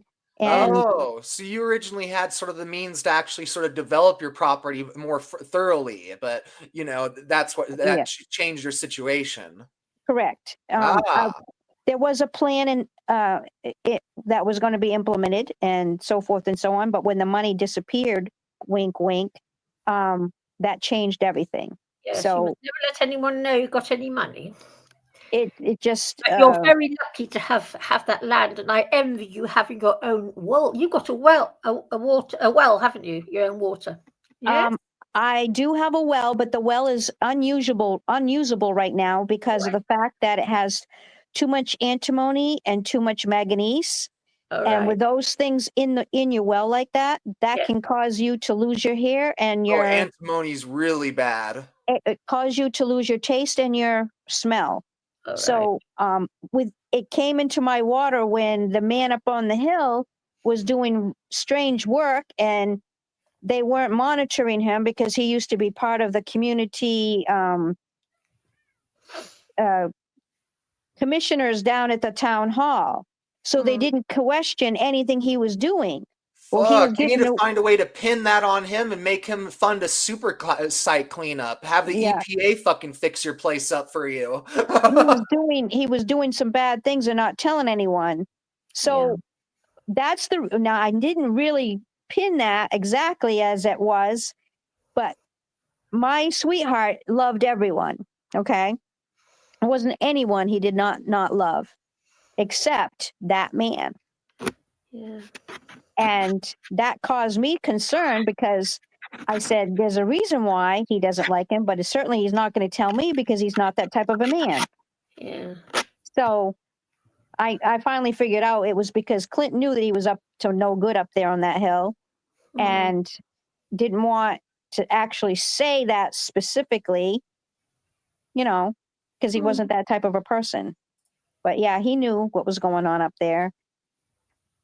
But, with him being up on a hill and it all coming down, everybody he was south of was going to be part of it, was going to get part of it, no matter if they wanted to or not. So pretty messy. That's a shame. Because to have But yeah, is something quite. But he did leave me very well off in order to create what it was that needed to be created here. He just did not count on someone, and actually the person that he put in place to steal it from me. I'm no curious. Hazel, do you ever do art? Like, do you ever paint or anything? Oh yeah, I love doing that stuff. Yeah? Yeah. Okay, have you ever heard of Culture Hustle? No. You need to look up Culture Hustle. There's this artist named Stuart Semple, and he runs this website called Culture Hustle, and he sells some of the best fucking things for doing art. You can find the blackest black paint off his website. He has like the orangest orange, the pinkest pink, and nice. He has like these like mirrors that are this like metallic paint that's supposed to be like the most mirror, like all sorts of really wild art supplies. And I just thought I'd let you know because it's pretty cool stuff and not many people know about it. Yeah, my granddaughter also is an artist. She'd be interested in knowing that too if she wasn't such a bitch. Oh, I have a fun plan actually to do something with one of their art supplies because they have that world's blackest black, and I actually found they make this puzzle that's like 1,000-piece puzzle, and all the puzzle pieces are sort of differently shaped, but they all fit together. They're not like normal puzzle pieces, but they're all black. And I'm like, oh my God, I'm gonna paint these puzzle pieces the world's blackest black, and I'm gonna put it all together, and you won't even be able to see the lines, together. You won't even be able to tell it's a puzzle piece. That is cool. I'm totally gonna do that. That's gonna be so much fun. I think that would be really fun. I know, and the only thing I need to figure out how to do is like, do I paint it, before or after, because they each sort of come with their own problems. Painting it before, it's like if I get it over the edges a little bit or something, they might not snap together well. But if you get it all together and then paint it, it's not. You paint it after, and the reason why is because you're going to get the desire that you want. After? You'll be able to actually, after. You'll be able to that was hang my it. first instinct. I was thinking it was going to be an after thing too. Yeah, you're gonna be able to hang it just like a painting. Yeah. after you've done it. That's cool. I Wicked. just always find like it'll be a fun art project, but be able to show somebody, come to my place, hey, what do you think about this puzzle? Like that's a puzzle? Wait, what? A lot Yeah, of people look in are. really close. Look in, focus. Like, holy shit, that is a puzzle. I'm going to have to take a picture of some of the art that I've done because people, I think, would be amazed that I actually did it. They'd maybe go, "Really? That's you? Yeah, that's me." So Oh, it's yeah, fun being a creative person. Even if I haven't married the inner artist with the inner philosopher, it's fun getting more and more artistic because like one of the things I'm totally going to do in the future is have you ever seen cloud chambers? yeah. You know what I'm talking about, where you put some uranium ore or uranium glass, something radioactive in this box, and you can see the little radioactive trails shooting through the vapor. Yeah, and the only reason why I know that is because who was it who was trying to learn how to take photography? And he was sitting there and he's doing all this scientific experimenting. And he created some other things that he didn't realize he was going to create until he was trying to figure out how to get an image on a piece of paper. It was an amazing story. Well, it's just sort of cool because I have some uranium glass. It's really funny because it's sort of the rarest uranium glass in existence, but in other ways, it's also like not at all rare. And what I mean by that is it was made like in 2013 in the Czech Republic, and there's barely any modern uranium glass being made. So it's almost like, oh wow, modern uranium glass is more rare than this literal piece out of Victorian era. So it's pretty freaking wild. But this modern uranium glass I have is so fucking thick and it shines brighter than any of the other uranium glass I've ever seen. Like I just know it's going to be way more radioactive than the other ones. And I'm like, I totally want to put those in the cloud chamber because they're just such thick, heavy, beautiful pieces. You know what I was thinking the other day? All right, so they just got done putting our steeple back up on our church and the bell too. Thank God. And so I was sitting there thinking, wouldn't it be wonderful to have, like, when I redo the attic room into my master bedroom, that I would put stained glass windows, because every one of the stained glass windows harmonizes with the sound of the bell when the bell is being chimed for the community. And at the same exact time, your body heals, because that churches used to be healing centers. They weren't churches. Right. Until they introduced religions and they had to throw them somewhere. So they chose to put them in churches. So these healing centers are freaking phenomenal when you use the energy of the stained glass and the chime of the bell at the same exact time simultaneously. That is when you get the healing. And no, I know what you're talking about with some of that, the old architecture and how it was healing, like exactly. There was this Hindi temple. I think it's in New York. I can't recall correctly or not, but this Hindi temple, it was wild because I looked at pictures of it and there's so many figures just carved into it that it's like an acid trip all on its own. Like you could literally look at one figure and zoom in and see another, and then zoom in and see another, and the whole thing is like that everywhere. It's like there's literally probably like hundreds of thousands of little sculptures everywhere, maybe even millions, and it's crazy. And I'm like, if you can actually be in there and absorb the present moment and absorb all that the imagery and get it in sequence, get it in fluidity, you're gonna get some healing out of that. Yeah, that's going to be an amazing thing that you create, and your channel is going to be freaking awesome too. I'm just sitting there when I was watching it the other day. I'm like, he's got his finger right on the pulse of what everyone's going to need to hear at a certain time. And he's going to be the one who's actually sharing it and presenting it to people in a way that they've never heard it before. And I'm just sitting there, wow, it's like, that is like so awesome. Oh, no, I know what you mean. That my video on the burden of proof, it's already becoming my top video on my channel. That's beautiful. I'm cracking up because did you see that one dude that wrote like 5 comments, all like really long, like essay length, but like really negative, just like he's stuck in his ego mind thinking I'm stuck in my ego mind. It's like, nah, you just don't see the bigger picture, man. Like this You know isn't my what it ego ends up mind. This boiling is my down faith to? protecting my ego because I don't listen to my ego, but my ego is reactive enough that it can cause harm. So it's just fucking helping me heal and ignore it even more. The whole thing is what everyone doesn't understand is that everyone here on the earth plane has something they need to heal. All people want is someone to share their story with. And all they want is to be heard. And you have to remember, a certain percentage of us live by ourselves. I do, Chickpea does, Yeah, you I do, Marcus does. Oh You know, wow, we have the so a lot of girlfriends. this group actually live alone. And I didn't so know all that. we want to do is just be heard. Well, I was just trying to say to everybody, if we just allowed ourselves the opportunity to hear a different perspective, that little guy that irritates me, the one man guy, as whatever his name is, the guy that comes, his channel is a T, I guess. I don't know who you're talking about. The one who wants to kill himself and he doesn't have the balls enough to do it. Oh, you're talking about Life Abolitionist? Oh yeah, him. Yeah. Jesus, I get so irritated with Please, him girl, because be a little easier on yourself and others, man. I know where you're coming from, but there's also healthier ways of getting the point across. he's just so irritating. Because, frick, we should be wishing that he finds this wisdom before he unalives himself. We shouldn't be hoping for anything like that, you know? I mean, even if we're No all one's about hoping that he authenticity and dies. stuff, We're we just still... hoping that he finds a way to articulate in such a way that he doesn't get all bumped up with how other people express their shit. Yeah. In other words, no, I'm just I saying think that it's a feedback loop on how we communicate, both of us. Like, it's always on all of us.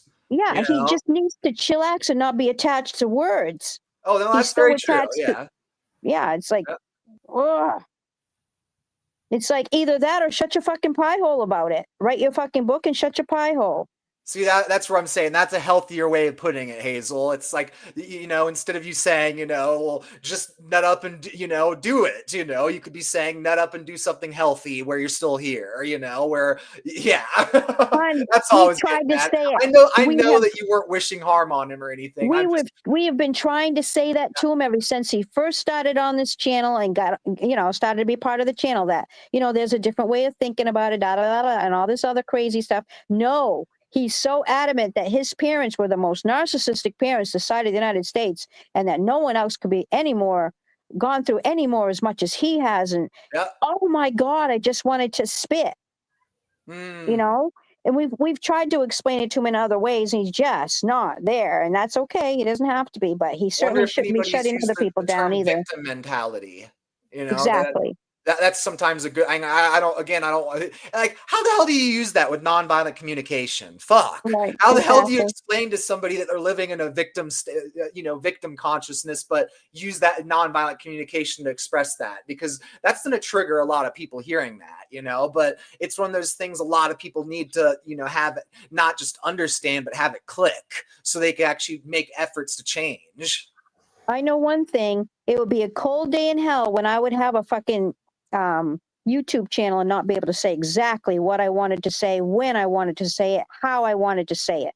That would be a cold fucking day. And that might be why I don't have one, because oh my God, for reals though, the UK, like, you guys are a fucking dystopia with how you guys are monitoring and fucking charging and harassing everyone over every little thing you post online. I'd say it's getting bad. Insanity. You guys are living in 1984 with your crazy shit. Minority Report, fucking thought crime. It's terrifying. Like a communist, right? They're living like communists. Yeah. Well, it's coming really scary here. You can't, if you're very careful what you say about certain things. Yep. No, you write pretty much anything online, but it's starting to become that way over in America too. My goodness, there's so many people getting arrested for saying shit about Trump. It's not even funny. I'll be right back. I gotta check my fire. Scary. Yeah. It's all going to pot. How's your shogies, Divine Sage? Actually a little bothersome today. Yeah, my hands have been very sore. I noticed that when I take melatonin, it helps me sleep very well. You know, I often don't sleep well, you know, hard enough. So, you know, maybe at least once a week, I need to take some melatonin to actually get some really deep sleep. But I've noticed when I take melatonin, it seems to make my Sjogren's worse. Yeah, it could be. Which is sort of weird though too, because melatonin is an antioxidant. It's really good for your body. But granted, it is a hormone too, and hormones obviously can fuck with your body in so many different ways. It's not even funny. Because I have noticed that the melatonin also causes an increase in my stomach acid. Right. Yeah, I've never tried melatonin, so I wouldn't know, I'm afraid. I don't think we can buy it here in the UK. I don't think it's Oh allowed. shit, I took so much melatonin during COVID, my God, because that stuff was so helpful for me getting to sleep during COVID. And it was one of those things where, you know, I always study everything about drugs and public health and all this different stuff. And I was finding all these studies at the time that were showing that melatonin was like actually really good for preventing people from catching COVID and preventing it from being as bad if they do have it. And I never caught it, never got nothing. Like, and I don't know, it was nice. But I really enjoyed the COVID time because I didn't believe a word. I did too. It's so fucking strange. I like literally am nostalgic over COVID.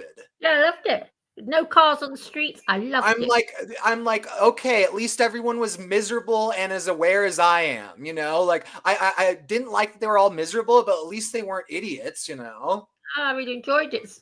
You could actually go outside without having an asthma attack. It was really nice. No cars, the sky was clear. No, I really loved the COVID time. I wish it would come back. I enjoyed it. And I didn't wear a mask because I didn't feel like it, and I got away with it. And no, I wish we'd have another one. I enjoyed the COVID crisis. The biggest thing I hated about COVID is the fucking people losing their shit and fucking assaulting people left and right. I had some fucking dude at Safeway like literally try to fucking fist fight me in the store. Some, you know, fucking customer service agents. It was like ridiculous. I'm like, are you kidding? Yeah, it was some. Although I never saw him again, I guarantee you, his coworker was so fucking, you know, embarrassed, and they were checking the security cams and stuff, and they were so fucking paranoid that this dude was such a mentally ill liability that they were like, "You're out of here." God, yeah, yeah. I don't know.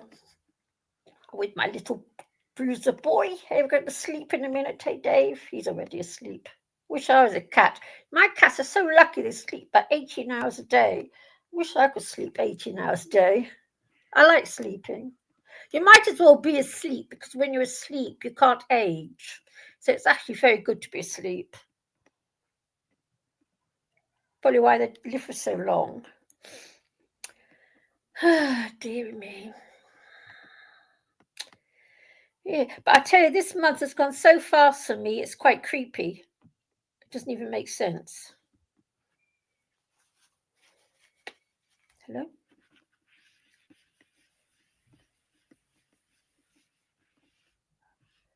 I think he is gone. I'm right here. Oh. I was just highlighting your dog's little thing and my little thing. Oh, right. Just trying to make it easy for everyone. If they're interested in stuff, then let the information come to them. Mm. You know? Yeah. Well. I tell you, the time's going so fast now, it's getting to be creepy. Oh, yeah. Because it means it's running out. If time, you know, like salt timers do, as they get to the end of their time, they go really, really fast. Or we're just switching from, you know, a universe of classical physics into a universe of more quantum physics, where, you know, where it's that thing where people, you know, have you heard that thing where people are saying that the universe is transitioning into a 5-dimensional plane of existence? Yeah, well, we're coming to the end of the age, aren't we? Yeah. Blah, blah, blah. That one trips me out. I'm like, does that mean like in a fucking few years, all of a sudden we're all going to be tripping on acid while we're sober because we're all looking at each other and we all look like fucking digital mosaics? I'm like, that's really trippy. Yeah, I don't know. I'm personally not looking forward to it too much. But then I am 71, so hopefully I will have left this mortal shithole by that time. Oh, I know divine doesn't like my take on life. In that respect, we're as different as chalk cheese. I don't have a good word to say about it. Not a good bloody word. And I don't have a hard life, Sage. I don't. But I just, yeah. That can happen, man. You can find yourself living in a situation that's at least decent, but your internal state just be a hell. That can happen. I've got a very easy life. I haven't worked for 30 years, but I'm still looked after by the system. I've got my own flat, loads of money in the bank. I know it's so wild how hard it is to direct energies, because it's like you could probably tell yourself, like logically, well, my situation is so much better than others, like I should be in a better spot, but then you just end up beating yourself up more and getting even in a more negative spot. It's not what's happening to me, it's what I see happening in the world. Yeah, that's why I'm saying that you end up, instead of you taking that as a positive, by comparing, you end up sucking in your empathy ends up sucking in all that negativity out of the world, instead of focusing on the positivity of your circumstance. Yes. So that's where your internal circumstance is different than your external circumstance. So it's all confusing. Yeah, but I am a grumpy little pessimist. I have a feeling that might be. Yerf on my video. Huh? Yerf on my video. He couldn't make it more than 3 minutes. Look at it. We all know Yerf and how he does his epistemology and his. Yeah, I'm a grumpy old bag. That's what I'm saying. Apparently that video I just made on the burden of proof has been like my most controversial video. And I'm like, to me, I'm like, it's like the least controversial out of all of them. That's where it's tripping me out. I'm like, whoa. I'm just going to have a look at it. I'll do that tomorrow. Today, later on. I'm going to sleep in a minute. I've got to be up early today. I've got to go out. It's just a bore. Yeah. Because it's 0:53 here. Huh. David's sleeping next to me. Geez, your military brat lingo coming back out of your tongue. You're running the 24-hour clock, aren't you? For me? Yeah. Yeah. Well, 0053. Yeah. Yeah, well, yeah, that's what it says on my laptop. I don't have any clocks, so I always talk in 0053 or whatever it might be. I just always find it interesting how there's certain people that, use the 24-hour clock in their day-to-day life, and other people are only using the 12-hour. Oh, because I'm talking to you online, and you're on the stateside, so. I see where you're using the 24-hour zone because of the time zones and everything.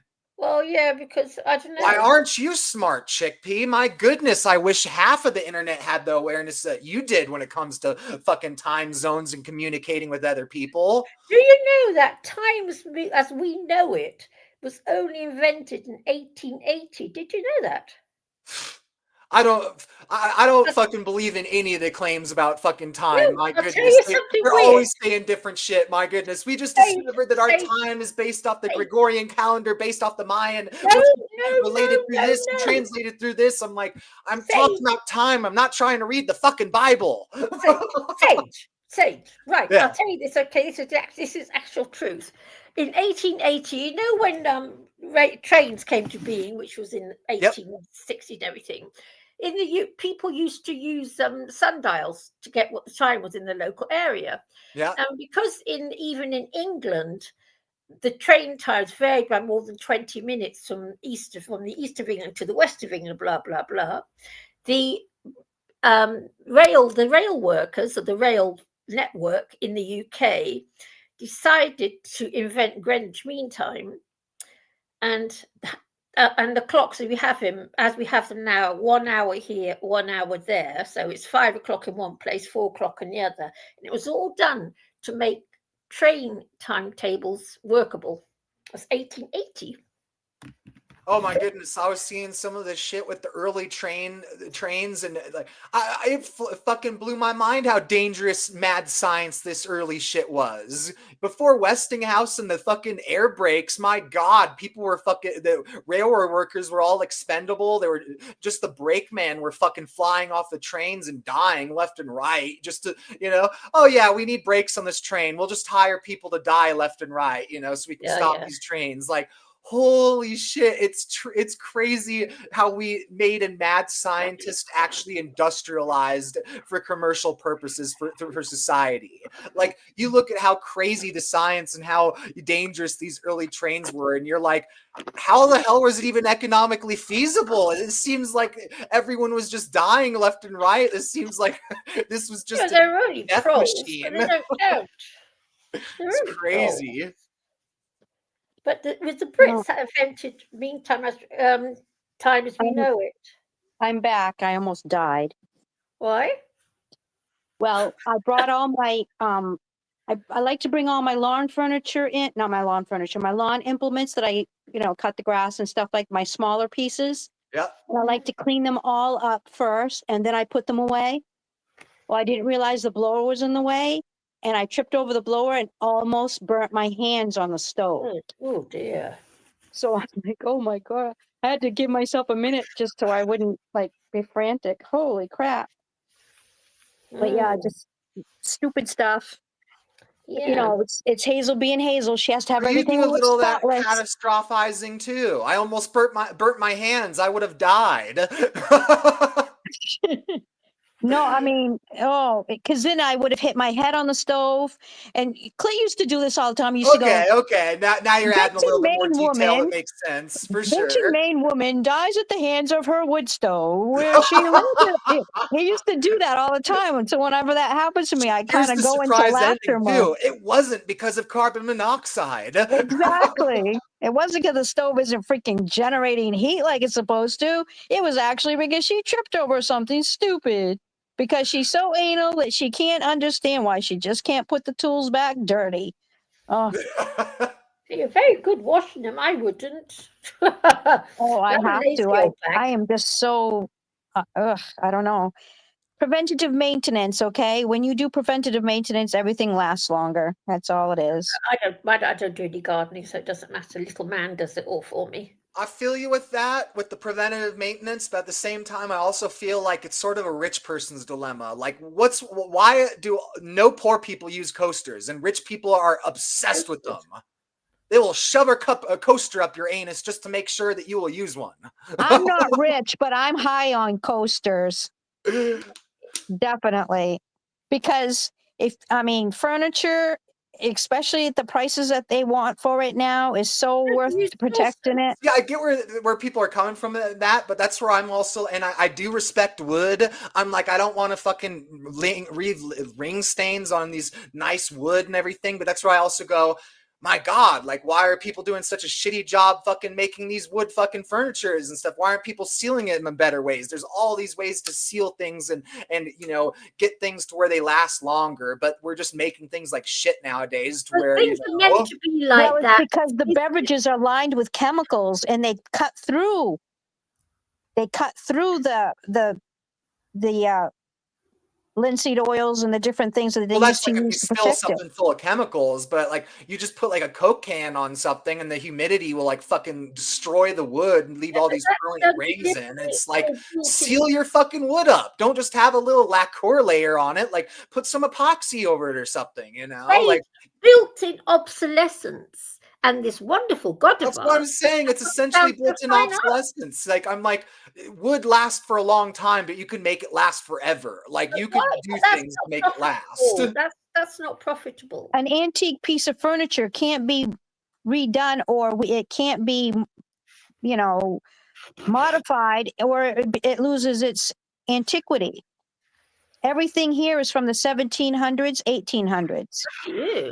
Oh yeah, her stuff is like legitimately historical. You don't want to. I can't do anything about it. I mean, I can't put anything on it to make that. So I'm high on like that kind of stuff. I have complete empathy and understanding. I would never want anyone to trash something of such historical and cultural value. But that's where I just find the nuance in that discussion pretty interesting.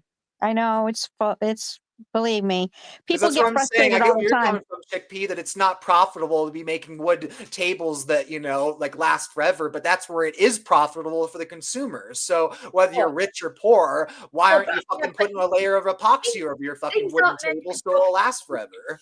Things aren't meant to be profitable for the consumer; they're meant to be profitable for the corporation. Obviously, I'm just saying that the Right. consumers are starting to wake up to the fact that we're Right. getting tired of being bent over the barrel, and Well, they that we could want to fool me. own our products, and we want our Well, I tell own you, products to be of quality. Sage, you fool me, because most people I know are completely caught up in it all. Oh no, yeah, no, that's very true though. Nobody has. I don't see anybody that has the awareness of the stuff I'm talking about. Everybody just is into that convenience culture and throwaway culture. You know, Yeah, I like, know, oh that's it. shit, I have to move. 2 weeks early. I'll just trash this fucking furniture and go buy some new, even shittier Oh, furniture. you are reminded me of this experience I'm having right now. So my brother has this best friend, and this guy had to move out of his apartment that he lived there for 40 years. And so he needed help to get his stuff moved. And I kept saying to him, you should be asking me for help because I am way overqualified to do this work. I says, I was taught by two of the best allied van movers and Mayflower movers there was in the United States. I said, and they taught me well. I know how to move stuff. I know how to, gather things together in same boxes and get it moved in a good way. And I can also tell you what is valuable and what isn't. Well, he asked my brother to help him. My brother went in there with 40-gallon trash bags and just fucking threw it all away. Yeah. And he gave away all kinds of really neat furniture and stuff. Well, so in the meantime, he moves to his childhood home that he now is going to be the owner of. And he gets me over there and he says, well, you're the organization expert. I want you here to help me. And I said, sure. I said, so we started in the living room and got that all done. That was hardly anything at all. And then the kitchen, you can tell that there were men that lived there and they had the glasses where the stove was and the pots and pans and the spices over where the refrigerator was. So I had to organize a little bit. And I said, this is the way someone who is a person who cooks within the kitchen would have their kitchen designed and how everything goes in these certain cupboards this certain way. And then I took everything off the counters and put it all into the cupboards where they belonged and just, really organized it well. Organized this closet in the kitchen, the whole 9 yards.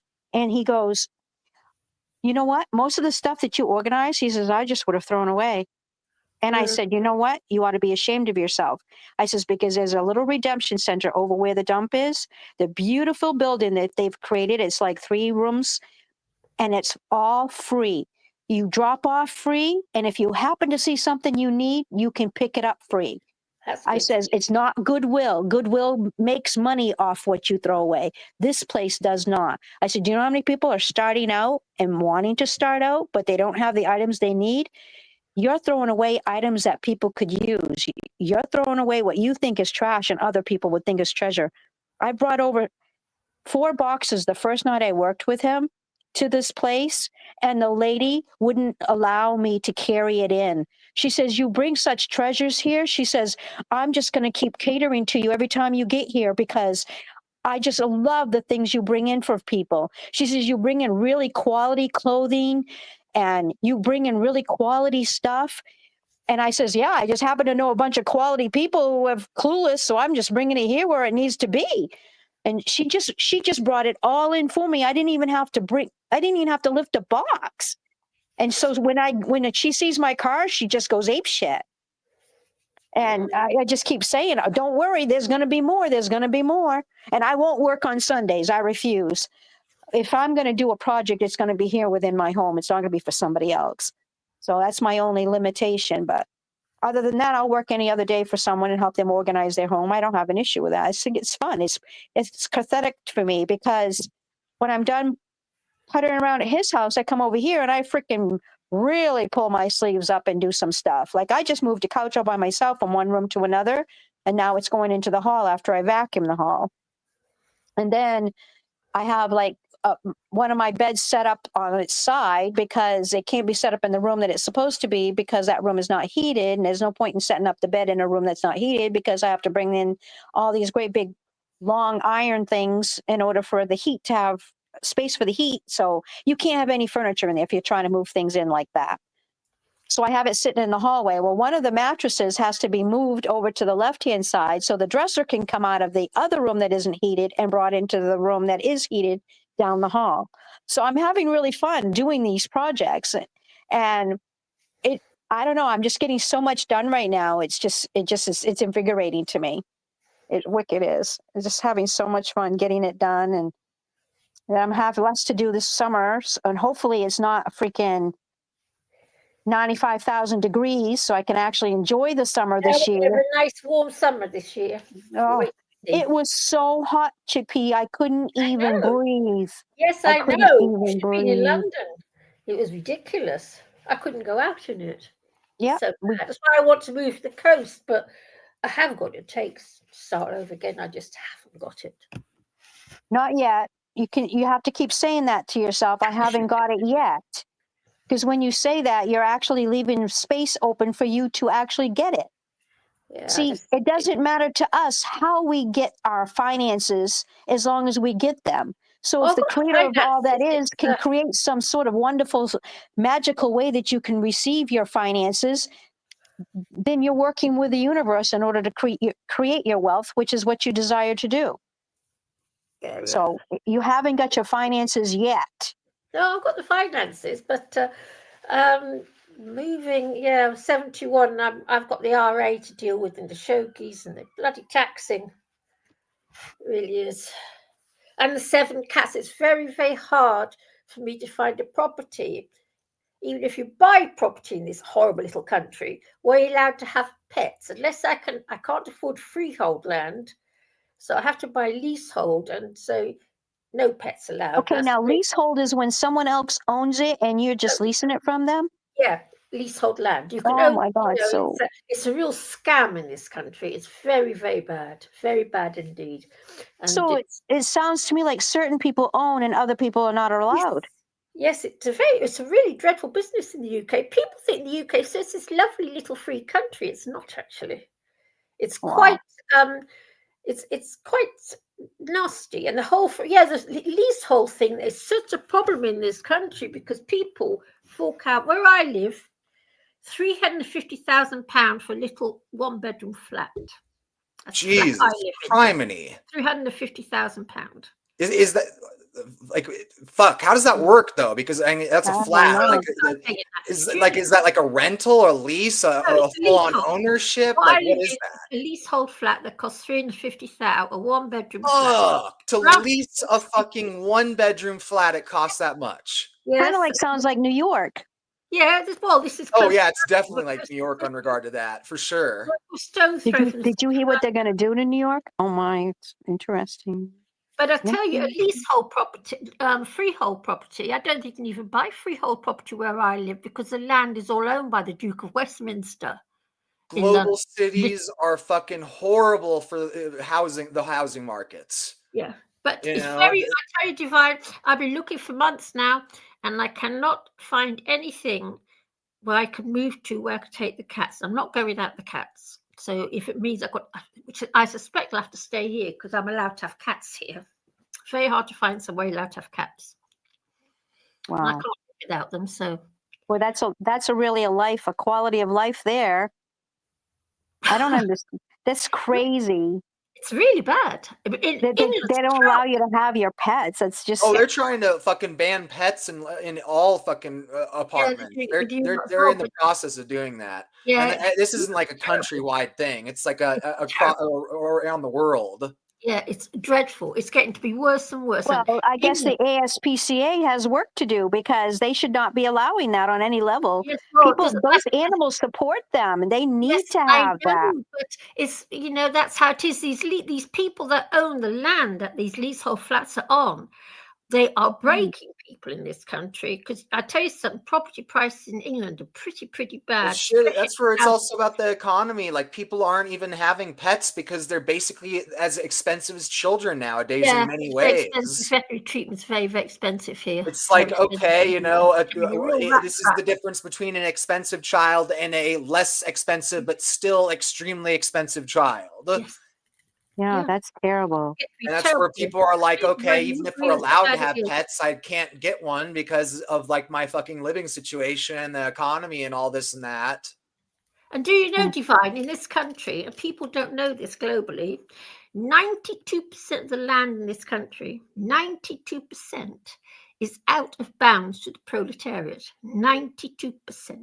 And nobody in this country is even aware of that. I'm one of the few people that actually knows this. Well, isn't that why you have the freedom to roam laws? But obviously they're being ignored and fucking. No, the freedom to roam. You can only roam on 8% of the land in this country.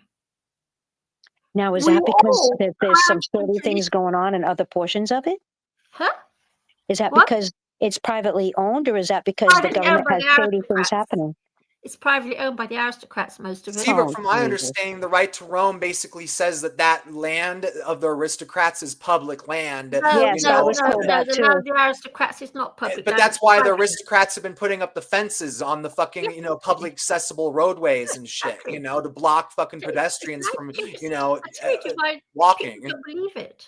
And most of that land, we're not allowed on it, so they can go killing birds on it. Because they breed animals specially to kill. Oh yeah, the fox hunts over and they there. actually do it deliberately. Those fucking horrendous fox People hunts. people don't realize just how bad it actually is here. It's shocking. I must admit, if I'd known all this years ago, I would have gone back to my own country. I didn't realize just how bad things were. But I'm stuck here now. I can't go back. Reminds me of that whole Cecil the Lion. Remember that thing? Oh, No, I don't think I have any connection to that. I don't know anything There about that. was this American big game hunter. I think he was like a dentist or something. And yes. He went over to Africa and shot down this fucking lion, and it was like just a completely like pathetic fucking thing because it was like not even a hunt. It was like one of those kinds of things where it's like, oh, you're allowed to hunt on our animal sanctuary, like hand hunts. Yeah, it was like one of those types of situations where it's like there's literally no like actual morals of the hunting, no code of hunting. Like it's completely within a capitalized ego. You have an ego that wants to kill something, we'll sell it to you. Canned hunting, it's called. Yeah. It actually reminds me of in Cambodia, you can pay to shoot rocket launchers at cows. Yes. And you can kill elephants. You can do all sorts of things. And there's even I hope that the Cambodians aren't fucking able to get any of these fucking African elephants or these Indian elephants. Hopefully that shit's stuck over in Africa and India because elephants do not deserve that at all. Not the cows do, but holy shit, elephants are on another fucking level. They're becoming spirituality and ethics.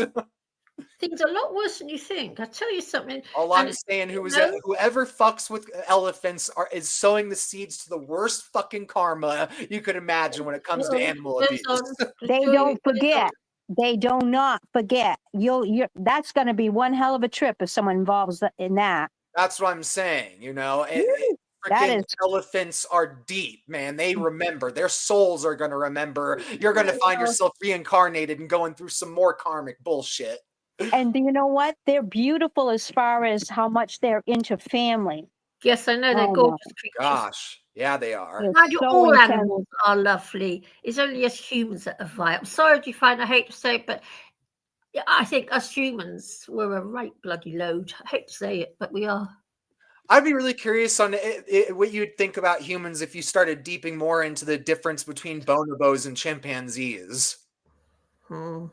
Because bonobos, they're all about it's a matriarchy that runs society, and everybody just screws instead of fighting. So none of the men are ever really killing each other. Versus the chimpanzees, where their society's all about the tribalism and they're just like us, aren't they? Chimpanzees fight literal wars. They've actually found out that there's actual wars that chimpanzees are fighting. Yeah, they even look like us. I'm like, fucking chimps, man. Bonobos are the free-loving hippies. Yeah. And then we got these fucking chimpanzees fucking literally waging war on each other while they're still animals. Like, you ain't even a fucking human yet. You're waging war? Like, fuck. I think our genetics come from chimps, which is why we're so like them. Because I don't like chimps. And I don't like either. Them. They remind me of that. That's where if chimpanzees and bonobos are so fucking similar, we could obviously change who we are as a species. We can make humans more of the bonobos and less of the chimpanzees. Whatever happens, says you wait. There's a big world war coming. You wait and see. Oh, Chickpea, you're talking to Cougar Doomer too much. Yeah, I think so too, hon. Actually, he really complimented me this evening because he was saying something to me, and he was saying what I've been saying, and he said yes, blah blah blah. Yeah, I'm afraid you know what, Divine? I know a lot about World War II because I come from a family I come from Holland, and Holland did very badly during World War II.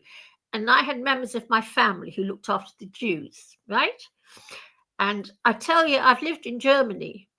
And if what could have happened in Germany happened in Germany only 80 years ago, anything is possible.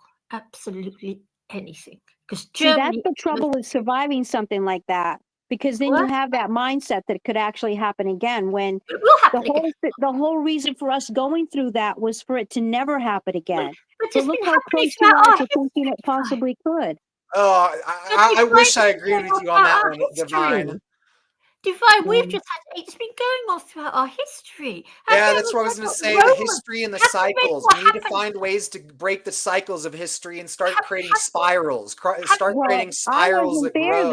then. I'm trying to get it from the backside so that we don't have that. We just need to change the circle into a spiral and start making Have you positive read growth. about how life was in Victorian England? It's a bloody horror story. And that's just Victorian England. Never mind about the Tudors and all the rest of it. It's an absolute horror story. All the wars, all the things with what happened in Russia and what's happened all over the world, real horrors. Now, I don't have the faith that I'm afraid I won't. Don't spoil your day because yeah. Anyway, all about the Second World War, and I know a lot about it, and it's a horror story. And the fact that such noble people as the Germans could have done that never ceases to amaze me, which is probably why I've got such a negative attitude, because if the Germans could have done it, anyone could do whatever. So I've lived in Germany, and they are very, very noble people. Lovely That's people. what I'm saying, though. It wasn't just Germany. Fuck, yes, we, I know, we started those internment camps for anybody that looked Japanese. My God, the fucking vitriol that was around during World War II, it flowed in every direction. Yeah, but Germany's the only war one that crimes I know that well. America committed, that Germany committed, that Japan, everybody was doing fucking shit. Everyone's been at it. Look at Vladimir Putin. Everyone's been at it. But I know the German one because it's in my ancestry. Because that's what drives me nuts about people talking about World War II is they always only focus on the German angle. What about the fucking Chinese angle? Exactly. Like, you know how many Chinese were massacred during World War II? Yes, I know. I don't know. It was like, by comparison, there was no Jewish Holocaust. It was a Chinese Holocaust. Like, there were so many Chinese people killed by comparison. So what I'm saying is the German one is the one that I am familiar with. It was like they started the genocide on the Chinese before the World War II even started, and then it continued past World War II pretty much. So it was like this was going on a lot longer, but no one talks about that. I do know that. I'm just saying this is what I'm familiar with, in that my family come from that part of the world.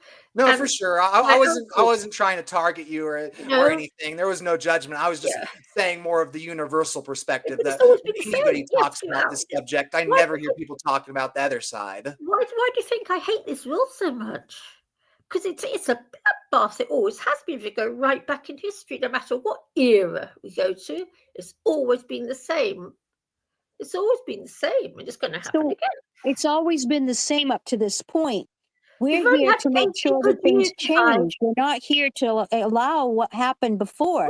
In other words, if someone said that, let's pretend Hitler reincarnates as Hitler again. Who knows, right? Divine. It doesn't mean that he was a bad person. It means that he was following his contract as to what he was supposed to do here at the time he was here. Yeah. Now, if he came back and did it again, it would be all up to all of us to speak our truth and make sure it never happened, not to allow it to happen. Divine, people love to kiss the asses of their superiors. For real, it's like it also sounds like you're talking about the difference between Dharma and Ahadharma. Oh, I don't kiss ass. I'm a bad person. No, I don't. I don't. Listen, I'm convinced, you know, fucking Hitler was following an ahadharmic path. It was like, yes, in a certain sense of perspective, he was following his path, the path he was supposed to be on, but the path that he was supposed to be on wasn't the godly, you know, ethical, you know, path of the Dharma. It was the unethical path of the ahadharma. But Sage, he was only doing what you said. Do you know during the Second World War, in Germany, in England rather, England had a German field marshal and a German admiral of the fleet during Second World War fighting against the Germans. Then, when all the German soldiers pushed all the NATO forces onto that beach in Dunkirk, right? Over 400,000 men, Hitler said to his men, no, we're off to Russia now, and let them all come back to England. So the whole thing's fixed. You can't see that. But I can assure you that it was fixed. And my mum lived in Rotterdam during the Second World War and used to talk about the Jews, and the British said we didn't know what was going on. Well, my mother was a little girl of 7, knew what was going on because she saw them being led off to be killed on the thing. Oh, well, there were systems that recognized things, and then there were systems that didn't recognize it, and all these competing factors going in different directions, you know. So I tell you, no, Divine, I honestly too, I think it will happen again. It will happen again because we are just pawns in a game of chess. Excuse me, but I wasn't there back then, so I couldn't do anything about it. I'm here now, and I'm not allowing it. Well, I And you know what? don't have your faith. Because of who I am, I don't have to lift a finger, but to say, hello, this is not happening again. It will happen again. It will happen. It is not. People say you gotta tell people not to let it happen again. You can't just say it's not going to happen again. That's the thing. Thing is, Divine, Hitler wasn't evil. All he did was sit in the chair, tell everybody else what to do, and they went, yes, sir, let me kiss your willy, sir, because I love you, sir. And they went. I get where you're coming from, Chickpea, but he was definitely evil too. You know, no, it's wasn't. He just sat behind a desk telling everybody else what to do. He didn't kill anyone. That's like saying an abusive drunk isn't evil because he never killed somebody. He was in charge of the German country. Yeah. Men in charge of a country just sit at a desk and tell everybody else what to do. They don't do anything. They just sit and tell everyone else what to do. And no, I'm just saying a symptom of a disease is still a bad thing. It's still a negative thing. You know, Hitler was a symptom of the disease of fascism, but that still doesn't mean that there's a certain part of fascism that is good. No, I'm not saying that. I'm just saying that Hitler, everybody says he's so evil. Well, he didn't pick up a gun even. He just sat behind a desk telling everybody else to pick up the guns. And he did. Correct. So they all had choices and they made the wrong choices. I'm going to tell you a story that none of you guys are going to like this one either. Okay. So they're being held by what? A fraction of the amount of men with guns were the ones who were actually holding, quote, the Holocaust people. All of those prisoners there were 3 times more prisoners than there were people holding them hostage. Why did they not lift their finger to get out of the situation they were in by just sticking them one at a time? That's what people are like. And you know, a lot of the guards were actually Jews. That's someone else no one else talks that never gets talked about. Yes, and the other thing too is, I don't know. I don't think they've given us enough information to even determine whether there actually was a Holocaust or not. I love how people always use that example and they don't recognize that living in a concentration camp is essentially living in a fucking minefield, that everybody's terrified to move in any fucking direction because the Nazis were killing their own fucking Nazis. What the fuck are they going to do to you? Divine, I've lived in Germany and I knew German people who used to talk about this. I was always very interested in this subject. I was fascinated by it. And I've met Germans who said they saw all going on. I've lived in Germany. Modern Germany is a mess right now. There's a rise of the far right nationalism and Nazism is coming back, but then you got the progressives. Then you got the progressives that don't understand jack shit about Nazism over there, and they're just making the whole situation fucking worse. Actually, no, Germany is not Nazism. What's happening? Like people are always saying that Germany is the most progressive country on this planet, and I'm sorry, I just don't see it. Have you been to Germany, Sage? Have you been there? No, I've never been to I've lived Germany. there. I lived there for about 6 years, and I Yeah. can assure you, there was a time it was a beautiful, pristine country. I've just studied the culture and politics, I'm and just saying. I'm sorry when you say that Hinduism and is legal and that you can practice your faith there, but then the swastika is illegal, but the swastika is Hindu, and we're not discriminating. Yes, But I know. they don't even recognize that Hitler never used the swastika. He used the Hakenkreuz. You know, Yes. like it's a They look the completely same. different fucking symbol. So They it's look like exactly they're the obviously same. illiterate, whether they're in their own legalese on Yeah, how but they're they writing look- the laws, or they're they look literally exactly the culturally, and they same. don't understand Hinduism and how they use their symbols. Because I'm like I'm just guarantee you there's a lot of systemic discrimination happening in Germany, and none of it's being reported on. Yeah, I know you're funny, but Germany, Nazism is a last bit. Have you seen the demographics of Germany in the past 10 years? No, I should look into that. I'd be curious. You should have a look. Because I tell you something, you think we're living in an Islamic state. That's how bad it is. And it's all over Western Europe, but it's not being talked about. You should go to Paris, see what they've done to Paris. You won't believe your eyes. I will never understand why people are afraid of Islam taking over when all of religion is dying. Oh my God, a zombie is going to take us over and rule us. Sage, Sage, I tell you something. Have you ever heard the Four Horsemen? Yeah? Yeah, have you looked at the colours of this Four Horsemen? Yeah? Have you looked at the colours of these flags that they're all carrying? Yeah, the plagues are carrying, is that what you said? No, the flags. Have you seen the distinct colour of the flags? Flags? Flags, flags. You have. I've never heard of flags being flags, associated with the Four Horsemen. Don't you see the colours? No, I know you're trying to talking make about the a colors. comparison, hon. Listen to her for a second. Don't you see She's the trying to colours? say that the colors are represented in what they're doing. Hooray, thank you, Divine. There you go. Have a look at I the understood flags. that completely. I just didn't understand why she brought flags into the conversation. Because the flags in the UK now, okay, we're not allowed to fly English flags of the white with the red cross on. Yeah. But one is allowed to fly flags made up of black, white, red, and pale green. That's allowed. Weird. About this because we can get into trouble for it. Because that's what about wearing the British flag on clothing? I'm seeing a ton of people wearing the fucking not allowed. They flag can on the arrest you clothing. for it. They can be arrested for it. Ha! Oh, you that can. one I don't mind. I I'm anti-flag. This is an English. I'm not even English, but even I disagree. If people want to wear a thing, they should be allowed to. I'm just anti-flag. I'm into semiotics, but flags. There's something about flags where human beings just turn tribalistic and fucking crazy over flags. Because I tell you something amazing. And we have a flag for everything nowadays. My God, like every single year, people think that they're making groundbreaking gender theory discussion on the LGBT stuff, and they make a new flag, and it's like, you made a new flag. You didn't write a fucking thesis. I could go with the LGBT. You made a flag. You didn't write a fucking thesis. It's not that fucking deep. I'm sorry to say, but just because you associate a symbol with your identity, that doesn't make it a deep thing, OMG, you ought to hear the older people talk about that. It's hilarious. They go, that them people that the ABCDs, those ones. Oh my God, I just about pee my pants listen to them when they're talking. It's hilarious because, we actually we go into the communities of elderly people and we make sure that they get food. Yeah. And that they're properly fed and they get food delivered to them sometimes too. And oh my God, to hear them talk, it is comical. The way they talk about that stuff. The ABC people, the ABC.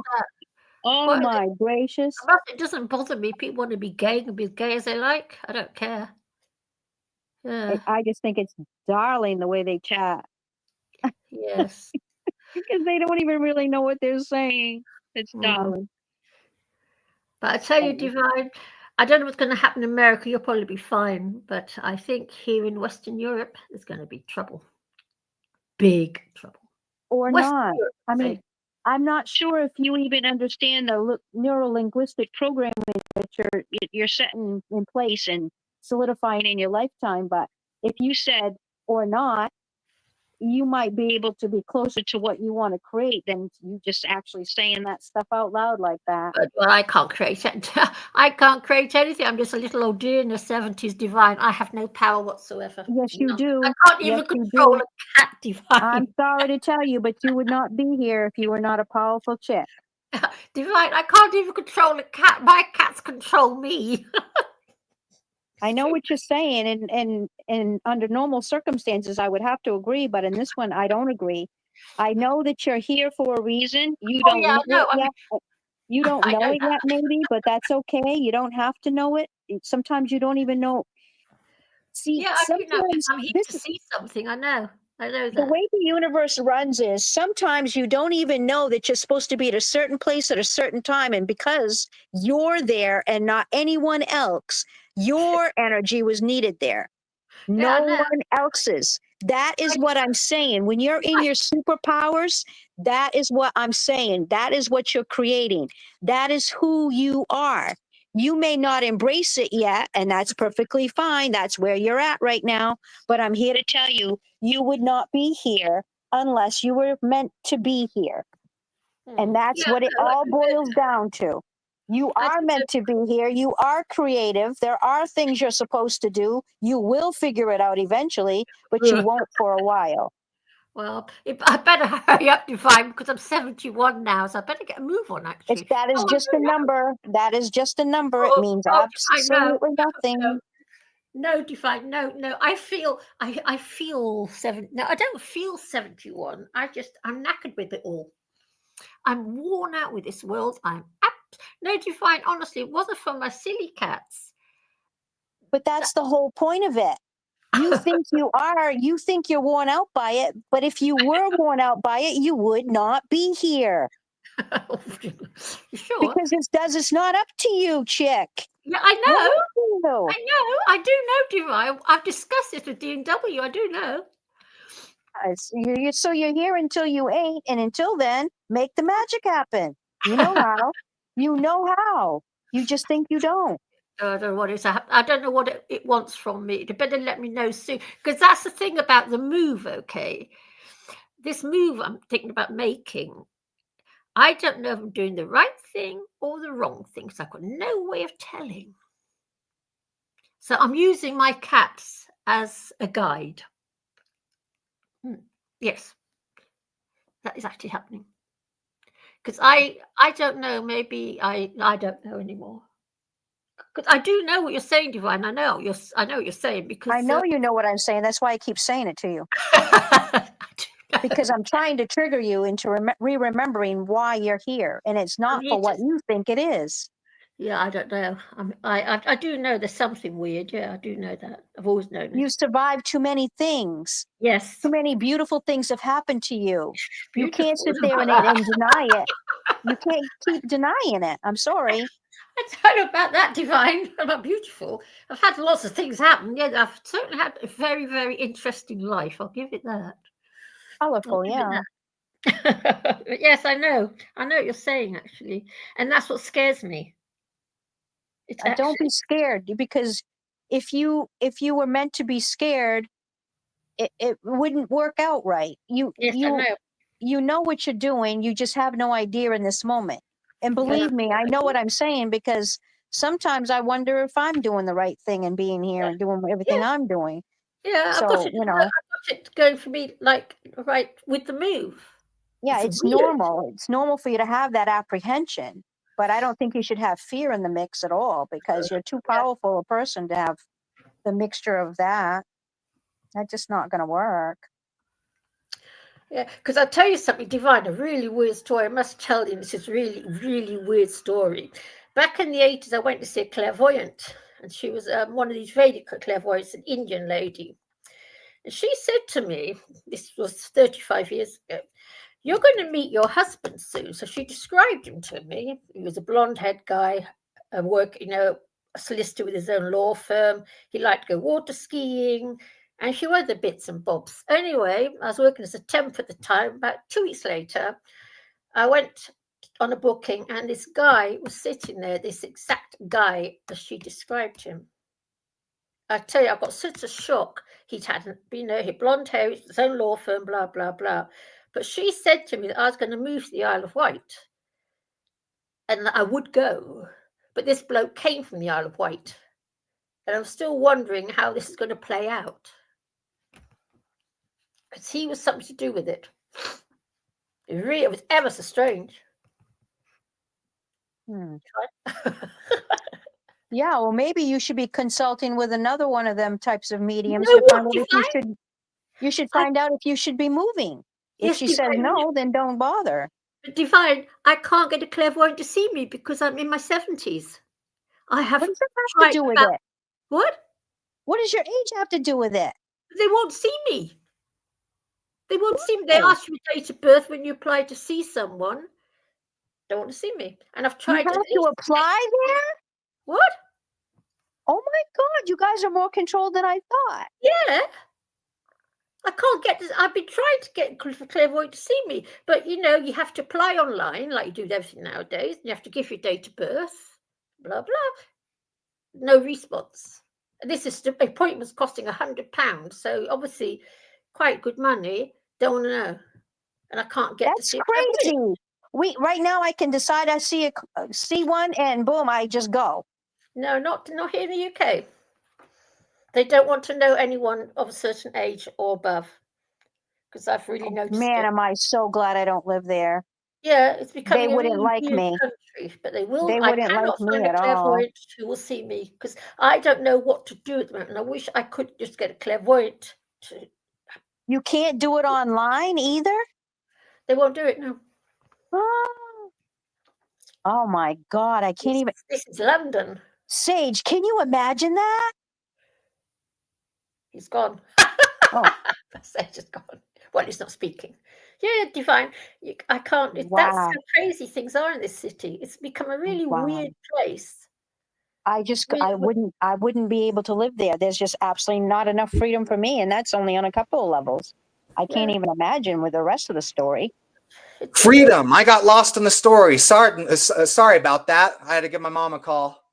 It's ever so strange to find, really, because I have been wanting to see I have been trying to see a clairvoyant to ask, shall I move? Shall I stay? Because something's glitching in my life, and I can feel it. I can feel something that's not quite right. Something's going. Sage, they have to make an appointment, but not just an appointment. They have to actually be okay to go to see a psychic.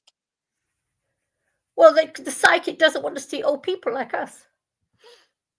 It's because of my age. I know it is. Because after all, I'm probably 10 years. So what if you lied? What? You don't act your age. What if you lied and said you were like 20 years younger? But you have to give your date. Both psychics. I believe in astrology. In the astrology one, you have to give your date of birth.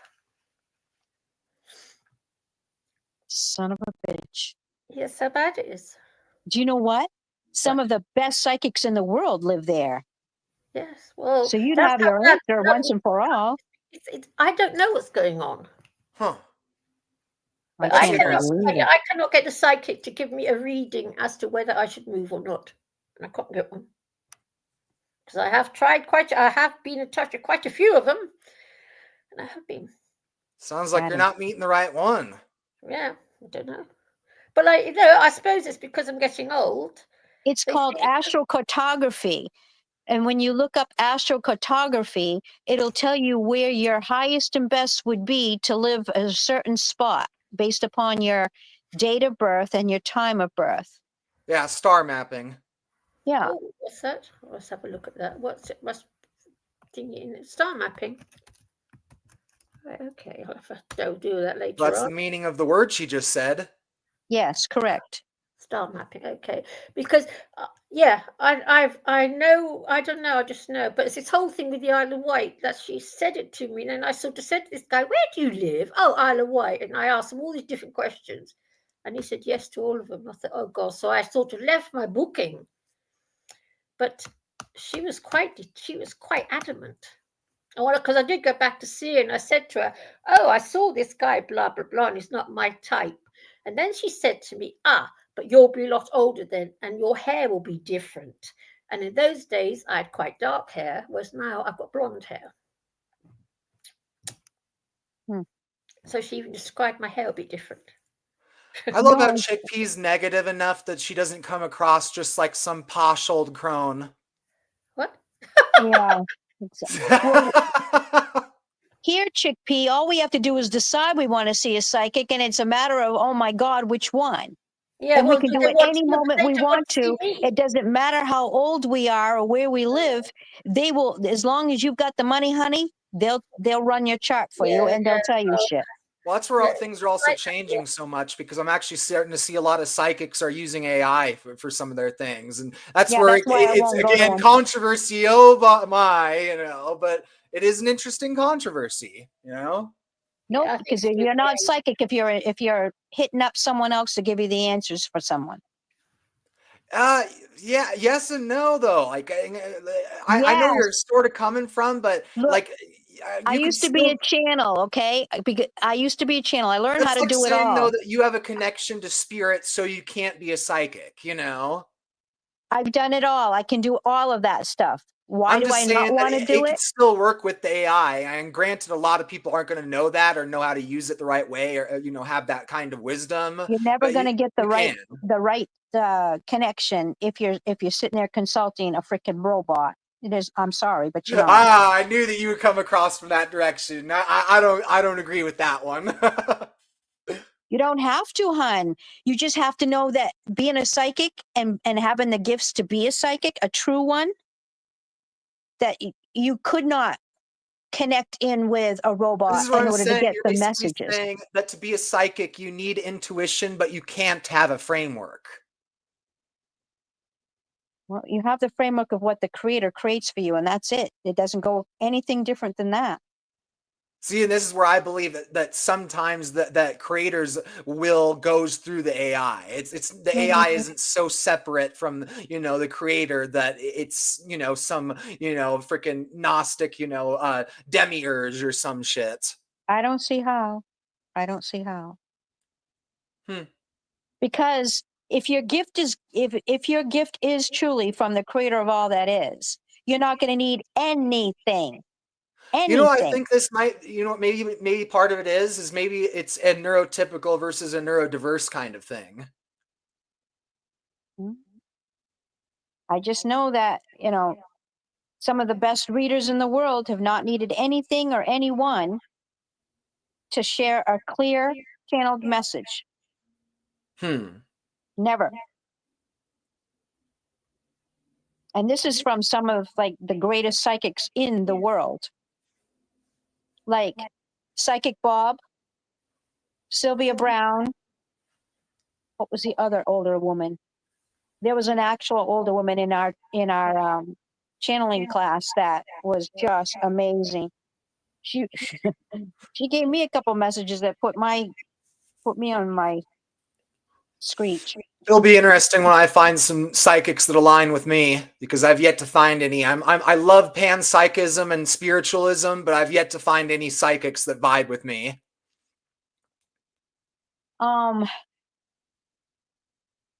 There are some really good ones out there. Oh, Leslie, yeah, I think her name is Leslie. She's an elderly woman who lives in California who's also a gifted psychic person. Oh, I she's actually amazing. discovered somebody recently. I'd be really curious on what you'd think about them, Divine.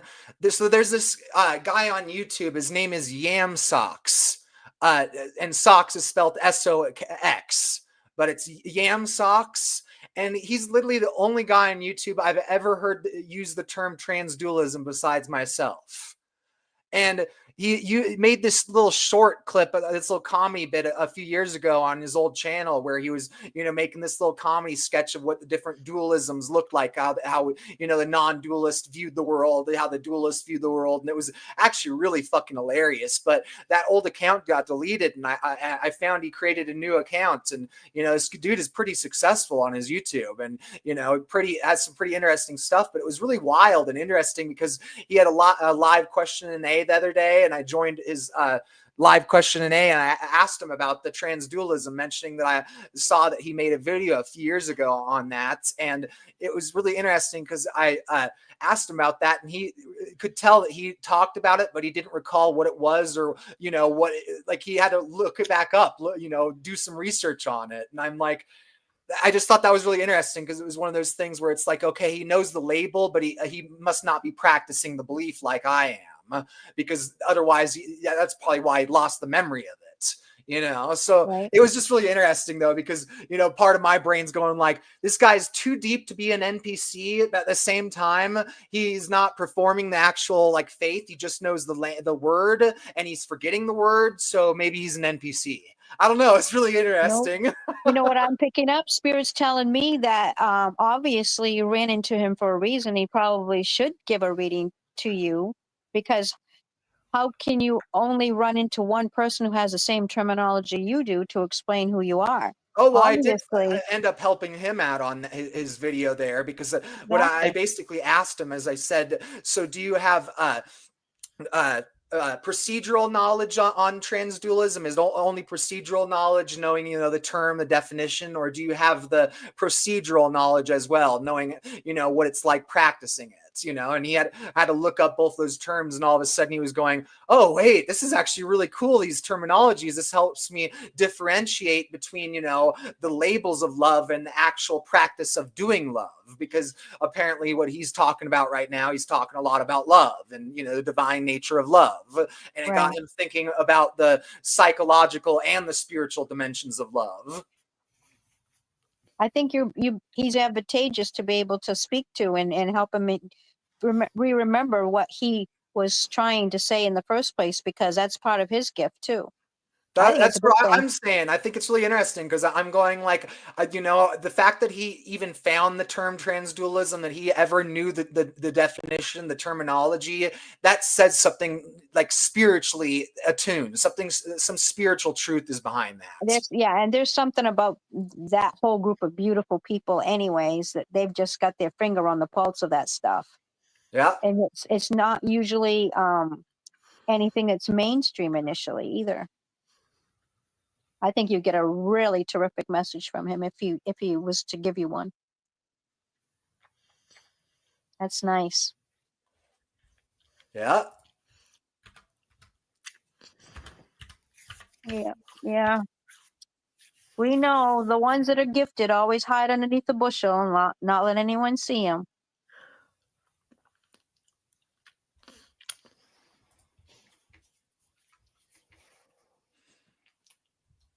I shared the name of his channel if you're interested, Hazel. It's in the chat. Yeah.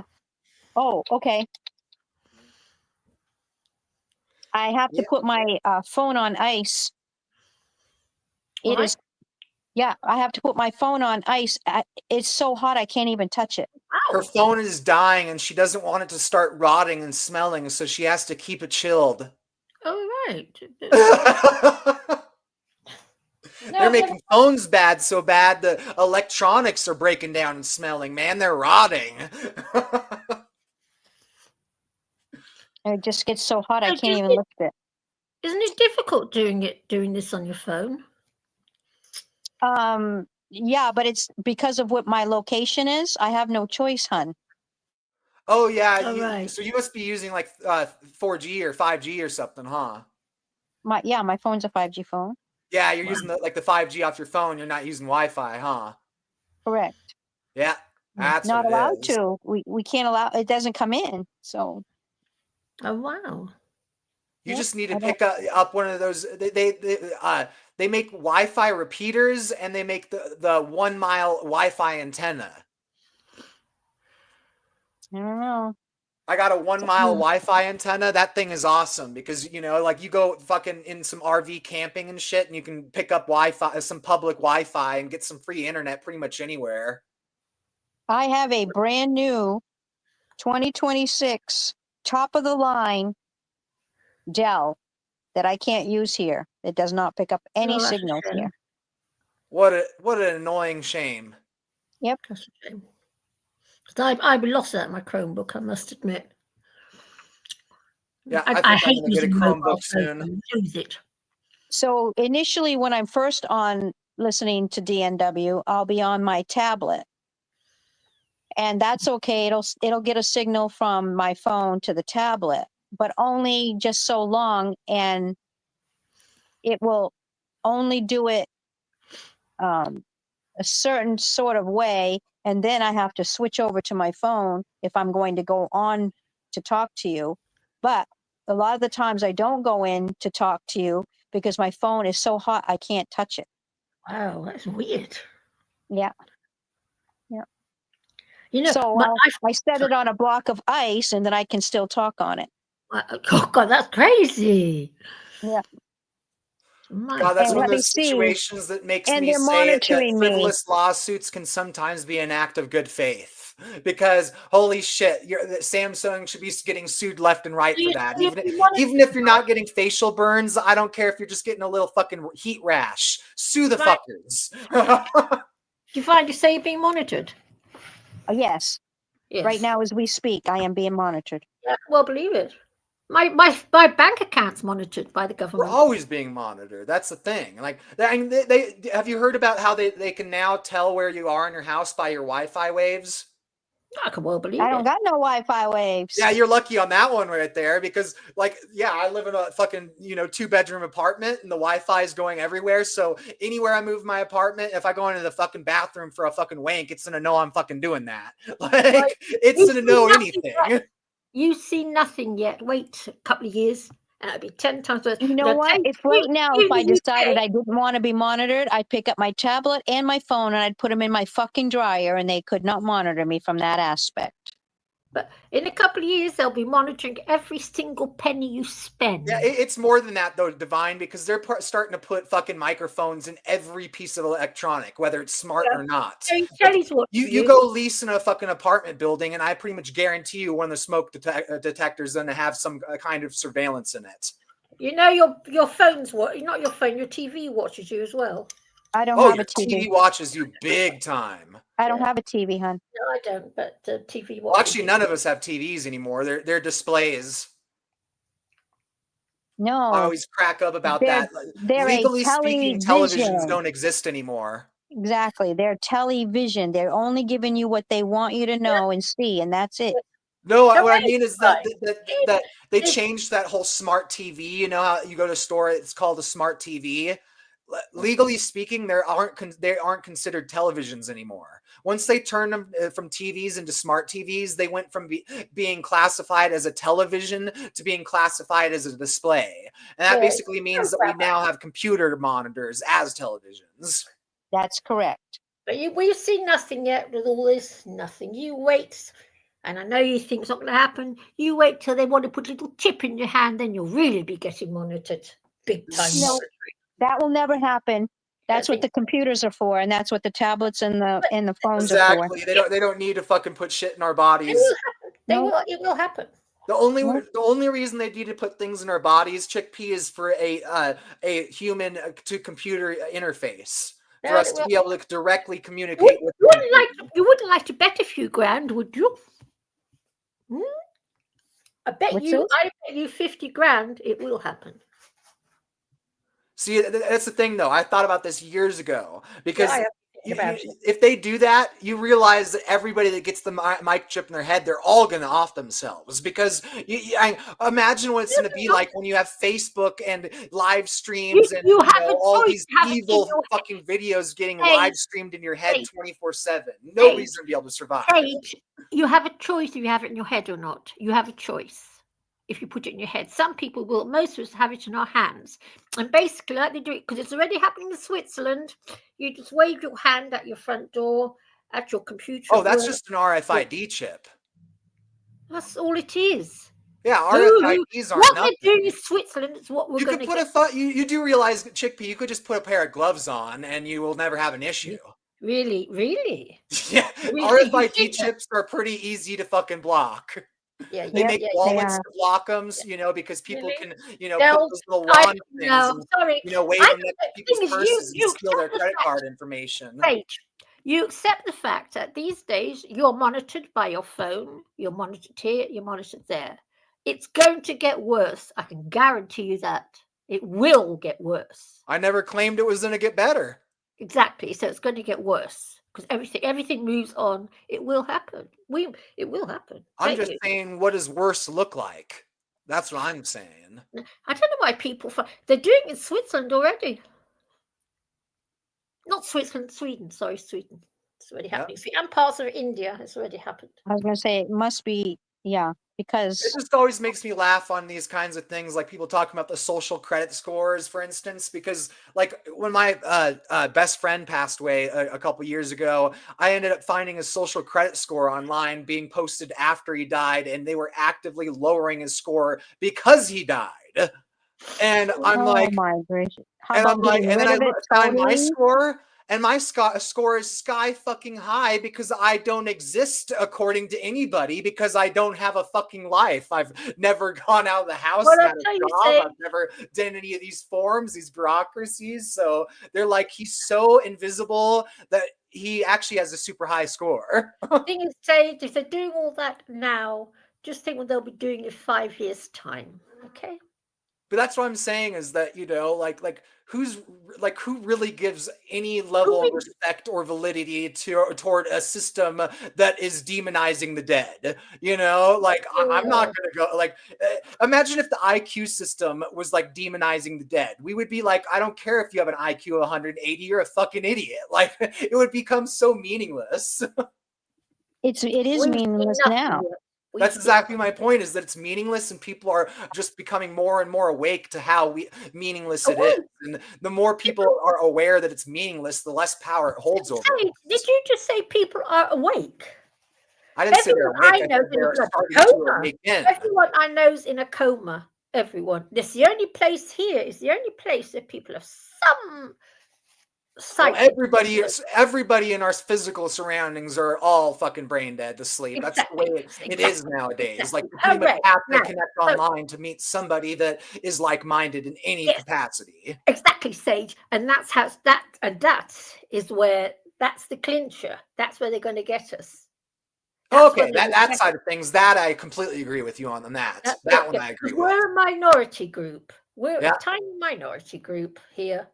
Because this is the only place I know in the world where people actually talk about something relevant. Most places they're in a coma. I don't know what's the matter with them all. Talk utter shit. And there is the truth. I don't know what's the matter with them all.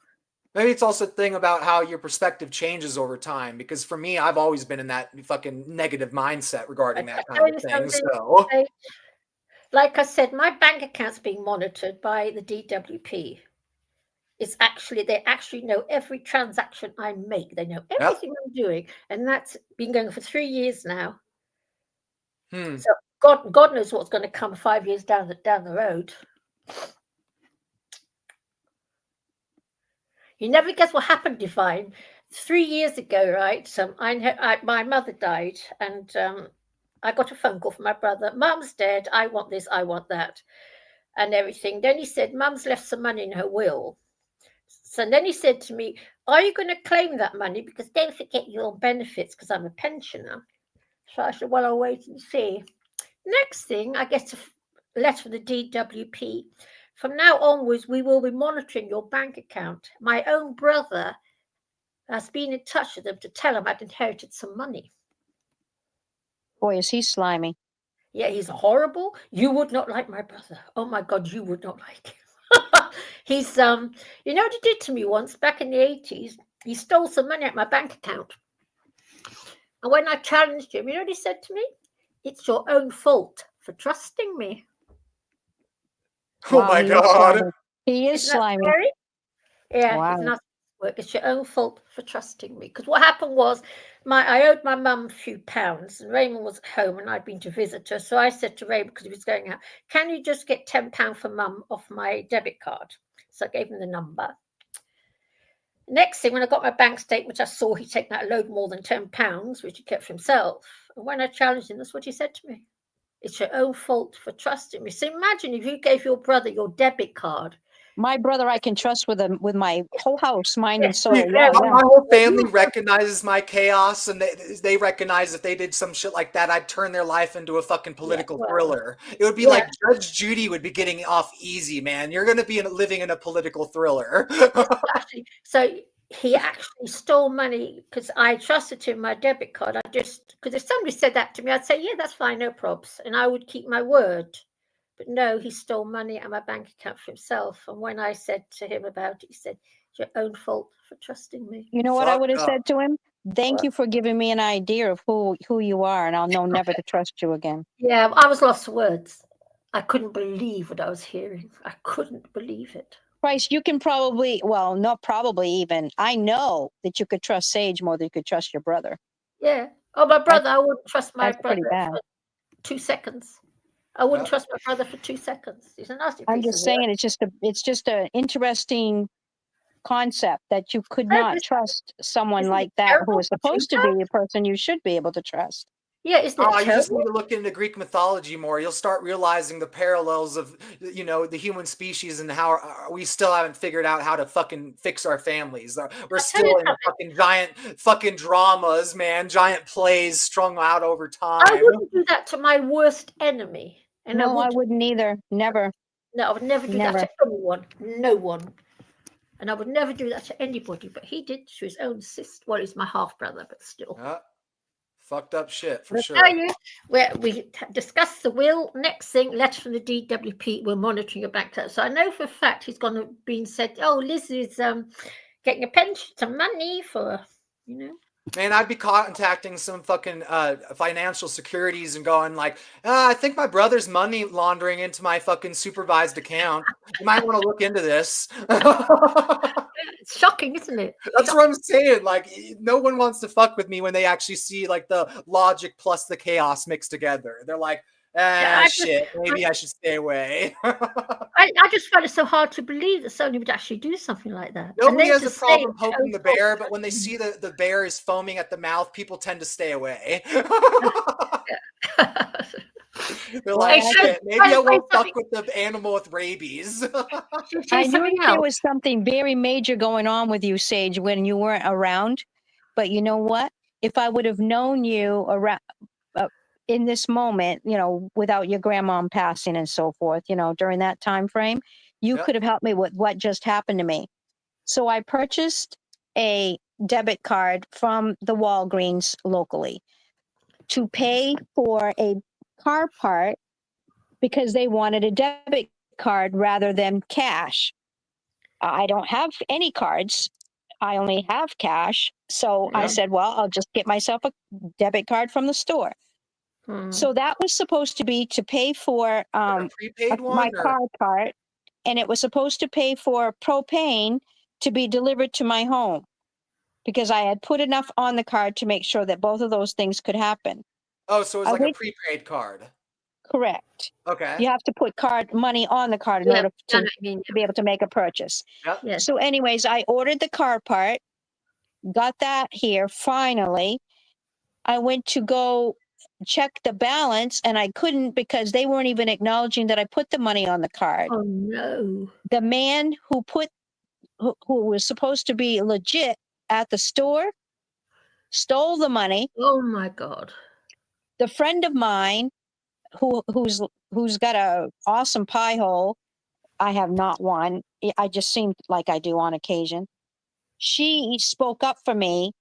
They did not dare not to with her. So they put the money back on the card just in time when I was calling the authorities.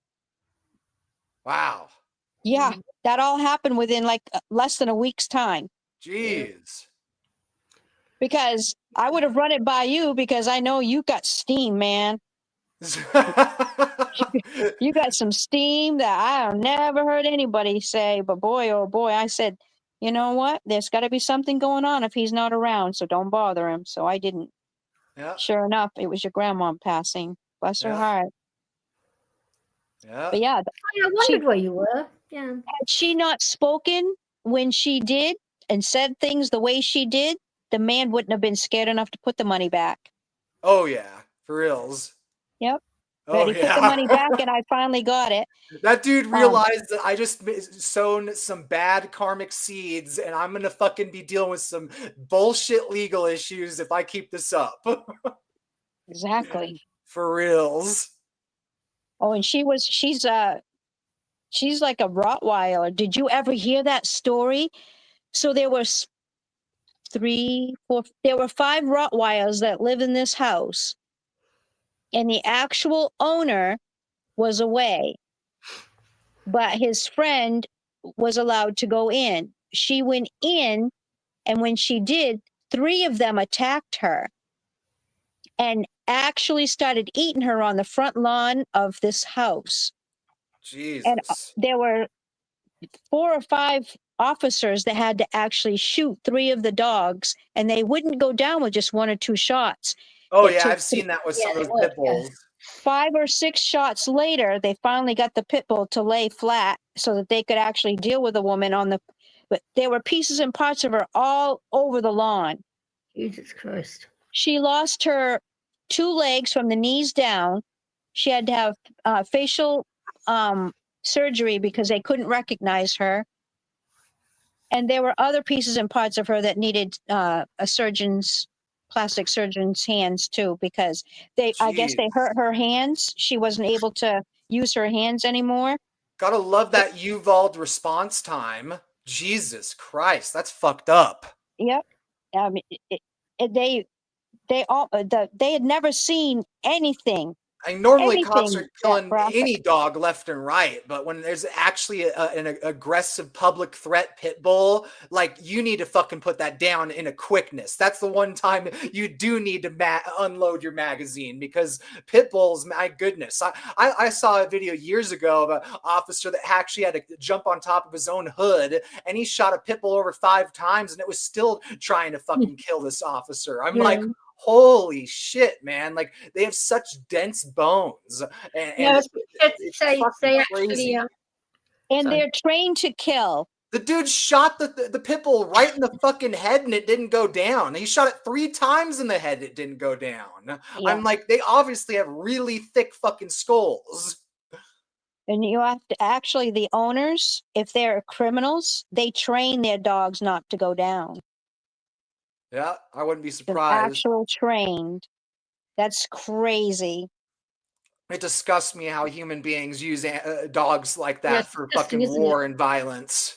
Especially criminals. Oh my Like, God. I recently found out about that with the fucking ancient ancient India, and they fucking taught elephants to execute people. I'm like, oh my God, like, are you serious? Like, talk That's about a bad sacred karma, animal. How man. did they get away with that and not feel the karma of that? Oh, 'Cause it's I such a guarantee you, sacred these animal. ancient Hindis, they're not doing anything good for their modern family counterparts. Their modern family counterparts are having to do active spiritual work to undo all the bullshit that their ancestors did. Yeah, that's sad. That's fucked up. I'm like, out of all the animals to turn into a weapon of war and torture and pain and death and evil, doing that to an elephant, that's just like come on, too. It's literally part of your religion, Ganesha, man. This is just fucked up on so many levels. Yes. Wow. Like. Oh yeah. The ultimate. That's All the I'm saying is, I ultimate guarantee you, Shiva will fucking destroy your ass into oblivion for trying to manipulate his son. He no ain't doubt. gonna fucking play that. You respect Shiva, man. Respect. That's crazy. For reals. Young nasty. Yeah. I think Sad. So I don't quite understand why. I guess I don't know. I should shut up. That's a good idea. Wow, that was really deep. Well, I don't know. I have a difference of opinion on so many things as far as how DNW does his show. It just pisses me off sometimes that he gives you the power to have the show and do the show. And then when other people want to come back into the show later where you should be able to let them in, you can't. All because of some asshole who showed his fucking dick online. Who showed a dick? That's That kind of ridiculous. shit does generally confuse me because isn't he just going to delete this live stream because of that anyway? No, he Somebody didn't do it this said time. Willie. He did it not. He didn't do it this time. I think he did it either yesterday or the day before. I don't remember which. Oh, okay. I thought he did that like before I joined in, and I'm like, why are you like fucking having me continue when you're just going to delete the whole fucking thing anyway? Somebody Right, show their well- Willie. He probably will delete it anyways, no matter what it is that's said. It doesn't even make any sense. What I mean, I don't understand That the one concept. irritates me about how every YouTuber does that shit. I'm like even that Yam Socks I just told you about. His old channel had fucking tons of gold content, and now it's just scrubbed off the internet forever. I'll never be able to find that short comedy clip about trans dualism when that actually might have been very helpful for our species in understanding it and understanding humor and different things. Divine. What's that? The British police tend to watch everything that us Brits say online nowadays. You have to be very careful. And in this country, you can get put into prison for making tweets and saying the wrong thing in a tweet. They could send you to prison for it. Oh yeah, no, they fucking did that bullshit with the Palestine Action Group over in the UK. Yeah. Like you can't fucking protest over there for human rights without being sent to prison. Excuse me for breathing. And fuck, dude, you're reminding me of like fucking the Elven prison in fucking Iran. Like, this is They lock fucking you up. sick They shit. No, Well, I Divine. guess I- You say I something you don't like, they lock you in prison. It's ironic. You have all these fucking. I can't wrap my English brain around people, this shit. I you have just all really these can't wrap my English brain around this Well, they're shit. doing it. I tell you, it's becoming scary. Tell you this. No, should I tell you something, Divine? It's becoming terrifying because I live in this country. And I'll tell you something else. You know what I saw yesterday? I saw a security guard with a hijab on. With a what, dear? Yeah, that's not cool. A security guard wearing a hijab. I don't care if you're Muslim and that's part of your religious belief, but don't fucking mix the cultural fields in such a way that causes fucking such pathogenic states. Because when you have security guards fucking masking up, you don't know if they're security, if they're police, if there's some terrorist, if they're just some crazy asshole dressing up. Like you have no clue what the fuck is going on. And that's dangerous for everyone. That's wrong. You know the Stop Oil people, all right? You don't agree with Stop Oil. I personally support the Stop Oil movement. They locked one of the guys up for, he's been 2.5 years prison. Oh, that's like the Insulate Britain protests. Oil banner on a bridge. 2.5 years. But men can go out raping bloody, you know, we've got a lot of the sex gangs here, raping little girls and everything. Nothing gets done about it. Nothing. It just. Oh, that's around the whole fucking world. My God, that's where everyone's blowing up. You wouldn't believe how bad it is here now. The whole world woke up to the fact that child exploitation is a real fucking issue that actually has to be dealt with. But then everybody gets into the satanic panic and culture of fear and sensationalism and politicization and culture wars, and it just blows up into some giant fucking meta crisis that nobody's yet to unravel. But I'll tell you, Divine, in the UK, you can't say a ruddy word. And they've actually imprisoned a woman for making a tweet about something, a couple of bloody sentences, prison. That's how bad it is now. So maybe that's why, I thought I had it tough here, but I guess I don't. No, that's what I was saying, the hypocrisy with the English government. So I'm seeing almost every fucking month, I'm seeing this new story about some middle-aged English tourist or, you know, that went to, her and her husband went to fucking Iran to go sightseeing. And then they were accused by the Iran government of being spies. And then they get sent to the Elven prison in Iran. And, you know, for months, they aren't able to contact their spouse and they aren't able to contact their family or any legal advocates or anything. No one knows where they are, what the hell's going on. And the English government isn't doing shit to get these people back. But yet they're letting all this fucking bullshit happen in their own country that is mirroring the exact same fucking problems in the fucking Islamic countries that they're so fearful of. It's like, it's fucking crazy. You wouldn't believe what's going on. Like, you wouldn't believe what's going on in this country now. Because I live just down the road from a place and well, I better not say anything, but I'll tell you something, you would not believe what's going on here. It's terrifying.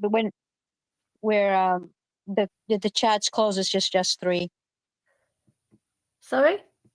It's just us three. There's no one else allowed.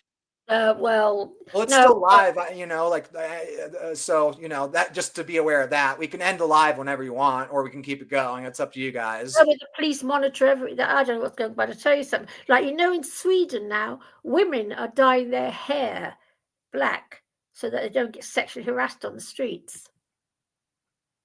Wow. Very hard to believe, don't you? It's very true.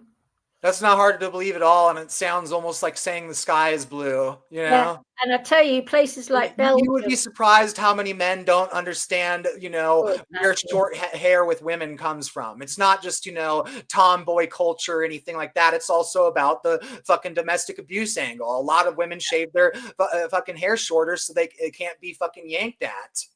No, but women are dyeing their hair black in Sweden. Yeah. Because that's how bad things are. No, it's that way around the world right now. All the women on the streets, you know, all the homeless women, they're dressing as masculine as possible to keep themselves safe. Even I've changed my behavior divine, and I'm 70 years old. Yeah. And even I'm covering myself up more just in case, and I'm 71. Oh no, that's where young women are literally getting facial tattoos to help keep themselves really safe. bad. Crazy. Really bad here. Terrifying. And Yeah, I was on the bus. They were Divine, I'll tell stealing you. children. Now they're stealing seniors. Yeah, it's starting on us too. Oh, 2 years ago, I was on a bus in the pensioner's seat, and a man sat down next to me and started playing with himself. I was 69 years old when that happened. 69 years old. England. And playing with himself. Do you know what I would have done?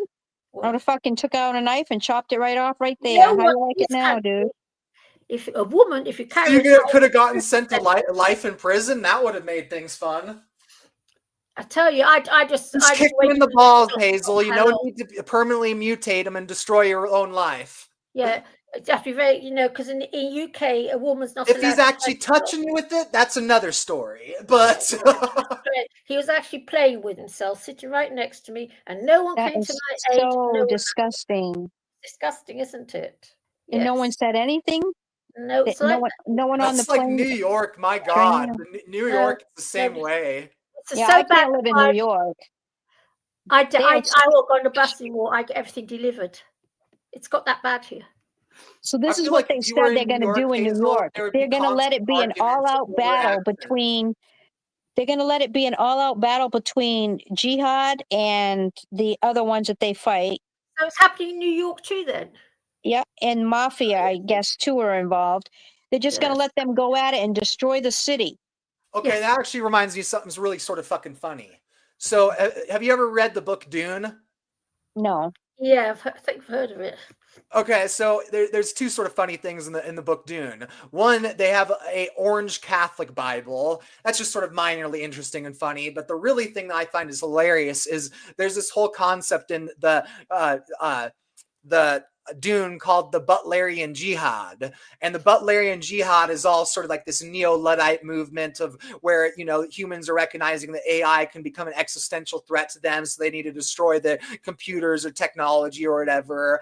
But I always crack up because every time I hear Butlerian Jihad, I'm just thinking of Judith Butler and the gender theory and how, you know, fucking people like Jordan Peterson are so threatened by her postmodern wokeism and gender theory, and I'm like, there really is a Butlerian Jihad. There really is a group of white old conservatives that are like, oh my God, this feminist gender theory shit threatens our fucking life. It threatens our existence. It just cracks me up that nobody's ever talked about, you know, fucking Judith Butler, gender theory, Dune, and the Butlerian Jihad. I don't know what's going to be the issue next. I mean, I don't even see how we've gotten this far. I mean, it doesn't even make any sense at all, the things that people are having problems with or disagreements about. It's just amazing. And you can't say anything to anyone without hurting someone's feelings. Yeah, but it's been going on for years, all this. Oh, that part's hella true. It's like, personally, you know, if you're going to sit here and whine and cry about the fact that you don't want to be here, then fucking do something about it and leave us out of the picture. Why are you here saying those things, but you have no desire at all to relieve us of listening to you moan and groan? You talk to me. Because that's what, I mean, that's how that man comes about to me. He comes across as someone who his mommy and daddy treated him like a pile of shit, and Oh, now he ain't got no one to talk to, so he's gonna go eat worms. Well, do so then, you bitch. I have a lot of compassion. I could not have been in the business I am, taking care of elderly people for this long. I have any compassion. Don't even go there and tell me that. That's just giving me a good time to argue about. But I do know, who's ever wanted to off themselves just picked up some fucking morphine and got it over with. And does he need an address as to how to acquire it? You know what I mean? This is ridiculous. Why are you sitting there slamming your parents left and right when you have made choices in your life? He could have moved from where he was at and never been influenced by his parents, not another day. But instead, he stayed there. And he was tortured by his parents, even into adulthood. That happens, though. You can move away from your parents and be no contact and still be traumatized by them every single fucking day. I'm fucking living I'm living that way. My dad's such a fucking grade A sociopathic narcissist. He was going on about the Palestine shit, saying that that they literally weren't human beings, that they were animals, and that they needed to die. Like the shit that he says, and just he dives more and more into the hate and conspiracy theories on every angle of existence. And it's like, you don't even have to be around that. You could be no contact completely, but just even knowing that you're associated with that in any way, shape, or form, it's like, it's traumatizing. Even if you recognize that you are completely different, you're on the right path, it's still traumatizing. Even if it's not your parents, it's traumatizing. Like, fuck, there's this evil person on the other side of the world doing evil shit, and I'm human and they're human. That's the problem of evil. Like, it's people haven't been able to deal with the problem of evil personally, and it makes it really hard to integrate and understand these different viewpoints and perspectives. Yeah, I was putting wood in the fire, trying not to have you guys hear all that clicking and cold clanging. where you are then? Is it cold in the US? Oh yes. Yeah. Oh yeah, it's pretty cold right now. Probably There's an 30 degrees out atmospheric there right river now. going over my state. All right. So it's I been love the raining cold, like I must admit. crazy. I find my RAs better when it's cold because mine's definitely caused by inflammation. It's 72 or 73 now in that room. Oh, I can't do Fahrenheit. With the outside temperatures, I'm just gonna go check while I'm still up. Yes, I must go to bed soon. It's 2:00 in the morning. 30 right now, but it's still early in the evening, so I think it's probably going to get down into the 25, 20, somewhere around there. Yeah, it's dropping down to 29 over here tonight. Already? Wow. Usually you guys are warmer than us. We're warmer than you? Usually. Oh, usually. Well, we're a desert. In the summer it's hot as fuck, in the winter it's cold as shit. Wow.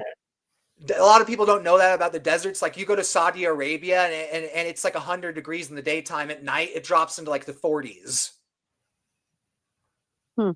It gets really fucking cold in deserts at nighttime, often. But that's where, a lot of people are used to deserts like, fucking Arizona or Vegas. You go to Vegas or Arizona, that's not just a desert. That's, all that city and pavement and the heat island effect. And like, you go to Phoenix pretty much in the middle of fucking winter, and you go outside and it's 100 degrees at 12 o'clock at night. Crazy. That's through the aircon as well, isn't it? Because I lived in inversion layers too. Inversion layers can get trapped by the different, heats and densities of the air and atmosphere. That's why the air in India is so fucking bad in the wintertime, because in the summertime, all the smog can go like 1,000 meters into the sky. Like, it can go really high into the atmosphere. But in the summertime, it goes from 1,000 meters only to 100 meters. So all the pollution's stuck all on the ground level. Like, it's terrible. Yeah, terrifying.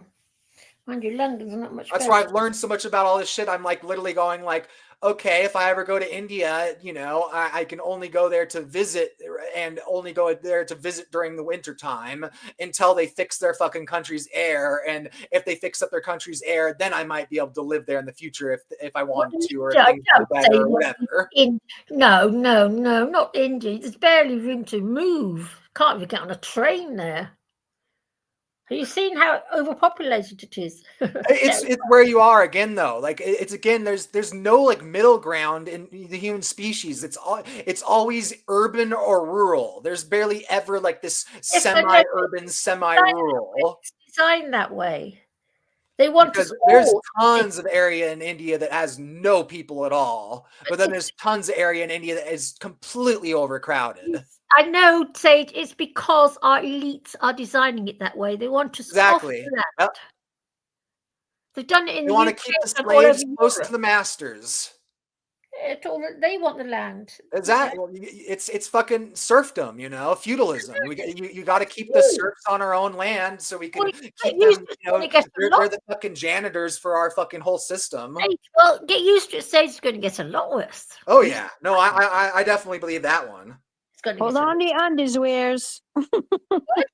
Divine, you'll be okay because you're a freeholder, so you'll be okay. That land belongs to you. If you're that is if the government doesn't steal her land from her, because they love to do that from us. No, she's a freeholder. They can't steal land from a freeholder. If they set up some sort of, they could do it by setting up some sort of I wouldn't say inappropriate, but a man here to try to steal it from me. They could do it that way, but I don't have time for it. Yeah, they still do that shit in America. They'll have fucking people come out with guns and shit, and like it's fucking crazy. It's like it's still the Wild West over here. You've got the law on your side. It is against the law to push people off freehold land. If that land of yours is freehold, it's yours. And it's mine. It's been mine for 35 years. In theory, in practice, sometimes things play out differently. No, that's the law. That's why you sometimes, you see these weird things. That's the same thing with my fucking faith. Like according to the Constitution, my faith is protected. But I've actually consulted with constitutional lawyers, and they're like, theoretically speaking, you're 100% protected, you know. But practically speaking, like the government really isn't going to respect your religious beliefs. They're going to find a way to victimize you and do shit. Shays, I used to work in law, and I can assure you that if your land is freehold, nobody can take it off you. It is yours, and no one can take it off you. And that is the law. I think that's where it's different in different countries, though, too, because land property works way different, legally speaking, in different countries. Like they all have their own systems. In America, it's the same. American law, she's freeholder. That land. So that's why in America, I remember seeing this thing somewhere in America where there's a little tiny country house in the middle of a city somewhere, and the person who owned that house decided not to sell. And they couldn't make her sell because it's freehold. And they've built all high skyscrapers around this little tiny house of hers. I don't know where it is, but there is. They've done that before. Chickpea, America is a company, not a country. Yes, I know. Oh no, it's no longer a company. It's actually back to the way it's supposed to be. It's not a country or a corporation. It's a constitutional state now. So, but anyway, Divine, they just changed it. It's yours. I promise you that you're very, very lucky if you're a freeholder. According to Dr. Kia Pruitt, Frank 26, Big Daddy, and Miles Franklin, they all said the same exact thing. Big Daddy, he really needs to change his username. All I can think of is Adam Sandler. Oh yeah. I didn't even like that film too much. It was okay. It was a decent comedy, but it was just decent. But there is a place. And it does matter because that means, a lot of things like there's not going to be any more IRS. Instead, they're going to be External Revenue Service, and they're going to be monitoring the tariffs that are happening. They're not going to be monitoring taxes and so forth or what they think. Right. And you think things aren't going to get worse, they're going to get a lot worse. But you'll get, it's well, yeah, what can you say? It's all AI. Divina's interesting idealism on regards to the economic system. I definitely feel that way. Well, Divine is very lucky that she's got this land because that is a lifesaver. Plus, you've got to, well, hopefully the water will be okay. You've got space to Well, grow your own food. Yeah, you do need to get that antimony fixed. Yeah, I can grow know. your own It's food, right? it's Antimony called is nasty stuff. it's called funding, dude. I don't have the anywhere between $20,000 and $25,000 to. You need to make it. You need to make it an ecological issue, Hazel. You need to make it about that. My well is going to taint the public ground table, and it's going to poison everybody's water. If you make it an issue like that, they're going to want to be fixing it. They're not going to want to put all the responsibility on you. They're going to go, fuck, we're going to get in trouble if this fucking gets out later in the line. There'll be some giant scandal. Well, because of how old the house is, I don't think they're going to grandfather it at all. I don't think they'll be giving you much help. Wouldn't that be all the more reason they should grandfather it? And I don't think they will, because if they decide to do anything at all, and I'm asked to put any money towards it, because money, all right, money's been stolen from me. Yes. 3 different times, 3 different ways. The man my sweetheart, who left me quite a chunk of change to be monitored and held by this person, stole quite a chunk of change. I can't go into it. Okay. There was a man who was involved in a ring of mine. He stole $200,000 from me. Crikey. Then there was another man who stole money from me in a different situation. So, Jesus, criminy girl. that means the money is not where it should be, but I'm not in panic mode because I know that everything will be fine. And I don't live under a rock. That's some fucked up shit that you had so much money stolen from you, and you're not even like some idiot buying into scams and all this shit. Exactly. They just, that sucks. It was people that were supposed to be trusted in the field of where they were, and they went against it and did what they did. But I do know that all 3 of them will be dealt with when the time comes, and I will get back everything that was taken from me. It's just going to be patience, and I have the patience of Job because I know how. I'm not going to worry about it. I'm not going to freak out, and I'm not going to, lose any you have sleep the over it. patience of Job? When I go to get water, I go to Dixmont to get water, which is probably about 40 minutes away from here, maybe 45. Ooh. And I get my water there. The last time I went, I got 35 jugs of water, and it's spring water from an organic spring. And then when I get it back here, I put it through either a distiller, if I feel like drinking distilled water, or I'll put it through a hydrogenator, and if I feel like drinking hydrogenated water. You ever get some funding, what you should do is you should set yourself up an atmospheric water generator. Atmospheric water generator. Yeah, the atmospheric water generators, they can be used in areas with higher levels of humidity. Like Maine has a lot more humidity than Nevada. Like you couldn't set up atmospheric water generators in Nevada without losing a lot of money toward the power used to, generate that water. But in areas with a lot more water in the air, they can suck up that water out of the air and give you a lot of fresh water. So I don't know if that would have been a good idea at all. But what was that? We had a major drought this year. I don't know if that would be good at all. Don't you guys get like a decent amount of fog though? Not as much as we used to. Huh. Nope, who knows? Not as much as we Climate used to. change is a swirling, interesting bitch, isn't she?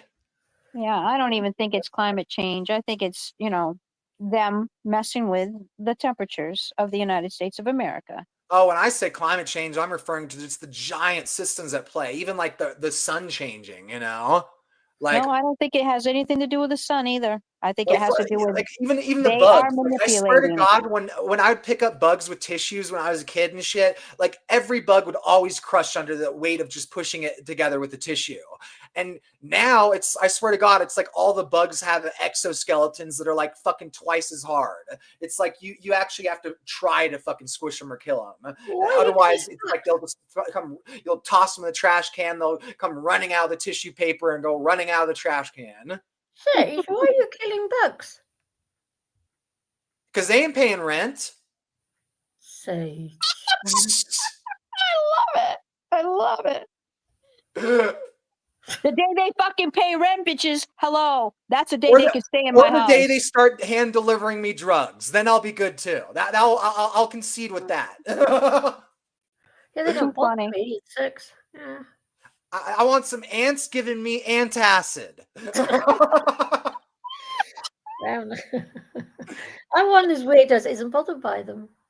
I know the AI is really confused with that one. They're like, is he talking about like psychedelic version of Tums? Like, what is he talking about? I don't even know. It helps your acid in your stomach, but also makes you trip out. What is he talking about? Yeah, they did say to do the opposite of whatever it is you're trying to actually say, because that will confuse them. Oh, I do everything to fuck with the AI. Like, yeah, it'll confuse them with the facts. Like, have you seen that shirt I've been wearing on all my videos recently? Yes. What is that? It's just like an abstract fucking like cubist like image, but they're all made out of dots. And I've studied this years ago. Dots completely piss off the AI. The AI hates dots like that. Really? It literally can't make sense of the image. It's like, is this a square? Is this a painting? Is he wearing a shirt? Like, is this computer generated? Like, AI cannot fucking figure it out. It hates it. OMG, that's totally too cool to know. So that's part of the reason I do it. I'm like, okay, I'm both training it and pissing it off. I'm following my faith. That is hot. That's awesome. No doubt. Hey, did you ever contact Shaggy? No, I haven't yet. I've fucking obviously lots of things have been going on, you know. Okay. But I was just wondering I have because been I noticed that I recalling wasn't hearing myself. from I've been him all of a remembering and sudden telling too. myself that shit, man, that happened. I need to go reach out.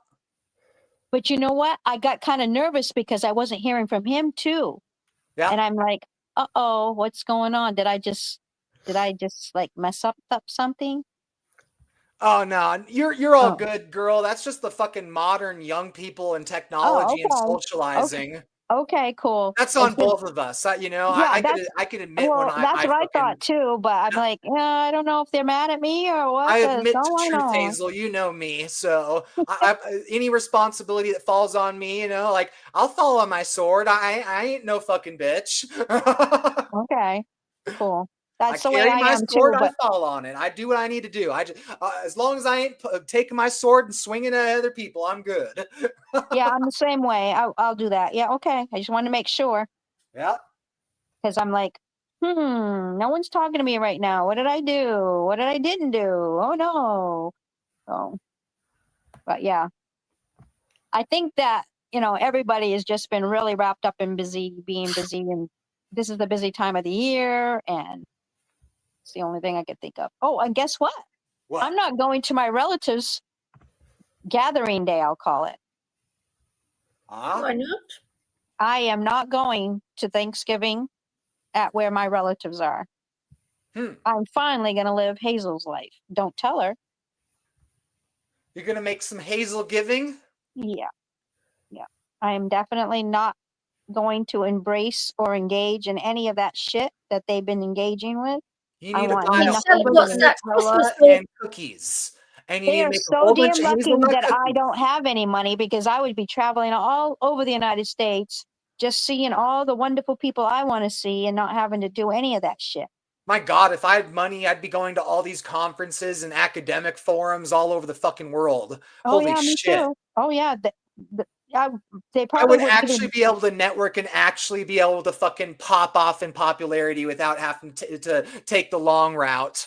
Exactly. Although I don't mind, you know, like the long route has its views too. Believe me, if I I ever enjoy had the any, scenery. and if I ever had any money of any worth that I could do that with, I'd drag your ass along so you For could have some sure. fun. No, there's actually something that, you know, that if you ever get enough money to fly on out here, you know, I totally got to take you to something. Because have you ever been to any balloon races? Balloon races, yes. So you've actually have gone to balloon races before. Yeah. Oh, yes. We have Oh, this. you too. I we see have you this having place a in Lewiston, Maine. Okay, bye. We have this place in Lewiston, Maine that has this gathering once a year. that Well, that's cool. I'm actually, happy for you. yeah, that actually has those balloon Most races. Yeah. people have never been anywhere near them, you know. And Oh, that's I'm lucky cool. enough to where right around my area they do a balloon race, every freaking year, and massive, and it's always fun too nowadays because everybody that goes to it are all tourists that have no fucking clue how to actually fully enjoy it nowadays. Because Oh, I would love it. the cool thing about these balloon races is that they're completely open to the public. So you can literally go down, walk right. You can literally put your head in the basket while they're fucking filling it up. Yep. And like a lot of the ones around the world, they have them limited where you have to like be a certain distance away and view them and all this shit. And that's where all the modern tourists at the balloon races here, they all fucking just get in their own little cubicles and boxed in little zones. And none of them even realize that, hey, you could go walk up to those balloons and actually check them out. Yeah, they're pretty cool people who do it too. Yep. It was Yeah, actually really wild because apparently next year it's an anniversary. It's like the 25th anniversary of them doing it or something. And they're going to do for the first time, they're going to make it like a 4-day thing instead of it being like a 2-day thing or even a 3-day thing. I think they said it's going to actually be 4 fucking days. wow, that's nice. So it's Which definitely they getting should be doing it popular. that way anyways. I mean, what else are they It's doing always that's more wild important? because as I get older, I appreciate certain aspects of it more, but other aspects I start getting way more cynical. People are weird when it comes to saying goodbye, aren't they, huh? Or They, change, how one they minute handle she was change. there and the next minute she's gone. It's Oh, like, you're talking about Chickpea. Yeah, for yeah, sure. we're talking about real life people here, dude. Yeah. Oh yeah. No, I know what you're saying on just that nobody has like the phone etiquette with the live streams. Nobody like says goodbye or like it gives a heads up. Everybody just does the French exit. Yeah, that's kind of weird. I don't get it, but Yeah, whatever. I don't quite get that one either. It's like, okay, we can sit here and talk for hours, but when you want to say goodbye, you're gone. You don't even give everyone a chance to say goodbye. You're gone. Right? I do that if I really have to, but I always try to be considerate and at the very least put a little text in the chat box, say what's going on. Right. Oh, I don't know. Unless I'm just overthinking to the point where shit's just not working. Yeah. What I think is DNW gets really, really tired and he Yeah. doesn't want to monitor his own goddamn show. That's the trouble right there. He does not want to monitor his own show. Well, that's where you need to focus on the relationship between the the channel creator and the platform itself, because it's like, yeah, we could do all these little things as creators to fine tune our channels or our communication styles, but we can't really do things to alter the actual user platform or how people navigate social media, and that's Exactly. where that's a big part of the responsibility at play in all these situations as well. We can always put some of the responsibility on us as the content creators, but we need to also put the responsibility on the the platform that we're utilizing to to do this, that also limits our creative space, our ideological avenues. We can't be nearly as artistically free or free speech on YouTube as anybody wants. Well, that's why DNW said to you, good luck. Yeah. Because he knew you were going to have to listen to Mr. Florida, which I'm sorry, I did not get his name. Yeah. If I would have gotten his name, I would have been more respectful of where I was at ago. But Oh yeah, I don't think that was disrespectful the way you're No, but his it would have been name nice. had FL Maybe in he it. didn't My first thought prefer. was Florida, and you're calling him Mr. Florida. I don't think that's too bad. I don't think it's Well, disrespectful maybe or he did anything. not want to be addressed by his real name. That Yeah. could have been too. We don't know, but it just seems really username's strange that he didn't start correcting me. But I think he was under the influence of something. Oh, do you? You didn't pick that up? I don't know. Like I said, I've actually heard a lot of sober people that talk like that. So, Okay. it's really surprising. Maybe that's who he is. I don't know. I don't don't know. him well Who enough. knows? This is our first encounter with him. And I'm still demanding that everyone treat each other with honor and respect and listen to everybody. Yeah. And obviously, if he presented a situation where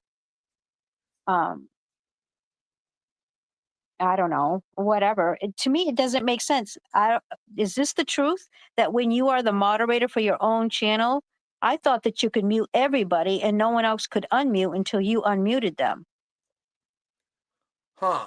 Well, that's how StreamYard. That's you might be sort of confusing where you think the YouTube features on moderating versus like the moderating on the live streams on the StreamYard.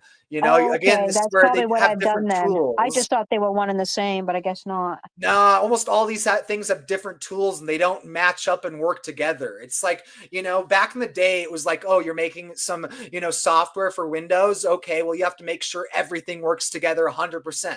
Nowadays, they're like, all right, as long as it works together in any capacity, you can release it. We don't give a shit. Wow. That's where everything's going to shit because there's no standardization anymore. Back in the day, they were really, really technical with computers and standardization, whether it was the protocols of the coding with software or whether it was the hardware interfaces. This needs to be USB 3.1 or whatever. They were really adamant about standardizing things. And nowadays, they're pretty much just like, you could have whatever you want in it. Like you want to sell a computer with an old FireWire that nobody use, sure, we'll make it for you. Yeah, the continuity is just not there anymore like it used to be. But we were talking in the chat yesterday about how to modify your phone. And I said to people that when I got my phone, I would take the camera out, I would take location device out, I would take any apps that I did not feel that I was going to be using totally off it. Yeah. And I said, and then it will say to you, this may not run optimally. I'm telling you, it runs perfect. Oh, it probably works better. Every app works perfect on its own, and then when it's added with everything else, that's the enhancement. Oh yeah, no, that's what I'm saying. A lot of these old jailbreaks on these phones and stuff, when you would jailbreak these devices, you would give you that warning, but then it deletes all that bloatware that was, put on your phone that you're never going to use, that just makes the whole operating system and everything run slower, and it just makes it work so much better. This modern Windows, I cannot believe how atrocious Windows has become.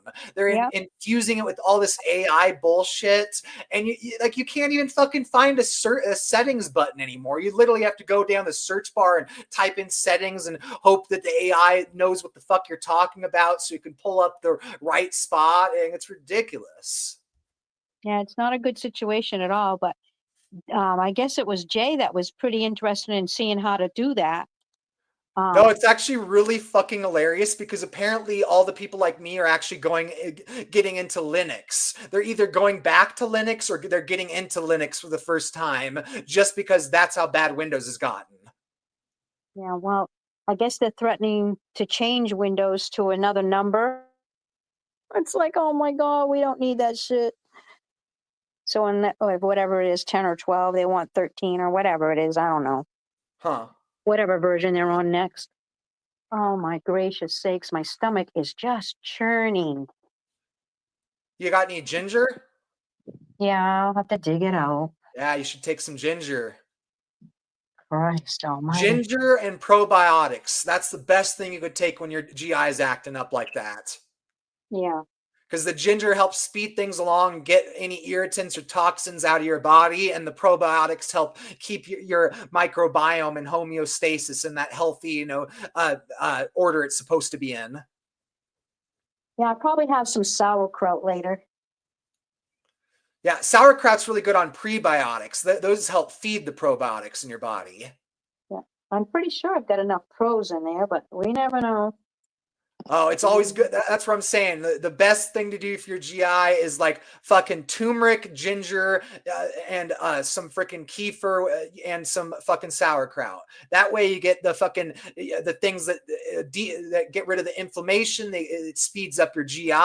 It gives you the probiotics and it gives you the fertilizer for the probiotics.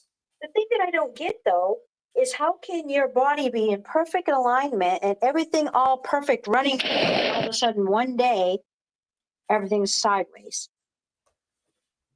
It doesn't make sense to me how that happens. Oh, it's just that the world and our bodies it's a complicated existence. There's so many things that affect us that we may not be consciously aware of in the current moment, but they're still affecting us nonetheless. That's true. That's actually reminds you of something really interesting. Have you ever heard of infrasound? Yeah. Yep. Yeah, it's sound that's too low to be heard by the human ears, but it actually affects our blood pressure and all these things. Yeah, it's an interesting world, the hearing world. That's where, like, even if you're living in a quiet city and you have perfect insulation, there's all this infrasound that gets into your environment that you can't hear, but it raises your blood pressure. And that's where, if you live in rural areas like where you live, your blood pressure's a lot, you're gonna have a lot easier time maintaining a healthy blood pressure than someone like me living in Nevada, in this apartment complex filled with all these Wi-Fi signals and all this, electronic noise, and it's crazy. Did they fix your toilet yet? No, that's like my first fucking thing that my mom and me are planning on dealing with, though. Damn. Taking them a minute, eh?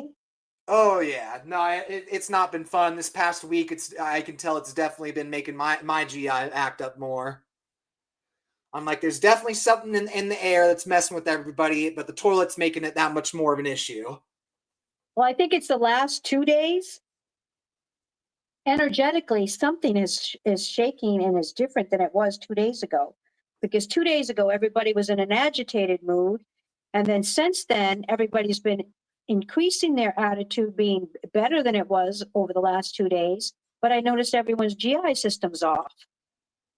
So it's like, okay, you know what's actually really fascinating about that too? What's that? Did you know that 80% of our serotonin is actually found within our GI? I wanted to bring that up to you. Did you know that taking artificial melatonin is not good for you? It's one of those things where taking hormones in general, like, too often or too high dose is bad for you. It's one of those things, of the dose makes the poison, and the frequency, it's all about dose and frequency. Exactly. So if you're taking organic melatonin, that's one thing. But if you're just taking the melatonin that's on the shelves in the middle of Walmart, it's probably not a good choice. And the reason why is because our body already creates melatonin. And if you're taking a fake one or an artificial one, the original melatonin that our body actually does have says, oh shit, I guess you don't need me anymore. I won't produce any. And I know where you're coming from, and you're very partially correct. You're on regard to that it is a hormone, and that when you take too much hormones, your body stops producing the one that it naturally creates. That's very true. But the thing about that, damn it, I just lost my train of thought. About taking too much or too little hormone. Oh, that's what it was. Is that a lot of people are stuck up on this natural versus synthetic. It's a huge debate within the psychedelic field. Everybody's debating. Okay, is this magic mushroom more spiritually attuned than this synthetic psilocybin?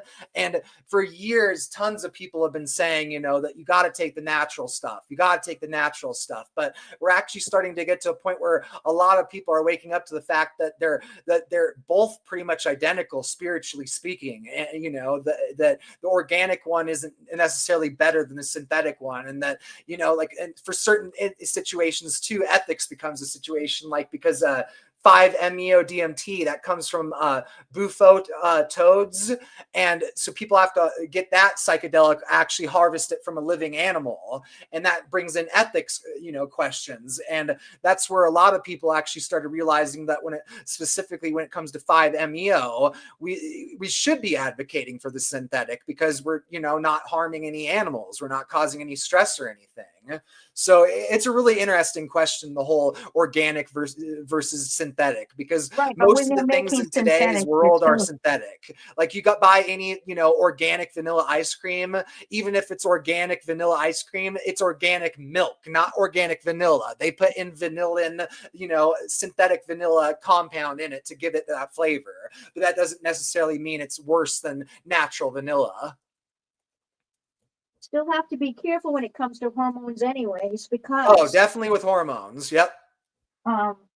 No, that's where I'm actually starting to realize that that for people that don't have any problems with alcohol, that it would be better for them to have a glass of red wine at night than a pill of melatonin from the store, because there's actually melatonin naturally found in red wine. Wow, that must be why all those. No, it's pretty interesting because melatonin is actually found naturally in quite a few different kinds of food. Huh.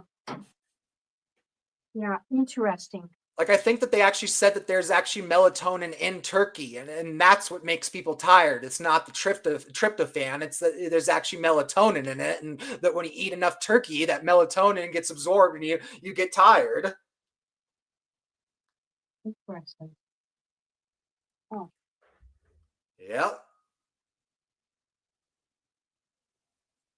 So everything's a goddamn fucking lie. That's tiresome.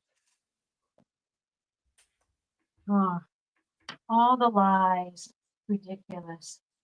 Lies and manipulation, huh? It's like, it's just getting so tiresome to listen to lies.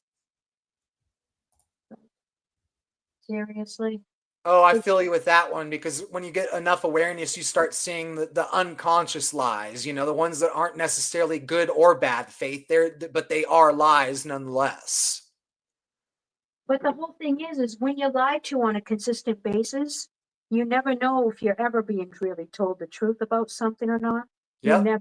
You never trust. Oh, You yeah, never it messes trust. with all of us. It's like, do they realize how hard that is on the physical body not to trust someone that you're supposed to be able to trust? Oh, It's on the like spiritual everyone's dimension, getting too. out of the police departments. They don't want to be part of the police departments anymore. Why? Because the United States citizens don't want anything to do with people who are policing us. Yep. Because they're not nice people.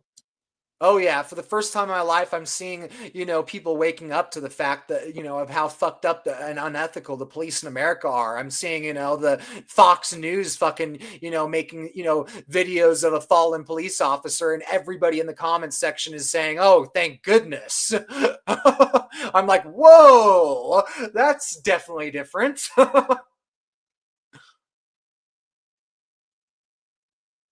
I'm like, yeah, when the propaganda machines are failing, like, obviously things are changing. Yeah, well, the police department weren't acting like total fucking assholes. They could be trusted. Yeah. But now that they're going to be shifting into, they either have to learn the new rules or they'll go to jail themselves. They'll shift. I just want to get to a place where this country actually fucking respects the goddamn Constitution. Yeah, that'd be a miracle, wouldn't it? Fuck, I was looking at the policy for my local library recently, and I was like, holy fuck, no wonder that all the First Amendment auditors are going to libraries, because my local library had this wording on the kid zone shit that was so subtextually hateful and myopic that it might as well just said, if you're autistic, we will probably call the police on you and have CPS remove the children from you. Like, the wording in this shit was so fucking abysmal. The legalese was so fucking myopic and shitty and unethical. It wasn't even funny. It literally had a thing in there too that was basically saying if the police are called for any reason on you, legal or not, you will be banned permanently. I'm like, so literally, if I just enter the building, don't say anything, don't do anything illegal, don't do anything rude, and the librarian sees my body language and goes, oh, he's autistic, I don't like him, I could be banned from the fucking library, because they call the police. Just calling the police, you're banned automatically. Isn't that unconstitutional? It is illegal and unconstitutional. They are not allowed to do that. But and they literally even had a thing in under their internet censorship clause that said that if you use our computers, we guarantee you your constitutional rights will be violated. Wow. And they literally admitted that they're violating the law on their fucking legal shit. Like, I'm like, what the fucking hell? Like, that's weird. I know, and that's where I'm finally realizing this is why I don't like libraries. I'm like, librarians are basically the cops of knowledge.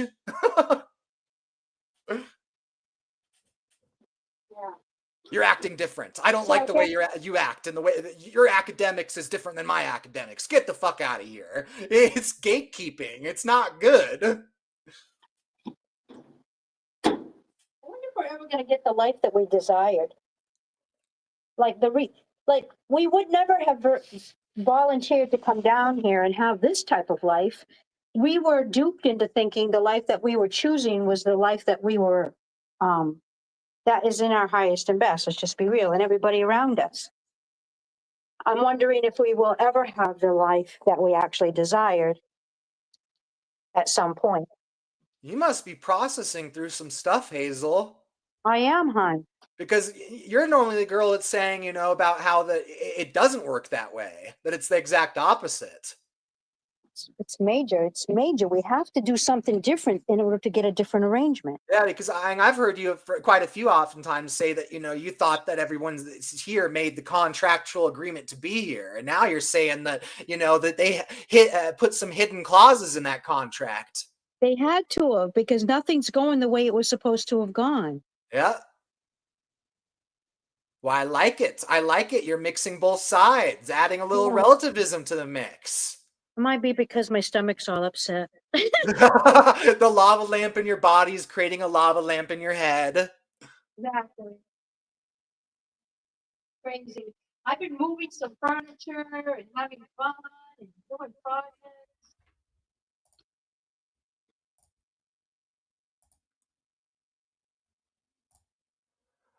I'm getting excited. A freaking game I've been waiting for over 10 years has finally came out.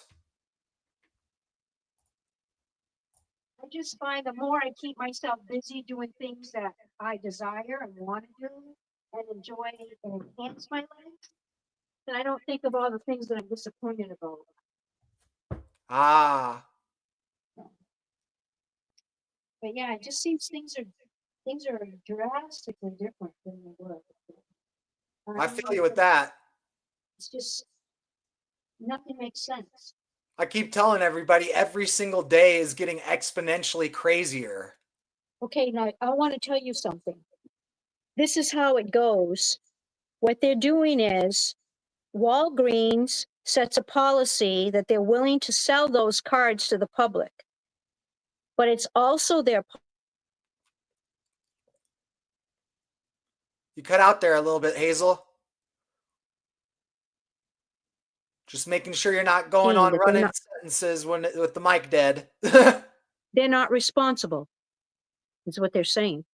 And so it's pretty much giving the person behind the counter permission to steal the money from you, because the person behind the counter also knows that Walgreens will not have your back. That's what I'm saying. They're turning all these fucking positions of power into like unethical fucking dilettante fucking versions of polymaths, you know? Like you're supposed to be a pharmacist, but you're also supposed to be aware of the insurance and this and that and this and that and this and that and this and that but you also have an IQ that's really low, and you don't have all this awareness. We're not going to educate you, like, so they're just setting everybody up for failure. It's fucked. All I know is if it wasn't for my friend, I would not have that money that was on that I've started to see that too, where all the young people are getting jobs in management now, because they're like, all the older people are like, fuck, we hate this responsibility. We hate fucking having to think about all these things. We, hate having to put all this work into shit. Let's just put all this responsibility, effort, ethics, all the responsibility on the younger generation, you know? Well, they're going to think like they know it all anyway, so fuck Literally it. every single one of my friends that has a job ended up getting promoted to a management position, and they all suck at their jobs as manager, and they all hate their jobs as manager, but yet like they're all being forced into positions of management.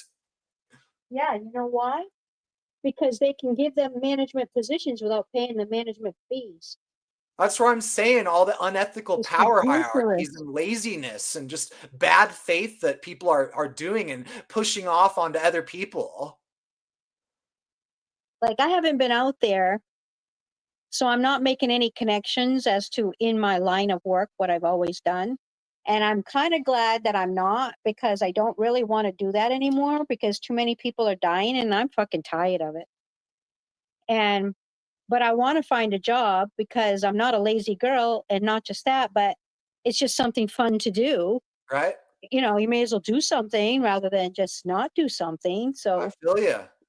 but I don't want to do any of the things I did when I was a kid because I'm definitely not there anymore, doing that kind of stuff. Like, I have to admit, when I was younger, I must have been pretty damn smart to get some of the jobs I got when I got them, because I never have ever worked in a fast food restaurant, never worked as a waitress or any of that stuff, because I guess I was too damn smart. I was Yeah. already doing that in my own home at a very young age. It just was something I wasn't attractive to.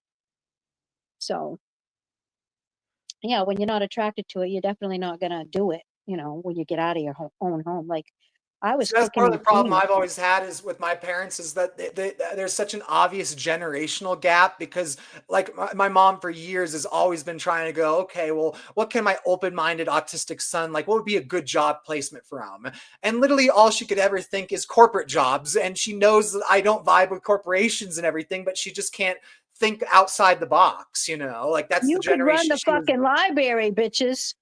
What was that? You could run the library, that's for sure. Fuck, they would burn me out of the library. They'd burn the fucking thing down with me inside of it. Those It would be the new Alexandria. I have a library It would be the story new that Alexandria, and I'd become a fucking martyr. And I'm good on that. you'd be really funny to hear this story. This is from the library. So, the Damn, they man have who lots was, of lies in that berry, girl. this man who I'm sorry, I just had to give you a little shit. was trying to link me into my insurance, something to do with some insurance I needed to have after, I don't know, I don't really quite even understand it to this day, but he was the one that was the go-between between me and the insurance company and which one I should go with and why and the whole 9 yards. Well, I said, well, where's a public place where we can just jet in and sit down, talk about it, and then, jet out and just, go on our own merry ways. Well, I thought of the library. Well, because I thought it was a public building and you should be able to, go in there and have like a 10-minute meeting and you can be on your way. Well, we happened to sit in the children's section and there were no children. It was the middle of the day. They were all in school. Uh-huh. But you know what? The librarian came in and gave us a ration of shit for sitting in the children's section. And I said to her, I don't see a child here. I said, obviously, if we're having an adult conversation and a child walked in, we would either get up and go or, we figure out something else to talk I'd about. just I said, make her we're feel like talking such about a brain dead insurance here. mutant. I'd be like, are you afraid of us sexually assaulting the books? Like, what's I your don't issue know. here? It was ridiculous. She Like, I'm kept so giving me tired shit. of dumb people in society. Like I meet people like that nowadays. I'm gonna be like, I'm always gonna be having the cops called on me because I'm gonna be going like, do I need to like call like in a psych hold for you or something? Like, you might be a threat to the public, and then they're gonna become a literal threat to the public when they freak out at me saying that and they start assaulting and battering me, and then I'll She be was the one arrested, of hilarious. course. He was dying. He was dying. He just kept looking at me like, how dare you say that stuff to her? I says, look, she's only a fucking librarian. She's not a fucking cop. I Yeah. says, I can mouth off to her anytime I want to, as long as I don't sock her. She's damn well lucky. Yeah. And he goes, boy, you're feisty, aren't you? I says, Jesus Christ, I just wanted a 10-minute meeting with my insurance guy and then I'll be on my way. I mean, what No, the that's hell? one of my biggest pet peeves with librarians is their fucking incessant shushing. Like, my God, they'll like, I swear to God, they have an uncanny ability to make a shit ton of noise. And the second any autistic person walks in, they shush them. I know. It's I ridiculous. swear to God, there's like such a fucking like phobia with the libraries and neurodiversity. They all You act like they're all guys, inclusive and you were loving. And here. the second anybody with fucking Down syndrome comes in there, they're like fucking like all paranoid, like, oh shit, there's somebody with an Because they intellectual don't disability, and yeah, there's understand you probably a guys. pedophile waiting to rape them or something. Like, where are their parents? What's going? Like, they have no ability to think about any of the situation or reality or any of the context. It's just They don't all realize sanity who goes you out the are. window. That's all. They don't realize who you are. You guys are not of this world. That's what Okay. I'm saying. I'm like, When by you even came down approaching that here, mentality, you you're came down here to shake, infantilizing the rattle, person and with Down roll syndrome. everyone around you. It's like there That are was tons your of people job. with Down syndrome that are functional in society, and for you to assume that that somebody walks in with Down syndrome, that something is wrong in society, that's your problem. That's not society's problem. That's your problem. No, And that's definitely not anyone who has autism or Down syndrome either. That's not their problem. That's what I'm It's like, saying. But that's where okay, that guys, we're disconnect. here to shake, rattle, and roll every motherfucking one of you guys to be something, do something, or rise to the occasion for something. Instead, all you do is lay down, put your head in the sand, and act like a bunch of fucking sheep. Right? It's like, I don't get it. I don't really get it. Yeah, I don't either. I really don't get it. I guess I'm not supposed to in this minute. Because that's where I swear to God, I really am getting into this idea that there really are like sentient NPCs. There are NPCs that aren't sentient. There's fully sentient, actualized, enlightened people. But then there's some people that are sort of on the in between, where they're not a full NPC, but they're not fully enlightened or awake yet either. You know, they're sort of in the middle. It has to be that way because some of the people who are supposed to be, quote, the smartest ones are usually acting like the dumbest ones. It's like they've switched roles or something. Oh, that happened overnight with COVID. I saw that overnight with COVID. All the geniuses in the world became fucking crazy assholes. It doesn't even make any sense. Look, even Noam Chomsky, like I remember for like decades, he was going on all the fucking unethical bullshit with the Israel-Palestine conflict and shit. And then all of a sudden there's a literal genocide going on, and out of the blue, he's like saying that it's not a genocide, when for decades you've been saying that there's a fucking Nakba going on over there, and that the Nakba is going to be turned into an actual genocide. And then when it actually happens, you like somebody must have put some fucking pressure on him and said that he couldn't say his truth. You know, somebody must have been blackmailing him or something. It had to have been the case on some sort of level, or they got paid for acting stupid when they weren't. I don't know. But that's what I'm saying. There's no way you can convince me that people either huffed so much stupid gas during COVID, or that all of a sudden people became glue huffing addicts, because like that's pretty much the only mentality you can be in, to be in those kinds of states of fucked upitude. Yeah, fucked upitude. Yeah, exactly. Oh my! Just I got this is the thing that happened to me at the propane place. Oh my God! So when I was a kid, there was this place called Suburban Propane, and it was off the main street of the little town that's down the road from the little community village that I live in. And so I go over town and I walk into the office and I said, "So do you deliver propane?" And she thought I was talking about those little fucking rinky-dink tanks that you'd cook with, for Christ's sake. And I said, oh gosh, those little camper ones. I said, no, not the ones that you put beside a freaking stove that you cook with. Right. I said, I'm talking about the big ones that load your propane in on a line, and they, link up to your greenhouse or your generator or something. She goes, oh. I said, yeah, the ones that are almost like as tall as I am, or a little shorter actually. And she goes, oh, now I know what you're talking about. I'm going, Jesus Christ, are you that numb? And so then I says, I own these propane tanks. I can choose 1 week to the next who delivers my propane because I own these tanks. I bought them on purpose so that no one could control who delivers and who doesn't. So she says, oh, well, after a minor inspection, then we can deliver your propane to you. I says, I don't know what you fucking think you're going to inspect when there's nothing. They haven't had propane in them. Hello, they're brand fucking new. Right. Well, she still thinks they have to come over. And then I get a text tonight. You should tell them to contact the manufacturers and ask for an inspection from them. Exactly. Seriously. So then I get a text message, the chicken ass motherfuckers text me and say, we're coming over tomorrow to, oh God, I got to read that to you. You're not even going to believe their terminology. Well, I won't be able to do that because I'll be kicked off the live. So I won't be able to do that. Anyways, so she texts me and to the point of saying that a technician will be over to fix your problems with your tanks. Excuse me, they're brand new. I have no problem with my tanks.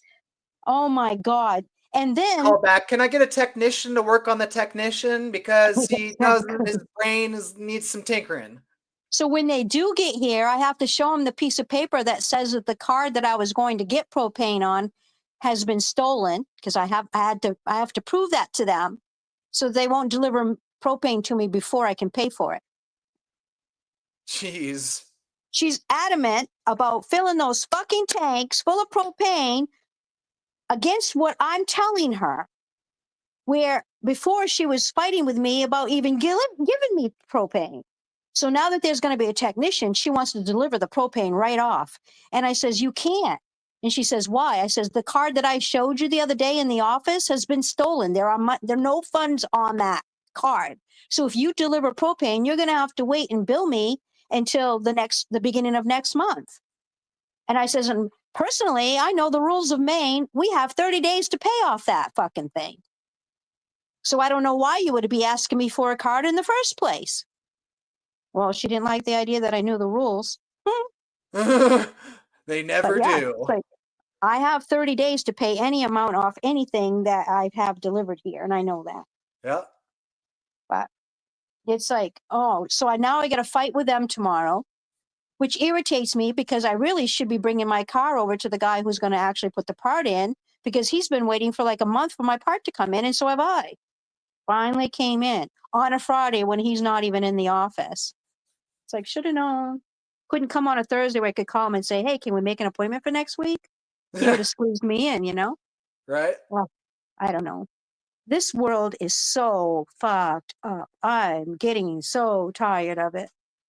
Well, I can't believe how the shit show the bureaucracy is turning into. Like, it's always been a shit show, but it's turning from a shit show into literal hell.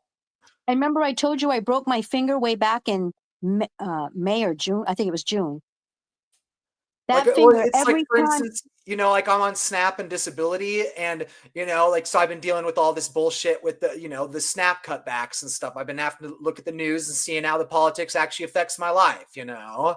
And so now all of a sudden I'm aware of the other side of things, that it's like, oh shit, I'm lucky to be on disability and that the job requirements aren't going to completely fuck me over, because I'd be willing to bet there's going to be all these other people that you know, aren't on disability, that are on SNAP, and now they're going to have to get the workers requirements. They're going to go to vocational rehab, and then they're going to try to get a job through the states, and then then to realize that this is basically, you know, having a cassette player and praying that both track A and track B play at the same time in perfect harmony. You know, I'm sorry to say, but vocational rehab will probably say 90 days will get you a job, but the workers requirements, you have to get a job within 30 days. So everybody's going to get fucked over if they're not just lucky enough to be in a situation like mine. And so I'm becoming more aware of that. I'm wanting to advocate for this, because like, I wouldn't want to have to live through that shitty bureaucratic bullshit, and I don't want anybody else to. So have they decided they're going to take your benefits, or they're going to let you keep them for a while longer? Well, they took them back during the shutdown, but supposedly the state just made full payments back into the SNAP. So supposedly tomorrow when I go shopping, my card should be completely reloaded. That's good, because Jesus, you don't need that extra impact of not having food in your home. Oh no, that's where I'm like fucking all irritated, because I'm like, literally just my grandma passing, and I have no food in my home. Like the past 2 days, like all I've been eating is like fucking like a frozen burrito and a protein bar. That's all I have to eat, nothing else. Yeah. I'm doing a kind of like a fasting thing where I only eat once a day. Well, it just trips me out. I spoke to this kind of shit with a vegan recently, and it boggled my mind how just much of a religion for this veganism is for a lot of vegans. Because I was telling this dude about the situation with SNAP, and he was saying that's completely irrelevant. That's not related to anything, any system, and that's not related to any systemic impact on the food supply. I'm like, what the fuck? I'm like, how could you be that stupid? That's like saying that we don't need trains to eat food, you know? Like, we don't need farms to eat food. Like, how stupid are some people getting? I don't know. It just I don't it's not get good. it. It's not Like, good. if you're a vegan, that's fine. But if you don't understand, like, that the sky is blue, we have some fucking problems here. Yeah, don't worry. You can look up and check just to make sure you know. You know, it's like, duh. Just You'd be fucking surprised how many boggle people my argue that mind. the I'm like, sky is what not is blue. going on? Yeah, it's Our weird. fucking species, man. That's like the whole doomerism. Everybody keeps talking about how there's going to be a World War III and that there's going to be a mass killing off of a species. They don't even Why realize we're would they? already in World War III with the robots and the, Well, here's the the government here's the way here's it the is. real truth, Hazel. Here's the real truth. Why the fuck would we need a mass killing off of our species when there's already a global population collapse that could completely destroy our species? You know, we're at a spot where if our species don't start reproducing, like we're all just gonna fucking die. But Well, we we're can't do that because of contemplating all the pushing the red natalists and all button. that shit, you know. We're It's like, gosh, okay, damn. well, we don't want to actually have to do our job and procreate, so let's just press the red button. Like, how lazy are we becoming as a species? Like, I don't care if it's ethical or unethical. You know what it Think is? about the It's ethics it's and the do what younger we have been generations doing. don't want to be responsible for anybody but themselves. So they're claiming to be Oh, that's antinatalism really or true. natalist or whatever Yeah, their fucking relationships gig are is in that dying. moment. Nobody's entering any relationships anymore. Nope. Straight people, gay people, trans people, everybody's just like, I'm in a fucking self relationship. I'm in a relationship with myself. That's what everybody says nowadays. Exactly. And it's like, They're holy stealing my fuck. thunder. That's what I've always said and done my To whole me, I'm life. like, Not just okay, scream that this is colonialist fucking West or Eastern spirituality without fucking, doing actual Eastern spirituality that will actually fucking do the work for you and help you heal and grow. it's like, I don't know. When you have like the best person in your life to be a partner, you certainly aren't going to settle for any of the men out there who act like children or who act like girls, you know.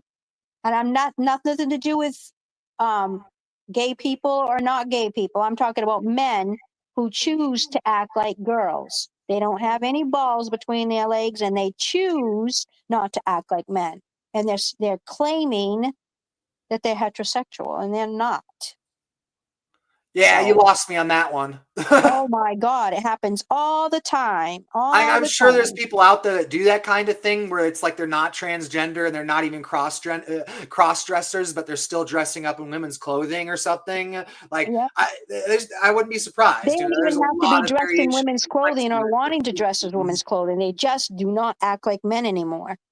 They don't act like men anymore. That's the whole thing, is that, like, okay, are you talking about like men as men or men as in like the archetypes of what a man is supposed to be? Well, I would hope that we wouldn't have to tell men how they were supposed to be because they are Oh, supposed to yeah, be. no, you do. No man knows how they're supposed to be. I've started to see Well, that blatantly obvious. well, they're supposed to be our protectors, okay? And they're supposed to be the head of household. They're supposed to be someone we can rely upon for the extra strength it's going to take in order to get through one situation or another. Yeah. When they're not doing their part, it doesn't make you want to partner with them. All right, so you're talking more the healthy spiritual archetypes, not like So the you're going to unhealthy see a lot of psychological people, bullshit. yeah, you're going to see a lot of people absolutely not wanting anything to do with any of this because of the Because that's fact what that I'm they can't saying. even Like find almost men all are of the modern whole. men, they only think about masculinity through a psychological angle. Like, oh, does beer make me masculine? Like a lot of men drink it. It makes me masculine. They don't think the spiritual aspects, the real aspects of what makes a man a man. They don't think of, okay, well, what's my responsibility for helping? For helping protect this woman but not push her down. How do I raise her up and encourage her and help have a healthy reciprocal relationship of positive feedback so we all grow and become healthy? It's kind of why I'm a little bit miffed at Clint, because he knew damn well that it was like pulling teeth for me to even let him in my life, nevertheless leave the life. And now I'm sitting here like, oh shit, man. There's no men out there. There aren't. And like, I don't go to bars, so that's one thing I'm not going to be able to, participate in and create some sort of a situation like that. I mean, your hands are tied when you don't do some of the things that everyone always used to do in order to find a partner. Like, I was lucky. I found my partner working. I was working, minding my business and taking care of his father when he stuck his nose in the whole thing and thought he was going to rattle my cage and be my sweetheart. And I kept saying to him, sir, I don't have time. I'm sorry, I don't have time. I have 2 sons, 3 jobs, and jury duty. I don't know when you think I would have time for you. I says, and that's not fair to you. Let's just, chime in on that. And he just kept bugging me and bugging me. Fine. I said, all right. Oh my God, it's so funny. I'm always like praying I end up getting jury duty within my lifetime because I've done some deep dives and apparently like pretty much nobody with autism ends up getting fucking jury duty. Like none of us do ever within You our would get lifetime. jury duty if you dumb yourself down a little bit. Oh, I just want to go in there to fucking piss everybody off because I'd be the one that fucking hammers down jury nullification. We want to leave. We want to go home. We want to go eat food. We want to go sleep with our wife. And I'm going to be like just jamming the whole thing up for everyone. Yeah. And All you'd then have the to do, second they like I try to said, kick me off the jury, I'm going to be starting up a whole new set of legal bullshit. no, you I'm wouldn't going to be even like, have to do I'm anything fucking up like the that. whole thing. Just all you'd have to do is just go there, and you wouldn't be able to talk as smart as you are, because if you are acting smarter than the lawyers or the judges, hello, Myrna, they wouldn't put you on a jury. That's So what I'm all you have to saying, do is, though. I'm like, I'd be in the situation where I'd be contacting the higher courts before I was even in jury duty, and then the judge is threatening me to get me out of there, and I'm like, the superior courts have already ruled that you can't fucking do that. Are you trying to get yourself disbarred? Fuck. if you're ever on a jury duty, OMG, I would love to be there, because you would set it all on fire. Yeah, You for would. reals. You would. I'm telling you, they don't want anyone there who's smarter than they are. That's where I'm 100% convinced I'll probably never be on jury duty, because they're like, yeah, if we get him in here, like it's going to turn into a literal riot, and the whole fucking country will know just that we're using like fucking really old fucking institutions that shouldn't exist anymore, that we should be creating newer, better, more ethical, more efficient versions. Like, again, people don't like to have their, fucking, bullshit pulled out into the It public view would for be everyone. hilarious. It would be hilarious.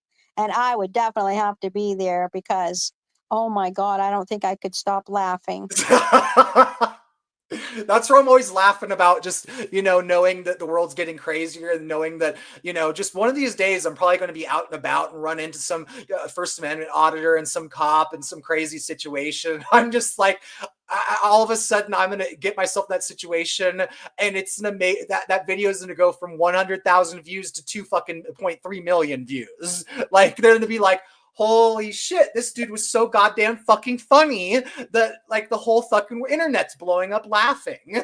Exactly. It's just going to be that simple too. You just being who you So are. logical, off the cuff, smart ass, just so fucking matter of fact, just boom, boom, boom, boom, boom. Just not Exactly. a second to catch your breath, And you know what? The people that they're hiring just don't have any brains anymore.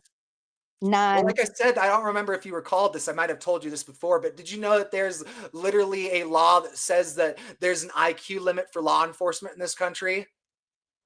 I believe it was you that said that to me at one point, but I don't remember the number, because I was going to try to share it with someone. And I said, you know what? I just got done talking about our police department and how they're supposed to have a certain IQ, but I can't remember the number.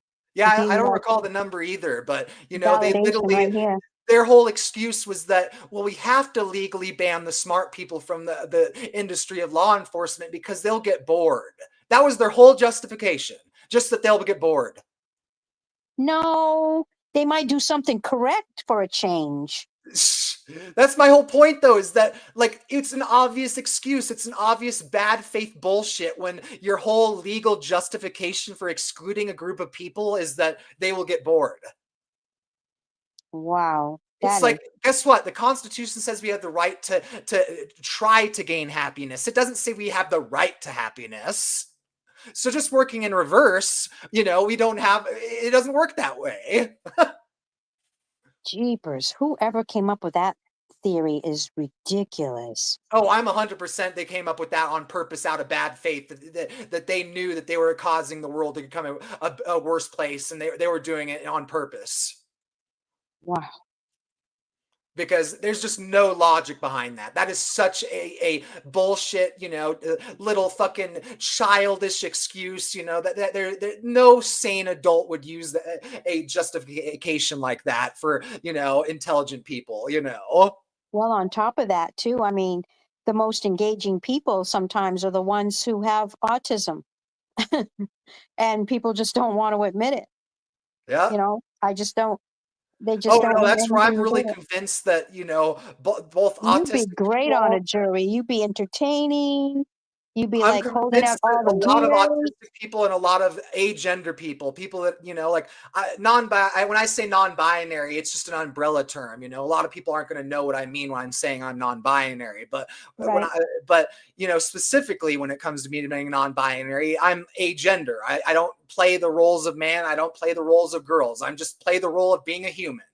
Exactly, and that's what we're supposed to be doing. Did you know Yeah, that? but that's right. I swear, I think that a lot of women and men, they're so stuck in the regular gender norm ideas that they don't recognize that that I could date a gender woman or an agender man, and guess what? They're still a man for me, but they're still a human for them, and it can work.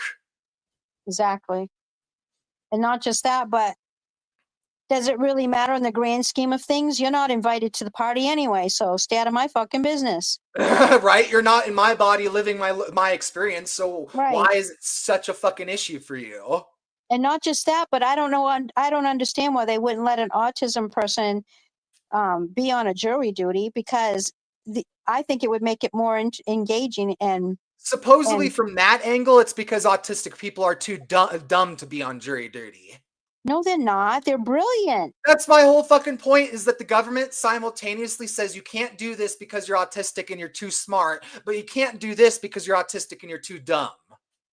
Oh my God. They put autistic people Like in I a said, catch-22 where I will they crawl don't. all the way to fucking goddamn All Vegas they do to is see this. pathologize us. They just say that we're mentally, physically, spiritually sick, and they don't point out any of our positives. They just focus on negatives. And it's like, you ever heard of the pot calling the kettle black, you fucking hypocrite? Do you have any organizations that back your thought and process up? I mean, the overall personality that you guys all have, every one of you. I don't think I've ever met an autistic person that did not have a personality bigger than the house he was living in. Yeah. I mean, it's just an amazing group of people that if you don't engage with them, you ought to be ashamed of yourself, because that's how cool they are. It doesn't make sense to me, because I don't know, all the ones that I've ever met were like like there's this guy, oh, what is his name? The autistic mystic. Oh my goodness. He is like, you can tell he's not from around here. And he is so cool. And he's so spot on with his readings. I just get the biggest wicked kick out of him. He's just off the charts. And every once in a great while, he'll do something that he feels, I don't notice it, but he feels uncharacteristic. Like, whoops, sorry about that, he'll say. And it's like, don't be sorry, that's who you are. You know what I mean? Yeah. It's fun to watch him. I don't know. It's just fun to watch him, because he'll be in the middle of a reading. He'll be doing it. Everything will be going great. And all of a sudden he'll do something like sort of like a tick thing. And he apologizes for it. And it's like, no, that's who you are. Don't you get it? This is, but I know. for I a need to get while better about that with myself, with how much I judge myself for my stuttering. he disappeared. And the reason I judge myself so harshly when it comes to stuttering is because they forced me to take a speech therapy class in elementary school, and they just fucking demonized me so bad for my stuttering. They were just making it all about that this is a problem. This is a huge fucking problem. Like, you have They a were huge trying to make it disability worse, is because you what they were trying to stutter. do. They And wanted you to now, be as with an them. adult, I'm like, these are just lazy, fucking impatient, fucking adults, you know, that can't fucking do their job to actively listen and take their time to communicate properly with an autistic person. Correct.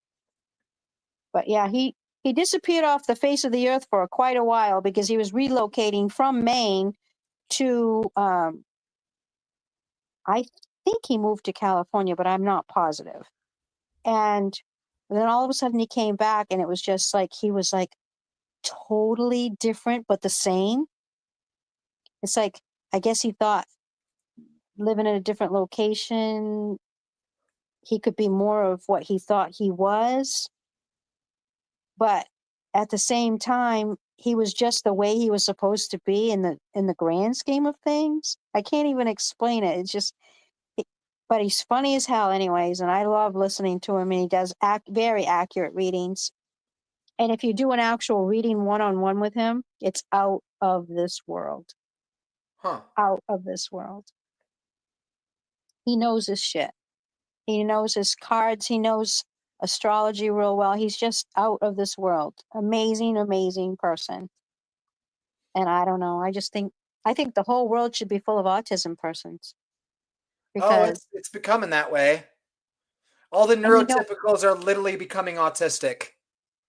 you know what's really weird? Because I never really I never went to the doctors, okay? My whole life I never went to the doctors because I didn't want anyone giving me any fake labels. Right? But as I sit here and I think about it, I think I have some sorts of different things that I don't even know I have yet. And I'll be damned if I'm going to tell anybody now at this late in the game. No fucking way. But I know I've got severe OCD. I mean, it is outrageous. I mean, I'm out there wiping down the fucking propane in the generator tanks. That's how much OCD I have. I don't know Jeez. anybody who does that shit. Oh my For God. real, And that's like sweeping the dirt outside. I know. I try not to do it. I try, but I used to do it a lot more often than I do. Okay. I'm trying to dial myself back. So I used to do it probably 3 or 4 times a year, or either that or before that was a once a month thing that I would wipe them down. Now it used to be, then it got to be 4 times a year. And now I've finally honed it down to 1 time per year. And this is the time. And there's a reason why is because I equate this time of the year to when you actually turn it on and you actually need it and you're using it more. So it has to be clean. It has nothing to do with the way it runs, has nothing to do with your generator working good or even the heat that's coming into your greenhouse so that the glass doesn't crack. It just, Hazel's cleaned her fucking tanks, whatever. But I mean, my OCD used to be 70,000 times worse than it is. And I've honed it back a lot. I've feel ya. really worked on it. I'm same here. You know, and I've I had to literally used work to on it. wash my hands until they bled. So, you know, Yep. like I definitely have gotten better with my OCD. Yep. And I used to put all my cereal in alphabetical order. I mean, oh my God, fold my plastic bags a certain way so they all fit in this one little container. Oh my God, it was just a nightmare on Elm Street. Finally, I said, you know what? Someone's going to sneak you to the doctors and get you all diagnosed up. You better cut this shit out. So that's the only reason why, is because I didn't want any public record saying that I was a chocolate fucking mess. It's the only reason why I did it, because I said, no, I don't want to end up in some fucking psych ward when I'm 1,000 years old and someone telling me that I don't know beans because of some paperwork that someone conjured up in the meantime about me. Even though we're sitting here, we're being fucking monitored, the pricks. Goddamn green lights on. Fucking bodies are weird. I don't know. Freaking A. No, it's the weirdest thing. So after I had my spine surgery, they had this giant needle in my back to drain out all the fluids and shit. Ouch. Yeah. And apparently the spot where my drainage ports, this past week, it started to leak. I'm like, what the fucking hell? I'm like, I've only had half my lifespan go by since I've had this installed in my spine. Why the fuck is my back leaking? That's the same thing that's happening to me as far as, oh my freaking word. Yeah, no, I discovered what it is though. It's apparently my genes something. I got some genetic problem during COVID where my body isn't properly creating and utilizing the keratin. You know, like keratin, the stuff our hair is made out of. I'm like, so that's why I've been losing all this fucking hair. I'm like, I've lost a lot of body hair. I've lost a lot of head hair. I'm having all this weird shit going on. And apparently it's because my body doesn't know how to fucking make keratin or utilize it correctly anymore. Oh my God. That is sad. Why is something is definitely wrong? And that's exactly, but that's what's so fucking weird. Keratin is what's coming out of my fucking back. Oh my gracious sake. I know. I'm like, never knew that you could have fucking, little fucking things in your body where, there's a little nodule of skin that's rotting inside of your own body. Yeah, because my whole stomach area is like, it's like bright red, like you took a magic marker and colored it red. Uh-huh. That's because of a surgery I had back then. And it's almost like it wants to seep out. Well, it was interesting because I read something that was really interesting because apparently sometimes the drainage port doesn't heal properly, and it can harbor bacteria for like years. Oh, great! That's all So you I'm need. like, maybe this is where all my like chronic fatigue, all this illness has been coming from for so many years. Like maybe I'm actually gonna start fucking figuring this shit out and getting it taken care of. Yellow dock. Find someone who's a high quality herbalist and get some yellow dock, and you'll see that your body won't be tired anymore. They say it almost works so instantly that people stop doing the protocol before they should. But you should always, all right, so it's like an antibiotic, but Yeah, it's I know not what an you're talking antibiotic. about. You have to finish it. Definitely. You cannot say, oh, it's all done now. Yeah, I feel better. I'm all good. Nope, no, Yeah. you just think you're doing better, and it's going to come back with a vengeance if you stop Right. now. You have to finish the protocol. And the only reason why is because it just works to a higher quality and a more permanent fix than just taking it for as long as, quote, you want to work with it and so forth and so on. So the only reason why I heard about it is because I have I used to have pernicious anemia. Now I just have regular anemia, and it's bad. It's real bad. And so then the lady said, you should get yellow dog because it's good for all the things that you're complaining about. And I said, okay. So then I tried to look for it online, and they have it in raw form, but they don't have it in a tincture. And I'm like, no, I'm just not finding it at the right place then. So I'm in the midst of trying to figure it out, but as soon as I find the place that has the tincture, I'll give you the information. You can get it in raw form with no issues at all. But if you're smart, you'll take the tincture because it's so much easier to work with. Gets the job done faster. And they do say that when you start it, it's almost like it works. I mean, I hate the word, but I'm going to say it. It almost works like magic. It works so fast. Yeah. And that's what they're saying. That's what they're claiming. This stuff works so well that it's almost like it's magic. Reminds me of berberine. I love berberine. It's the same kind of thing with me with that. Good stuff. Berberine is nature's metformin, and it helps your body utilize insulin very well. And but it's also really interesting because it's super good for inflammation. And what else was it? It's good for your liver. It's like fucking really good for a lot of fucking things. Like, but it's like bitter as fucking hell.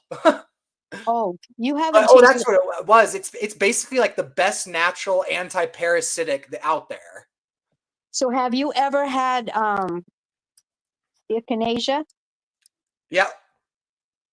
I didn't find much success with that one. That didn't do much for me. It reminded me a lot of something like chamomile. It was just slightly relaxing. Chamomile is only good for if you need to relax and chillax. Yeah, I didn't find it helped that much with my immune system directly. It more helped with the stress levels, and that in turn helped with the immune effects. That's hilarious because, what was I saying? Oh, chamomile is only good to like put you in a more relaxed state so that you can function better. It doesn't do anything major than that other than that. Well, it's actually interesting. You want to know why chamomile gets you relaxed? I used to know that, but I don't know anymore. So you can share it with me. It's actually, well, the main one everybody talks about is the main chemical compound, apigenin, and that it sort of affects your GABA receptors like a natural, Valium or something. But the actual thing that really causes the majority of the relaxation effects is actually that chamomile causes the natural cannabinoids in your body to build up at higher levels. So it's basically like getting stoned without even having to ever get near the pot plant. Cool. That's where, yeah, I fucking love chamomile like that. It's like, holy shit. Yeah, you're gonna see a lot. It's like you want to be a sober stoner, then drink chamomile. The other thing you probably should try to do is get as much herbology under your belt, whether either having it in your home so it can help you, or actually learn about the herbs and grow the herbs, because eventually those are going to be what actually heals people. It's not going to be any of the shit that they're dishing out to people now. I'm confused. You said herbology. Are you referring to like a brand name or the actual study of the herbs? The study of the herbs. Oh yeah, no, I've done that for years. I got that shit down. Okay, because they are going to come to the point where they're not. I mean, the pharmaceutical companies are going to have to give it up, because how about med beds? Have you heard anything about med beds? Yeah, I've heard you drone on about them a few times. Okay, make sure that if you ever get to have the opportunity to get in one, make sure it's a military med bed. That's all you have to do. That's the only criteria. Any other med bed is a lie and a fake. But what color military med bed? Which color is lying? No, that's not how it goes. It goes, it's a military med bed or it's not. If it's not a military med bed, it's fake. That's all I know. That was told to me by a Navy SEAL.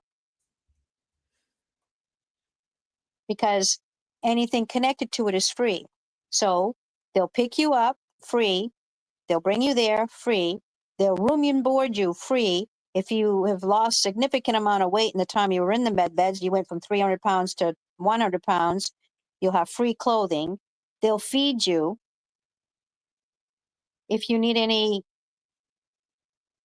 extra help, let's say some sort of like counseling or something, that's free. Everything is free because it's humanitarian. Other than that, everything else is fake. Like if Trump tells you, oh, there's one on, Cinderella Street, don't go, because that's fake. Because even he doesn't know which ones are real and which ones are fake. We're finding out. I don't even think the military does, in all honesty. Yep, they do. In this particular instance. I don't know. It's just one of those unique quirks about my faith. If these med beds do exist, I don't believe that the military knows any better than the rest of us.